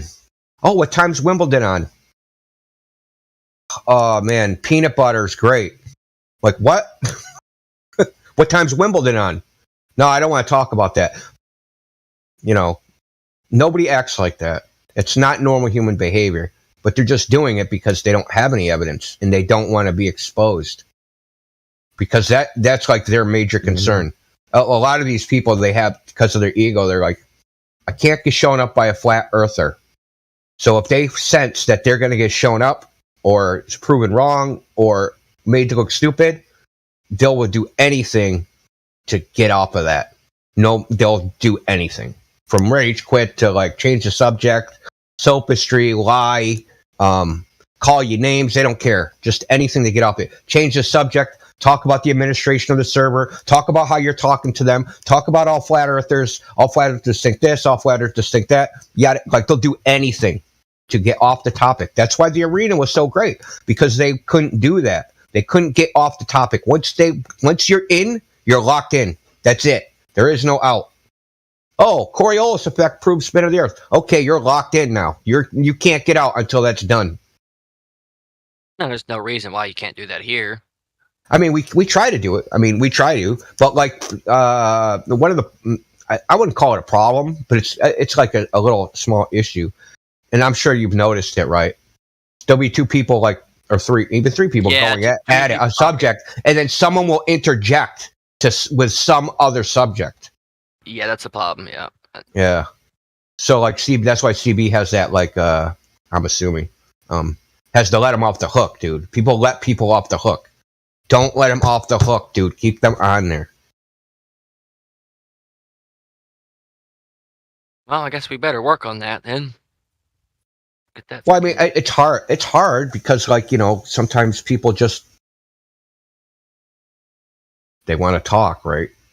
And like some people kind of dominate the conversation. I'm sure I'm guilty of that myself, but like, you know, it's hard to manage 30 people in a chat. It's just a conversation. Just imagine like you had 30 people in a room, in a small room. I've seen it work plenty of times. Sorry for cutting. Yeah, well, I'm not saying it never works. I'm just saying it's not easy. It's not, sometimes you're going to be better than others, obviously. And then people get triggered, right? Like, everybody has their own little thing that like really triggers them. And then like sometimes a goer will come in and do that one thing, and that person just can't shut up. They're just like, because they're going off.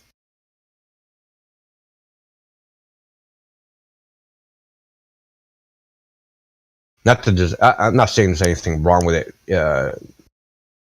intrinsically wrong with it. It's just like, it's counterproductive because, we're live streaming and like, we're doing this for people to, not only in the chat to hear, but to hear on YouTube. Plus the people that we're having the discussion with, it's for them, but primarily it's for the freaking YouTube. And if everybody's screaming, can't hear it, can't make sense out of it, and then letting them off the hook, the people, if there's just regular people watching on YouTube, then they're going to get confused by the issue because a lot of people aren't familiar with the topic, and they really need the message. They can't even get. They need all the details to like. Most people don't know what the Coriolis effect is, so like going barely into it, like you say something, they say something, and then they deflect to another topic. Right. Sometimes you need to go in depth into it, into what it is, for somebody that's just randomly listening on YouTube to even like comprehend the conversation.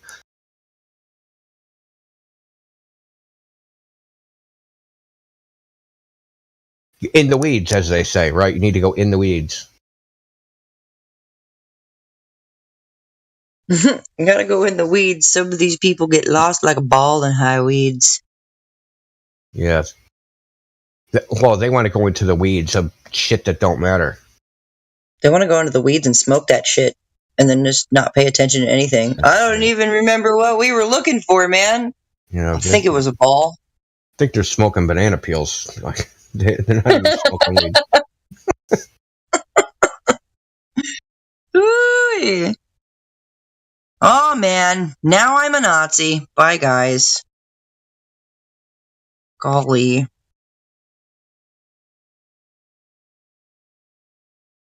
I just want to say something utterly profound so that they'll kick me out.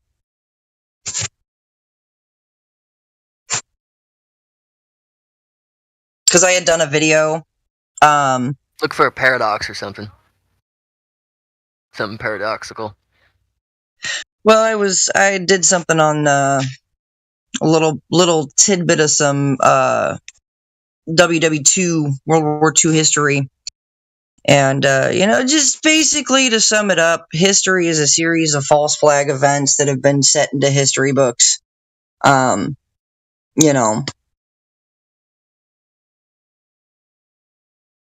nothing's really as it seems when it comes to history, and I had done a small video on just a little tidbit of, the spoils of war go to the victor, who lost, who won kind of a thing. But yeah, apparently that makes me a friggin' Nazi just for knowing history. I mean, whatever.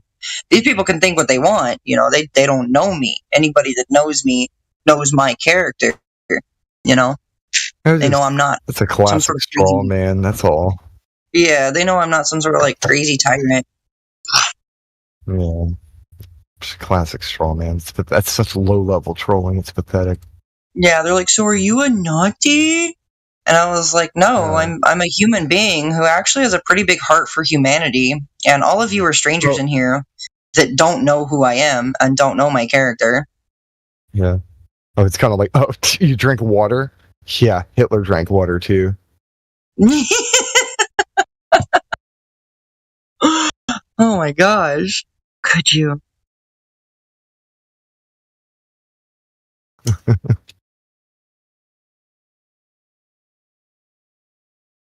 On the one hand, I kind of wish I was on that crazy server of pure reprobate heathens, but on the other hand, I'm kind of glad I'm not. Like if you're talking about, are you on Gem Bandit server or something, or are you over? You were talking about a bunch of people clowning. Yeah, in Gem Panda. Oh, you went to the circus. It is a circus in here. Somebody just asked if I'm being stalked. I was like, hope not. I hope nobody's stalking me. I mean, good luck. Come and find me, honestly. Double dog dare you. That might actually be fun. Come and find me. The internet is an interesting place, and it's pretty easy to find people. Just saying. Somebody decides they're going to try and troll, but they end up becoming your friend. And then they go out and start flat smacking people. Exactly. Yeah. Come speak face to face. That might be fun.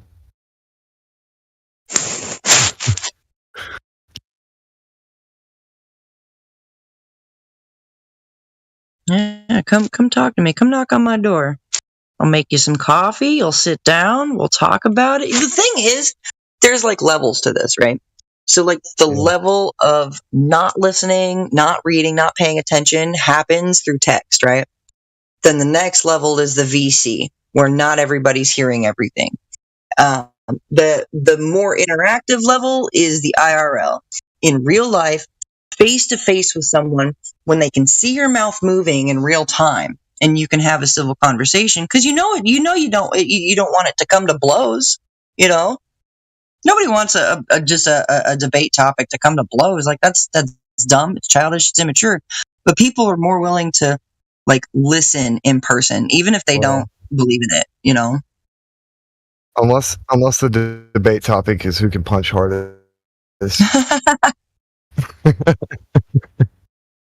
Then I guess I might have to. I don't like it. But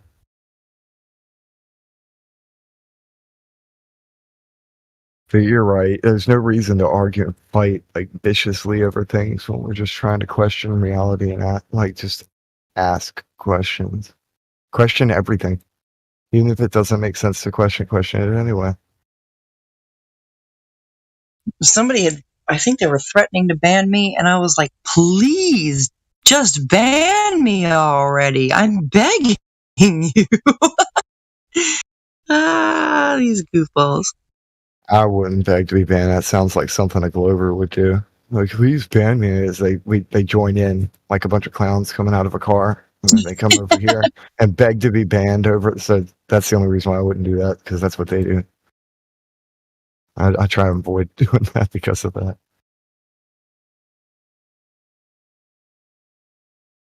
But I know why. Because they were threatening to, so I was trying to, yeah.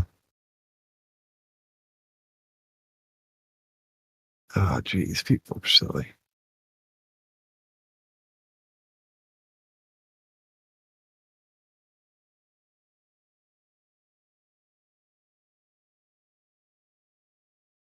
Ban me. They won't do it though, because then they won't have any entertainment. Why don't they? Is there like a Glober Cogdis or something? Like, what do they call their place that they put flat earthers? No, this is just like, it's like a hamster wheel circus in here, man.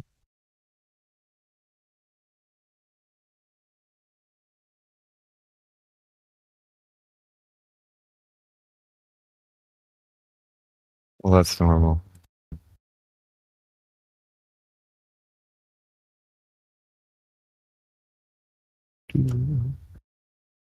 Привет. What's up? Not much, bro. Bored. Same stuff, different day. Waiting for tomorrow, bro. What's tomorrow? My last day of work for the week. Oh, I just want to pump it out, bro, and finish it.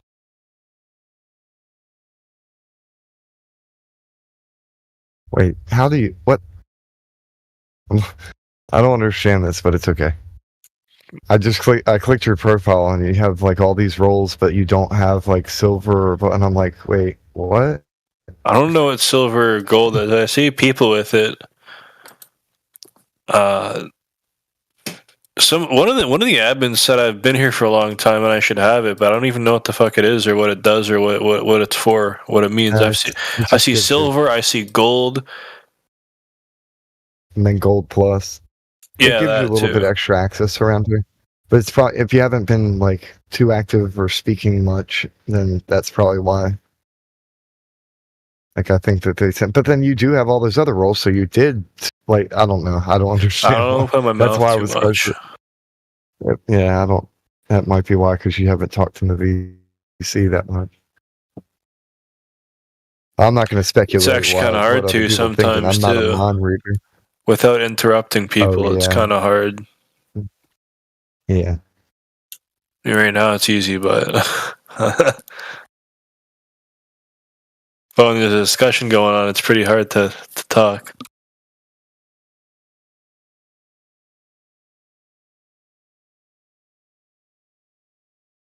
So what's up, y'all? I'm just checking in. I just joined the chat, so just letting you guys know I'm in the house. Welcome, man. Thanks.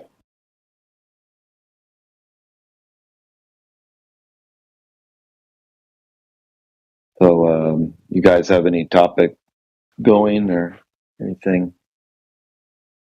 at the moment?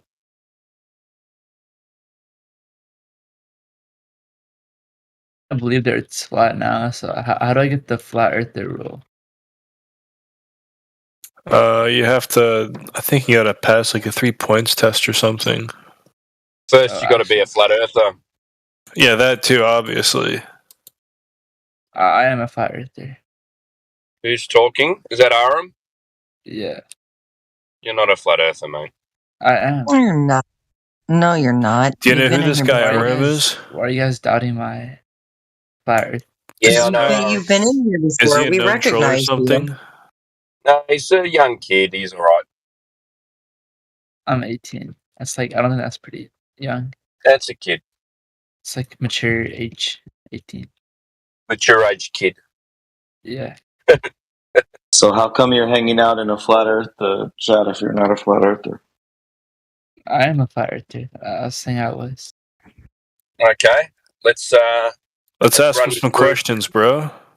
Go for it, Satoshi. All yours, mate. All right. Aram, do you currently? Where do you believe you live currently? What does that mean? I mean, generally speaking, in your form of reality. I don't mean like where geographically. I mean in reality. Where do you see yourself? Like on Earth? Yeah. What is Earth? Flat. To you? Pardon? Flat. Okay. And when you say flat, what do you mean by flat? Like a flat disc spinning around in circles. Spinning? Do you feel yourself spinning right now? I don't. I don't either. what I'm So why would you believe you're on a spinning disc if you don't feel yourself spinning? I've been inside a circus, a spinning like one of those like those roller coaster wheels that you spin around on, and you can feel yourself spin on those. If you're on a spinning disc, wouldn't you feel it right now? Well, yeah, but it's spinning so fast that you can't feel it. It's so fast you can't feel it, really? Yeah. So like when you're like with your buddies or whatever, and he just hits the gas, man, and suddenly you're going like 105 miles an hour. You don't feel that shit, bro? Well, you feel it, but the Earth is so big that. Oh, so you do feel it. So hold up. You I don't know why do you're feel comparing it a when car you're to moving. the whole planet. Hold up. That's reasonable. You do feel it when you're moving in a car, but you don't feel it any motion at all. Just standing on Earth, calm day, like no wind, you know. Well, you're comparing a car to the Earth, so I don't think that's a Yeah, I'm comparing what you feel. Do you feel like you're moving when you're standing on the Earth, bruh? No wind blowing, not even the slightest breeze. We've all experienced this, right? Let's calm down. You're just standing out there, right? Let's relax a bit. I don't know why we're getting so hostile. You know what I find strange? It's not hostile, bro. It's not hostile. I'm just explaining. Like, you feel movement in a car, right? Yeah, but a car is not and Okay. Earth. Okay. All right. These are simple, just simple yes and no, yes and no, real quick, right? Okay. So you feel movement when you're moving in a moving car, right? Yes. Yeah. Was that your answer? Yes. Okay. All right. So the next question is: on a calm day, and there's not much wind blowing or nothing like that, and you're standing on the solid ground outside, do you feel like you are moving? No, of course not. It's the Earth, not a car. Okay. All right then. All right. Because it's not a car. Guys, Earth isn't a car. That's why we can't feel it moving. Shit. Obviously, Earth isn't Damn a it. car. But if car is not moving, does car is Calm moving? down, Sasha. No, Sasha, the Earth is car. Earth is car, Sasha. All right, relax, Sasha. Is that a joke from the yesterday or new one? That's the joke from yesterday. Calm down, Sasha. It's kind of like telling Helio that he's hot micing. Arhan, can you make new one because that's relaxed. It's so boring. You're not relaxed, but it's been like 2 days. You're still But not I'm relaxed, man. I'm washing dishes. Now I'm totally relaxed. What is going on? Why are you on Discord while washing dishes, bro? Come on. Because he can listen in while he watches. He's a human, dude. He has the freedom of choice. I'm not even washing in the machine. But how if car doesn't move, Arhan? What's then happening? What? What does that mean? If car doesn't move, what then's happening? If car doesn't move, then what's happening? Yeah. It's sitting still. Oh, okay. If air doesn't move, what then's happening? If what doesn't move? If Earth doesn't move, what then is happening? Well, you're comparing an Earth to a car again. I don't think that's a reasonable analogy. No. No, I'm comparing movement, not car. Because when you're on an airplane and a car, you can't feel yourself moving on an airplane. The sun's a You cannot. Really? Can you? Is it aeroplane the same now comparison with the Earth when you using? No, is it the same one? I'm comparing an Is it? airplane to a Is car. it? Okay. Is it airplane closed system? What? No, I'm just comparing a car to an airplane. Is it aeroplane closed and car? Is that closed system? Yeah, they're both closed. Is it air closed system? What? Air closed system? Earth. Yeah, Earth is closed. In global model, Earth is closed system. No, I'm a flat earther. Oh my god, that buzzing's loud. Right. Sorry. Jenna. What's that? Holy crap. Hey, Yo, hello. Who's that? Satoshi Nakamoto. So, what do you believe keeps the air inside of our disk? It's the gravitational pull. How does gravity work on a disk? Because there's a little dome at the bottom of the disc that just pulls everything in. Oh, what? At the bottom of the disc? Yeah. Is it a dome? Is it a dome? Yeah. How do you know that it's a dome? How do you know it's a dome? It's shaped like a dome. You get proof Why of it's not? Why is not a cube? Why is it what? Why is not cube? Why is not cylinder? Why is not pyramid? Why you do know? How do you know it's a dome? A dome is a better shape than a cylinder. Oh, better shape. That's the taste. It's more realistic. What you like, Why you would choose. we live in a cylinder? Huh? I'm not saying that I'm living. You're saying that you're living in the dome. I'm not saying that. I didn't say that. I said our Earth is flat. You said that Earth is flat. Yeah. Why? What do you mean why? Are you saying it's not flat? Why Earth is flat? I'm asking you. You said that Earth is flat. You tell me. You're the one who taught me all of this. No, but you told now that Earth is flat. I didn't say anything. Nah, you taught me yesterday, but I remember all the notes. Did I tell you that Earth is flat? Yeah. No, I didn't. You did. No, I didn't for sure. Like, you're trying to gaslight me right now, Sasha. Calm down. Maybe I told you that surface of the Earth is flat. I relax, Sasha. I think that might have been what you said. Should I laugh now or to relax? Just relax. I think you should laugh now because he was the one that compared Earth to being a car. Oh, I can still talk. But your friend Matt is much better than you know? Well, is he more knowledgeable than me? No, it's much better than you. How? Because he can. No, you are better than him because you can find out. Because you have some kind of power. You know where people are nervous and where they need to relax. You know. Yeah, I'm like good at talking to people. I'm not nervous at all right now. Yeah. I'm chilling. I'm sure that you have something like you are 50 years old. You have so experience in life and You're everything. 50 years old? Yeah. Shit. It's like You sound like 50 years old. I don't know. Oh, me? Yeah. Oh, thank you. I take that as a compliment. Okay. Like How 30. I'm sound? You sound like I would say like 22, 14. 23. No, I'm 14. Nah, you sound like 20, man. Yeah. Good. Hey, Aram, what does Yo. water do? What does water do, man? It flows. It flows? What if it's sitting contained? What would it do then? Then it would just sit still, right? It sits still and what? It's the ground.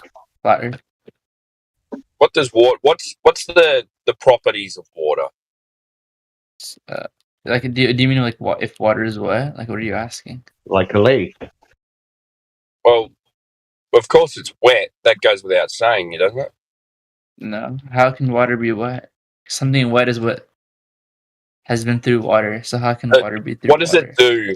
What does it do if you just contain it and let it sit? It just sits, right? Sits Condensation. what? Flat and level? Yeah, flat and level. Now, instead of pretending to be a flat earther, on your model, if your model is 71% water, yeah, how is it a curving ball? But I'm not gonna lie, bro. Like, I don't even I don't even know much about globe earth to debate about it. But my biggest concern, this is why I'm on the fence right now. It's because But you're not on the fence because you don't know anything about flat Earth. So I know, you can't I don't know anything about on the fence. I don't know Can't be anything on the about globe fence earth either.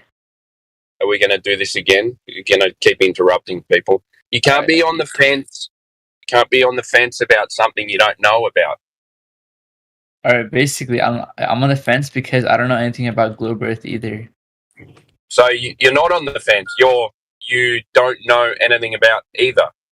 So you go, okay, maybe I should learn about this. Maybe I should learn about the place where I'm told of. I know a bit about flat earth because I've been in the college recently. Yeah, I know. I was the one that checked you in, mate. But about the horizon and stuff. Yeah, but if I ask you about the horizon, are you going to be able to explain it, or are you just going to say the horizon? But so you don't know anything about flat Earth. My biggest thing that keeps me from believing in flat Earth, I would say, is why would NASA lie to everybody? There's no reason for them to lie. You don't even need to worry about that question. Did you see any? But this is important. Did you watch any NASA video? Yeah, I watched a few.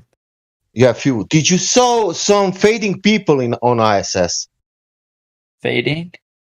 Fading. You know what is fading? That when you disappear somehow. Yeah. Did you see that? No, I didn't see that.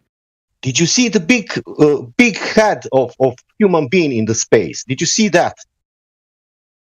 I don't understand what you're saying. No, I'm asking only question. If you say no, if you didn't see that. But I don't understand what you're saying, so I can't answer. I'm telling you what people saw on videos. Did you see bubbles in the space? No, I didn't. You didn't see the bubbles. That means you didn't see nothing about NASA. Alright, calm down, Sasha. I haven't watched every video. I'm calm down. You said why would they lie? Being honest, he's just saying what he's seen and what he hasn't seen. I don't think we don't need to be so harsh with this guy, right? I mean, he's just saying if you ask him if he's seen something, he says yes. If he hasn't seen it, he says no. I don't think he's trying to I don't think he's trying to. Yeah, but he's saying why would NASA lie? He said why would NASA lie?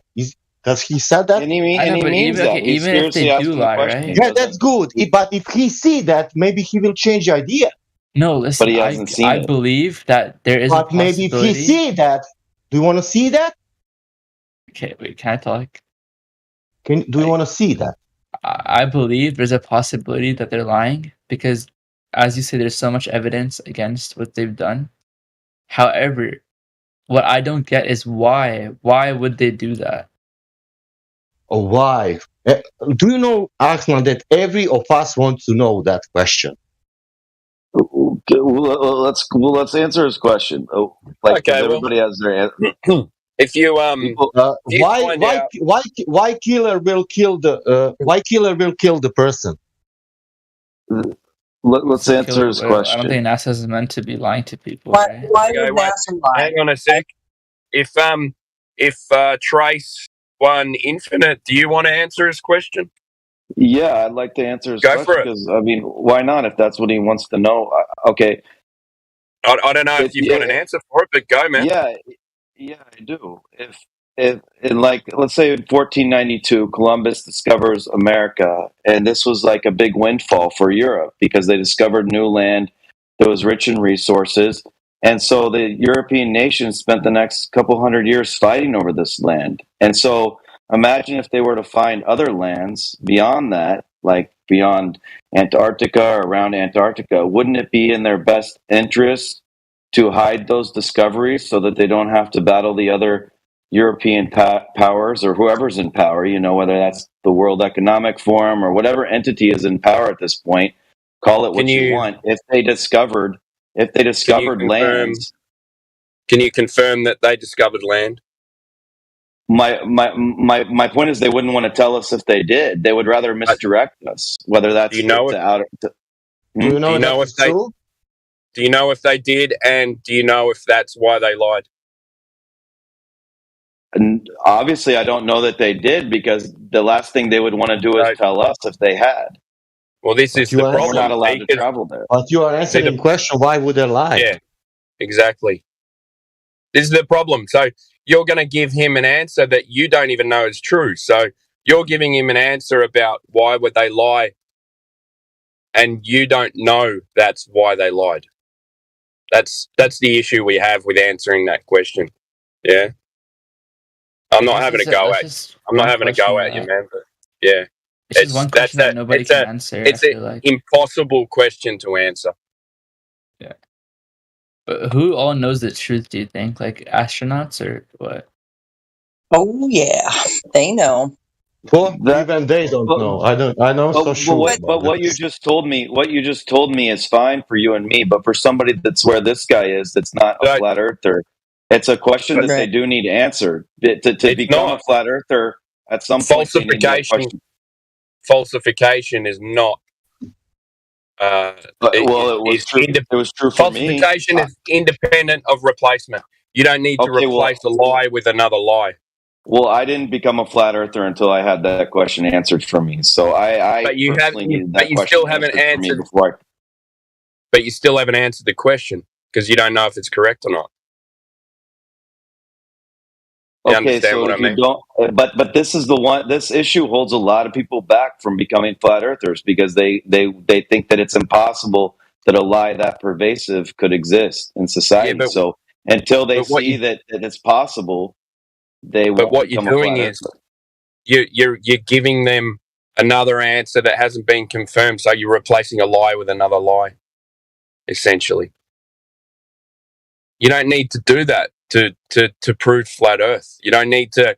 You're delving into the mind of someone that you don't know, telling them why they lied in the first place when you don't know that that's true. You know what I mean?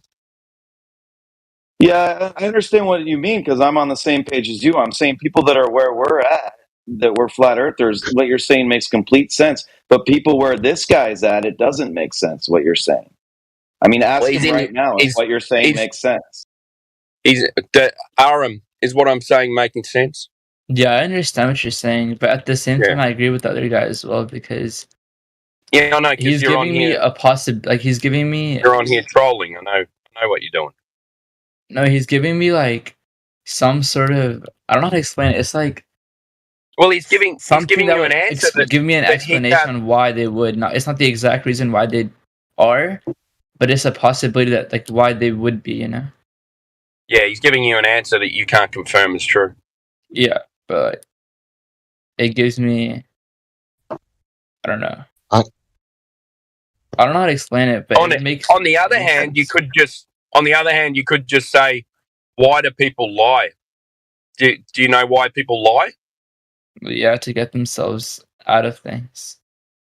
Or to gain an advantage, yeah?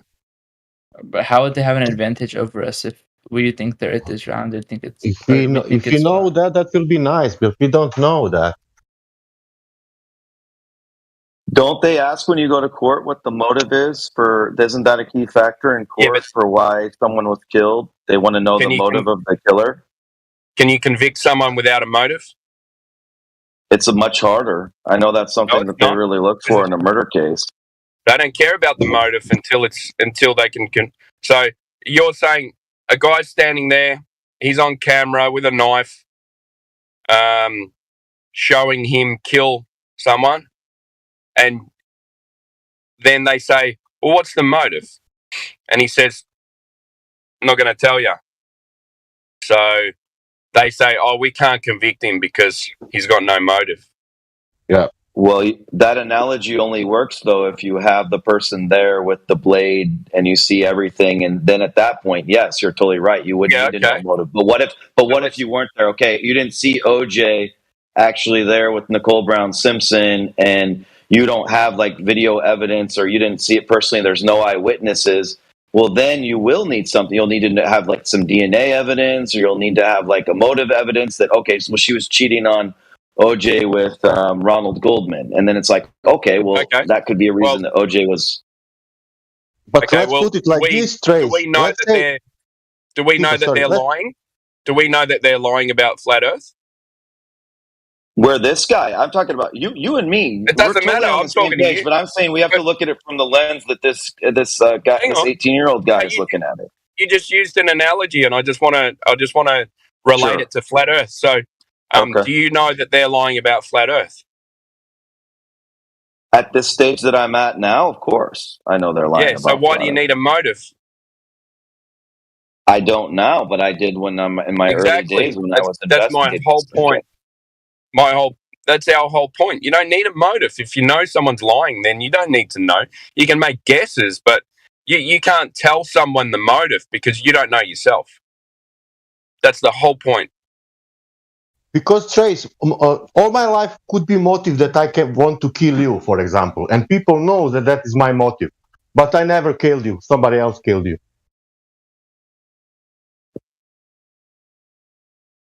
Well, don't you also believe, though, we have to meet people where they're at? We can't expect them to be, where you're at in your understanding until they get there. We have to meet this guy where he's at. No, I will meet him. I will meet him. And I will meet him, you know where? I will meet him on the surface of the earth.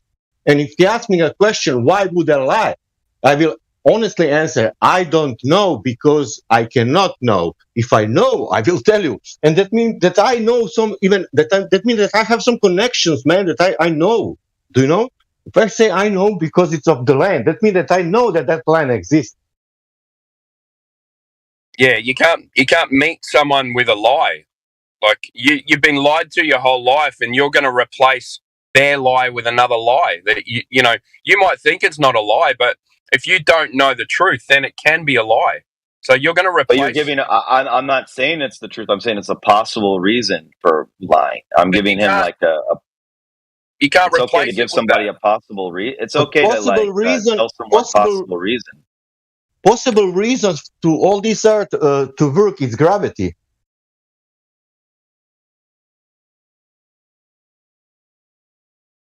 What do you mean? I mean that is possible reason. Not it is possible. That is the reason why water is curving.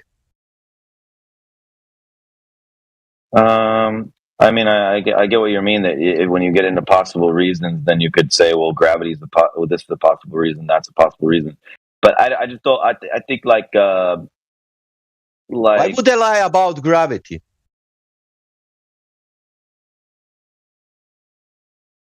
Because you want to make your ball theory. You want to make your ball theory work.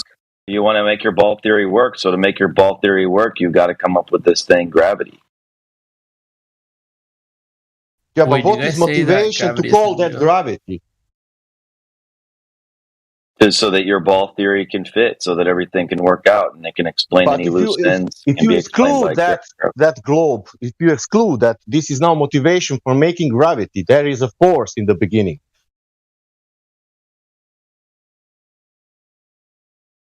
There is yeah, of course. If you take out the globe model, they have no necessity for inventing this thing called gravity. But once they had their presupposition of the globe model, then they had to come up with this gravity thing to explain all the loose ends. Wouldn't gravity explain how objects fall down as well? What is falling? They fall down because they're more dense than the air around it, than the medium that's surrounding it. So if it's less dense than the medium surrounding it, then it's going to go up like a balloon. If it's more dense than the air surrounding it, then it's going to go down. It just depends on the medium you're in, whether you're in water, whether you're in air, whether you're in high humidity, low humidity. Is that why it goes down slower in water? Yeah, because it's a different medium. So a different medium is having effect on the object.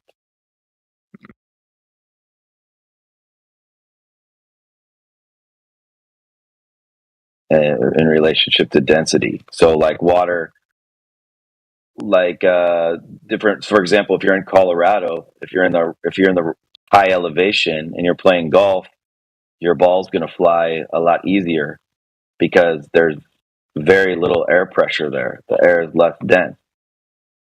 So, but if you are closer to the ground, there's more humidity, there's more air pressure, so the ball is going to travel slower because it's fighting through that air pressure. Well, then once you get in water, it's the same. Well, now it's really dense because you're actually inside the ocean or inside a river. So now it's going to travel differently through that medium. So whatever medium is surrounding the object is going to affect its fall. But Arkham, what is falling in your case? What do you think it's something it's falling? Any object, a ball, you throw it up in the air, it'll come down, obviously. Yeah, but where was that ball before? How was it made? Is that what you're saying? No, I'm saying whatever object you take, that object was in some kind of equilibrium. I think so. And some sort of what? Equilibrium. What he's saying to you, man, is he's saying the ball was in your hand before, and the only reason it went up is because you threw it up. But it's going to come back down because that ball is more dense than the air around it, than the medium around it. It was only your force throwing the ball up that made that ball go up. So then once it loses that force, it's going to come back down again to where it was. I see. You are causing ball to fall because you're dropping in the medium what is less dense. That's all. Also, what is the guy saying about hide what's in Antarctica? What is it like? Is there something in Antarctica that they're hiding? No, what we mean is that the reason we say that the water is level is it has to have a container around it. Just like if you have a bottle and you put water in your water bottle, the container around it is the side of the bottle. So that's what makes it a swimming pool. It's in a container, so then it's flat on top. Well, the container for the planet Earth is the continent of Antarctica circling the planet Earth, but we don't know if that's a complete circle around the known Earth or if there's like an opening and you can go beyond that and then there's more lands beyond Antarctica. That's what we mean. Just a simplified way of saying that you can't go independently past the 60th parallel. It's a treaty with the 52 countries.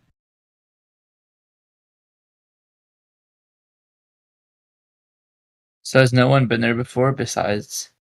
No. Well, there was this guy, Admiral Byrd, that traveled there and reported that he had seen land beyond Antarctica, and then the story just went away. I mean, you could still find like videos of him saying that, documents of him saying that, and then suddenly the story just disappeared. And this was right around the same time that NASA, shortly thereafter, NASA was created. They're not hiding that. Plus, that story need to be verified also that it's all that story truth. There's a video of Admiral Byrd. Yeah, I know that, but you know, Admiral will make an interview. He will say about lands. He will speak more. He will speak about some. There is how you say my English is that there is like minerals, everything, you know. But that's Admiral Byrd. We need to know: is that true? Is that television show all interviews? Is that all true?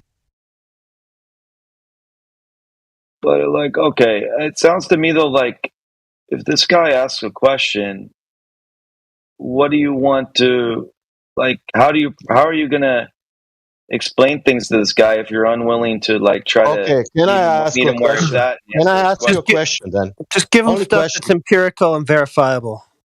Can you tell me why fog is white and how it's working on flat Earth? That's my question. Why is what now? Why fog is white and how it's working on the flat Earth? Why fog is white? I don't know about fog being white. I just know that like if we're driving and there's a lot of fog, we can't see very far because the air is so thick. The fog is so thick. And how that can work on flat Earth? It works because You will try to answer even. You will try to answer this question. And you're saying I shouldn't try to answer. Yeah, I said that. Don't try to answer. This is a stupid question.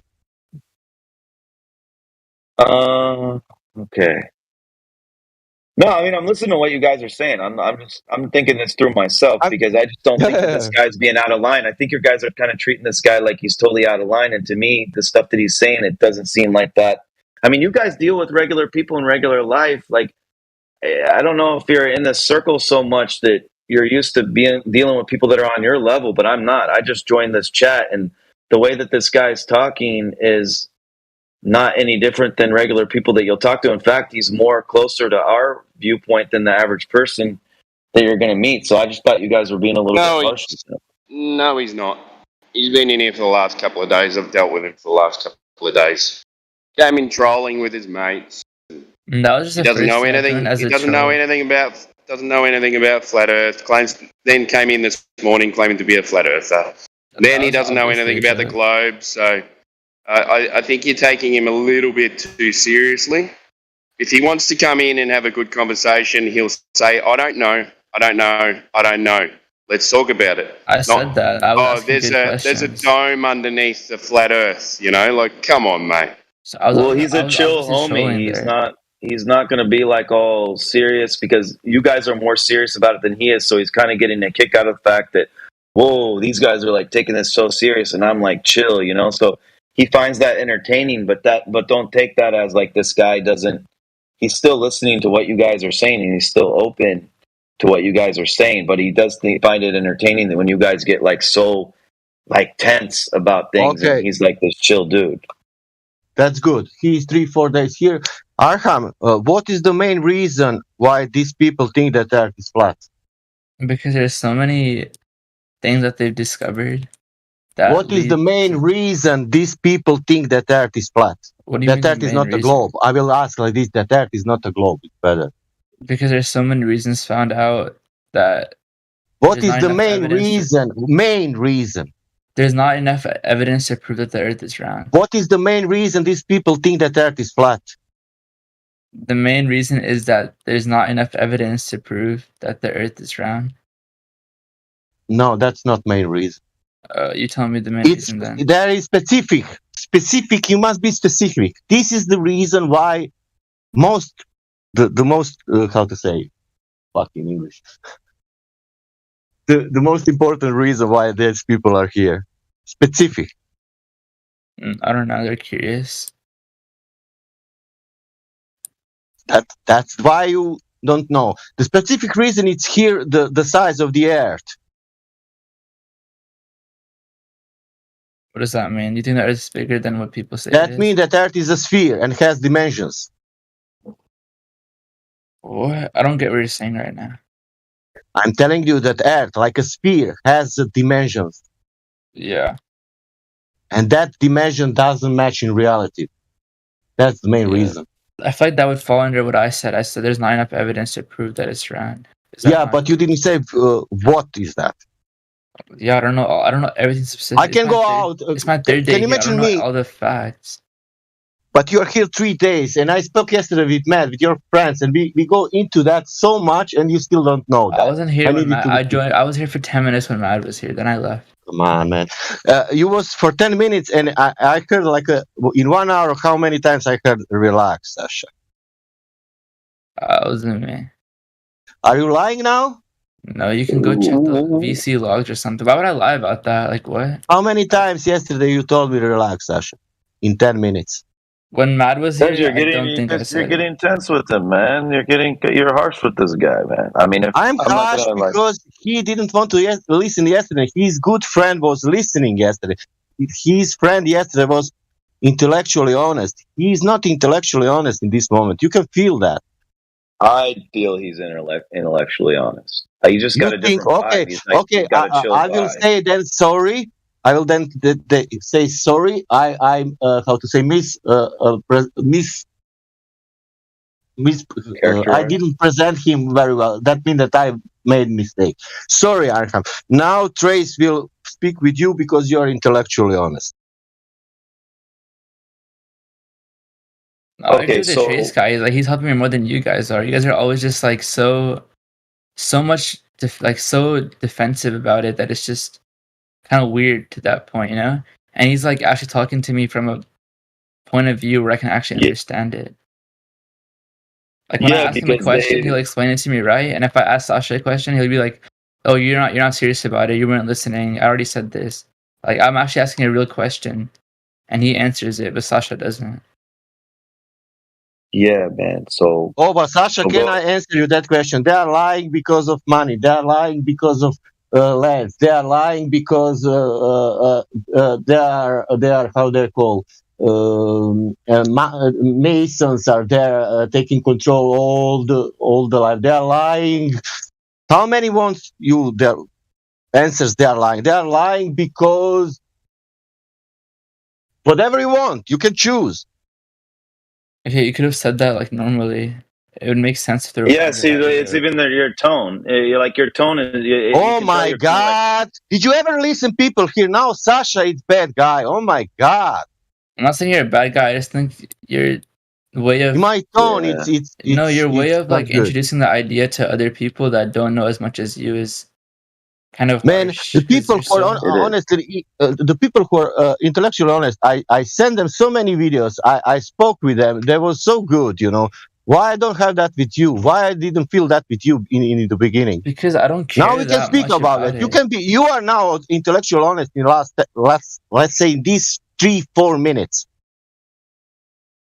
Because I don't care that much about flat Earth or the globe as much as you guys.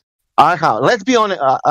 Intellectual honest. Yesterday when I spoke with your friend, you said relax, Sasha, like every 2 minutes, and I was. And I'm relaxed, man. Even now, what are you saying? Why are you talking? I'm just saying, like, I don't care much as much as you do about this. That's why I'm not going to go through. That mean that's good. That means that you need to go to cinema and not to be here. Go to cinema, watch the movies, and I'm just don't curious. be upset about it. I'm not fully dedicated to the topic. I'm just curious about. I'm just curious about it. I'm not fully dedicated. What how it about works you are I'm not going to watch videos. What I'm about not gonna watch videos and everything over it because I don't care that much. What about you are curious if you don't care? It's just like good to know. Like it's fun to be around and just listen. Okay. Yeah. So like you feel it opens up your mind in a different way because it's maybe a subject you don't usually hear about, or it like kind of expands you because you don't feel confined. People think of it as a joke, so it's just cool to learn like what goes through your guys' heads, I guess. Right. So like sort of like it's a surprising thing that people would believe in such a thing. So then hearing them articulate that position is kind of interesting. Yeah. Yeah, I agree, man. Like certain subjects that are taboo, they aren't really allowed to be talked about in regular society, and even are censored, because this is actually a censored topic. People get their channels taken down. You can't really say it on, so it sometimes makes you more curious, because you're like, man, why is society censoring this? Why is the government afraid of this thing getting out? And so then you start to hear they want to say, well, these guys are crazy, they're lunatics and stuff like that. And then if you can hear someone speaking articulately, and someone that makes sense to you, and someone that seems like an intelligent person, it makes it very interesting, because you've been told for years that these guys are crazy and they're lunatics. And so I totally get what you're saying, man. But if someone just starts yelling and screaming at you and dealing with you harshly, then that's probably going to confirm the position on your side that, okay, well, these guys are crazy, just like they said these guys are crazy. It's not that. It's just I feel like they care so much about defending it that they get deep in their emotions. Okay, I first joined this Discord to just mess around with my friends, like just to troll, I guess. Because if I didn't join the server, I would just laugh at people who think the Earth is flat. But being in there like for a few hours, I guess, I like took into consideration that there is a possibility that it could be flat, and that's why I've stuck around without my friends. And yeah, I like to troll. I like to mess with people. Like that's fun to me. But at the same time, I have asked genuine questions in here, and have gotten some good answers. It's never something that you can predict when a group of friends come in and one stays back. But it happens quite often when that scenario Well, I can see goes because on. people don't understand this as much as you guys, so they would just join to mess with you. But my friend, me and Cooper, and we're actually like trying to learn more about it. And our other friends, Irvin, Eric, or whatever, they would all just laugh about it.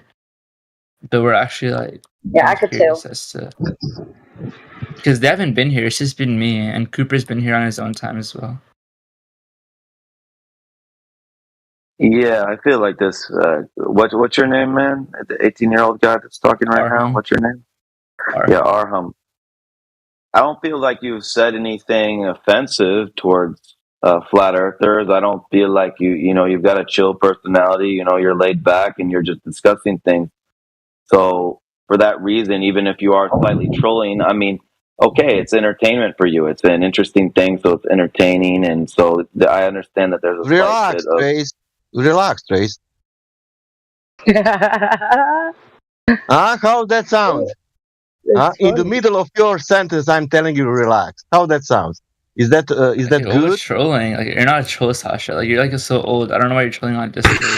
I'm a kid. I troll with my friends. It's funny. Yeah, Why? but I'm only.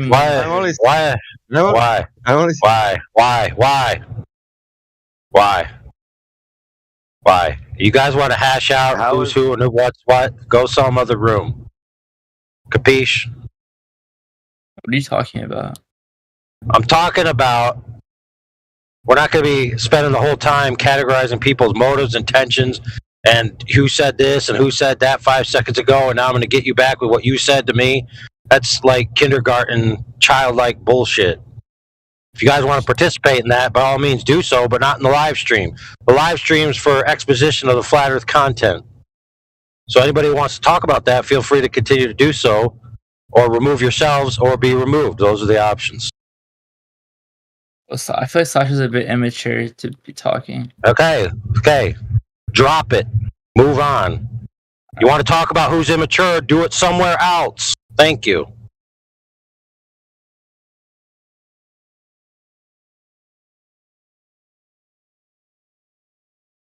Maybe the 24/7 drama server. How about that?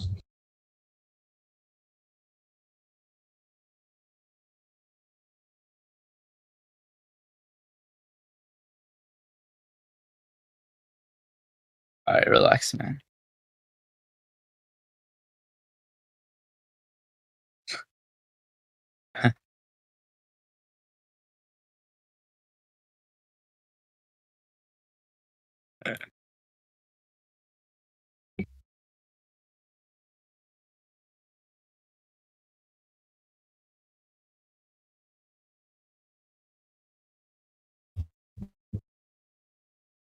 No one's got anything to talk about unless it's filled with drama. Now that I said no drama, there's no discussion. Yeah, my friend, the Earth. Yeah. Oh, that's fine. Don't worry about it. Don't unbury the hatchet. Anyway, you're here on a flat Earth server. Why is there flat Earth as well? Because the Earth is obviously and observably flat, presents itself as flat. Everybody agrees that that's the truth. The globe Earth paradigm comes up with a bunch of stories after the fact to deny your common experience. Unvalidatable stories, by the way. But when you go out and you measure large bodies of water, right, they measure flat. They don't show the curvature necessary for the globe they claim exists. And since they claim water takes up 70% of the known territory of the Earth we inhabit, and it's flat, then that means it's flat. So now that we've established that the Earth is flat, welcome to Flat Earth. Snacks are in the back, bathroom's on the right.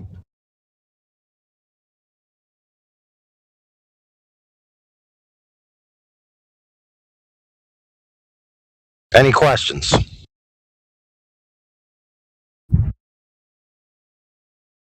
Yeah, that's just as simple as it is, bro. When you go look for the curvature, it's not there. And it must be curved to be a globe, therefore it's not a globe. What more questions need there be?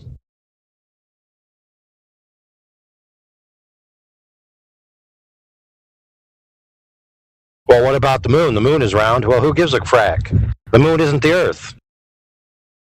That's like saying, I lost weight. Well, what about your niece? She's still fat. Okay, but I'm not. Let's see, seasons. Well, seasons. What's the explanation for seasons? The globe Earth has an explanation. Well, the explanation in the globe Earth model is the relative position of the sun compared to the land. Guess what? The sun moves around throughout the year. So the relative position of the sun throughout the year is the cause of the seasons. There you go. Has nothing to do with the shape of the Earth. Let's see, next one, gravity. Gravity has nothing to do with the shape of the Earth at all, period, end of story, full stop. All right, let's see, what else? What else is an excuse? Oh, eclipses. Oh, when I look at an eclipse, there's like a shadow on it, and that must mean that the three objects are in a line, just like the heliocentric model says so. Okay, where's the frame of reference to prove that that's the case? It isn't. It's an inference. So that's dismissed, has nothing to do with the shape of the Earth. Let's see, what else? Oh, a bunch of dudes claimed, right, that they went to the moon. Okay, that's just hearsay. It's not even testimony because they didn't swear that it was true. So summarily dismissed, irrelevant. Nothing to do with the shape of the Earth. Let's see, what's next on the list? Oh, yeah, that's pretty much it. Yep, still flat. All right. Any questions yet?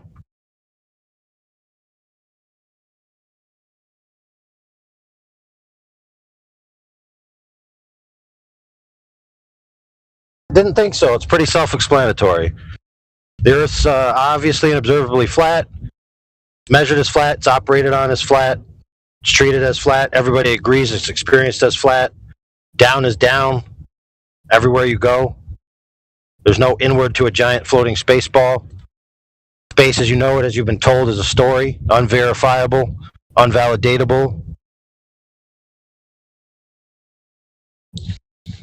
Dismissible.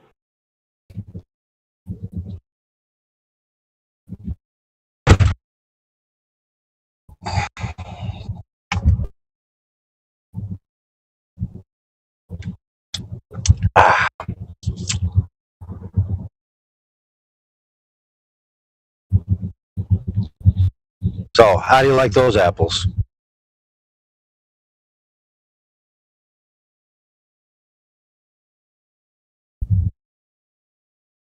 Best apples I've had in my whole life.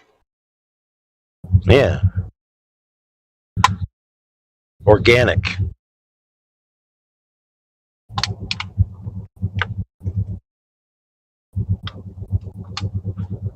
Nice and juicy.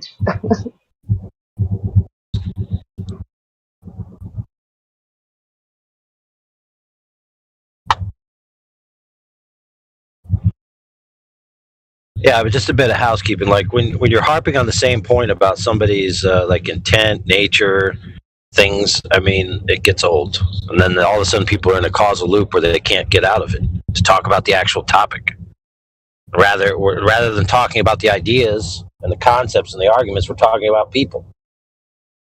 Which sometimes people are the argument, but that's not the main thing we should be pushing towards.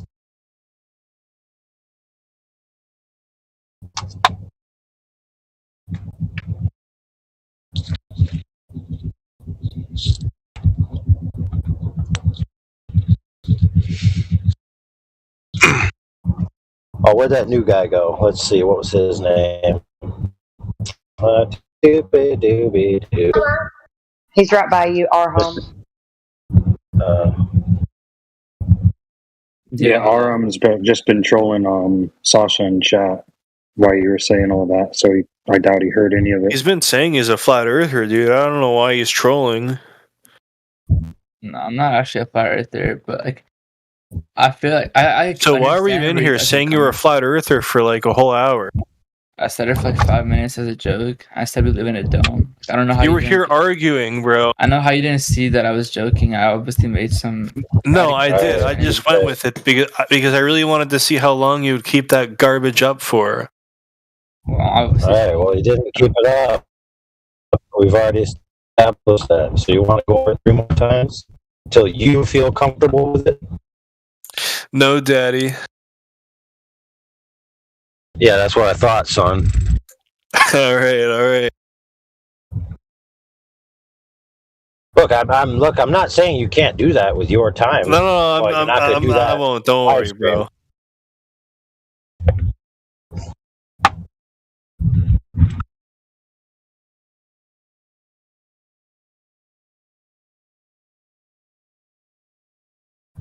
But it would be nice, like I now explained everything. Now, if I am you, I will be what AI. Sorry, I'm telling in Croatian. AI. What do you mean by this? What do you mean by curvature? What do you mean by that? Did I understand well? You said this. What? That's the questions. I feel like AI explained it pretty well. Like I learned more in that like 30 seconds of him talking than I have the whole time.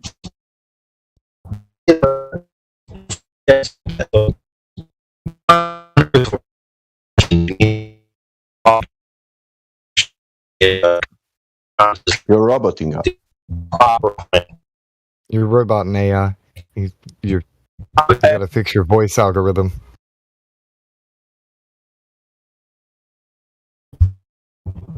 Reboot the voice box.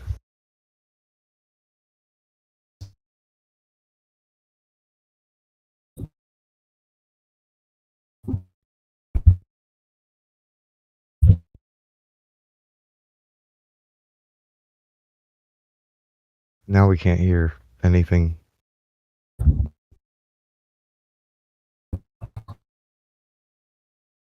I'm not saying anything.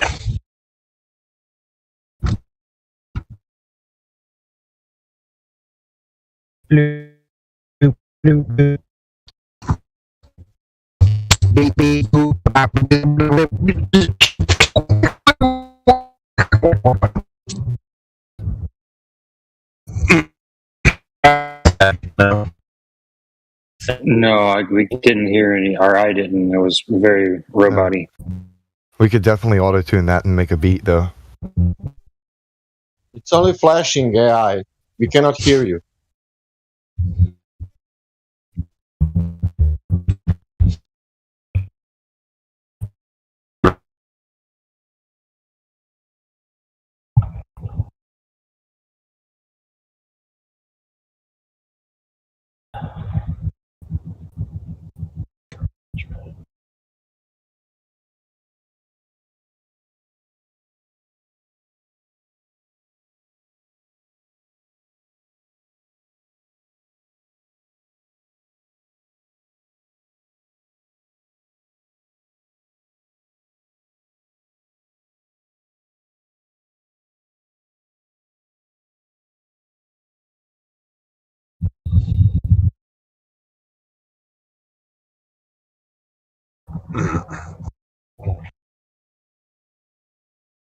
What'd I miss? Nothing, bro. Dead air. How come someone didn't fill in for me? We were hoping you'd come back and finish what you were saying, man. Oh, well, what I was saying is when you cut off all the unnecessaries and you just focus on the contingent point, there usually is very simple arguments that are necessary to defeat a proposition. So, for example, the entire heliocentric model requires that the Earth is a globe, and a globe requires itself to be curved. And so if you can disprove curvature with just a single point, right, a single thing, a single point of the whole paradigm, just prove that there's no curve, and everything else falls apart immediately. So all the explanations about this in the sky and all the explanations about that deep in space and all this and all that just immediately gets destroyed because it's all based on curvature. And if the Earth isn't a globe, then all that stuff is fake. And it just so happens that we actually live on the Earth. The Earth is accessible to us, and it's practically, possible to determine whether it's curved or not. So lo and behold, you go out there. Let's say you set up a laser, shoot 25 miles over water, proving that there's no differential needed to have a curvature of the ball they claim, disprove the ball, and that's the end of that. Go home, eat a sample.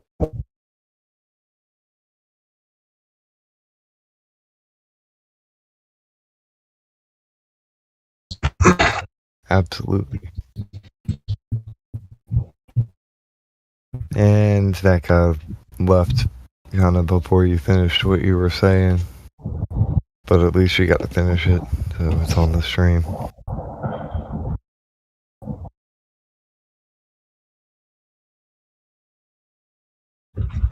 Excuse me.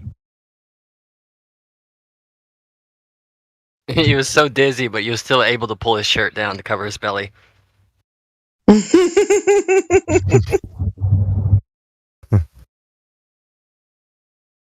I'm looking for the kid at the dentist, or who just gotten out of the dentist, going stupid dizzy.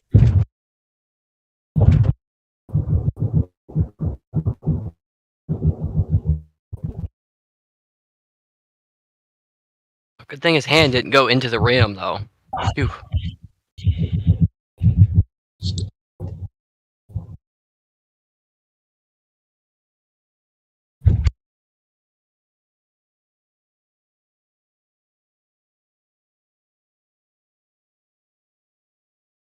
Yeah.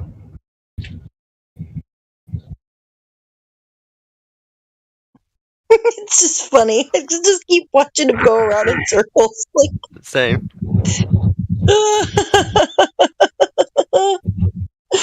Oh man. So you mean to tell me you feel yourself spinning, huh? Standing still? Okay. But Earth is a car. It doesn't matter. It doesn't matter. Why would anybody even countenance an argument that starts off with the concept of something that you can't experience? It's like, this proposition is true because if it was true, you wouldn't be able to experience any of the caveats necessary for it to be true. You don't experience those things, therefore it's true. Precisely. It's ridiculous. Freaking bass backwards.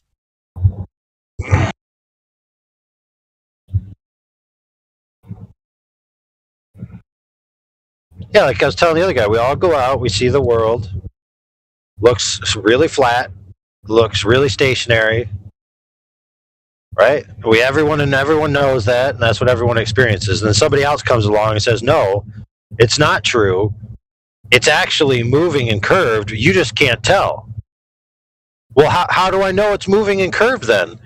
And then you ask the guy that question, and he looks at you and he'd be like, do you feel any motion? No. Do you see any curve? No. So therefore, I'm right. Bingo. If it was curved, you wouldn't see it. And if it was moving, you wouldn't feel it. Therefore, it is.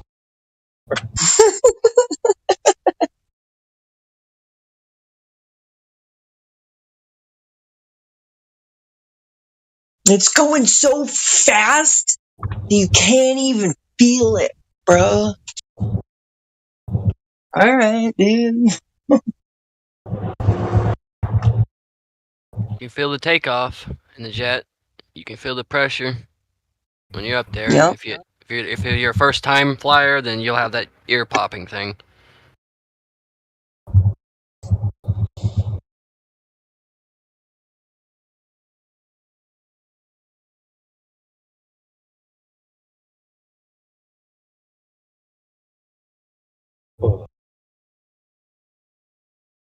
And of course the turbulence too that happens.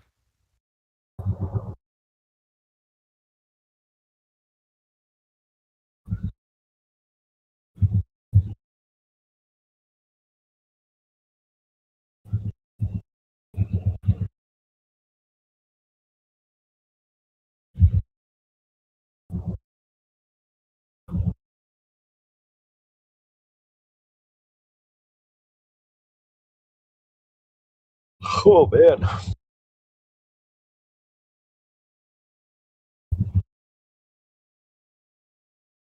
All right, who's got any profound questions? What is the meaning of life, the universe, and everything? The meaning of everything? 42. What? There you go. What's funny is when I asked that right after I muted my mic, my wife said 42, and then y'all said, exactly. That's not a question.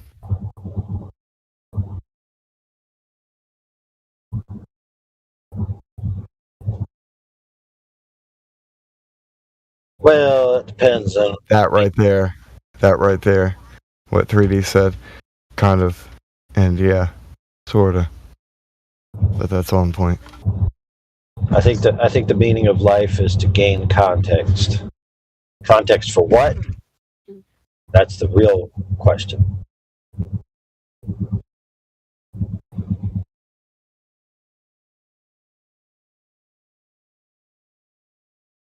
To continue living.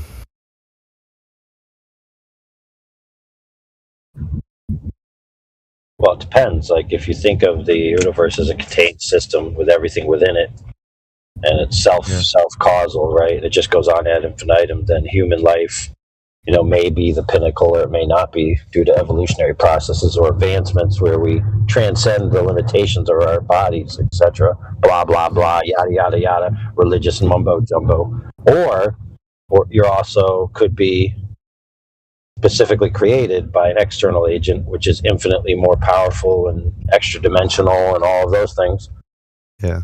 Yet relational, because they can't, obviously they can't create something greater entropically than themselves. So whatever we are capable to do, it's capable to do to the umpteenth degree.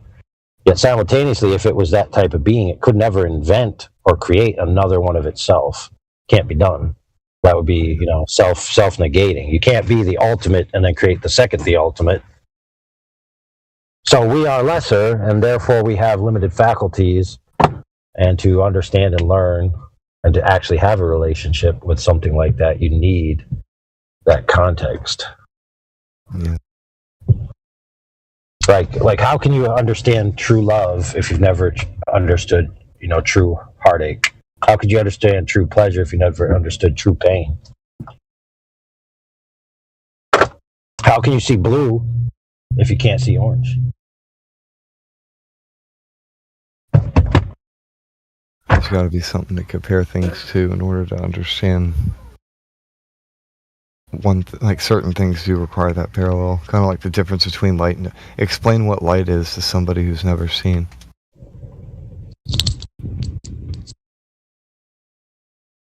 Kind of hard. Or explaining what sound is to somebody who's never heard. That's rough. For me, that is. Thinking about that, people that don't have that. Yeah. It becomes really difficult because they can't fathom certain things that you're trying to explain to them. Like, okay, so this sounds like this. What's sound? Like, how does that work? And what does it sound like? What does it feel like to hear a sound? I'm curious, if there was no medium, would you hear the sound? Of course not. Of course. Exactly. However, you can hear sound through objects.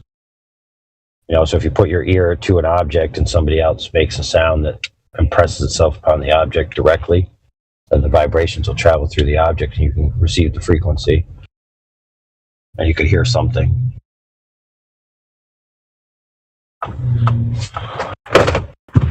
I'll do that. I'll ask questions I'll know the answer to, just to hear the answer he said. Yeah.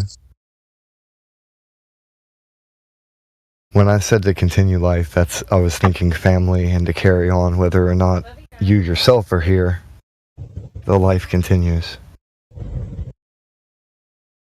I didn't say what's the meaning of afterlife. The meaning of life. But I loved what you said, every bit of it. That was awesome. I like when we do that. We'll ask questions just as like a prompt. Like, okay, here's a conversation starter. I mean, how else are you going to know and build a world? How else are you going to know who truly loves the truth? There ain't no other way it could be built. I don't see any other way.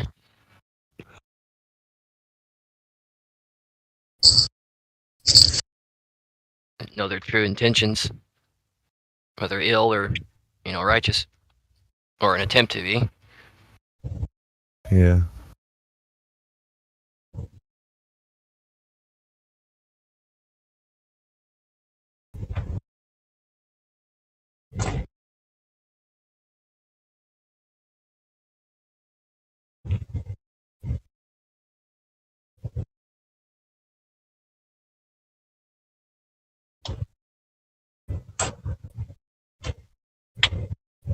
Right here. I love this.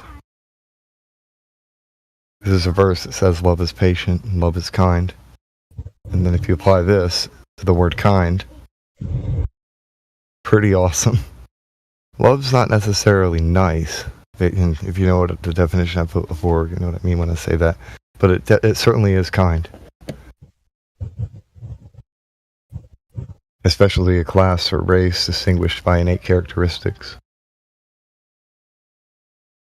Oh, I need to fix that. I didn't highlight the... Oh yeah, love can get angry. Now, look at the part that I didn't highlight. I do need to highlight that one.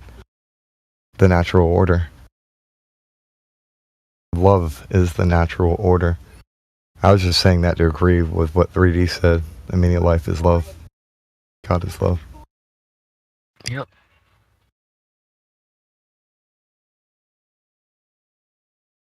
So a lot of people say the survival of the fittest thing, right?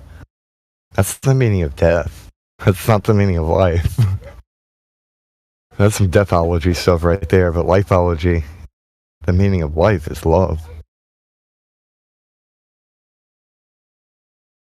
And everything that follows. Peace, harmony. And any pain that comes with it too, like the grief of loss. All of it. It's all part of love. It's even nice to take your shoes off and splash in some puddles sometimes, guys. Enjoy this world that you're in. That's what it's for. Yeah, I've been ripping around in some mud and go-karts. That's what I've been doing. Of course, I sent my graphics card back. The one I bought, 3070. Not good enough. I'm going to get a 4070 Ti for 800.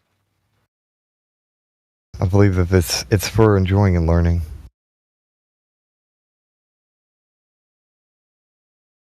But, yeah, I'm sorry. I love when AI comes in here and says stuff like that. He put that dude's feet to the coals. That's why he's not even in here. The poser, flat earther, globy dude who was just here to troll. Came here with like 4 people. I'm surprised they don't all have Lego Men profile pictures. Or a cat or something. Normally when they party up, they do that, but...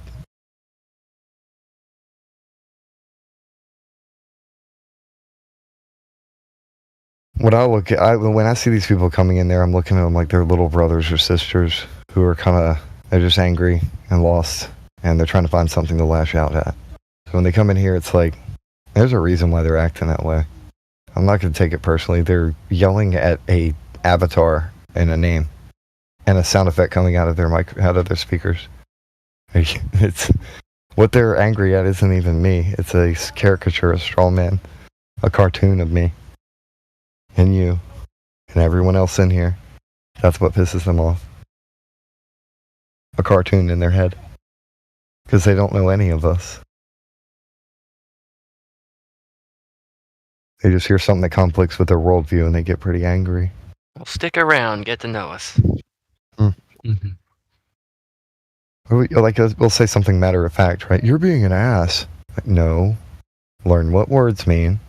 Stop getting angry at the sounds that are being produced by the meat in somebody else's throat. Or getting angry at shapes when somebody types something and posts it in any of the chat.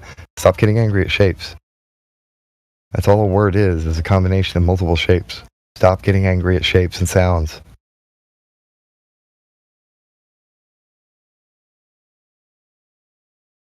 I think they'd rather just be angry, because most of the time they're not actually listening. They don't really hear what you're saying. They're just listening to respond.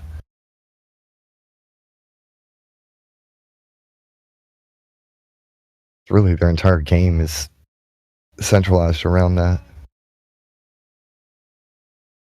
They try and get a fast response as quickly as possible without actually hearing what you're trying to say. It started pouring where I'm at. I want to observe the sounds of thunder and why thunder echoes for, this earth. You could do Loud. something as simple as record it in a way where it can't hear anybody, no noises, nothing, just the rain and the thunder. And then make a multiple hour video and post on YouTube, and a bunch of people will watch it. Yeah. Damn, it's pouring down now. I'm going to close my front door. It was sprinkling, and then it just opened up, started pissing and pouring. Yeah. That's Oklahoma, though. 2 days ago, it was literally freezing. It was 30 degrees, and now it's 72, 75, and it's raining. It's thunderstorms and potential tornado kind of crap. Yeah, same here. We had freaking cool days, 50, 40, and all of a sudden now it's extremely hot the next day. Well, not hot, humid. Oklahoma weather is bipolar. Midwest weather, bipolar.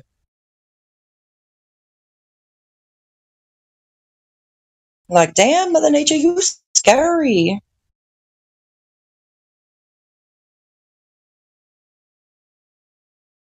You just imagine what that looks like, though, up there. From the sun, from it going cold to hot, and all that dew way up there. How it's created, and it's pretty amazing when you start using your imagination on it. It's a dynamic system and all that.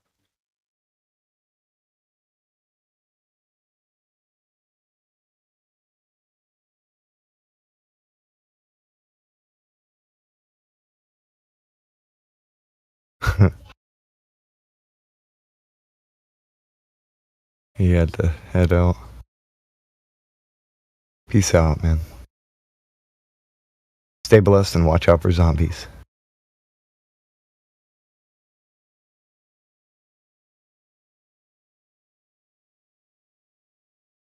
The etymology for the word love is pretty interesting. Old English, Lufu, of Germanic What if he had origin, and the zombies? Indo-European root shared by Sanskrit, labiati, desires, Latin libet, it is pleasing, libido, desire, also by leave and leaf, L-I-E-F. What is that? You were kind of mumbling. I didn't hear. What's the I'm sorry. etymology for love? I was kind of reading out loud to myself. But yeah, I'll read it. Old English, Lufu, of Germanic origin, from an Indo-European root shared by Sanskrit, labiati, desires, Latin libet, it is pleasing, libido, desire, also by leave and leaf, like Lief, which means as happily, as gladly. Happy, glad. Which part of that did you find interesting? Just all of it.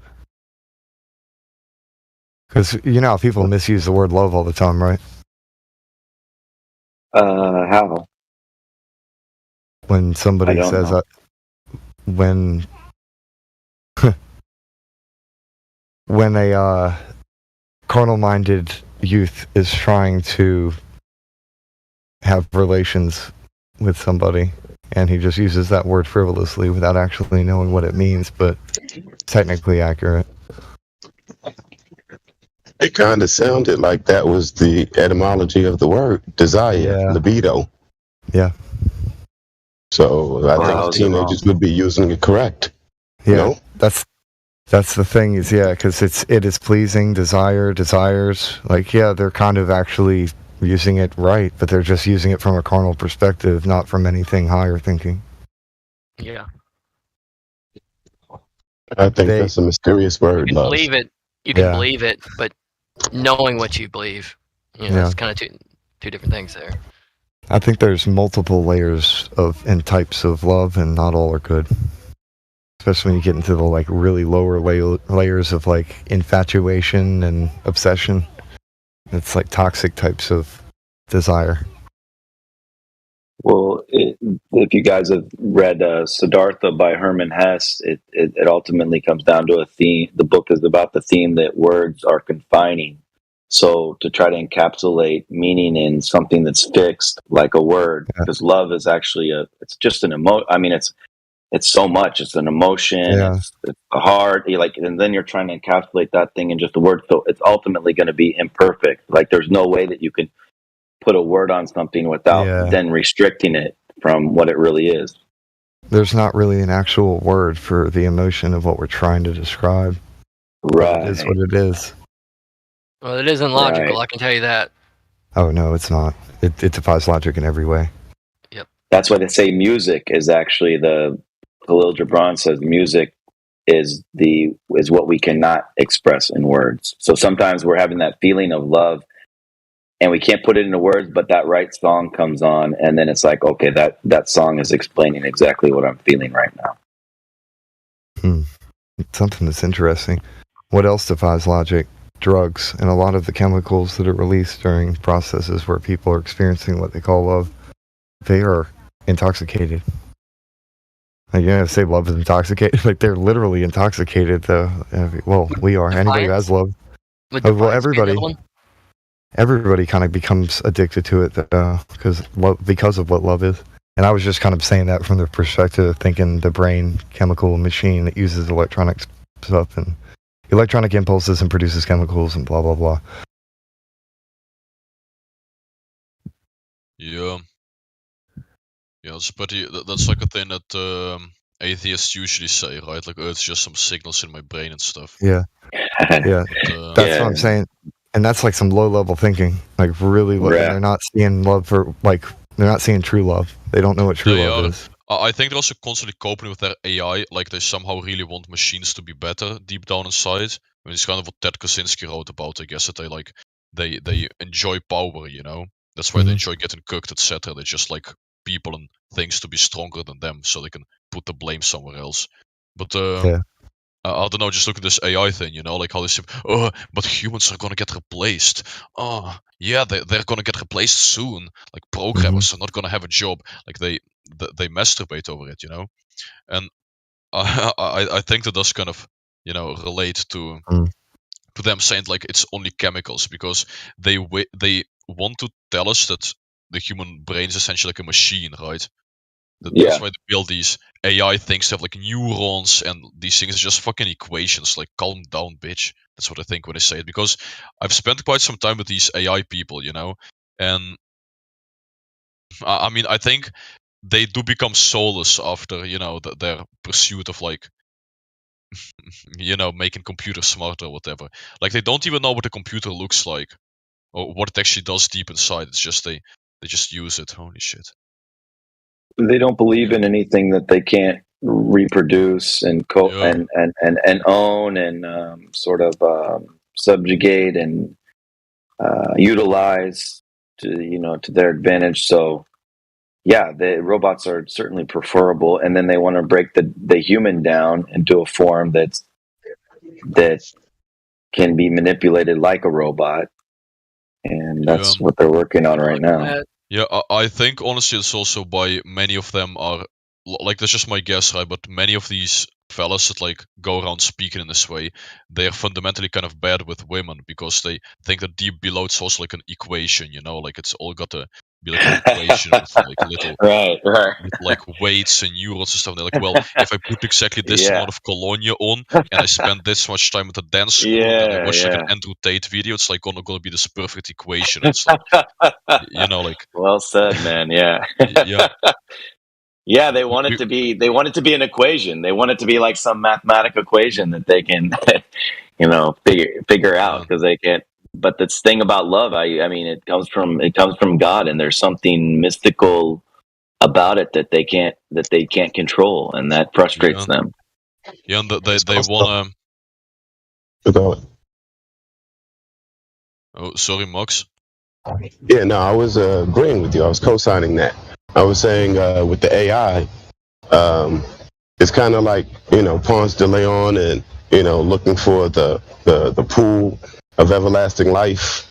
And so these scientists are trying to create life, and no matter what they're doing with this AI, it will never be able to act as a human. Period. They can program it all sorts of ways, and they can give it access to all sorts of information. Well, what do you mean? It will never be a human to think have a brain. It's not a brain. Yeah, they just really can't. And also it's not even intelligent, because if you look at the amount of time it got trained, like OpenAI has existed for how long? For like years. So years they've had like these Indian call centers, like typing these answers in. A whole of Wikipedia, like whole stuff crammed into it, and they say it's like learning. No, it's not learning. It's no longer called AI or intelligent, because a child, like a 2-year-old child, he just has a few words from his parents. He like spends time around his parents, and he has some books, right, and some videos, and that's all he needs to learn the language perfectly. Like, that's true intelligence, I think. But here they got to like hard code it like this, that. I mean, it's a bit like a lookup function from Wikipedia, honestly. It's not true AI, in my opinion. Yeah. If there's a exactly. thing. I mean, they can't make true AI. That's the whole thing. Like, look, I'm not a Muslim, but I really like the one verse in like the beginning of the Quran where it says, like, those who claim they're able to, let them reproduce a similar work. Like, if people think that like God doesn't exist, let them try to reproduce one of his mysteries, like the weather, with the storms and everything, or life, or intelligence, or whatever, because they can't reproduce a single mystery, a single one. They can't reproduce sex. They can't reproduce anything. Absolutely. They already let you know they can't reproduce intelligence. They call it artificial. They let you know it's not real intelligence. It's in the name. Yeah. Exactly.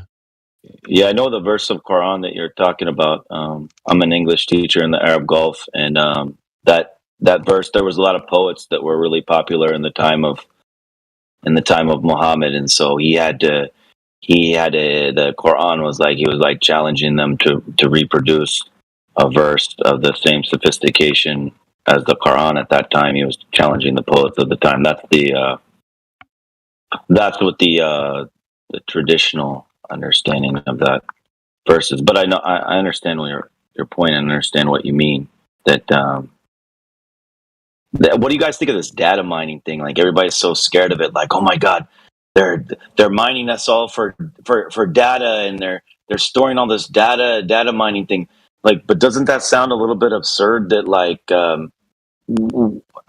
okay, so they're supposedly going to know me better than I know myself, but is that even possible for them to know you better than you know yourself? Like, are you guys really scared by that data mining concept, or does it just sound silly to you?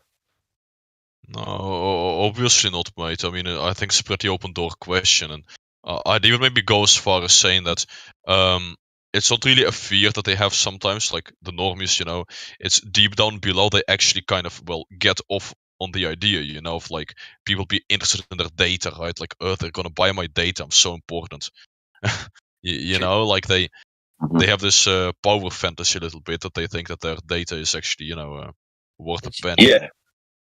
It's you that's you need to be scared of. Your own self.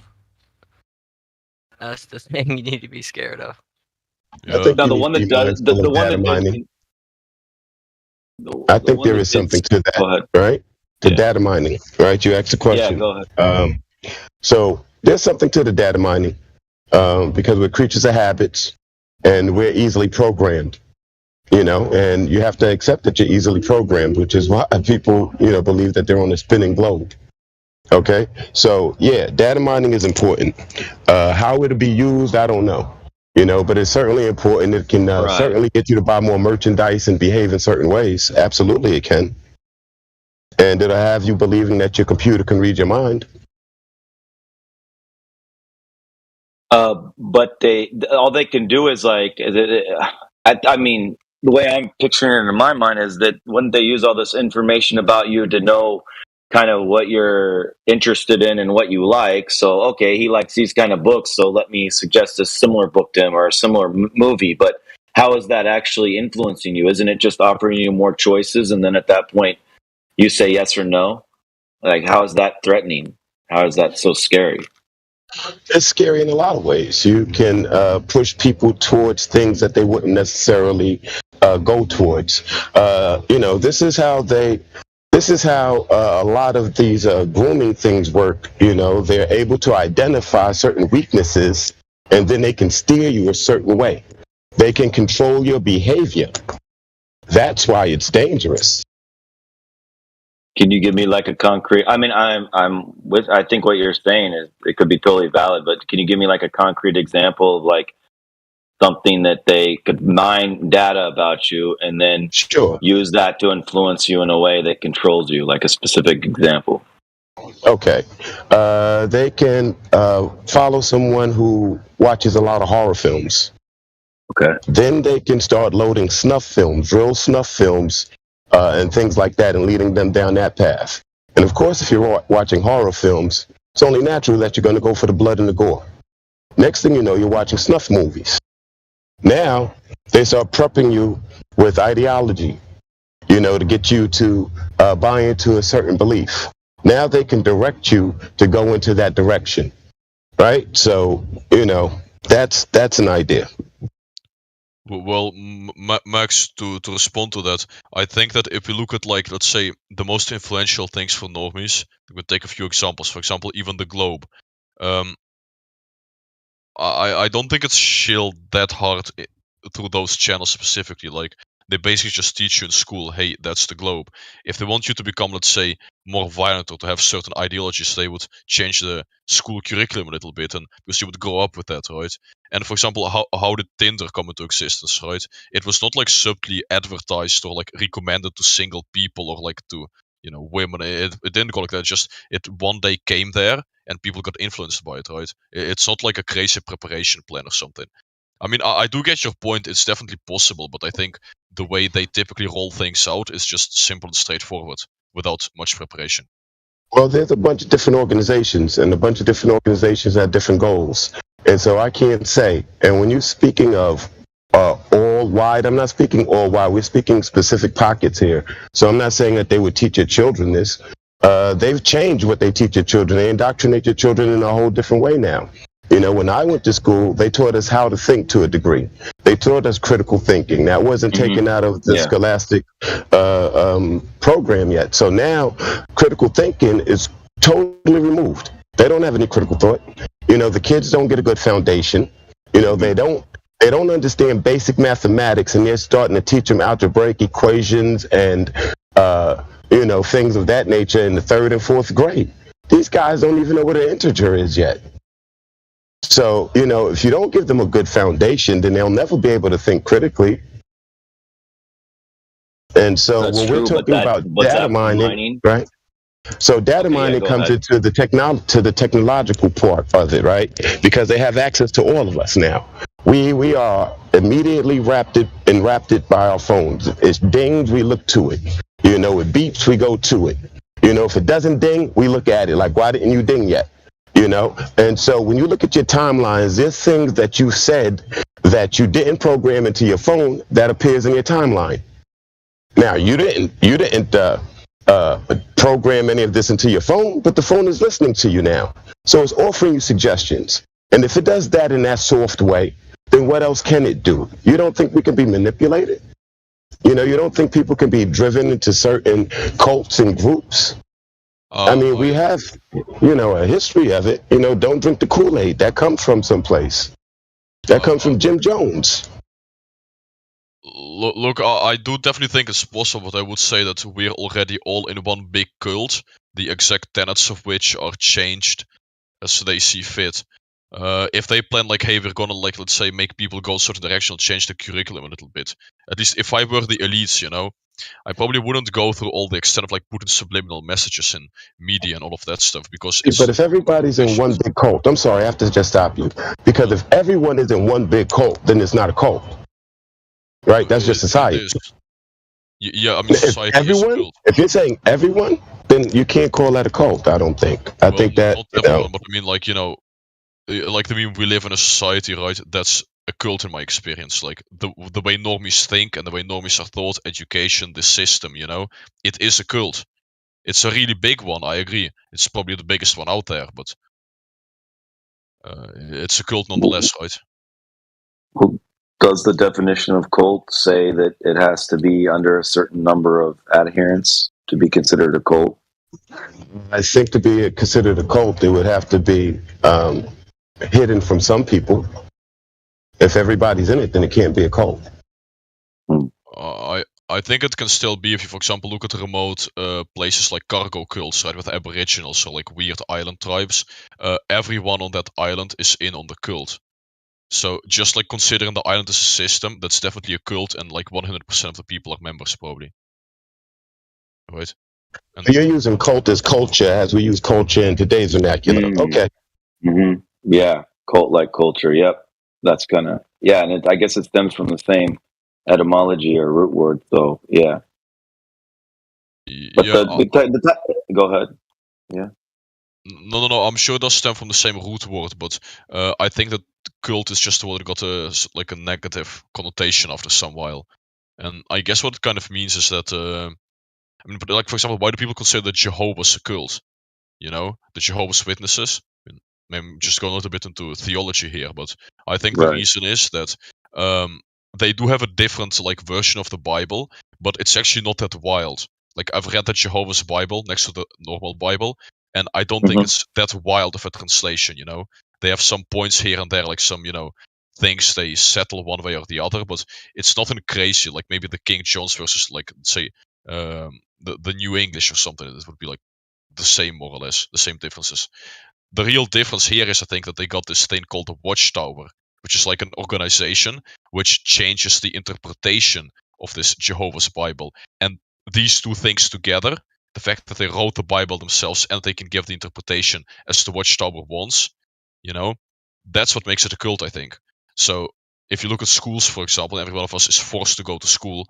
You got your, let's say, curriculum there, which can be updated from time to time, right?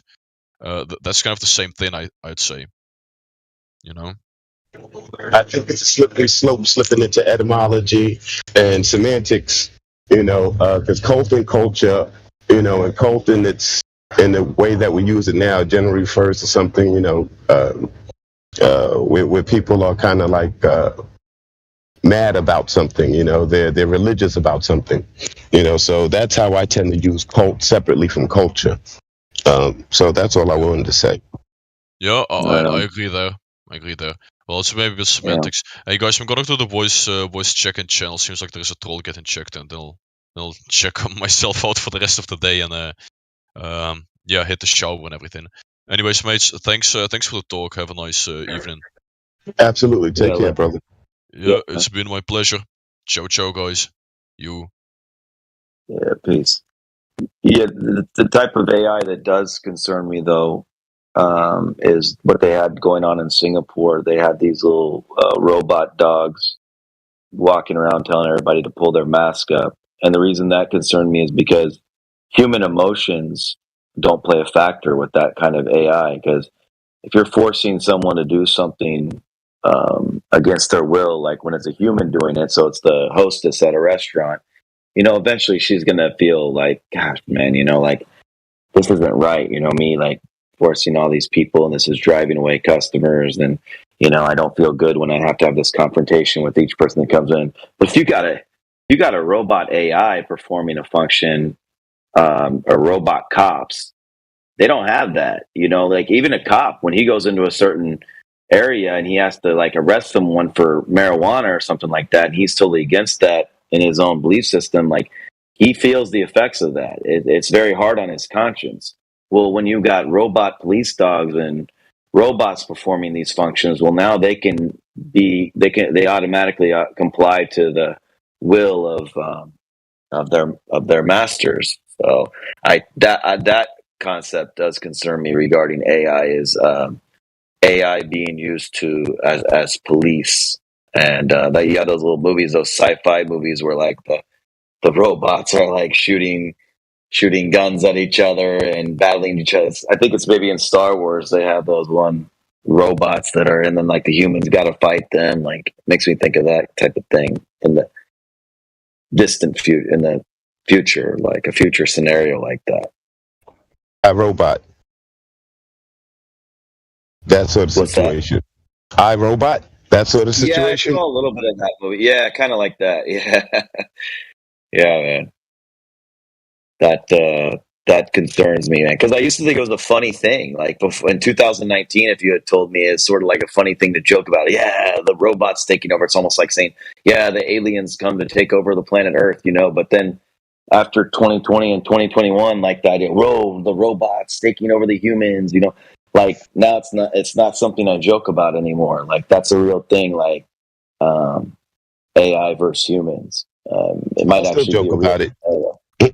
I still joke about it because in every version of it, we're on the losing end of the stick and we must be replaced. Every version. So I still laugh about that because I don't think it'll ever get that far.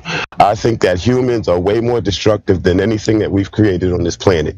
And what concerns me is the AI technological aspects of it mixed with the data mining, because like I said, people are easily controlled. I mean, we've had people turn on people in this country during the Civil War. You can look around the world, from, the Holocaust where those people turned on the people. You can look down in Africa where those people turned on those people. So every part of the world, people will turn on each other, and if you can control a group to that point, I mean, come on, man. It's like it's a plan, because we know we've been trying to wake people up. And we know it's not easy. And so, given the fact that they want to believe Google on everything, as Google is God now, basically, that's crazy. And that's a lot of power. Yeah, man. I think that's because the normies, as we say as flat earthers, the normies, I mean, their perspective is rooted in some childhood episode where they were in the 5th grade and they were maybe left out of something, or they were made to feel like they were less, or that they weren't good enough, or they weren't whatever. And they came to a point. I mean, you and I probably went through when we were kids too. Sometimes when you're a kid, you're like, maybe I should just conform to whatever. I don't care what it takes. I don't care if I got to sell my soul. I don't care how I got to behave. I don't care if I got to screw over my best friend, whatever it is. I'm going to do whatever it takes, man, to like get some respect around here, get the girl that I really in love with for her to like me, or get an A in this class, or get success on some terms. So I think that happened at a really young age, so far back that they can't even remember when they had that episode where they were made to feel like they were less, and they never want to experience that feeling again the rest of their life, So at some point, that's like when they converted into sort of being a normie and being like a robot, like another sheep, like in the herd, because and now that happened so deep in their past. Now they don't realize that all their decisions are not based on like what we're basing them on with like flat Earth and things like that. Like, oh, well, what's the act? It's like, no. that's not going to get me where I want to go in life. That's not going to get me the job. Being a flat earther isn't going to get me the job I need. It's not going to get me the family I need. It's not going to get me the wife I need. It's not going to get me the acceptance I need. So it's sort of just like the simplest way of explaining that method is like the might is right. Most people are just living by a might is right paradigm. And so that's all that matters. What's going to work, what's going to get them ahead. Right. What do you agree with that? I definitely agree. Something to add to that. Good, Jenna. Yeah. Oh, this is Kim. Oh, I'm sorry, Flatsy Klein. What's up, Flatsy? What's up, Mac? Go for it. Okay, wait. What was the last thing that you said? I've already forgotten. I just said it happened so deep in their past. Like, so let's say a guy like McToon who spends all his time arguing flat earthers, he might even think that he's arguing from something that is honest. He might even think it, but it's actually stems from some time way far back in his past that he forgot about, where he decided that he was going to stoop to whatever level, do whatever it takes to get where he wanted to go in life. And yeah, that's what it was. Yeah. Well, I guess maybe I was kind of I'm playing in the puddles with my son. Sorry. So I was kind of taken from it that the reason why we're here mainly is because regardless of whether we know that the Earth is flat, because we do. The foundation we should be setting upon would be the critical thinking, because the lack thereof is the reason why we're in the situation that we're in the first place. I know what I was saying now. Might is right. I said the opposite would be might is right. Some people live by that code. Yeah. Well, I just the foundation that should be taken from flat Earth is you need to be aware of how much how easily a bunch of people can be manipulated and deceived. It's ridiculous. So, like the flat earth, you have to strip away all your other beliefs and come at it from that way, and then start challenging the paradigm that you were given. And then you go out there and test it, and you measure it, and you come to the fact that you've been lied to about the dimensions, right? And so, like with a guy like McToon, like you brought up, or any of these other guys, I don't know their gig. I know that they are disingenuous in their arguments, and I know that they have to understand the arguments that's being presented, the information that's being given, and they just deny it. So, but as far as something that happens and scars you when you're a child that makes you behave a certain way, we're all social. We are all social creatures, basically. You'll have a few crazy ones, a few psychopaths or sociopaths and, things like that. But generally speaking, to a person, we are social. And we like to be included in the group. And this is expressed in school. You can see it in every child. And they're upset when they're not included in the group. And so they try to find out what it is to get them to be in that group and to be accepted by that group. And everyone does that. We're doing it now. We found each other because we're like-minded thinkers in one aspect. And so I'm not going to hold it to anybody that they were scarred or that, their childhood built their directions in life. It's to you to think critically, like Flatsy said, and to look at things critically, right? And so when I strip down everything, to come to the flat earth, I have to also strip down everything that creates the society that we're in. So I don't need more money. I don't need to play by your rules of the game. I need to figure out how to shake this game up, okay? Because this game is rigged, okay? And I think we all know that the game is rigged. They got you living in a way that is not spiritual. Right, so they're killing, a third of you already, right? Because you got the physical, the mental, the spiritual, right? So they're taking that part away. They got you living in a way that's not spiritual. They've done away with that pretty good, And as far as mental, you see what they're doing in school.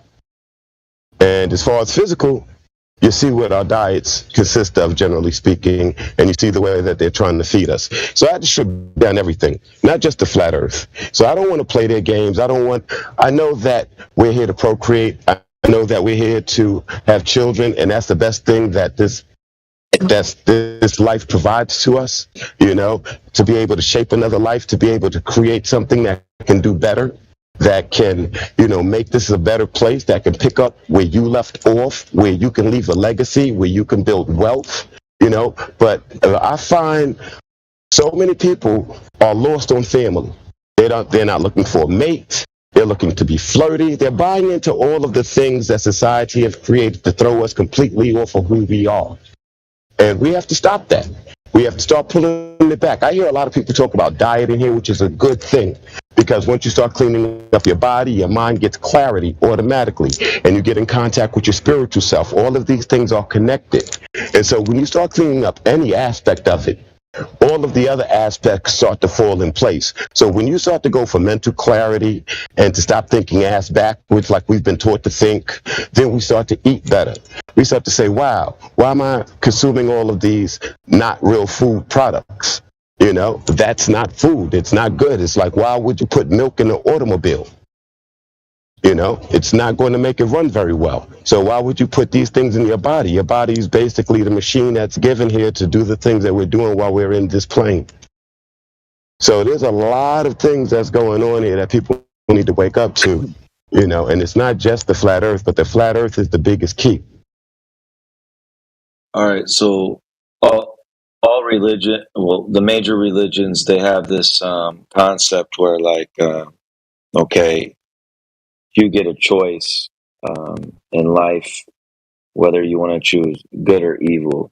And do you feel like at some point in our lives, now it's probably maybe in our subconscious, or we think that we're good people, or we think that we're living a righteous path or whatever, but do you think at some point in everybody's lives, or our lives, or maybe when we were kids or when we were teenagers, there was a moment of reflection when we were kind of thinking to ourselves, I know I could probably lie, cheat, or stoop to any level, or just give up my soul and it's basically the concept of selling your soul, and we made a decision at some point in our lives, and then we forgot when.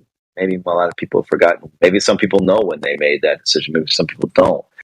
And so what I mean is, with a lot of these normies and people like that there could have been that time in their life where they made it. Like, everybody gets that opportunity in life to choose which direction they want to take. And a lot of people just make the decision that they're willing to do anything, to sell out and to sell themselves, and anything if it means being in the group. And they decided that. But then there's other people that didn't make that decision. And wouldn't that make sense, though, in a way? I mean, if you're religious and you believe in heaven and hell, or you believe in good and evil in any kind of way, wouldn't that make sense that every person at some point in their life is faced with that decision, and they made a decision? I don't think that anybody lives their life in one way, one direction. And evil to me is one of those words like love, when you start talking about good and evil, right? To me, my perspective is, if you're doing something and you know that you're intentionally hurting someone, then to me, that's not good. That to me would be evil. And if you're, whether it's physical or not, if you know that you're taking advantage of someone and you're doing it outright to gain an advantage for yourself, to me, that's not right. I don't know how it feels to anybody else, but to me, that's evil. I don't think that people live that way their entire life. I think that, maybe in high school, you might have done something that you regret. You might have excluded somebody, or went in heavy on somebody publicly, and you may have regrets on something that you stole, or I don't know. Good and evil is based on aspects of life, right? So if you kill somebody would automatically say that's evil. But if you've done so defending your family, that's not evil anymore. right? So, there's a lot of nuances. There's a lot of aspects to look at it. Nobody lives just good or evil their entire life. Even an evil person to do something good sometimes, right? Even somebody who works for like one of these pharma companies, right? They still go home and be good to their kids and their wife. So I can't really say. I don't boil it down. It's very complex. Life is nuanced. It's about perspective. You can have two people in the same situation and one person is happy and one person is miserable. So it's about the perspective that you take in this life. Your life is how you look at it. Your life is what you make it, actually. And if people want to go around here and laden themselves with misery and laden themselves with all of these dark thoughts, then, you may not be the happiest person. But if you decide that, things can be better. Tomorrow's another day. Take the Annie, the sun will come out tomorrow sort of, perspective. Maybe your life will be a little bit better. I believe good karma produces more good and bad karma produces more bad. I don't subscribe to any one religion, and I don't say anyone is better than any other or anybody got it right or wrong. I believe most of them are good in what they're trying to teach, what they're trying to portray. And who's to say anybody got it right? I don't know, on that aspect of it. But, life is complex. And yeah, you What can be about selling out and selling your soul? Do you believe in that concept that a person is sold out or sold their soul? I believe you sell your soul when you decide to hurt masses of people. When you're down with that Enron shit, when you're down with that, 9/11 thing, when you're down with the whole, Vietnam War thing and all of those things and the things that you did to initiate them, the things that you did to manipulate people, those are evil people. Now, if you necessarily picked up a gun because you were manipulated, that doesn't necessarily make you evil. It makes you manipulated. It might make you a little weak, but it doesn't necessarily make you evil that you got manipulated. I don't know, man. There's like a concrete feeling I feel if I know I've sold out on something or I've compromised myself or some of my beliefs. Like there's a tangible, a pungent, kind of feeling for doing it. So to me, it's not like a vague thing. I can actually what do you mean? feel. Can you give me an example of like when you say selling out? I used to work as I was desperate for money. I didn't have a degree. I didn't have any marketable skill at the time. Oh, go dance. And so I was working as a medication technician in nursing homes.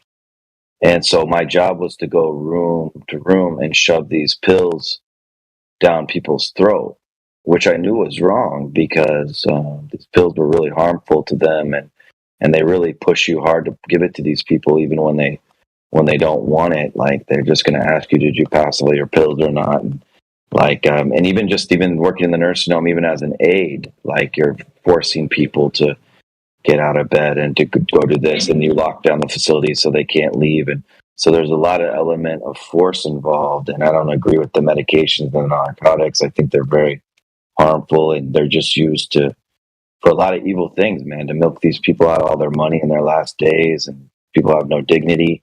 And I was a part of that system for several years because I couldn't do anything else, and I had no other way to make money at that time. So I know what it feels like to sell out, and it's a real feeling. And so I've been there before, and I've done it before in the past. So I don't know. I just think everybody gets choices presented, like the whole concept that the world meets nobody halfway. Like everybody is going to face that at some point where it's like they have to either sell out or do what's right, do what they're sold. And it's you're right that it's nuanced because it's up to the person's individual soul. But what I'm saying is you'll know it in your soul because it comes with the heart will recognize it's selling out or it's not selling out because you're doing something that's against your nature. And I understand your pain. I don't think that's the worst job that you had being a medication technician. I understand your conflict, but by the same token, if you cut these people off at this point, they're going to go through withdrawal. The medications are hard, and once they get a person on them, if they're not taking them regularly, there could be severe reactions, unfortunately. And I agree with everything that you said. I'm not disagreeing with you. I'm just pointing out the chemical imbalances that will be created. That's all. I think it's a shame that they take advantage of the elderly. I think it's a shame that we don't have the family structure that we're doing it better. There's no reason that, sometimes there's financial reasons, sometimes there's time reasons, depending on how a person chooses to live their life, whether or not they put someone into a nursing home. I think it's a terrible place. I know them. My mom died in one during COVID, so I understand the frustration. I get the nursing home part. You struck a nerve with that one. And I get the medication part because, everybody know that these medications are basically experimental, if you were living right, medication is food. Hey, we should not talk about the medical stuff, guys. We need to bring Okay, back the flat earth. Food is medication, though. Can I say that part? Okay. Food is medication, and that's where you should be getting all your nutrients and vitamins and everything like that you're going to need to help you along with your arthritis or any other imbalances that you're having in your system. Just read what Wolfgang posted in the live stream. Is all I was saying. Yes, sir. Yes, sir.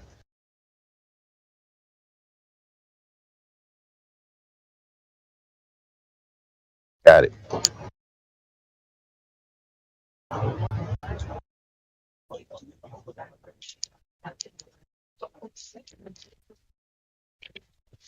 So, yeah.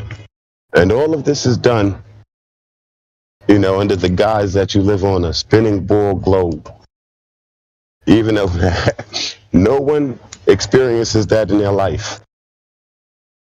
Everyone to a person experiences life on this plane the same way. Non-rotating, stationary, and level. It has its ups and downs, its hills, its crevices, mountains and oceans, and things of that nature.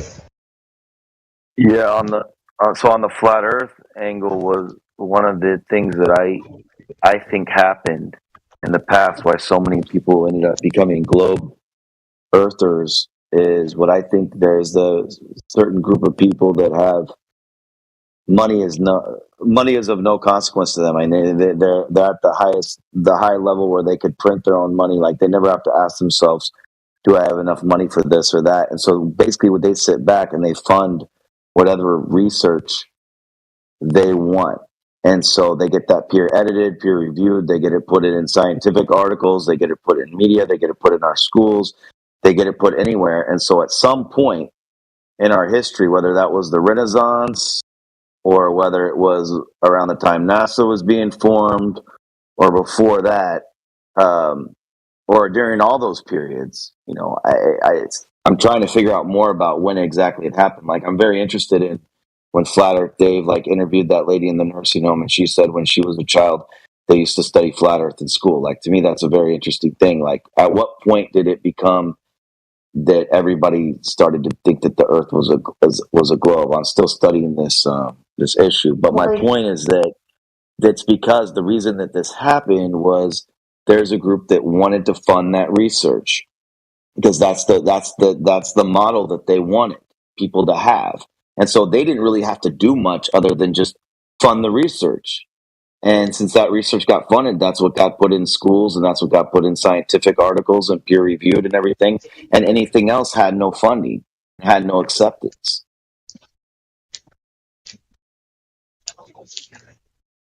What was somebody was about to say something when I was. Go ahead. Whatever that was.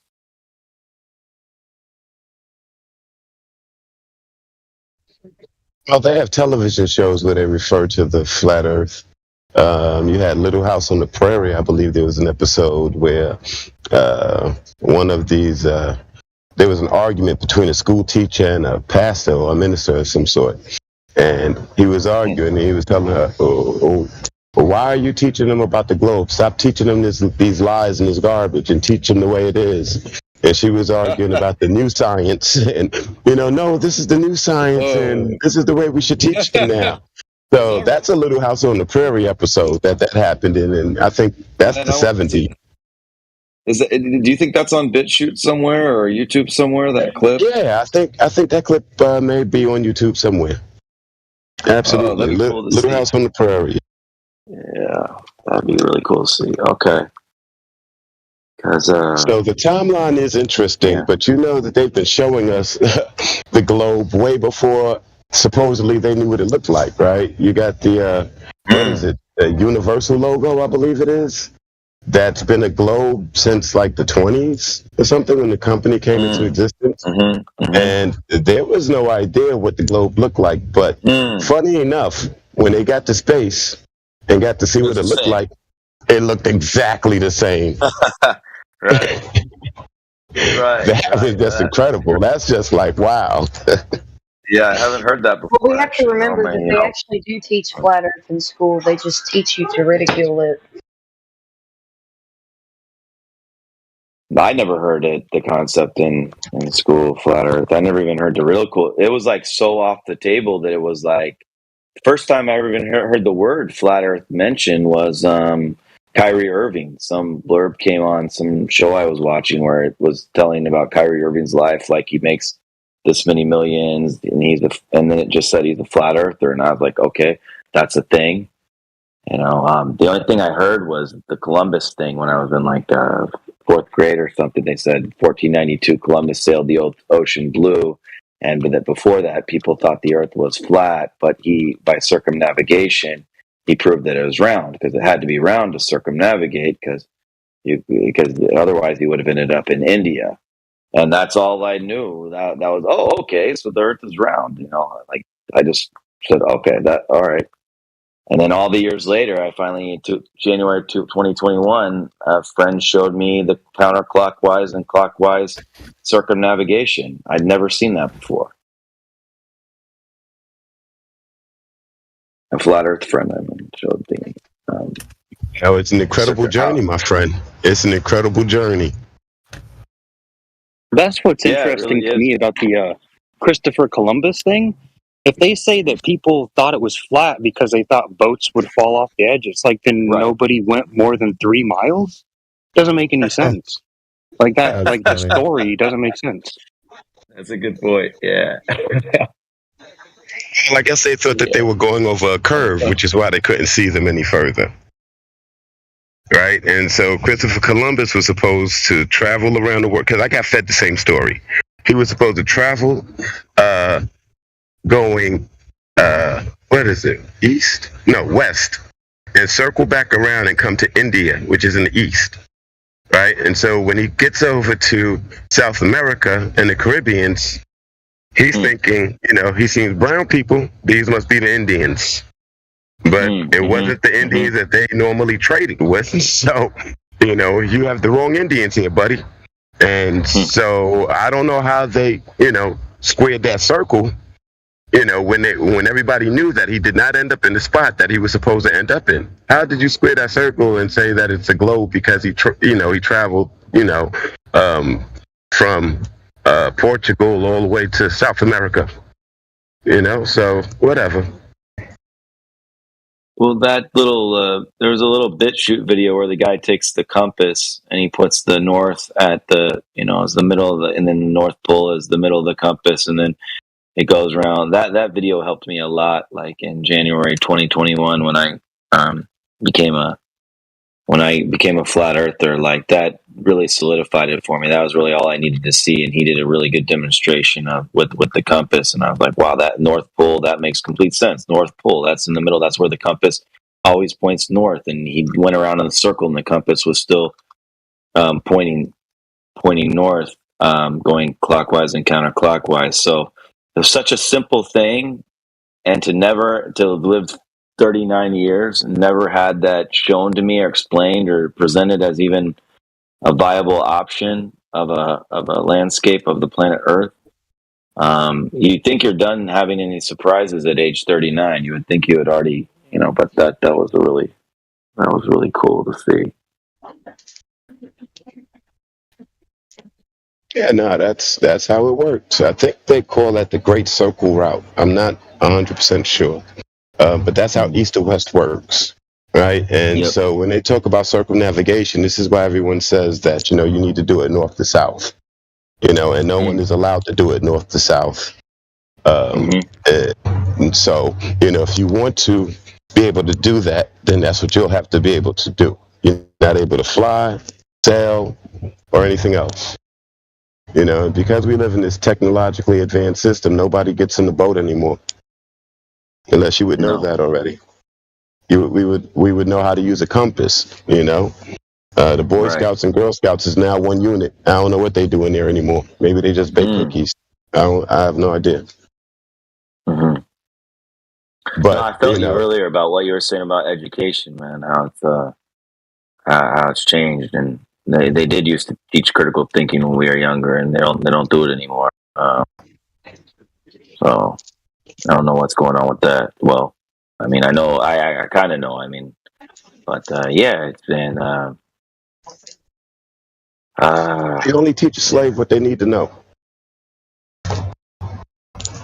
But then another part of me thinks like, for them to profit, or for them to, like, you would think they need people though to create new technologies. Well, to create a new technology, you got to be an educated person. They also benefit from great arts, great literature, great music, great technology, greater prosperity, financially. So I used to think in 2019, like they wanted people to be smarter because they wanted the world to continue to advance because they could profit from it. They're hiring these people and they own the companies and they want people that are capable of creating things for them. And so, but then, now at the stage I'm at now, after seeing what happened 2020, 2021, and now being a flat earther, now I'm kind of more where you're at, that like, no, they don't want people critically thinking after all. And they don't necessarily want an intelligent populace.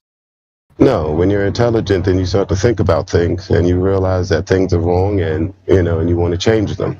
So they don't even want you to come to that point at all. Right? So, yeah. So there'll be no critical thought. Let's take that out of school. Let's give them all of these things to entertain themselves and occupy their time. There's a whole thing that's being done to us. So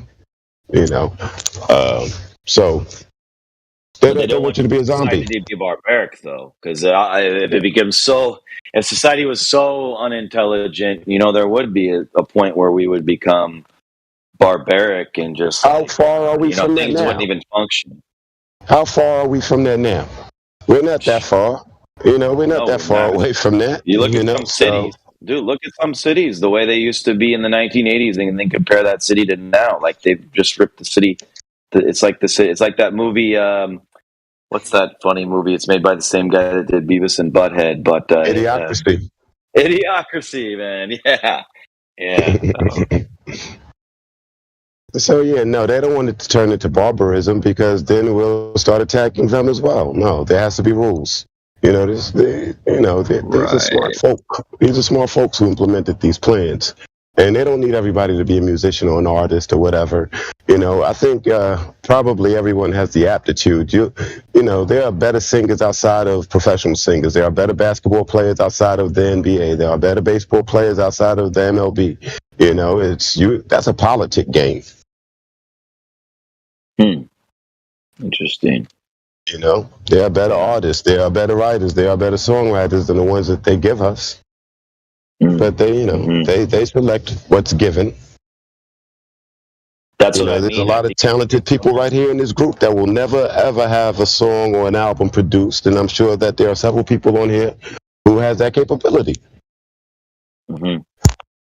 Yeah, they fund the research that they want to fund. They fund the technology they want to fund, and through that, they're able to pick and choose what gets accepted in society and what gets propagated.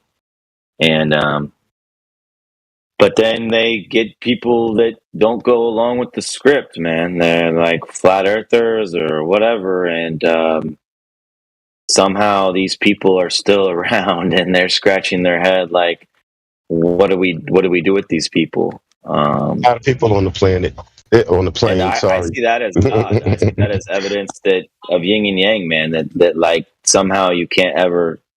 There's always still going to be a level. There's still going to be righteousness, and there's still Let me going to be ask you: when truth. since you found the flat Earth, haven't you started to look at other things more critically? I don't know. I definitely. Well, yes. Like for example, one example I can give you is I used to think evolution was a possibility before being a flat earther. Like I thought, like the Big Bang was a possibility, and then how humans continue to progress from like hominids, what other apes or whatever they say we were before. Like a fish fell out of the water and then like that fish became, or that's whole thing that we're stardust and the stars exploded, and I used to think that was poetic, and I used to use that line with girls and stuff, that the stars we're looking in the past when we look at the stars and we're connected to our past. Crap like that, man, I used to think was possibilities. But then when you become a flat earther, you're definitely like, of course you're not going to be believing in evolution anymore the way that science teaches it. You're not going to believe that the stars are thousands and thousands of years in the past anymore. You're not going to believe in anything regarding outer space anymore. So it does affect a lot of your other beliefs, and then you'll be in that territory where you're wondering, like, okay, well, if that isn't the case, then what is the case? And that's where I'm at now. Where I'm looking into like things through this new lens. And you have to accept there are certain things that you may never know, right? And that's what they were talking to me about today here on this chat. Yeah, they were saying you also got to be humble and have humility. Don't think you have to have an answer for everything.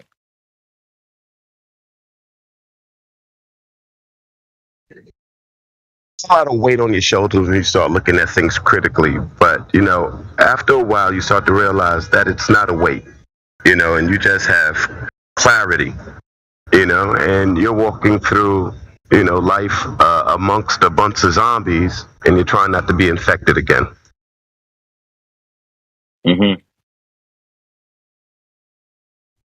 You'll find that, that you were able to bring someone along your journey. You were able to unlock one other person's mind, right? That's going to happen somewhere along your journey, the same way you got your mind unlocked.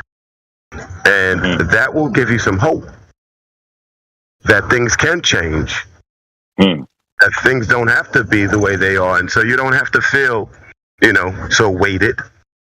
Life is good. Everything that we need to have heaven is right here while we're here in this plane of existence. What's after that will be revealed next. But while we're here, we know that we have everything here to create, the best life possible for you. And now that you've been awakened, it's up to you to start your journey, to start that process. Yeah, right on. Do you feel so when you became a flat earther, it affected you and like you started eating better, you started living better, you started like it affected you on those levels too? Like, because right now it still feels a bit like conceptual. You know what I mean? Like it doesn't feel like it's affecting me so much in my daily life. It's affected me in the sense that it's a hobby. Before I became a flat earther, I was really into boxing, and I was doing boxing classes and studying like old famous boxers from the 80s, 90s, 60s, and history of it and all this stuff. And then now my hobby is free time. I'm studying flat earth. Fight, man. Hagler Hearns. Yeah, man. Yeah, those guys, man. Those are legends right there, man. Yeah, Hitman Hearns and what was it? It was like a street Marvelous. fight. Marvelous.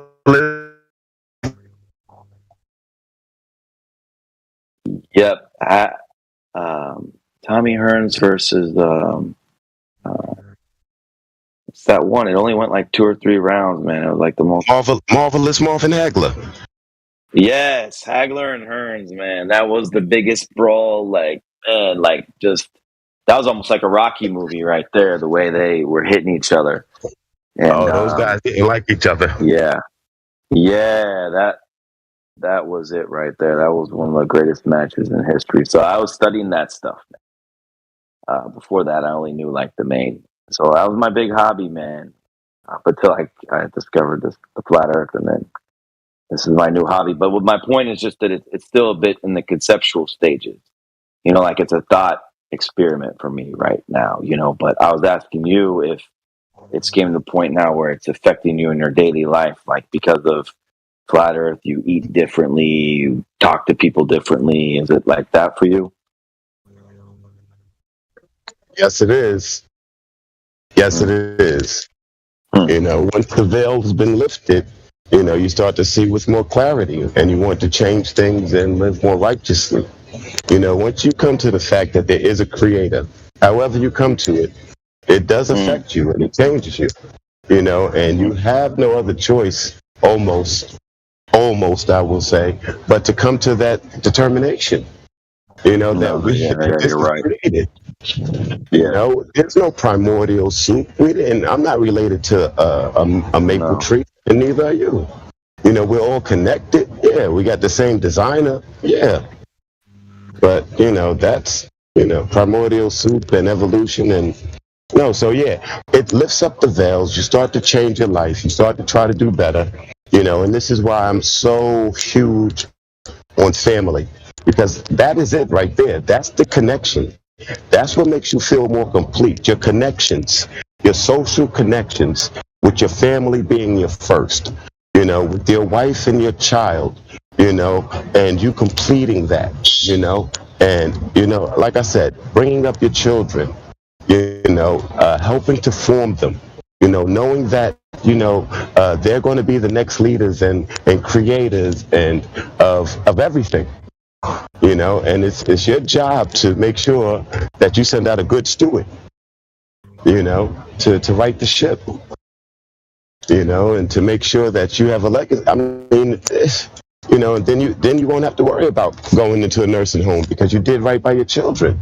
They'll never let that happen to you. You know, so if people want to think that it's different than your children and you know, your progeny, they're going to have to prove that.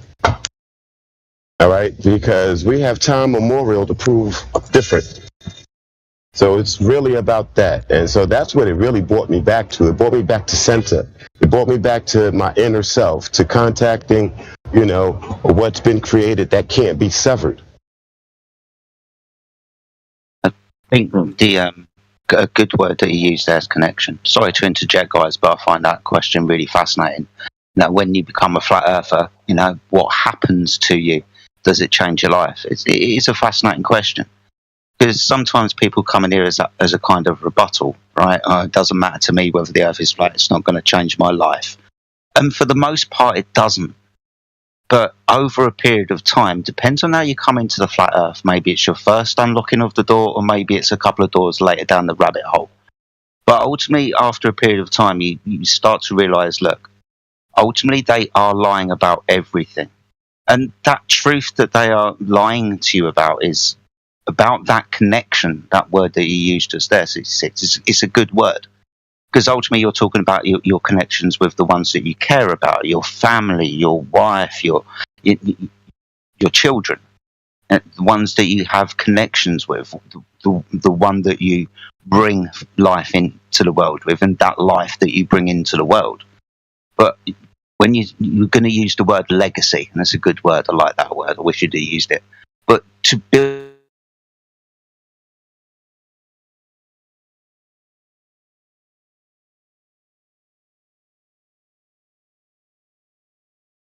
poisonous with the produced food that they produce that's readily and easily convenient for us. That's cool.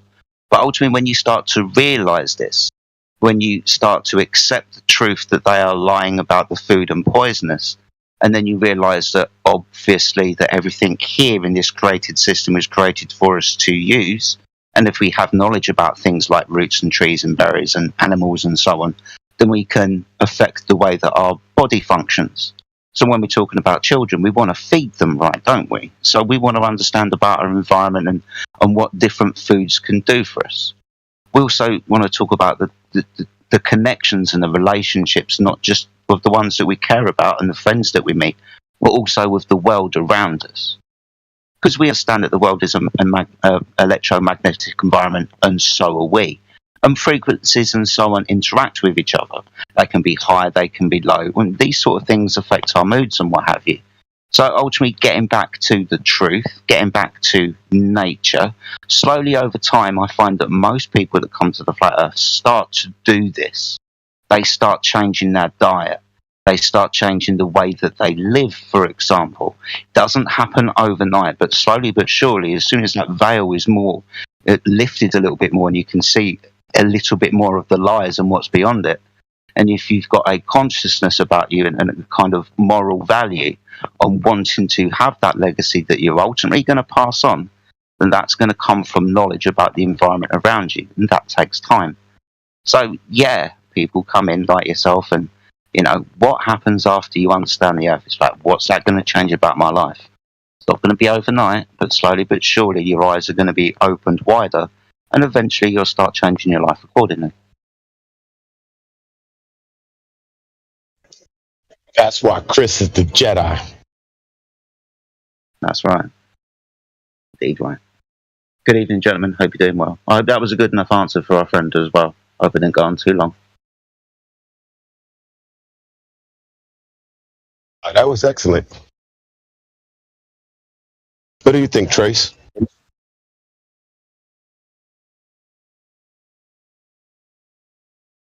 He zoned out. He wasn't listening. I was listening. I heard everything. I was just moving something around in the kitchen, so I didn't want it to be picked up on the mic. But no, I heard everything that you're saying. I think it was a good explanation. And but at my age, I'm 39 years old, so even that's a factor as well, because you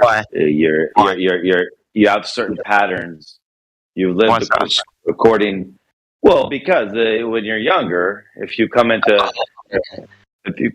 a new understanding or awakening at a younger age, you haven't developed so many patterns of behavior and so you could go through a much more radical change, but when you're 39 years old, you've had more like you're more set in your ways. Yeah, but you're also older and you're also wiser. How old do you think I am? I mean, maybe it's got nothing to do with it, but I'm at least 8 years older than you.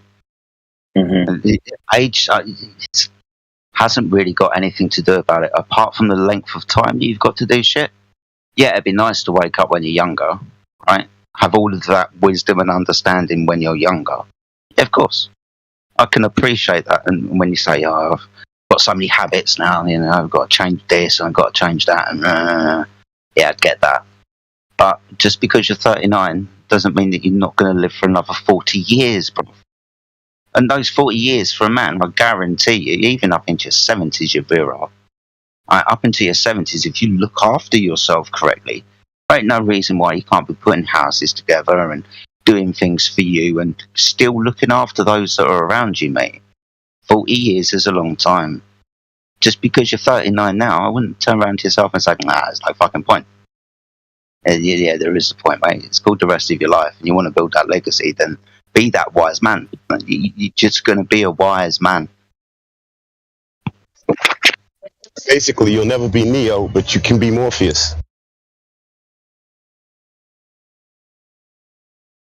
Yeah, everybody wants to be a better person. Everybody wants to be wise. Everybody wants to eat better. Well, you would think, you would hope everybody wants to be healthier at least. I don't know if they want to eat better or not, but they want to be stronger, healthier. They want to be these things that you mentioned. Now, the question though is whether or not by believing in or by coming into the understanding of the truth, because I know people get upset when you use the word believe, like, oh, I know that the earth is flat. Okay, so by coming into the knowledge and knowing that the earth is flat, does that or doesn't that affect these other things that we're talking, that these other aspects of our life, whether that's diet, health, family, friends, how does that affect the rest of your life? Well, I'll tell you, in the friends category, you actually might lose a lot of friends. In the family category, you might lose a lot of family. I have one of my very, very best friends he cut ties with me because I became a flat earther. So now, my point. That's just what we're discussing. I'm not taking either side. I'm not. In fact, if I had to take a side, obviously I would take the side that being a flat earther is going to definitely improve you in all these areas. But I'm just saying that's what we're discussing right now. Is